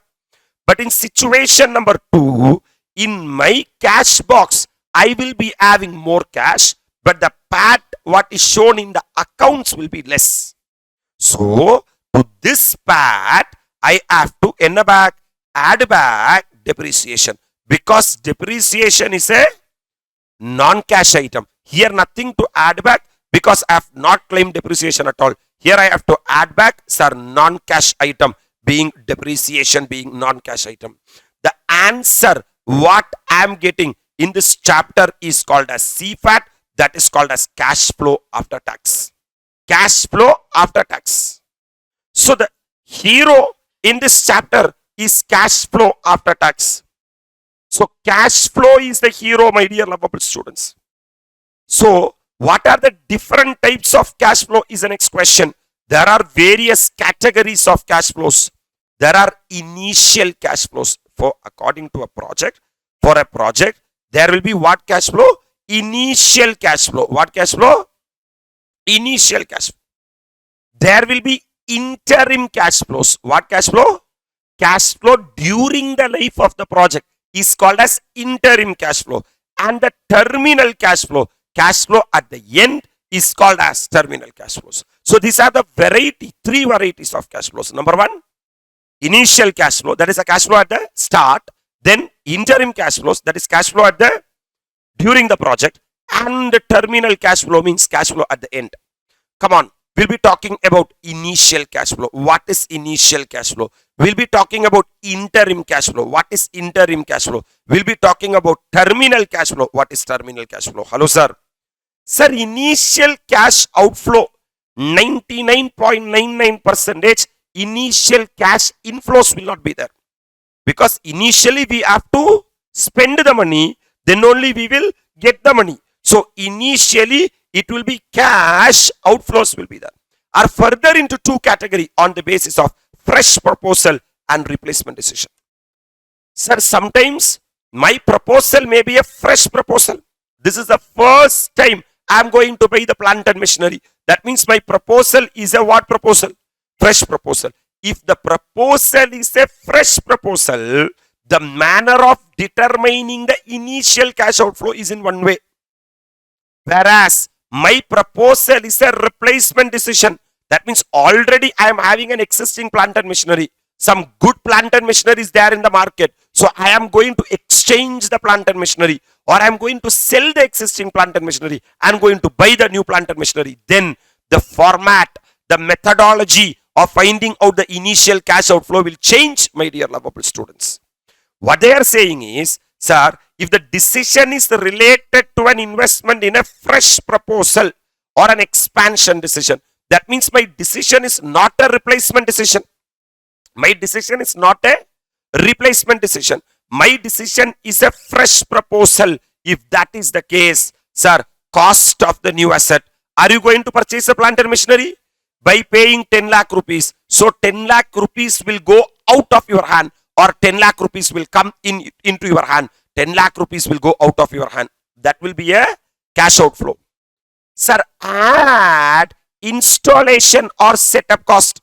This is a capital expenditure. Even this also, for example, you are spending 1 lakh for the purpose of installing that new plant and machinery. That is also a what outflow? Cash outflow. Add increase in working capital. Beautiful point. That means if I purchase a new plant and machinery, surely that plant and machinery need raw material to work. Surely that plant and machinery need WIP to work. So I have to surely additionally pump working capital into the system. Right? So the amount of working capital which I am going to pump into that system, for example, 3 lakh. So 10 lakh plus 1 lakh plus 3 lakhs comes to 14 lakh is the initial cash outflow, my dear lovable students. So if the proposal is a fresh proposal, what is the money you are going to spend for the new plant and machinery? Point number 1. To install that new plant and machinery, how much money you are going to spend? And also, what is the addition or increase in the working capital? That's what initial cash outflow, my dear lovable students. That means, if the proposal is a fresh proposal, there is no disturbance. There is no disturbance of the existing plant and machinery. Because existing plant and machinery illa. Right? Whereas, if the decision is related to what decision? A replacement decision. My dear lovable students, I have to purchase the new machine and I have to sell the old machine. This will be cash outflow and this will be cash inflow. Cash outflow minus cash inflow will be the net cash outflow. Comfortable? First one, cost of the new asset. I am going to purchase the new asset for 10 lakh. So 10 lakh rupees will go out of my hand. So that new asset has to be installed. For that I have to spend money. Even that is also a cash outflow. Sir, add or less increase in the net working capital level. Sometimes when I replace the new asset, I may go with a lower capacity. Then the working capital will release.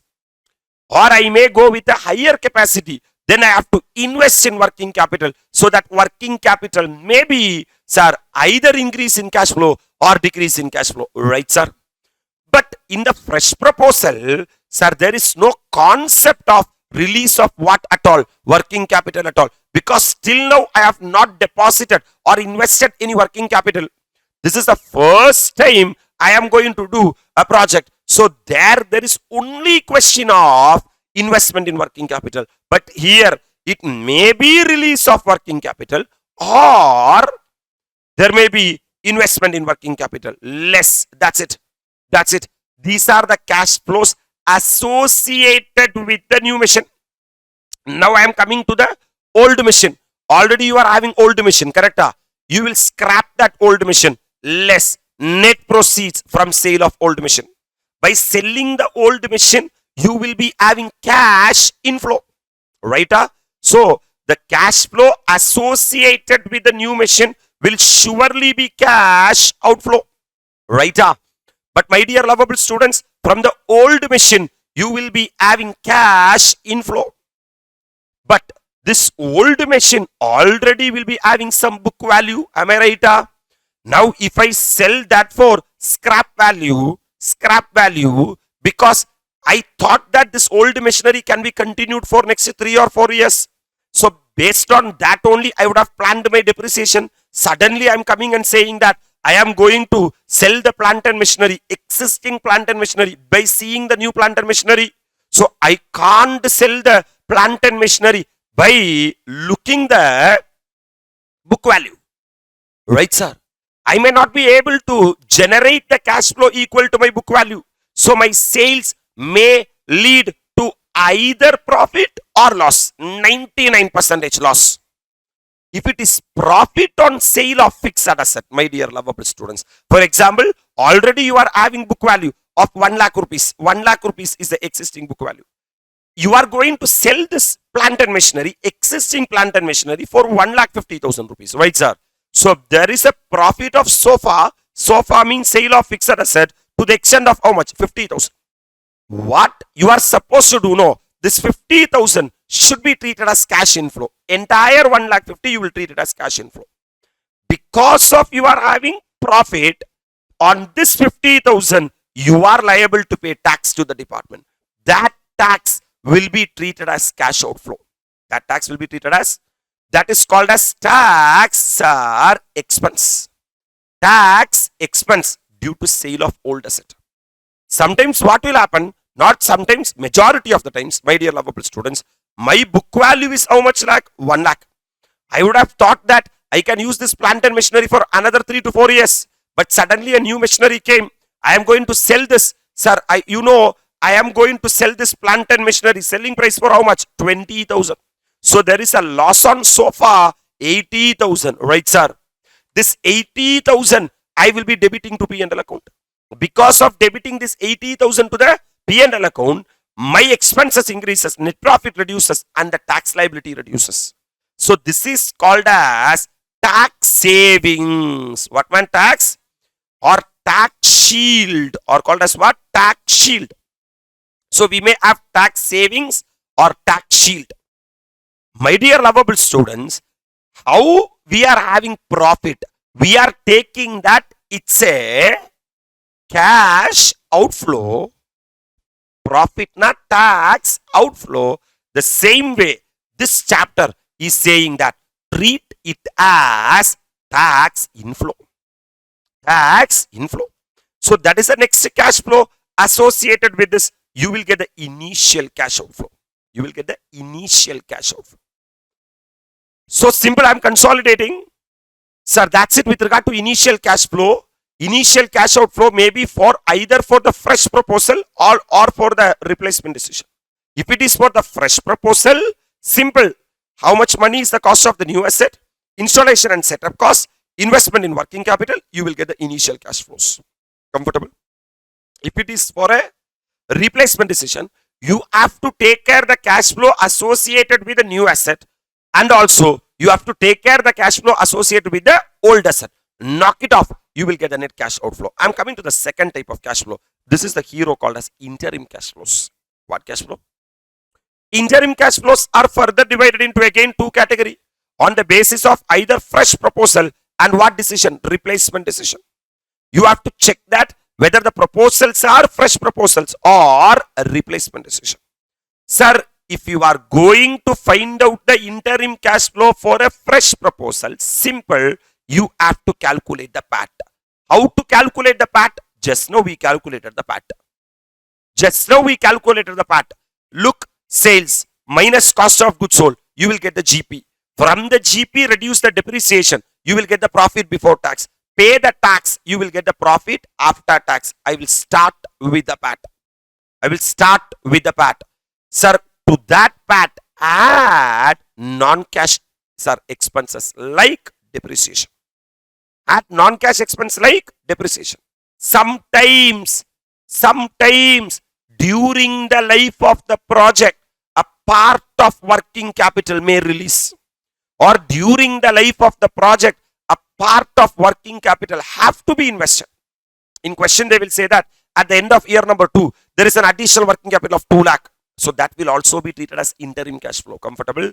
That's what add or less net decrease or increase in working capital, my dear lovable students. You will get interim net cash flow for the period. 99.99% that interim cash flow will be cash inflow. That interim cash flow will be cash. But any one of the year, because of the huge working capital required, it may go outflow also in the question. Comfortable? Sir, I am going to analyze the interim cash flow for the what decision, sir? Replacement decision, sir. For the replacement decision, sir. Then, my dear lovable students, net increase or decrease in the operating revenue. Don't see sales. See the increase in sales. That format. Don't see sales. See the increase in sales or see the decrease in sales. From the sales, we have to reduce the cost of goods sold. Don't see the cost of goods sold increase in cost of goods sold or decrease in cost of goods sold. Are you agree with me? Then you will be getting, sir, profit before tax. Sir, increase in profit before tax or decrease in profit before tax. Right, sir? To that, sir, add or less increase in taxes. That means, sir, increase in tax or what? Decrease in tax. Then you will get what is the net change in income after tax. That is what is the PAT.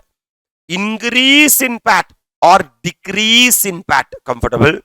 Then you have to add or less, sir, increase in depreciation or decrease in depreciation. You will get the incremental CFAT. What CFAT?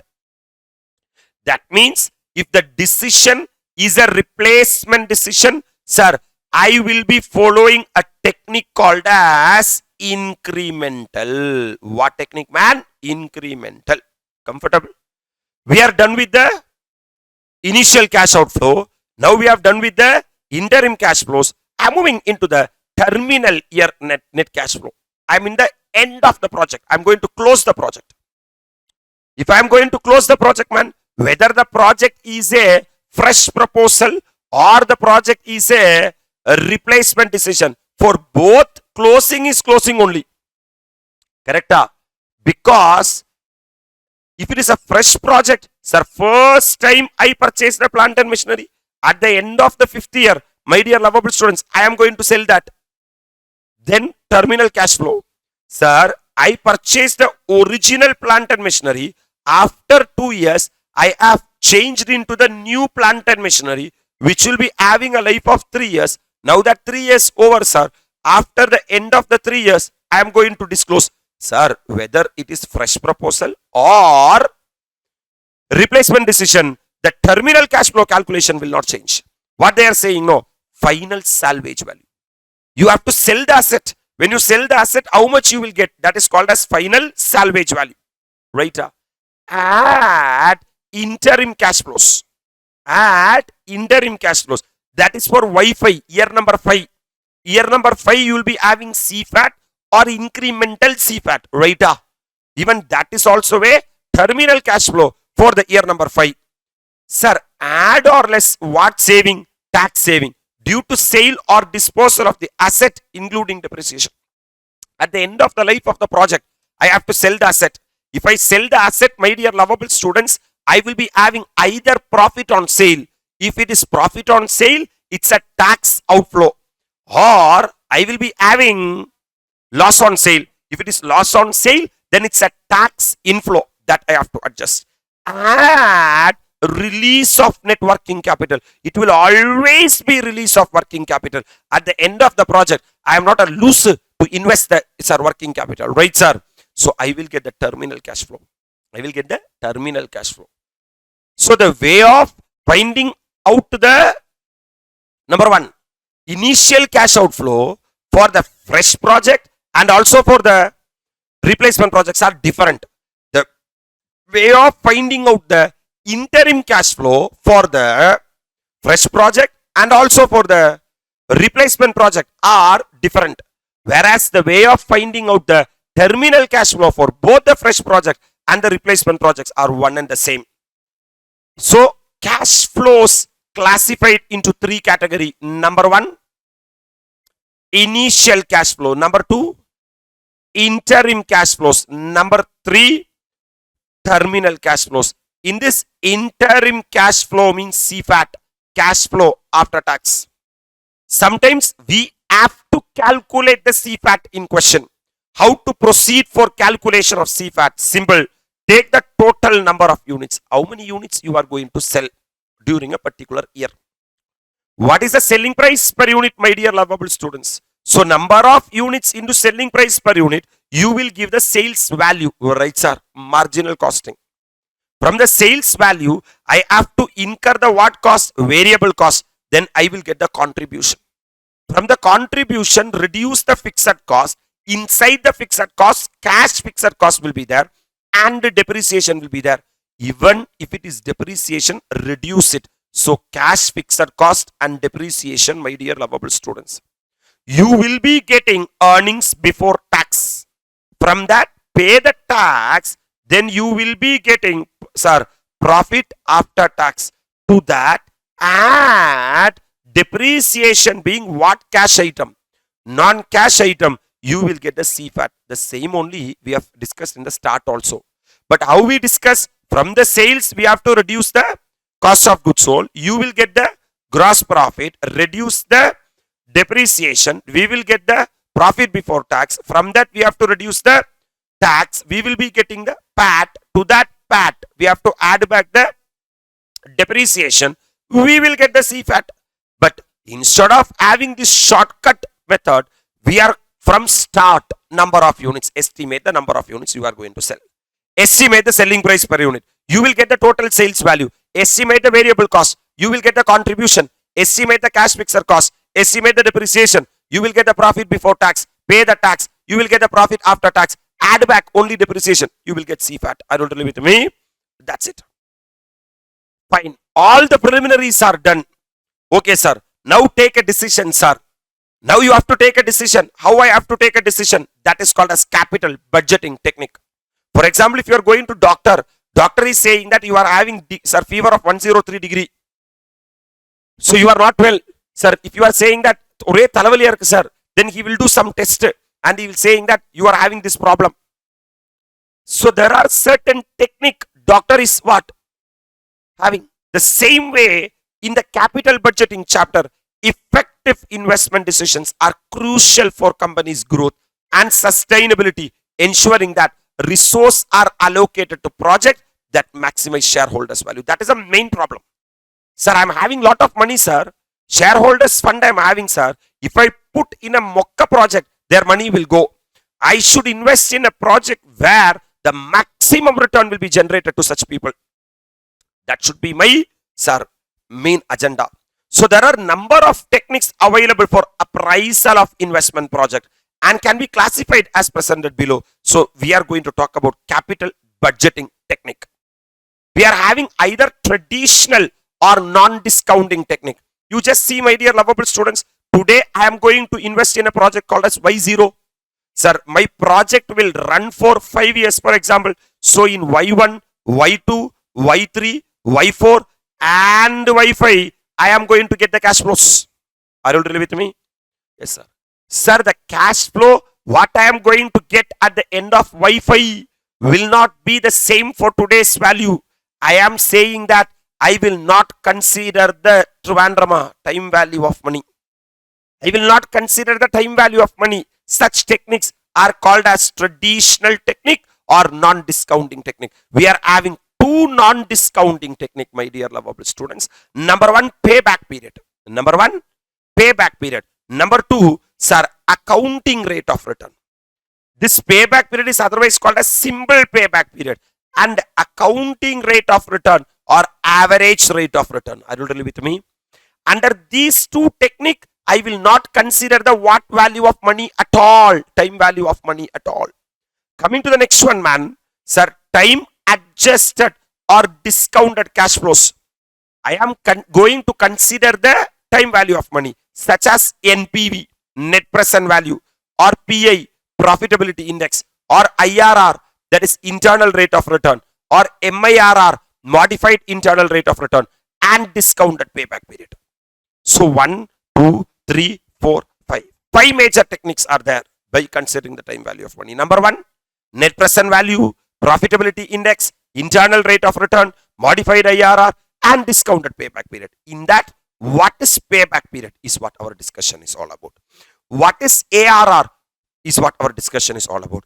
Discounting technique, what is NPV is what our discussion is all about. What is PI, profitability index, what is IRR, and sir, what is the summary for everything? That's it. That's it. That's what we are going to talk now.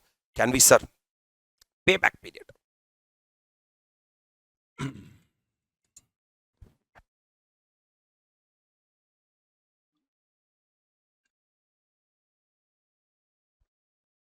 What this payback period is saying that, for example, if I am investing 10 lakh rupees in a project, if I am investing 10 lakh rupees in a project, every year the project is going to give me 2,50,000 rupees of CFAT. So this is my cash outflow. How much lakh? 10 lakh. How much I am going to get as CFAT? 2,50,000. So first year total how much I will get? 2,50,000. Second year 2,50,000. Third year 2,50,000. Fourth year 2,50,000. So 2,50,000 into 4 comes to 10 lakh. So by how many years? 4 years I will recoup the money. That is called as payback. Within how much time the money what I have invested will return back is called as payback. This is simple payback. I have not considered the value what I am going to get at the end of the 4th year will not be 2,50,000, which will be less than 2,50,000. That is discounted payback. Now I am talking only about the payback. The simple payback period is of an investment is the length of the time required for a cumulative total net cash flows from the investment to equal to the total initial cash outlay. What is the initial cash outflow? 10 lakh. What is the CFAT?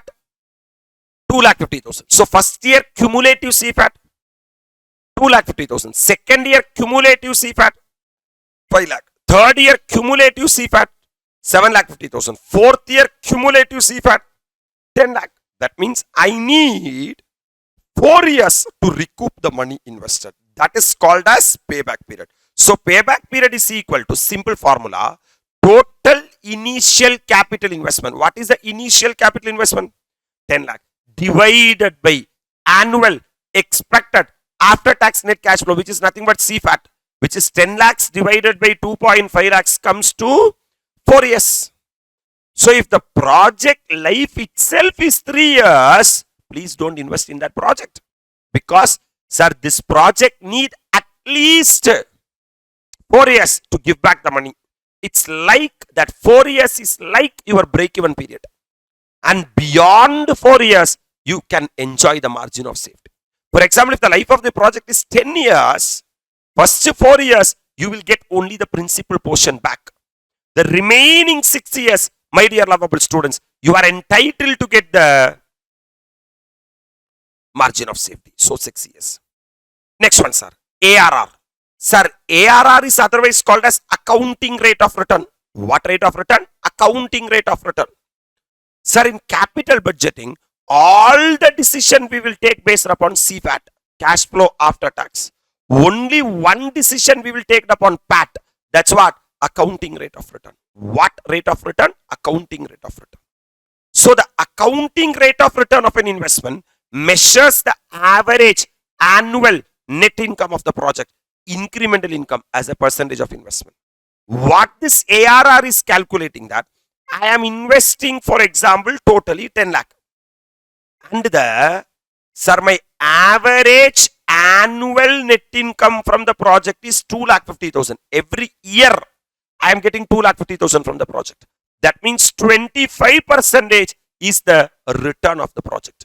25% is the return of. So ARR, what is ARR?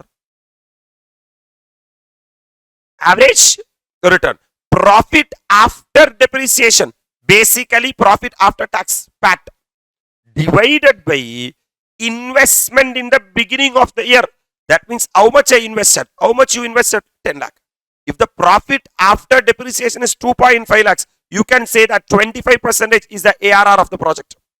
Or certain people is having difference of opinion. Sir, average annual profit.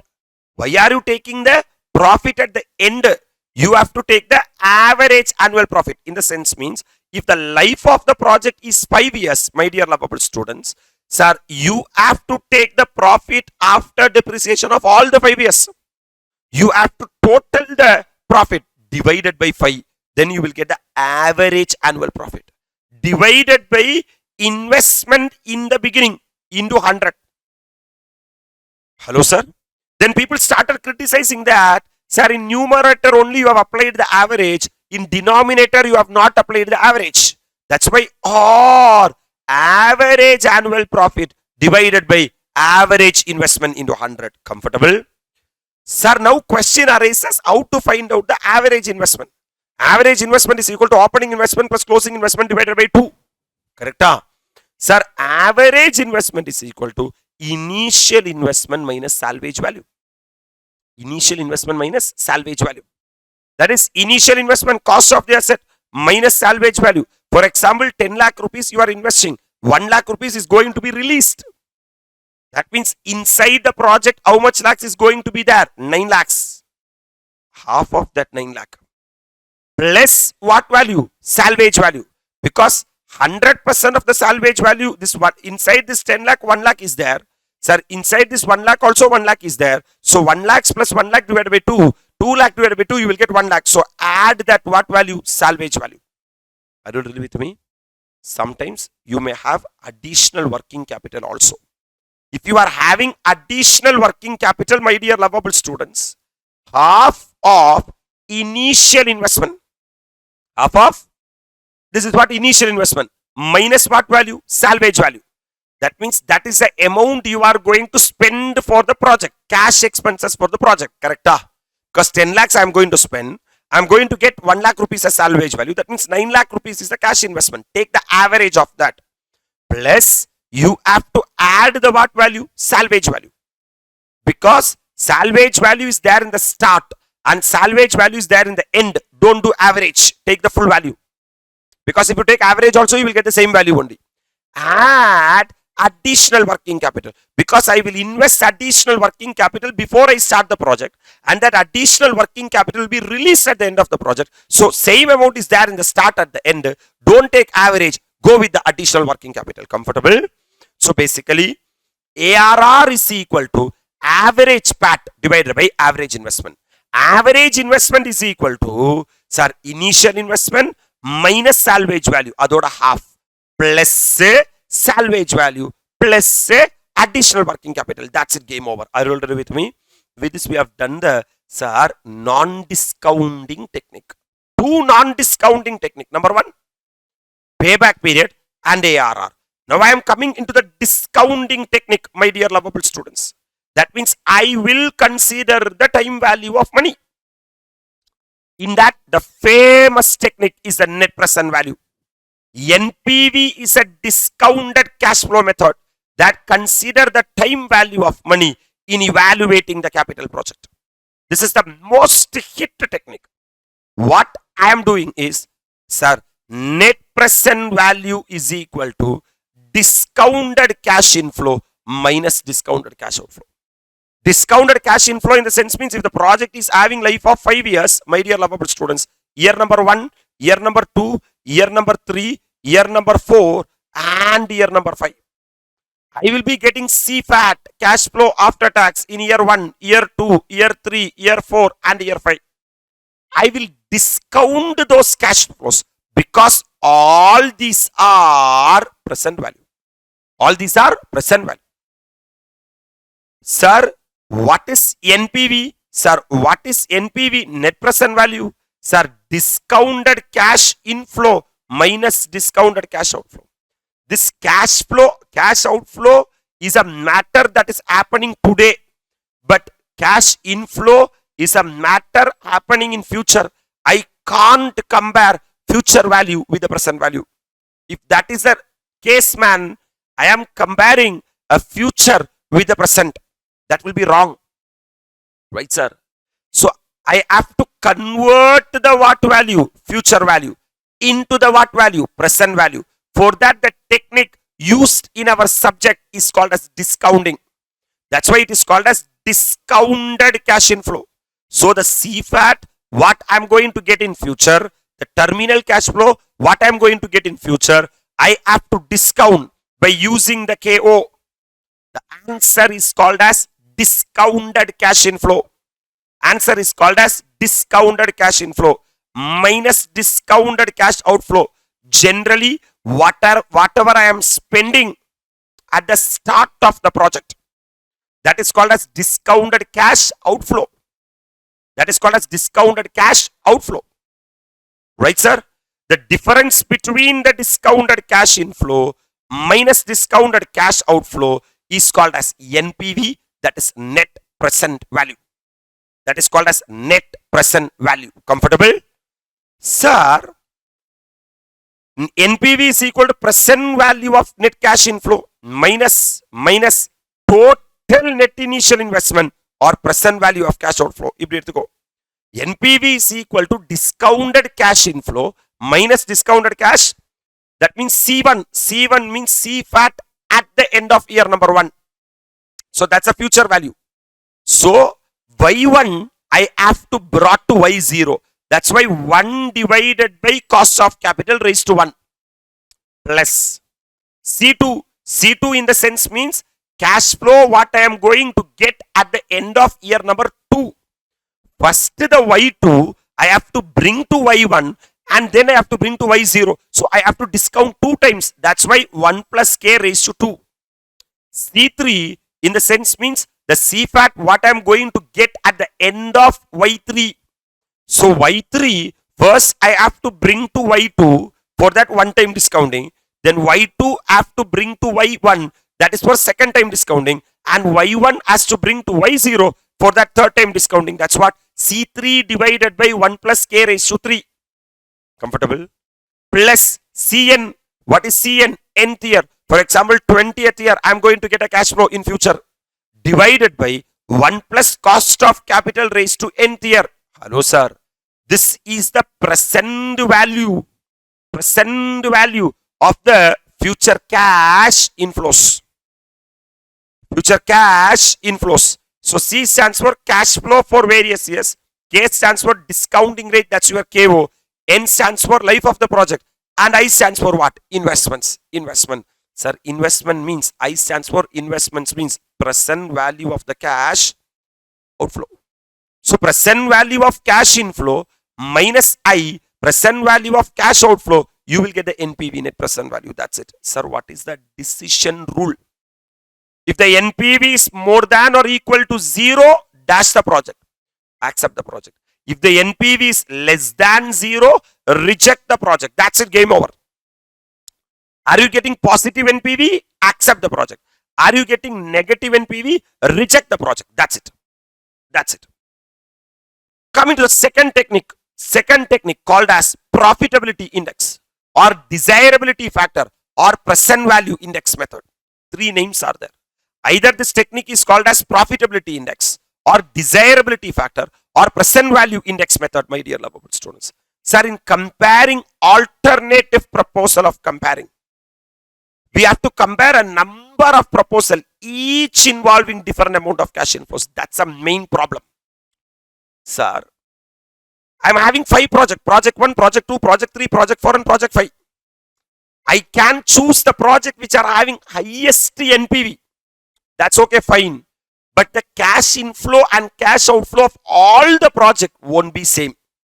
If the cash inflow and cash outflow of all the project is not the same, I can't decide based upon NPV. So I need another tool called as PI, that is called as profitability index.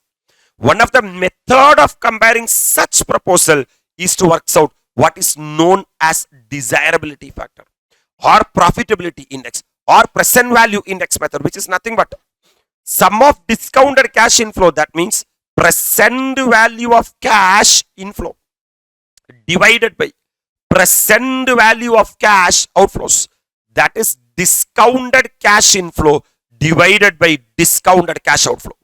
Discounted cash inflow divided by discounted cash outflow. Simple.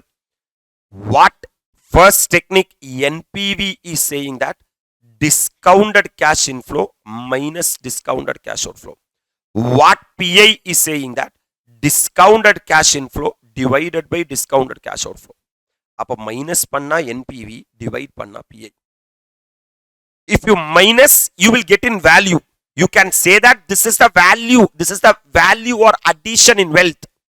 But if you divide, you will get that for every 1 rupee of outflow, I will get 1.2 rupees of inflow, 1.1 rupee of inflow, 1.3 rupees of inflow. Like that we will get. Are you really with me? So profitability index is equal to sum of discounted cash inflow, total of discounted cash inflow divided by initial cash outflow or total cash outflow, my dear lovable students. Inga paare, if discounted cash inflow is equal to 1 lakh and discounted cash outflow is equal to also 1 lakh. Okay. 1 lakh by 1 lakh, 1. That means here you have to check, is the profitability index is more than 1 lakh. If the profitability index is more than 1 lakh, then what the project? Accept the project. If the profitability index is less than 1 lakh rupees 1, then reject the project.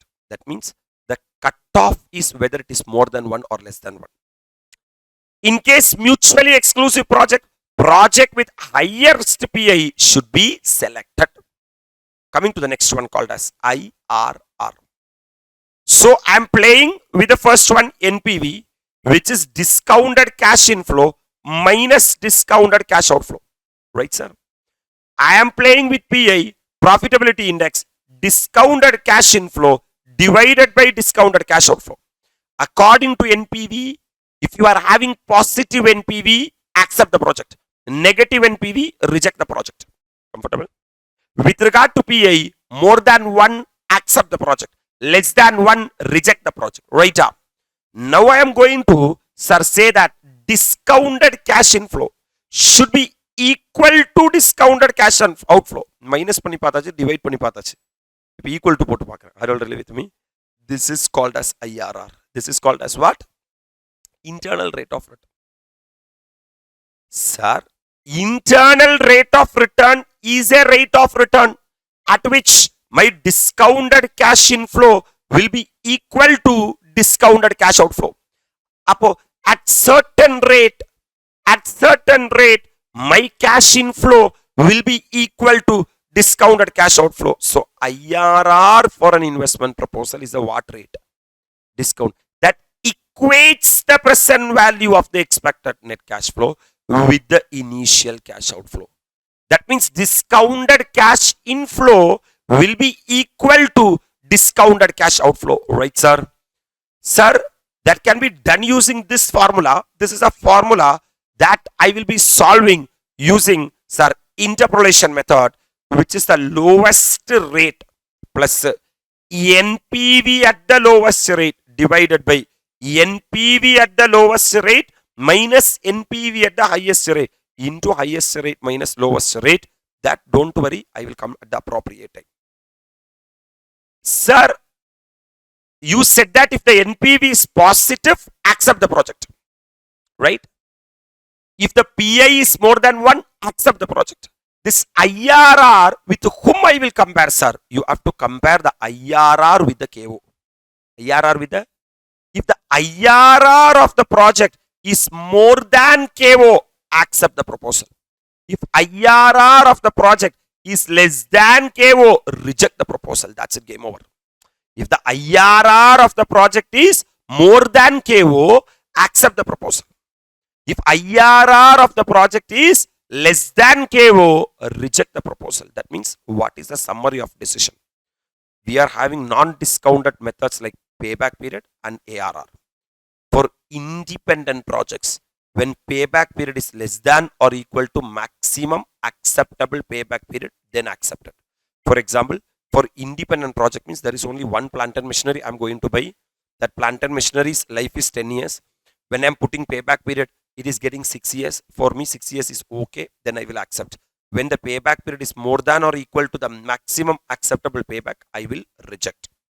But mutually exclusive project, two projects are there. One is A is there and B is there. If I choose A, I can't choose B. If I choose B, I can't choose A. If that is the case, project with least payback period should be selected. Because if I am choosing project A, I can recoup the money as quick as possible. Whereas if I am choosing project B, it will take longer time. Right, sir? So if it is a single project, independent project, you have to check with your own benchmark. Is the benchmark is more than the is the payback period more than the benchmark or less than the benchmark? You are expecting that within 5-year payback period should come, but the project is having payback period of only within 6 years. Don't accept the project. Project is having payback period of only 4 years. Accept the project. But if the project are mutually exclusive, choose the project with the least payback period. Coming to ARR, sir, you will be having some return in your mind. You want, by doing a project, 20% is the return, but the real return of the project is 22%. Accept the project. The project is giving only 18% return. Reject the project. So when ARR is more than or equal to minimum acceptable rate of return, accept the project. When ARR is less than or equal to minimum acceptable rate, reject the project. Sir, but two projects are there, sir, A and B. If I choose A, I can't choose B. If I choose B, I can't choose A. Then project with maximum ARR should be selected. Because if ARR increases, automatically profit increases. Right, sir? Now the discounted technique, my dear. We are having NPV. Simple. If it is a single project, is the NPV more than 0? Accept the project. NPV less than 0? Reject the project. Sir, it's a situation of mutually exclusive, sir. Then project with highest positive NPV should be selected. Highest positive NPV. Highest positive NPV should be selected. With regard to PI, sir, if it is a single project, is a PI more than 1? Accept the project. PI less than 1? Reject the project. But when the NPV is same, NPV value is same. For example, two projects are there, project A and project B. For this also NPV 50,000 and this also NPV 50,000. Then project with the highest PI should be selected. Highest PI should be selected. Because ஒரு ரூபாய் இங்க போட்டா எனக்கு அதை விட அதிகமா வருது, return வருது. Correct, sir? IRR, sir, for individual project, sir, if the IRR is greater than KO, accept the project. IRR is lesser than KO, reject the project. Whereas for a mutually exclusive project, project with the maximum IRR should be selected. Comfortable? That's it with regard to the overview of the revision of the capital budget. Sir, very happy evening to all. Sir, we are going to start the revision of the last chapter, that is working capital management. Actually, we understood that our subject FM, financial management, is having mainly 3 objectives. Number 1, investment decisions. Where to invest the money is what the investment decisions. Then financing decision, from where to raise the money is what the financing decision. And dividend decision, sir, how much dividend should be distributed, as how much amount of money should be given back is called as dividend decisions. In this investment decisions, my dear lovable students, we are having long-term investments and short-term investments. Long-term investments are called as capital budgeting, we have just now completed, and short-term investment is called as working capital management. Under financing decision, we are having cost of capital, we are having capital structure theories, we are having, sir, leverage analysis, like that it goes. Under dividend decisions, my dear lovable students, we are having Walters model, we are having Gordon's model, we are having Modigliani Miller approach. Are you ready with me? Now the last slot we are going to discuss is the short-term investment called as working capital management. I'm coming to the working capital management. What do you mean by management of working capital? Sir, as a financial manager, you have to estimate the working capital. You have to estimate the What is this working capital is all about, sir? For example, after you raise the fund, my dear lovable students, by way of equity share capital, preference share capital, debt, reserves and surplus, sir, if the entire money raised, that is after your financing decision, if 100% of the money, if you invest in the fixed asset, and you are saying that I am going to start the business from this moment, you can't start the business from this moment, because with the fixed asset, plant and machinery alone, you can't start the production. In order to make it workable, you need a capital called as working capital. That is called as working capital management. Are you really with me? So, as a finance manager, you have to estimation of the working capital. How much working capital you need. Number two, sir, what do you mean by working capital management? From where that fund I can generate, and how to handle the cash, how to handle the debtors, how to handle the inventory, how to handle the payable is what the objective of this chapter is all about. Fine. What is the accounting equation of the working capital? Working capital means current assets minus current liabilities. That's we already know.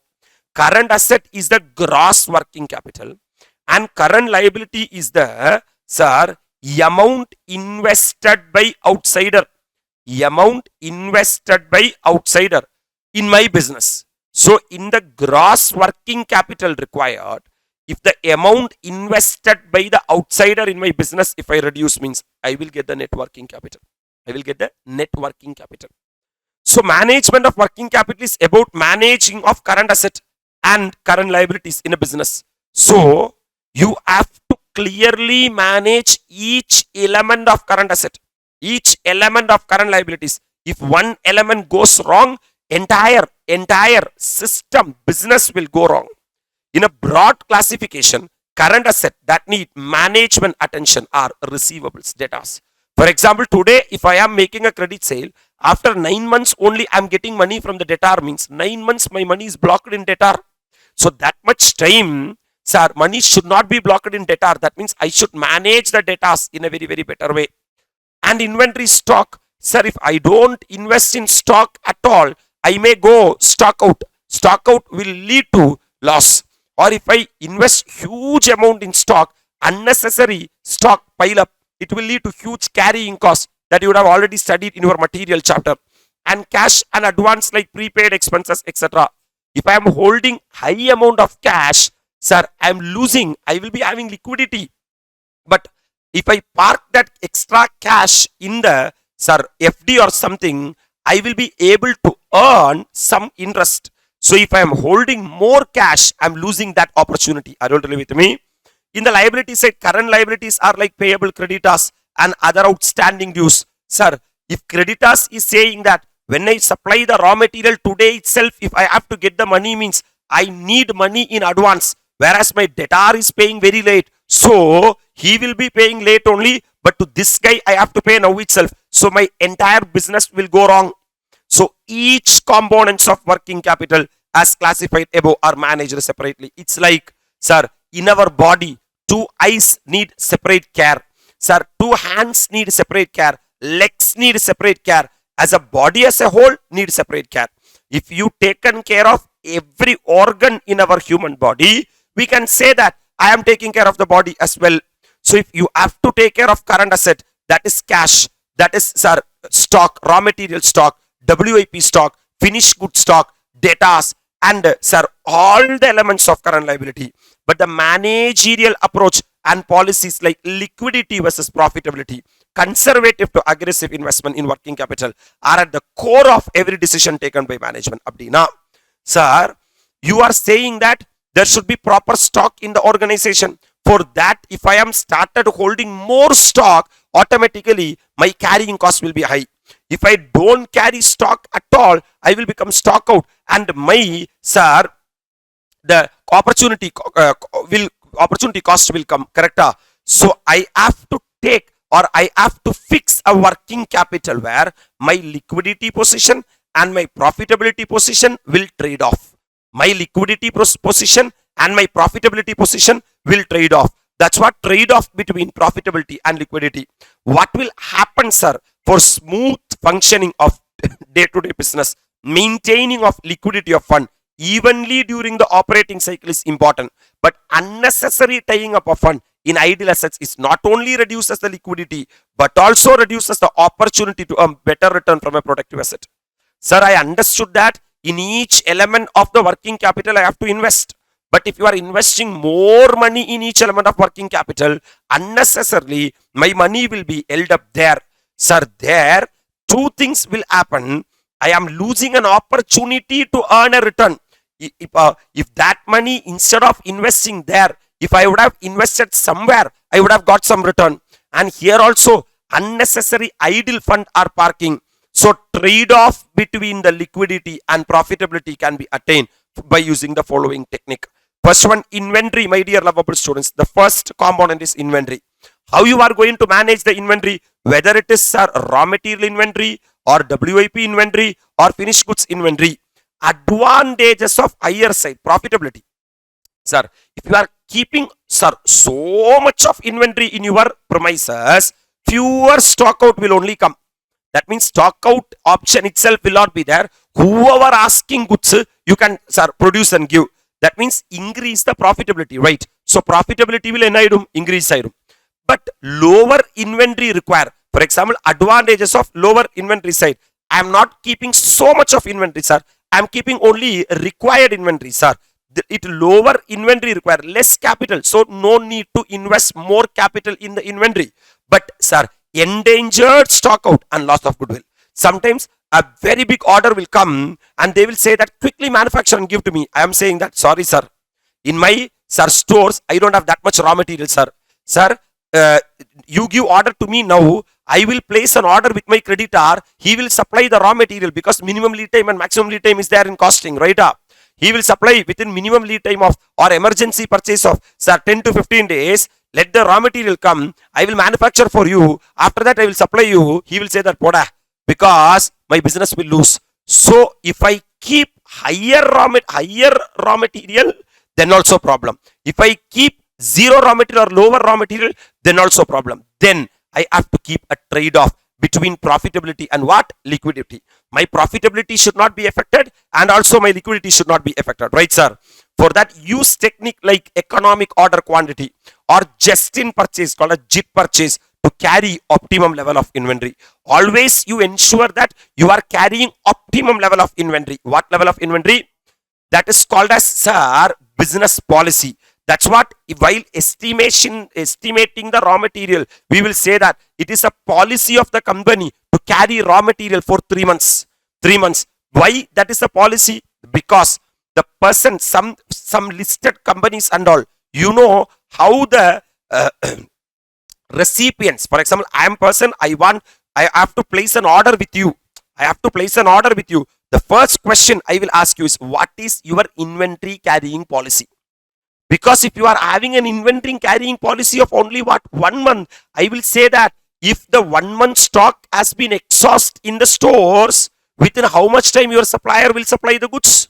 So, after 1 month, if production stops, means, sir, you will order with your supplier. If that guy takes more time or lorry strikes comes or abnormal reasons like COVID or something happen, my dear lovable students, where you will go for raw material? So I will say to you that you should have a raw material carrying period of at least how much month? 3 months. Like this only that policy will be, sir, designed. That company will take that policy saying that how much production they are going to make in a year. Now the receivable, I am coming to receivable. Receivable means what? Datas. After I make the cash sales, that moment itself I will get the money. That is the beauty of the cash sales. But after I make the credit sales, I am saying to the debtors that you give whenever you can, then they will never give at all. Correct? Higher credit period, I am giving 50 days, 60 days, 1 year credit period means attract customer. Everyone will come and buy product. It will increase revenue also. Yes, profitability increases in books, not in the cash box, because if you see the net profit will be huge in the books. Correct? But sir, if you are keeping very less, okay, so this is having one advantage, profitability increases.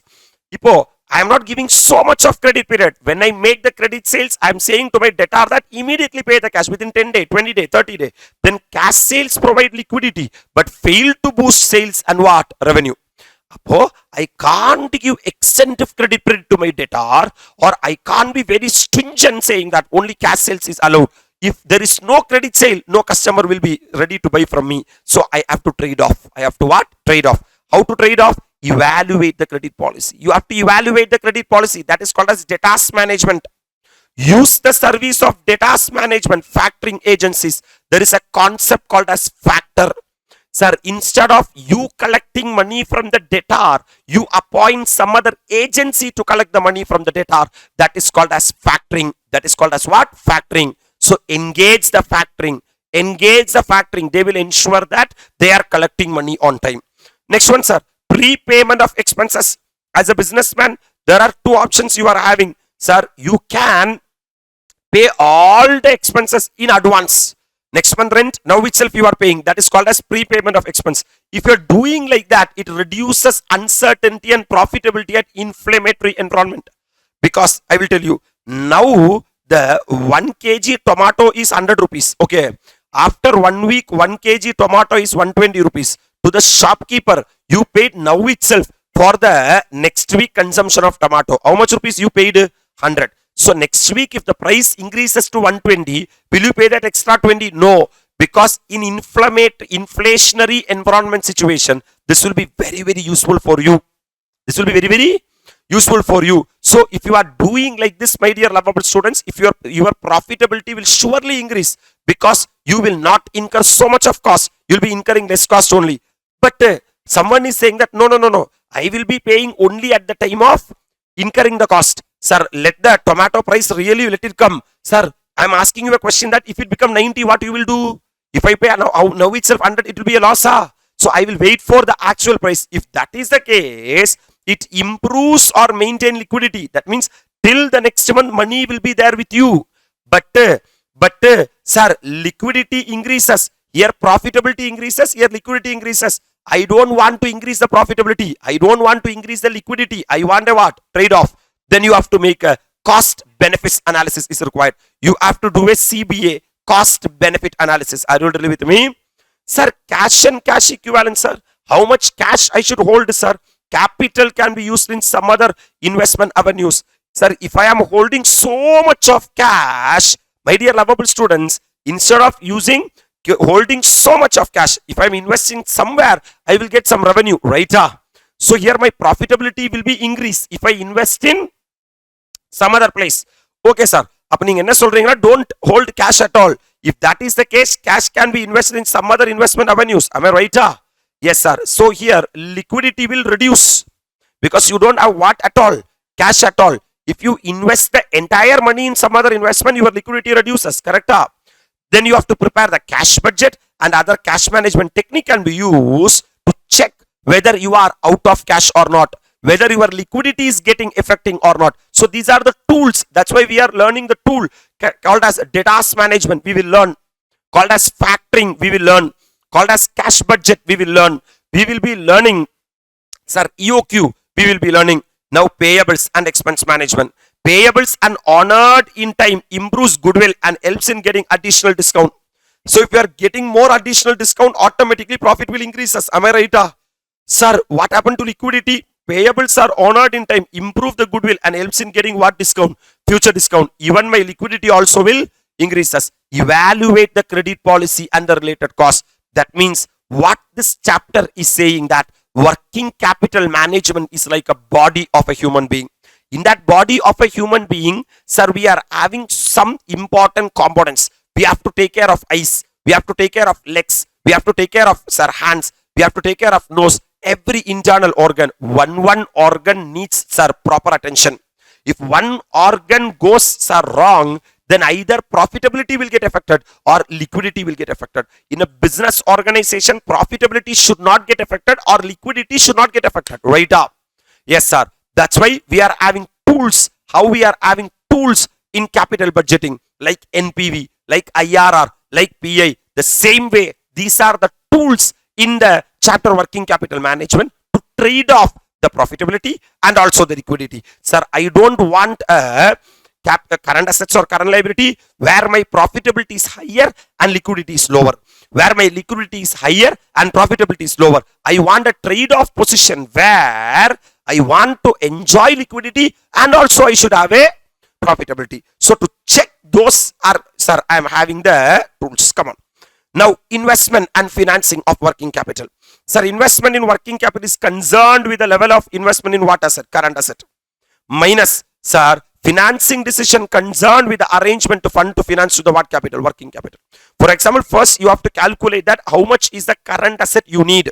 Current asset comprise of how much is the raw material stock you need, how much is the WIP stock you need, how much is the finished good stock you need, how much is the debtors you need, how much is the cash you need. This, if you total, you will get a gross working capital, right, sir? From the gross working capital, my dear lovable students, sir, you have to see the sources of working capital, like financing decision concerned with the arrangement of fund. Are you going to raise the gross working capital by issuing long-term loan? Are you going to raise the, sir, fund by issuing, sir, commercial paper? Or are you going to request your creditors? Are you going to request your creditors for liability? Even they are also source of fund. Are you really with me? That's what from the what asset? Current asset. You are reducing what liability? Current liability. You will be getting the working capital, net working capital, right, sir? Yes, sir. So what are the approaches of working capital investment? So you are a businessman. You understood one thing. What you understood? No.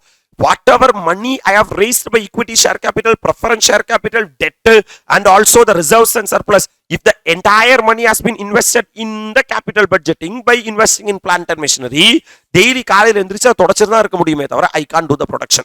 So in order to do the production, I have to work the business. In order to work the business, I need a capital. That capital is called as working capital. Sir, I am going to fix a working capital as a businessman.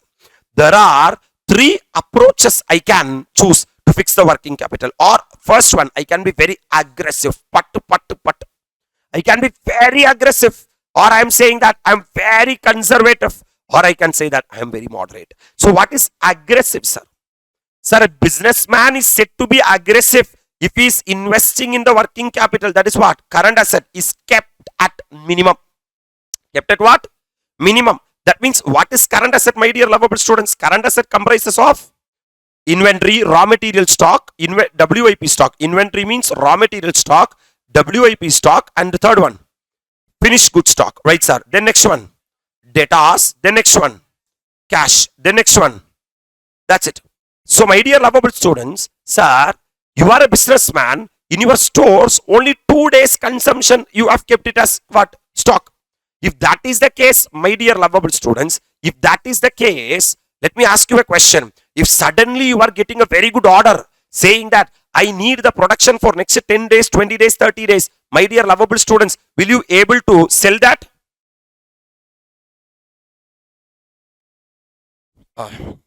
Yes. Will you? Yes, yes. Will you able to sell that, sir? No, sir. No, sir. My dear lovable students, if that is the case, you can't honor it. That means you have invested only less amount in the what asset? Current asset. That means you are very aggressive. You are what? Very aggressive. NDT holds lower level of inventory, follows strict credit policy, keeps less cash balance. If that is the case, we are saying that your working capital policy is an aggressive policy. What policy? Picture karapaya. They are not keeping proper stock in the stores. They are not giving proper time to the debtor. They are not having proper liquid cash in the business. If someone is like that, you can say that such a businessman is an aggressive businessman. Aggressive working capital policy. Comfortable? Next one, conservative, sir. What do you mean by conservative? I have invested in working capital. There is no doubt about it. My current asset is increased. My current asset is, entity maintains higher level of inventory. Sir, follows liberal credit policy and keeps cash balance as high as to settle any current liability immediately. Generally, sir, in the same industry, everyone is keeping only 2 months stock as the holding period. But I am keeping for 6 months, loose money. Everyone is having only 1 lakh rupees cash in hand. Sir, in my table, always 10 lakh rupees cash in hand is there. My idea is, if someone is coming and asking that you are liable to pay me this much, take it, man. That's it. Game over. So that is called as conservative approach. Sir, aggressive is very bad. Conservative is also very bad. Always you choose moderate approach. Under this approach, a balance between risk and return is maintained to gain more by using the fund in a very what manner. That means if you are following the moderate approach, my dear lovable students, then your profitability will not get affected and your liquidity will not get affected. That is called as trade-off. But aggressive means anytime you will get a big hit. Sir, conservative means unnecessary you are wasting your money. Are you agree with me? Opportunity cost will be there. Why are you holding that much of inventory? If you are holding that much of inventory, automatically your carrying cost will increases. Correct? For that much you have to pay God on rent. Automatically opportunity cost will increases. Lose money. So don't follow aggressive. Don't follow conservative. Better to follow moderate. That subject have not said like that. Subject financial management have never said that aggressive policy is a bad policy. Hello sir. Conservative policy is a bad policy. Moderate policy is a good policy. Like that subject have not said. Sometimes you may eat 3 idli. I may eat 7 idli. I am taking classes for 15 hours. Are you taking? No. So I may need that much of energy. You simply sitting hearing, sometimes sleeping also in between. So you may not need that much energy. So you can't say that my thing is a conservative approach and yours are a what? Aggressive or moderate. So I can't say that this is good or that is bad. Everything is good. Everything is bad. Depends upon the situation. Are you agree with me? So graphical representation of the above approach towards investment in working capital is depicted as below. Always, my dear lovable students, fixed asset will be same. Because fixed asset we will not change. Correct. Sir, if it is aggressive, my dear lovable students, the first one, aggressive. Aggressive means I will be having less current asset or more current asset. Aggressive means I will be having more current asset or less current asset. That's why I am having current asset, but not so much. So I am having conservative means, sir, conservative. This is what the level of current asset, man. Sir, average means it's between conservative and between aggressive. Sir, this may be a theory questions like that also. You may get an exam. This will be useful, right, sir? Now we are going to manage the working capital, man. Financing of NSR working capital. Financing of, from where you understood that current asset minus current liability is the working capital. This is the net amount as a business owner you are going to invest in the business. Alright, sir. So when management of an entity decide the quantum of investment to be kept in the form of what capital? If the management is thinking that this much amount to be invested in working capital after estimation of the working capital, the next question is to be answered is how the decided quantum of investment will be arranged. From where the money has to be arranged? Management explores the avenues such as sources to get the working capital financed. From where and all money can be raised? The sources can be either internal to the entities known as spontaneous sources and external sources, which is arranged by negotiating with the what institution? Financial institution or bank and other specified entities called as debt factors. Either within the organization itself, sometimes they would have raised the capital. From that excess money, they can pump the money for the working capital. That is called as spontaneous sources. Or you may have reserves and surplus also. By using the reserves and surplus, you can invest the amount for the working capital. Or the second option or the opportunity available will be, you have to borrow money from outside. How you have raised the capital?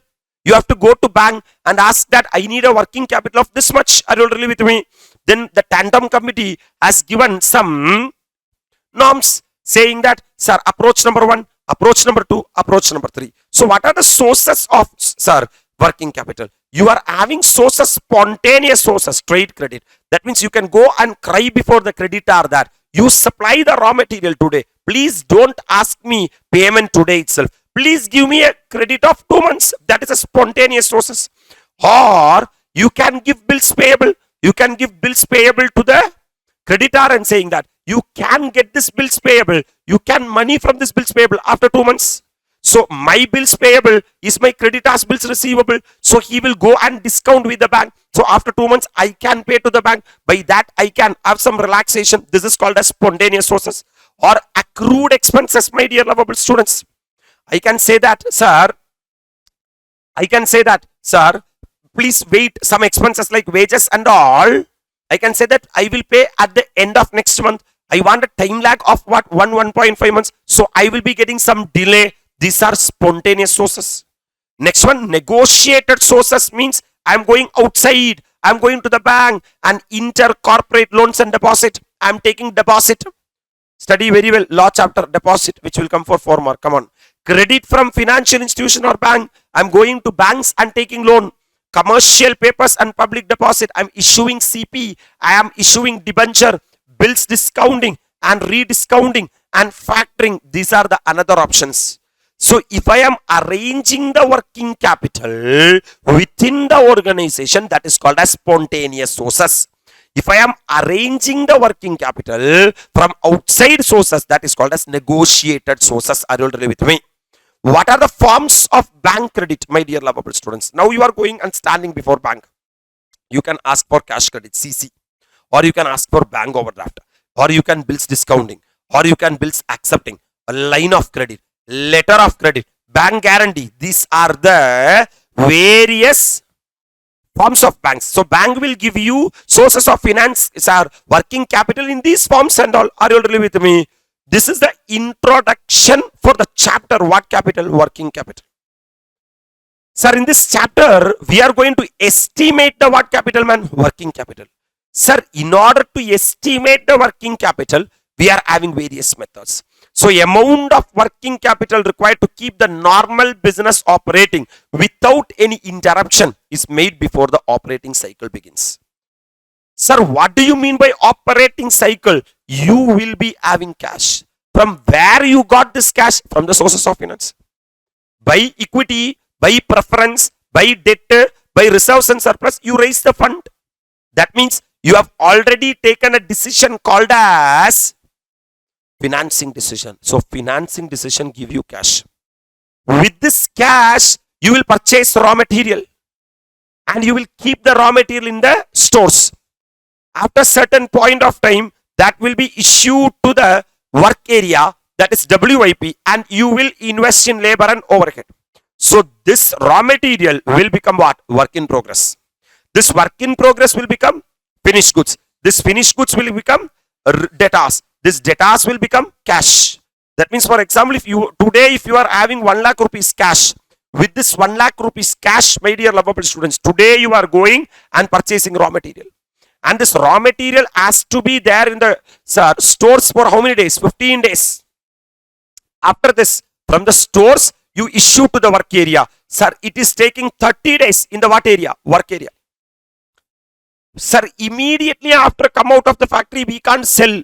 It has to go and sit in the godown. For example, 45 days if it is going and sitting the godown. Now it has become credit sales. Correct?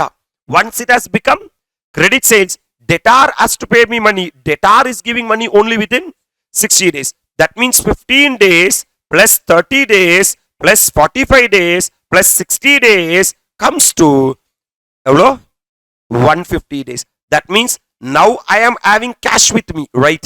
Yes, sir. Now this cash will become cash within how many days? 150 days. Now how much cash is with me? 1 lakh. But after 150 days, it may become 1.2 lakhs. That is extra profit. Because to the debtor, I will sell at a profit. I am not here to talk about that 20,000. That 20,000 is my EBIT, earnings before interest and tax. With that, I will again settle to the financing decision people, such as interest, such as tax. All those things will be there. So once one cycle over, I will withdraw 20,000 from that and I will reinvest 1 lakh into that. Are you really with me? And that cycle will rotate for one more time. So operating cycle, also called as what capital cycle? It indicates the length of time between paying for material entering into stock to realization from sales of finished goods. That means how much time you are taking from the payment for the what material? Raw material. Till the realization from the debtors. This length is called as what capital cycle? Working capital cycle. Working capital cycle. So before one cycle start, management has to determine how much to be invested in the working capital. There are various methods. which are used by management to assess the amount of working capital required to keep operations on. What are the methods? Number one, they can find out the operating cycle. They can find out they can find out the current asset holding period. For how much period they are going to hold the raw material stock, how much period they are going to hold the WIP stock, how much period they are going to hold the finished goods stock, how much period they are going to hold the debtors, how much period they are going to hold the cash. Next one is ratio of sales. Ratio of sales. They can estimate the working capital by ratio of what? Sales. And the ratio of what? Investment, fixed investment. These are the various methods of estimation of what capital? Working capital. Comfortable? Now man, in the form of an equation, the operating cycle can be expressed as follows. Operating cycle is equal to raw material. How much period? What is the raw material holding period? Plus WIP holding period, plus finished goods holding period, plus debtors holding period, minus creditors payment period is called your net working capital. If you add all this, you will get the gross working capital. From the gross working capital, if you are reducing the creditors payment period, you will get the net working capital. Net working capital. This is what that's why we are saying that working capital is equal to current asset minus current liabilities. Working capital is equal to current asset minus current asset means what is the total amount I am going to invest in the gross working capital. Minus current liability means how much amount is going to be invested by the outsider in my business. That's what current liability. So current asset minus current liability means net working capital. That is the amount I have to invest my from pocket to the business. Net working capital is the amount I have to invest from my pocket to the business, because I will estimate how much is the raw material stock I need. I will estimate how much is the WIP stock I need. I will estimate how much is the finished good stock I need. I will estimate how much debtors I need. I will estimate how much cash I need. That is a gross working capital requirement. That is a gross working capital requirement. Look, sir, out of the gross working capital requirement, my dear lovable students, actually the entire gross working capital requirement should be invested by myself only as a businessman. But there are sources of finance. What are the sources of finance? The first source of finance is the spontaneous source of finance. What is the spontaneous source of finance? Creditor. What is the spontaneous source of finance? Creditors for expenses. So I will go and ask to my creditor. I will go and ask to my laborers, factory owner, rent payable, electricity payable. Please give me a delay of 1 month. Right?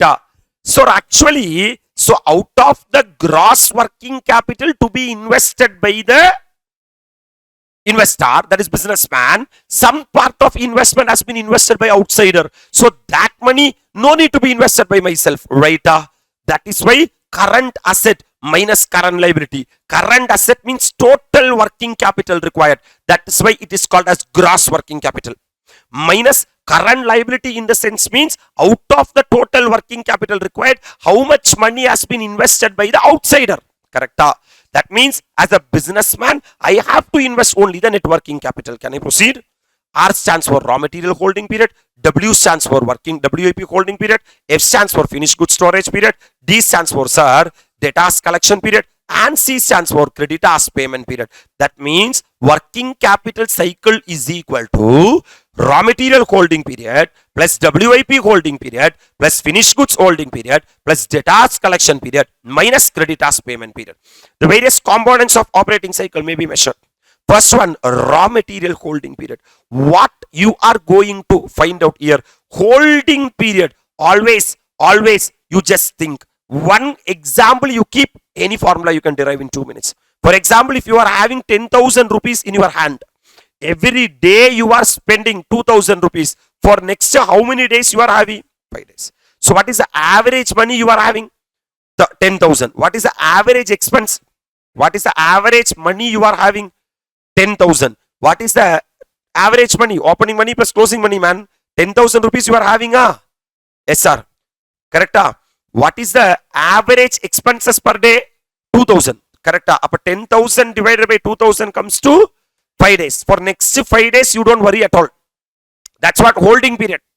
That's what holding period. The same way. What is the average stock of raw material I am having? Sir, in stores, I will not sell the raw material, I will consume the raw material.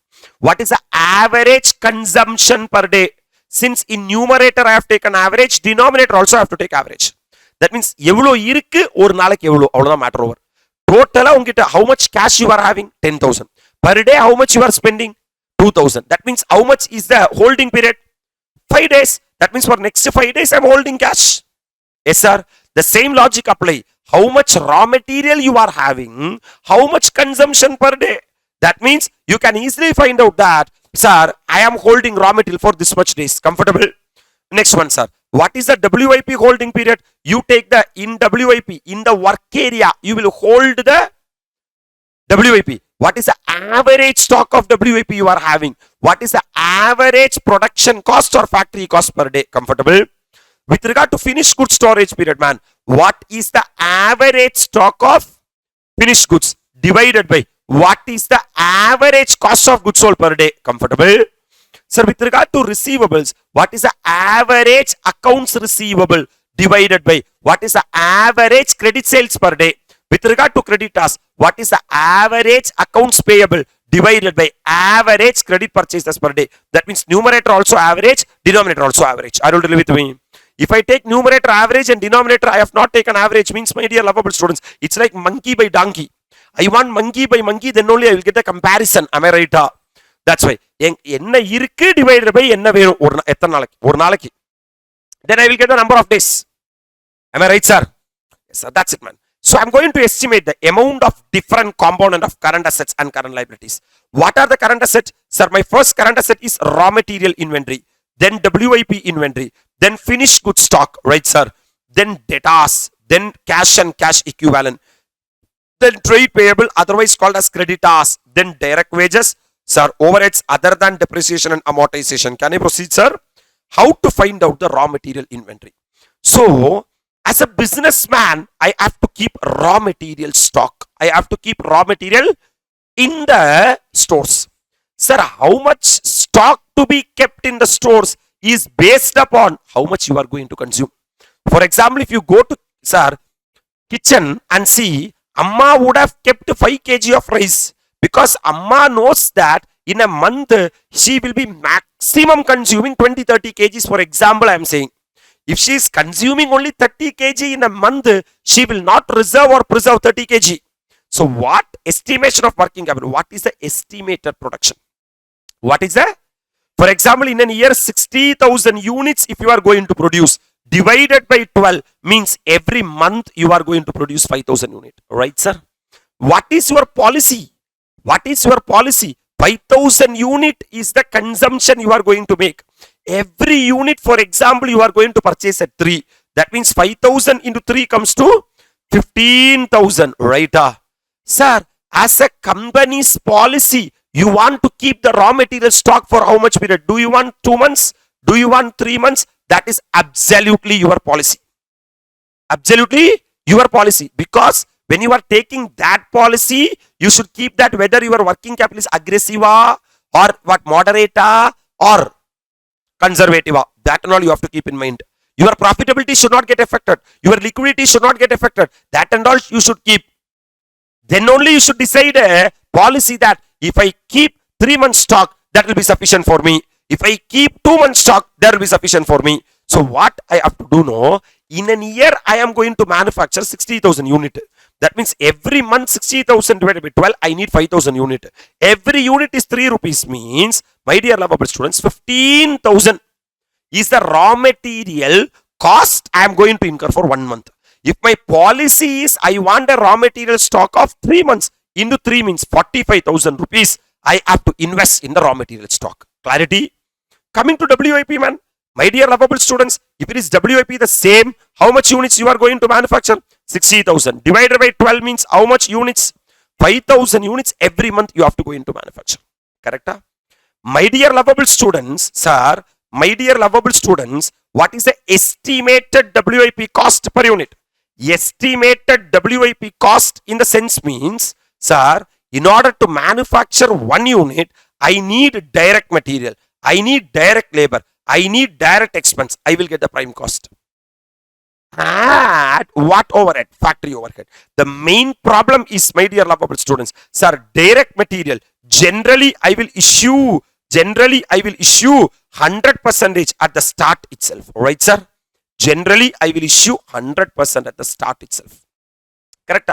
But the other components like labor, I will issue only 50%. Direct expense, I will issue only 50%. Factory overhead, I will issue only 50%. That means I have to first find out the estimated WIP cost per unit. It will not be equal to the full cost. It will not be equal to the full cost. Right? Assume the estimated WIP cost per unit is 7 because material itself is coming 3. For that, labor and overhead has to be applied. Assume it is 7 into average WIP holding period.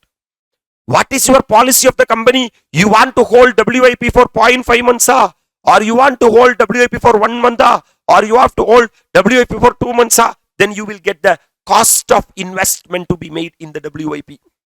Cost of investment to be made in the WIP. ஒரு one line சொல்றேன். Try to appreciate, my dear lovable students. 50 lakhs you are taking and you are going to buy machinery A. 20 lakhs you are taking and you are going to buy machinery B. 10 lakhs you are going to take from the capital money available and you are going to buy machinery C. Another 10 lakh you are going to take from the money available and you are going to buy machinery D. My first question, total how much machine you bought? 4 machines. First machine 50 lakhs. Second machine 20 lakhs. Third machine 10 lakhs. Fourth machine 10 lakhs. So 50 plus 20, 70 plus 10 plus 10. So from the total money available, you took 90 lakh. And you purchased how many machine? The same way, from the total money available, you will invest a part of the money in the raw material stock, part of the money in the WIP stock, part of the money in the finished goods stock, part of the money in the debtor, and part you keep it as cash. This is called as what? Capital management, working capital management. Comfortable? Able to link it?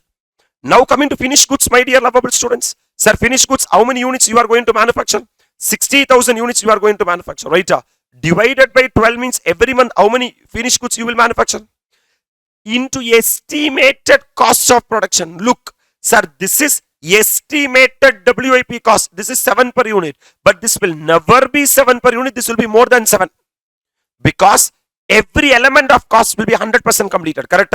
Into average storage period. You want to keep the raw material, sir, finished goods for 3 months. That means 5,000 into 10 comes to 50,000. That is for 1 month. Into 3 comes to 1,50,000. That means from the total money available, take 1,50,000 and keep that 1,50,000 in the finished goods. Comfortable?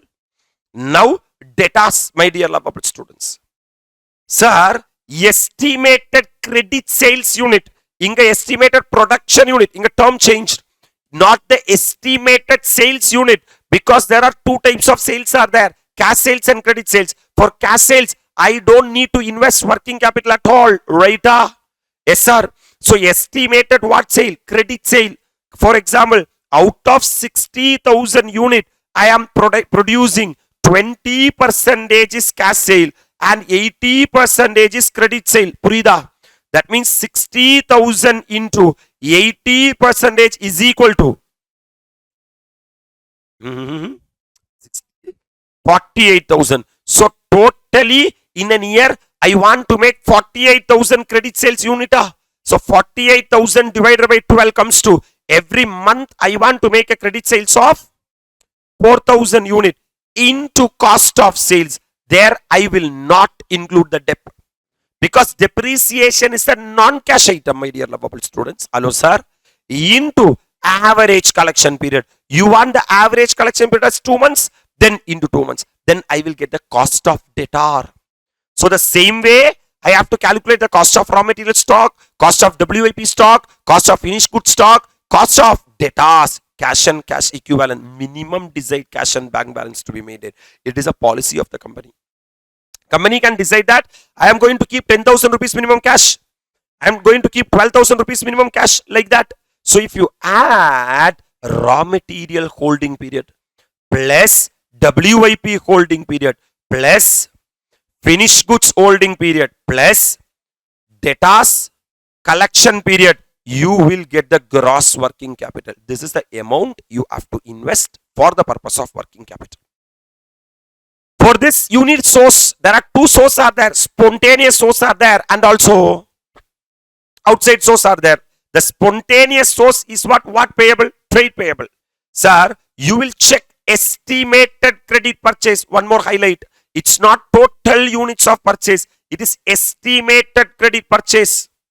So my dear lovable students, out of 60,000 units you are going to purchase, assume that 70% is credit purchase, means 60,000 into 70% comes to 42,000 units is what you are going to purchase. So 42,000 divided by 12, you will get a monthly purchase. Are you all ready with me? You will be getting 3,500 into credit period allowed by supplier. That means this into what is the purchase price you have to multiply. Then you will get a cost of 1 month purchase. You can't take a decision here.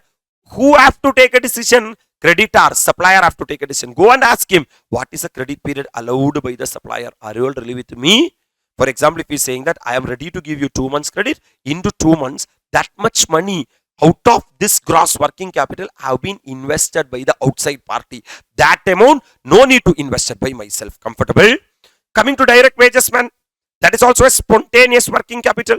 You have to go and ask your employees that, sir, don't ask me wages today. First work, let the month over, then get the wages. So estimated labor hours, how much hours they are going to work.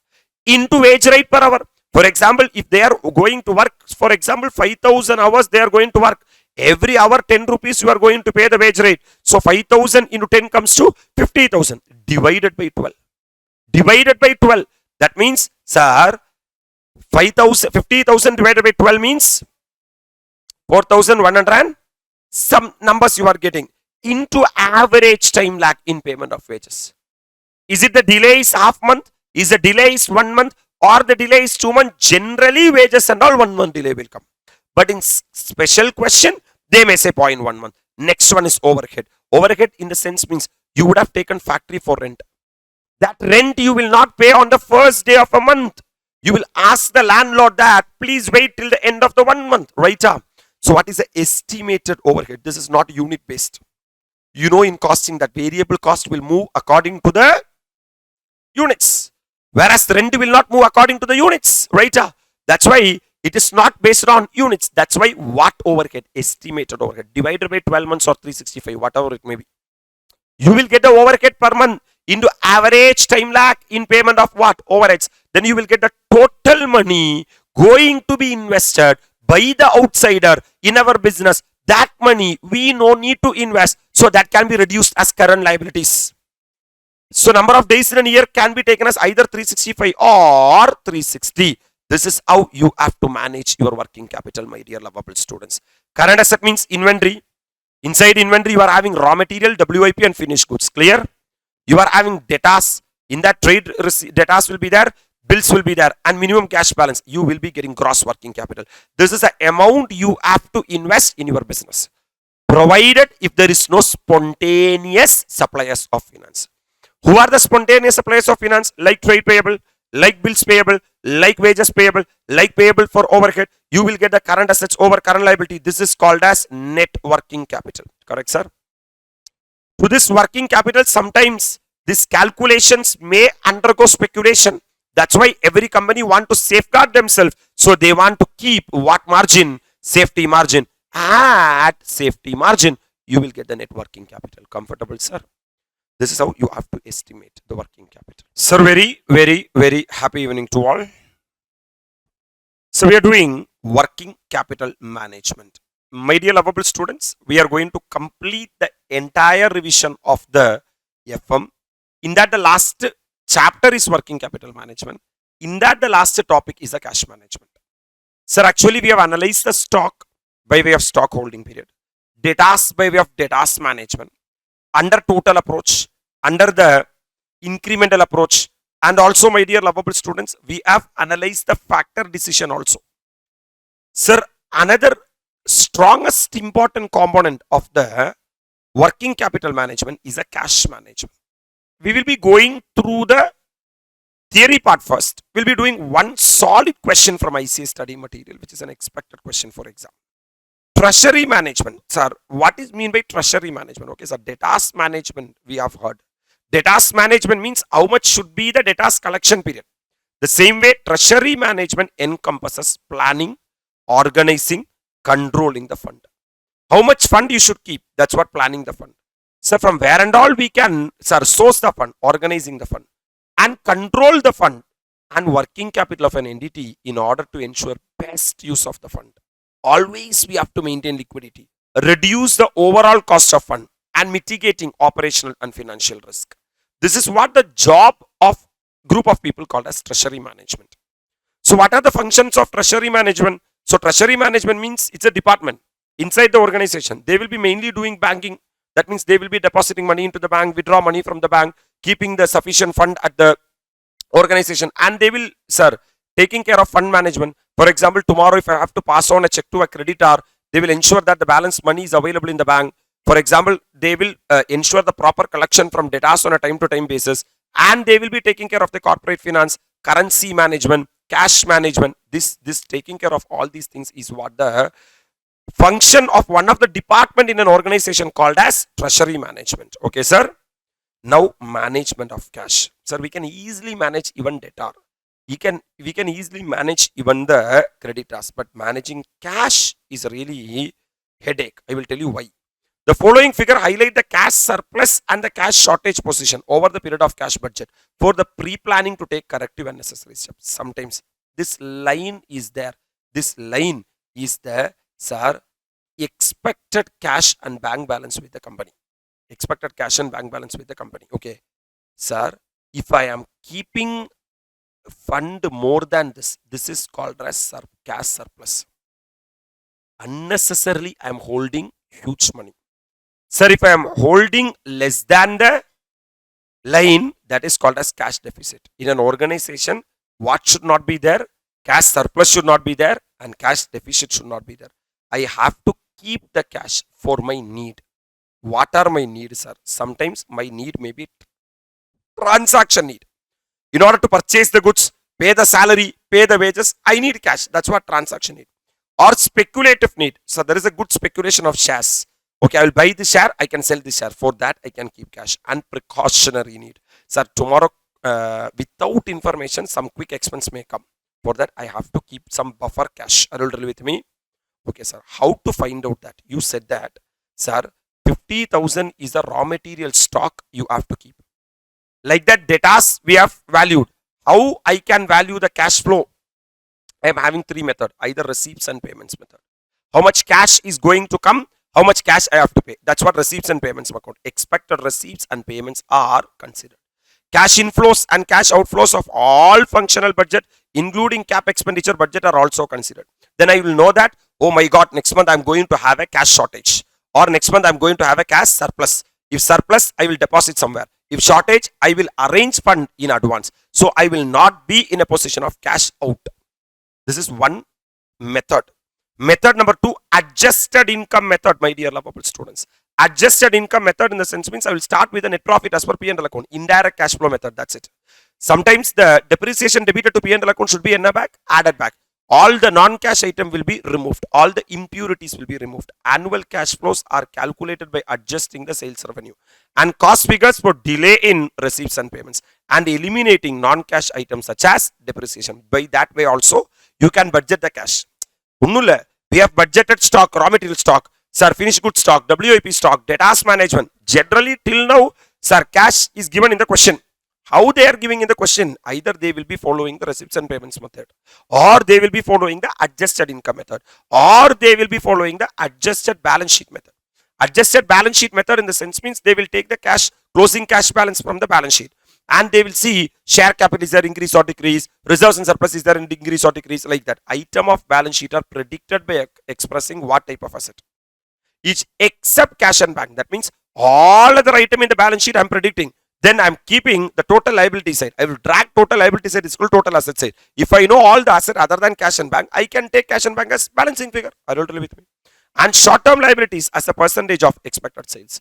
The profit is also calculated as a percent of sales. Adjustment to long-term liabilities is also made. So these are the three ways in which we can predict the cash. Either put the cash budget, that is called as receipts and payments method, or take the P&L, take the net profit. Sir, you treat that net profit as the cash available with you. You adjust back, sir, add back depreciation and all. You can easily find out the cash flow from operating activity. Sir, if the cash flow from operating activity is negative, that much cash is required, you can keep that cash. Or adjusted balance sheet method means you predict all the other elements of the balance sheet except cash and keep cash as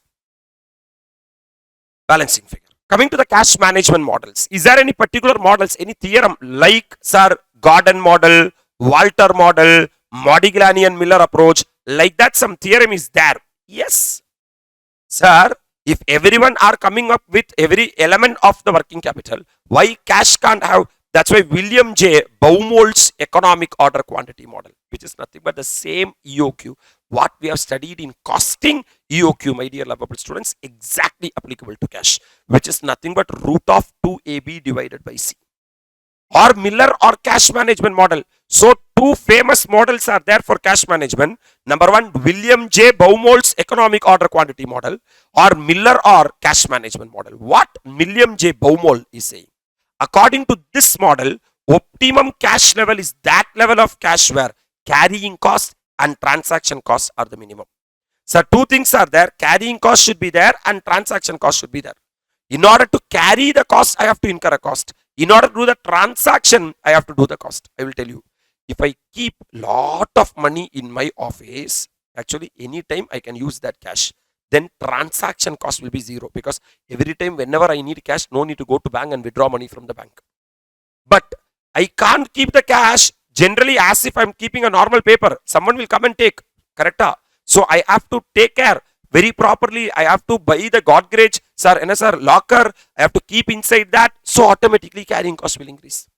One problem, if carrying cost increases, transaction cost decreases. If transaction cost decreases, carrying cost increases. What William Baumol economic order quantity is saying, that it is a level at which the carrying cost will be exactly equal to the transaction cost.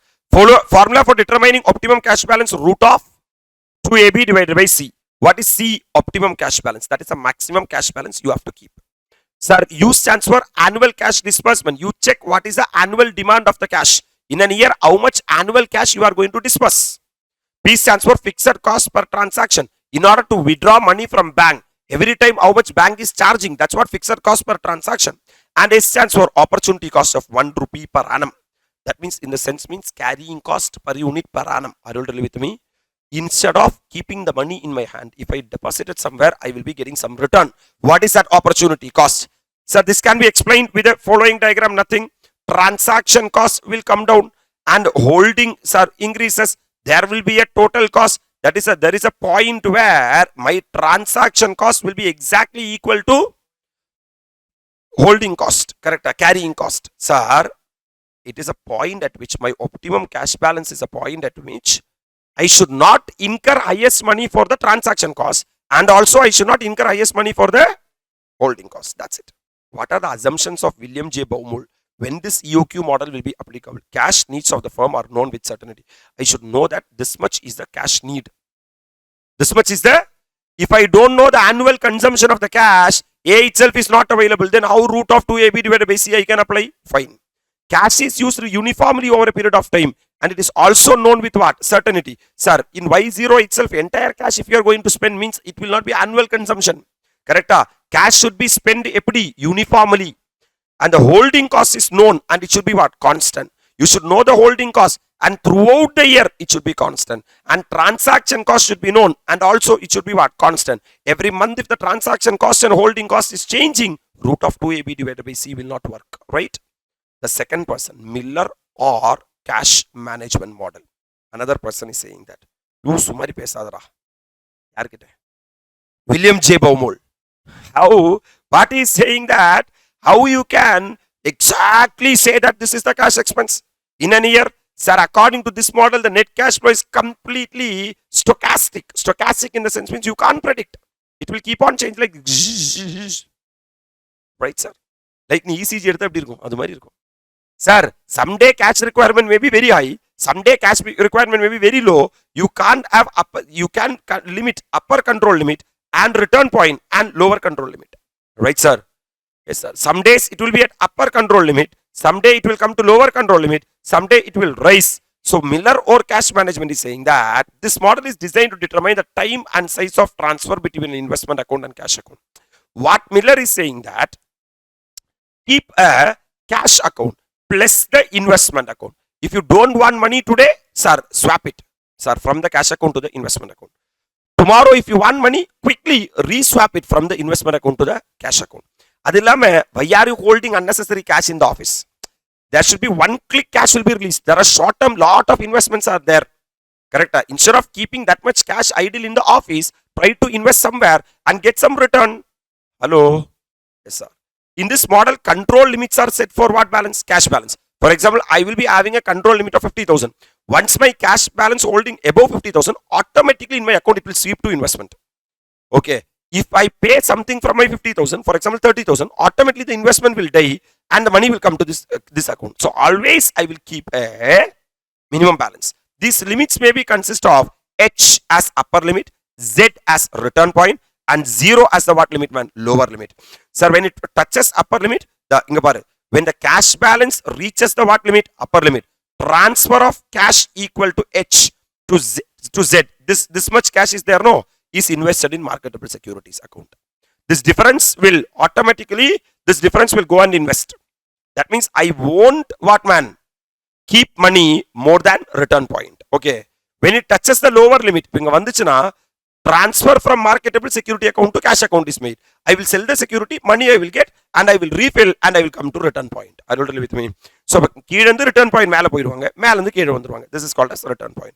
During the period when cash balance stays between HZ or Z0, high and low limit, no transaction between cash and marketable securities account is made. No transaction. So this is what the idea of the Miller. It's not Modiglian in Miller or cash model, right? Sir, these are the recent developments. Now, no need to keep cash at all. You can do electronic fund transfer. You can open zero balance account. Money market operations you can do. Petty cash impress. For the small expense, you can have petty cash. You can have temporary cash surplus. Electronic cash management system. Virtual banking and all came in today. So today, sir, keeping that cash is not a big deal. They are saying from ICAI study material, we are having a very small question. We will be solving that question. Sir, it will be a very good question, my dear lovable students. With that, we can announce that we have completed the FM. Branchi Limited question. This is an ICAI study material question. Branchi Limited is manufacturing company producing and selling a range of cleaning products to wholesale customers. They are selling something. Okay. It has 3 suppliers and 2 customers. Super.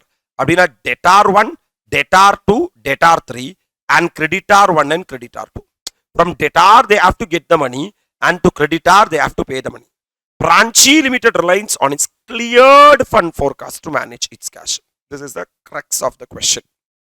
There is a concept called as cleared fund forecast. I will teach you what is cleared fund forecast. You are an accounting technician for the company and have been asked to prepare a cleared fund forecast for the period Saturday 9th August to Wednesday 13th August. Abdina 9, 10, 11, 12, 13. You have to prepare 5 days cash budget. That's it. You have been provided with the following information. Okay. Sir, receipts from customer. We are having how many customer? 3 customers. 3 debtors, no. 3 suppliers. 3 suppliers and 2 customers. So, 3 suppliers na.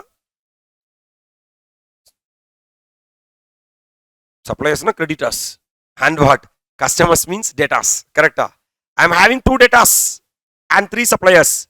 So, debtor 1, debtor 2. Creditor 1, creditor 2, creditor 3.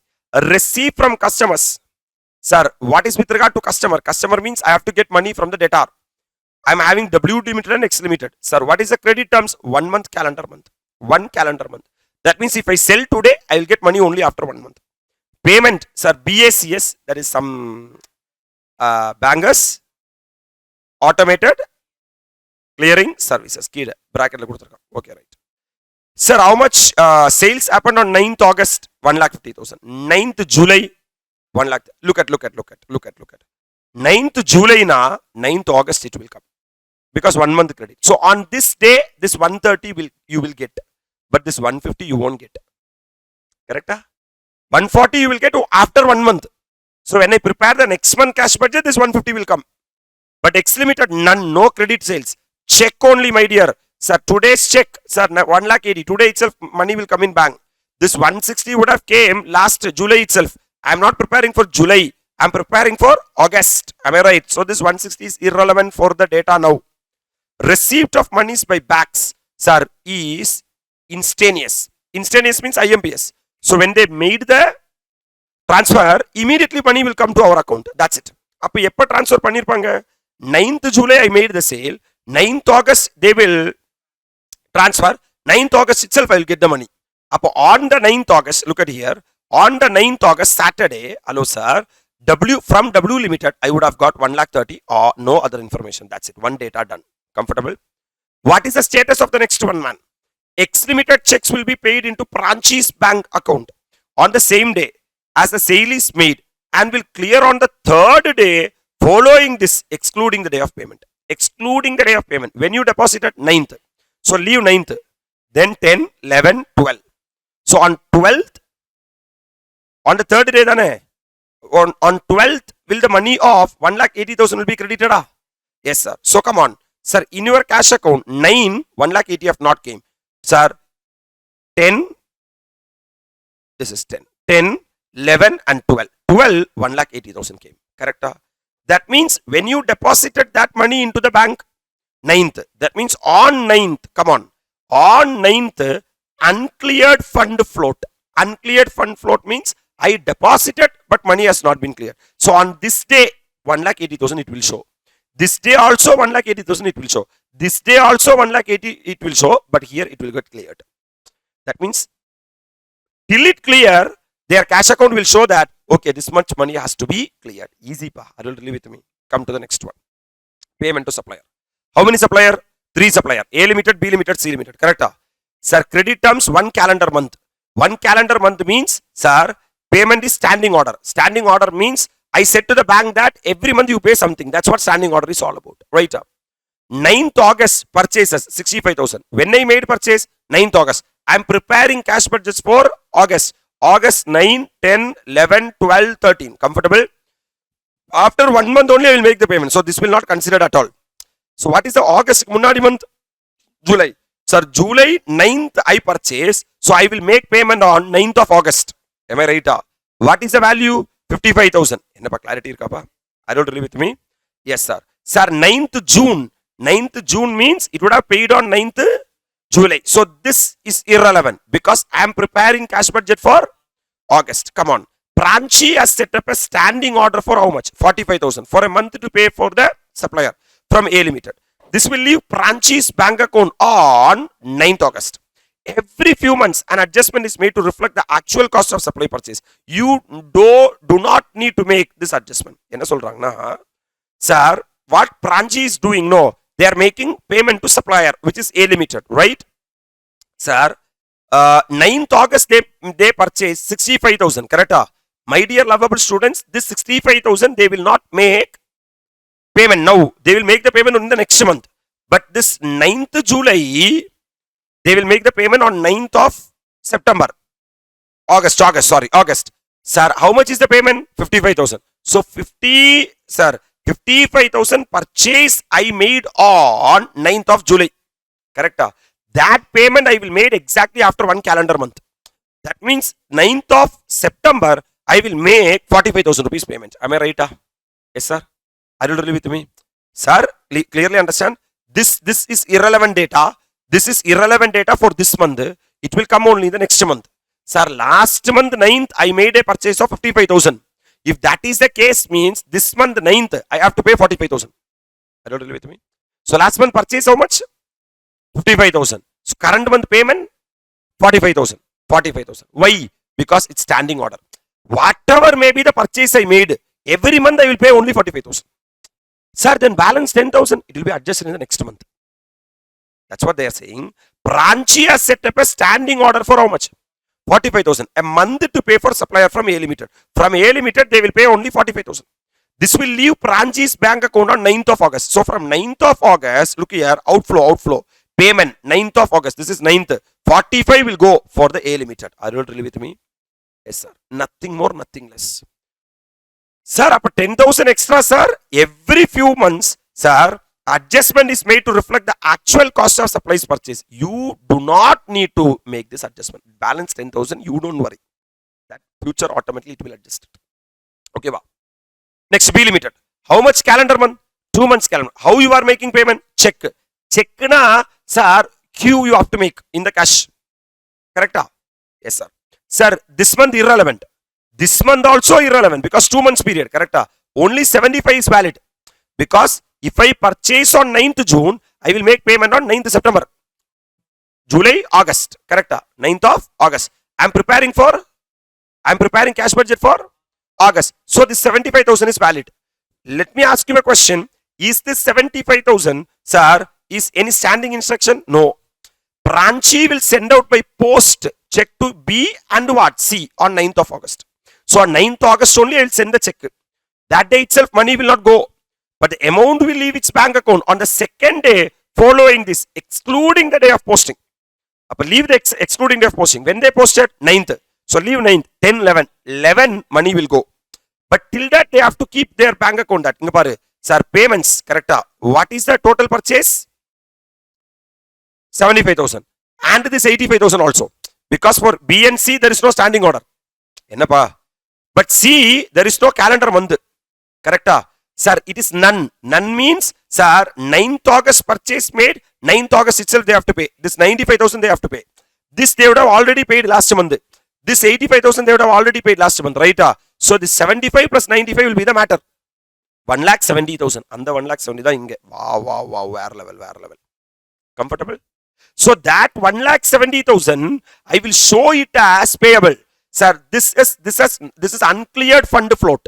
In the sense means this has not gone from my bank account. But this is yet to go. Correct? When it will go, sir, 9th August over, that day only I posted, 10th August it will go. 11th August it will go, right? Yes, sir. Sir, 11th August it gone, so I have not shown it. So on 11th August, sir, I have to show it as outflow, correct? For the what limited, B limited, on 11th August, 75 gone out. And for C limited, 95 gone out. Cash budget. Are you agree with me? The same question is an ICAI question, will be repeated for this time. I am expecting this question to test. Because 10 mark cash budget, no one will prepare. And they will give you a shock. Shock like a shock. Easy. Easy. Wages and salary. July month and August month. You are in the month of August. We are preparing the cash budget for August 9, 10, 11, 12, 13. Weekly wages is 12,000, 13,000. Okay. Monthly salary 56,000, 59,000. What they are going to do? Factory workers are paid cash wages weekly, every week. They will be paid 1 week wage on 13th August for the last week's work done in July. They work a week in hand. Apo, you are preparing for August, sir? Yes, sir.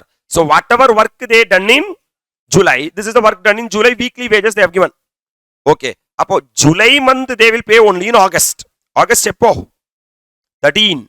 August 13. So this day they will pay. This day they will pay 12,000. Sir, yedoda payment. July last week payment only 12,000. Correct? That they are going to make the payment on 13th of August. But August they are liable to pay 13,000. They will pay in maybe August end or September. I don't know because I have reached only 13. Next week will not go to September. Next week will be there in August itself. Hey, I am preparing only for 5 days. Correct? So on August 13, there will be cash outflow. Correct? There will be cash outflow for wages of 12,000. Exactly matching 12,000. Comfortable? Sir, but this is monthly salary, not weekly. Monthly salary. What is the terms for monthly? All the officers, workers are paid salary monthly by BAS. You know what is BAS? BAS means immediate. When they make the payment, immediately it will reflect. Salaries for July will be paid on 9th of August. But this salary 56,000 I will pay on 9th of August. Can I make the payment? On 9th of August I have to come. 9th. Sir, salary 56,000 will go out. That's it. All other things will be dash. Simple. Coming to the next one. Other miscellaneous payments. Every Saturday morning. Okay. Every Saturday morning. Saturday. Come on, Saturday. Come on. Sir, you are accounting technician for the company and I've been asked to prepare a cleared fund forecast for the period Saturday 9th. So Saturday, starting point Saturday. Okay. Every Saturday morning, petty cashier withdraw 200 from the company's bank account for the petty cash. The month leaves branch's bank account NSR straight away. That means every Saturday they will withdraw 200. That means, my dear lovable students, 200 will come to the cash account. Because from bank they will withdraw. Bank balance reduces and cash balance increases. Correct? This is what petty cash 200. No other thing. Okay. What they are going to do with that? The room cleaner is paid 30 from the petty cash every Monday morning. Every Monday morning, 30 rupees I will pay to the room cleaner. How much I withdrawn? 200. That will increase the cash balance. Right? Now from that, 200 I am spending 30. I am spending 50. I am rupees 10. All these will affect my cash balance. Appo evlo rupees veliye po? 30 rupees veliye po. Come on, 30 rupees. Sir, what you are preparing? Cleared fund forecast. What, man? Where is that 30 rupees? Monday. Monday is 11th August. Monday. Where is that 30 rupees? Nowhere is there. Because that will affect only your cash account, not the bank account. What I am preparing is the bank aspect. Sir, when I withdraw, bank balance reduces and it will come to the cash. Sir, I am not preparing petty cash, pa. Am I preparing petty cash account? It will affect only the bank and the petty cash. The money will go out of the petty cash. Correct? Yes, sir. Office stationery will be ordered by telephone. On Sunday, 10th August, to the value of rupees 300. This is paid by company debit card. Debit card. Such payment are generally seen to leave the company account on the next day, working day. So when I make the payment of 300 on Sunday, Monday it will go. So Monday, 11th August is a Monday. Monday 300 rupees will go out. Yes, sir. So till that day, so Sunday it will be uncleared. Correct? So Sunday already 1,70,000 was there. Plus 300, 1,70,300. On Monday everything will become clear. It will become zero. Never comfortable. 5 new software will be ordered over the internet on 12th August at a total cost of 6,500. On 12th of August, you ordered 5 new software. A check will be sent on the same day.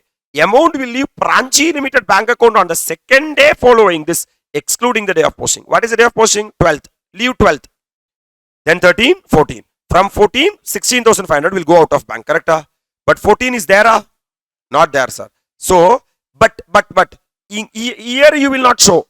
But it will be there in the uncleared fund float. That means from 12th. But from 12th onwards, it will show 6,000. That means what is uncleared fund means we are yet to pay 6,500. So it is an alarm to the company that don't spend too much. Please keep this much money in the bank account for sure.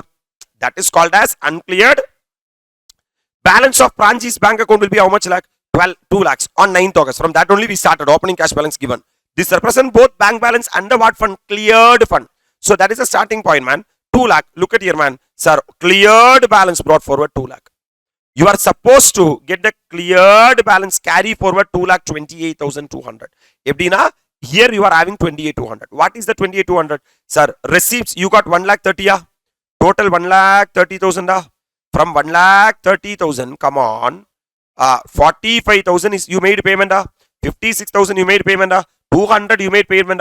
45, 56, 200 comes to 1,01,200. From 1,30,000, if you make 1,01,200, 28,800 will be cleared. Cleared means excess money with you. So already you are having 2 lakh. Now you are having 28,800. So 2,28,800 will be the balance. That's it. Sir, this part, no, uncleared fund float is just a control account, not the cash account. Correct? Coming, next one. Prepare a cleared fund forecast. Cleared fund forecast, na clear another mattum board. For the period Saturday 7th August to Wednesday, 13th August, include using the information provided. So clearly the uncleared fund float each day. Appo, inga va. That's it. 7th August, 9th August. 9th August. Yes, 9th August to 13th August. Sir, next day, Sunday, leave pa.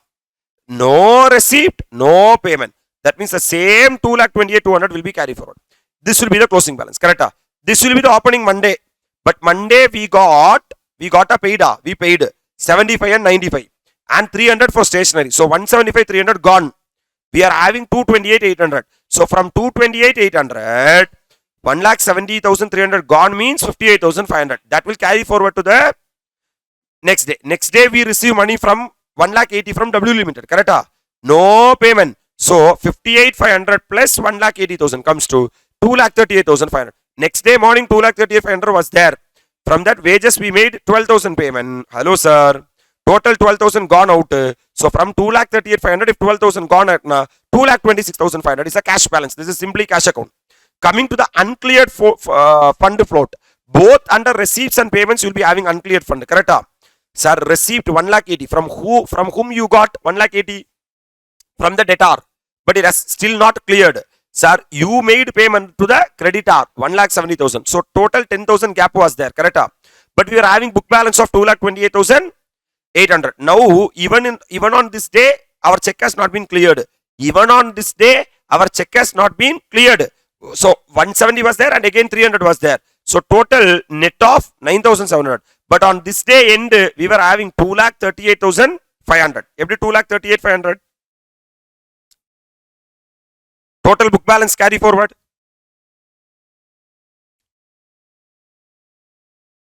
$1,80,000.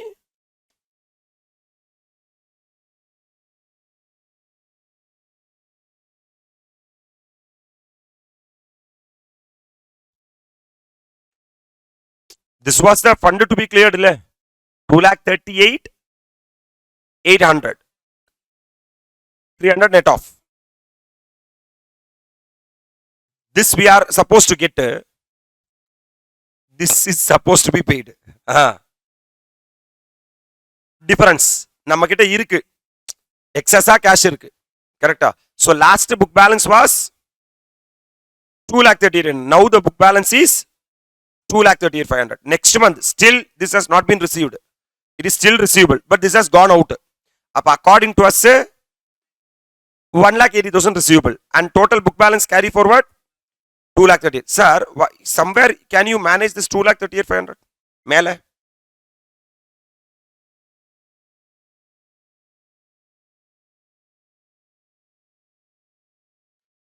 2,28,800 is the cleared balance, correct? 2,28,800. Right. 2,28,800.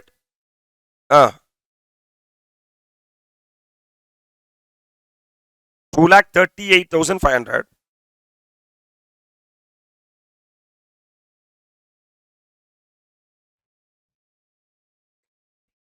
$2,38,500 is the total book balance.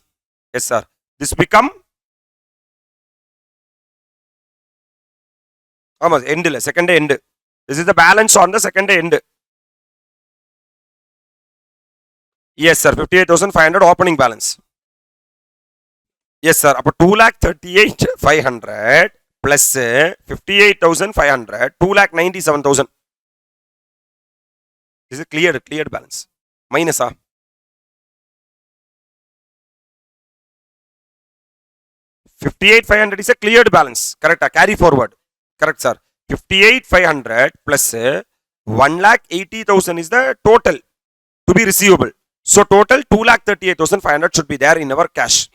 This is actual cleared amount. This is yet to cleared amount.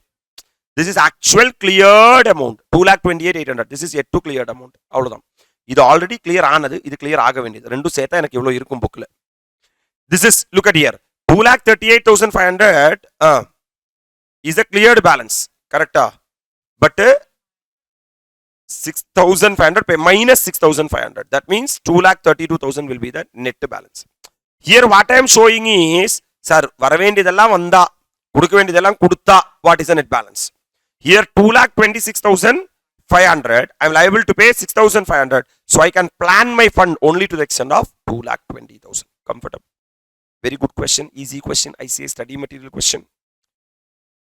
If you look at the question, everyone will feel that, wow, it's a very big question. It is not my area. But when you read it, it's a very easy question. The same question can be tested for 10 mark in exam.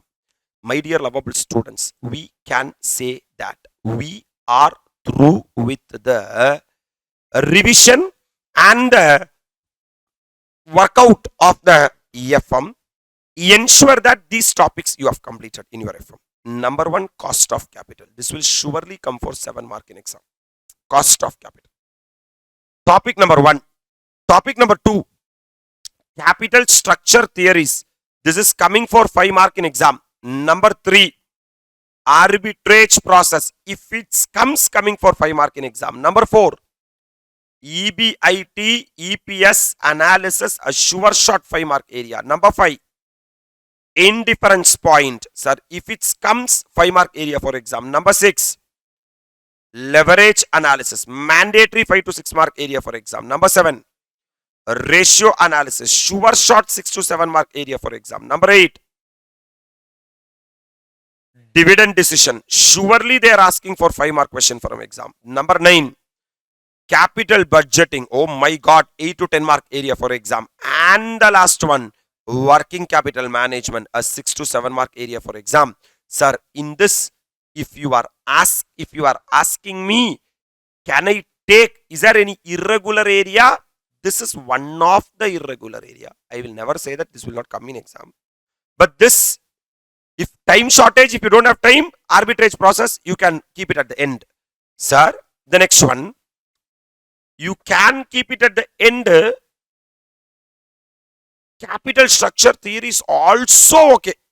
2 topics. Other than these 2, all the topics are regular topics. You have to prepare. These are the top 10 movies of the Sir FM. If you are preparing this 10 topics out of 50, you can write for 50 in examination.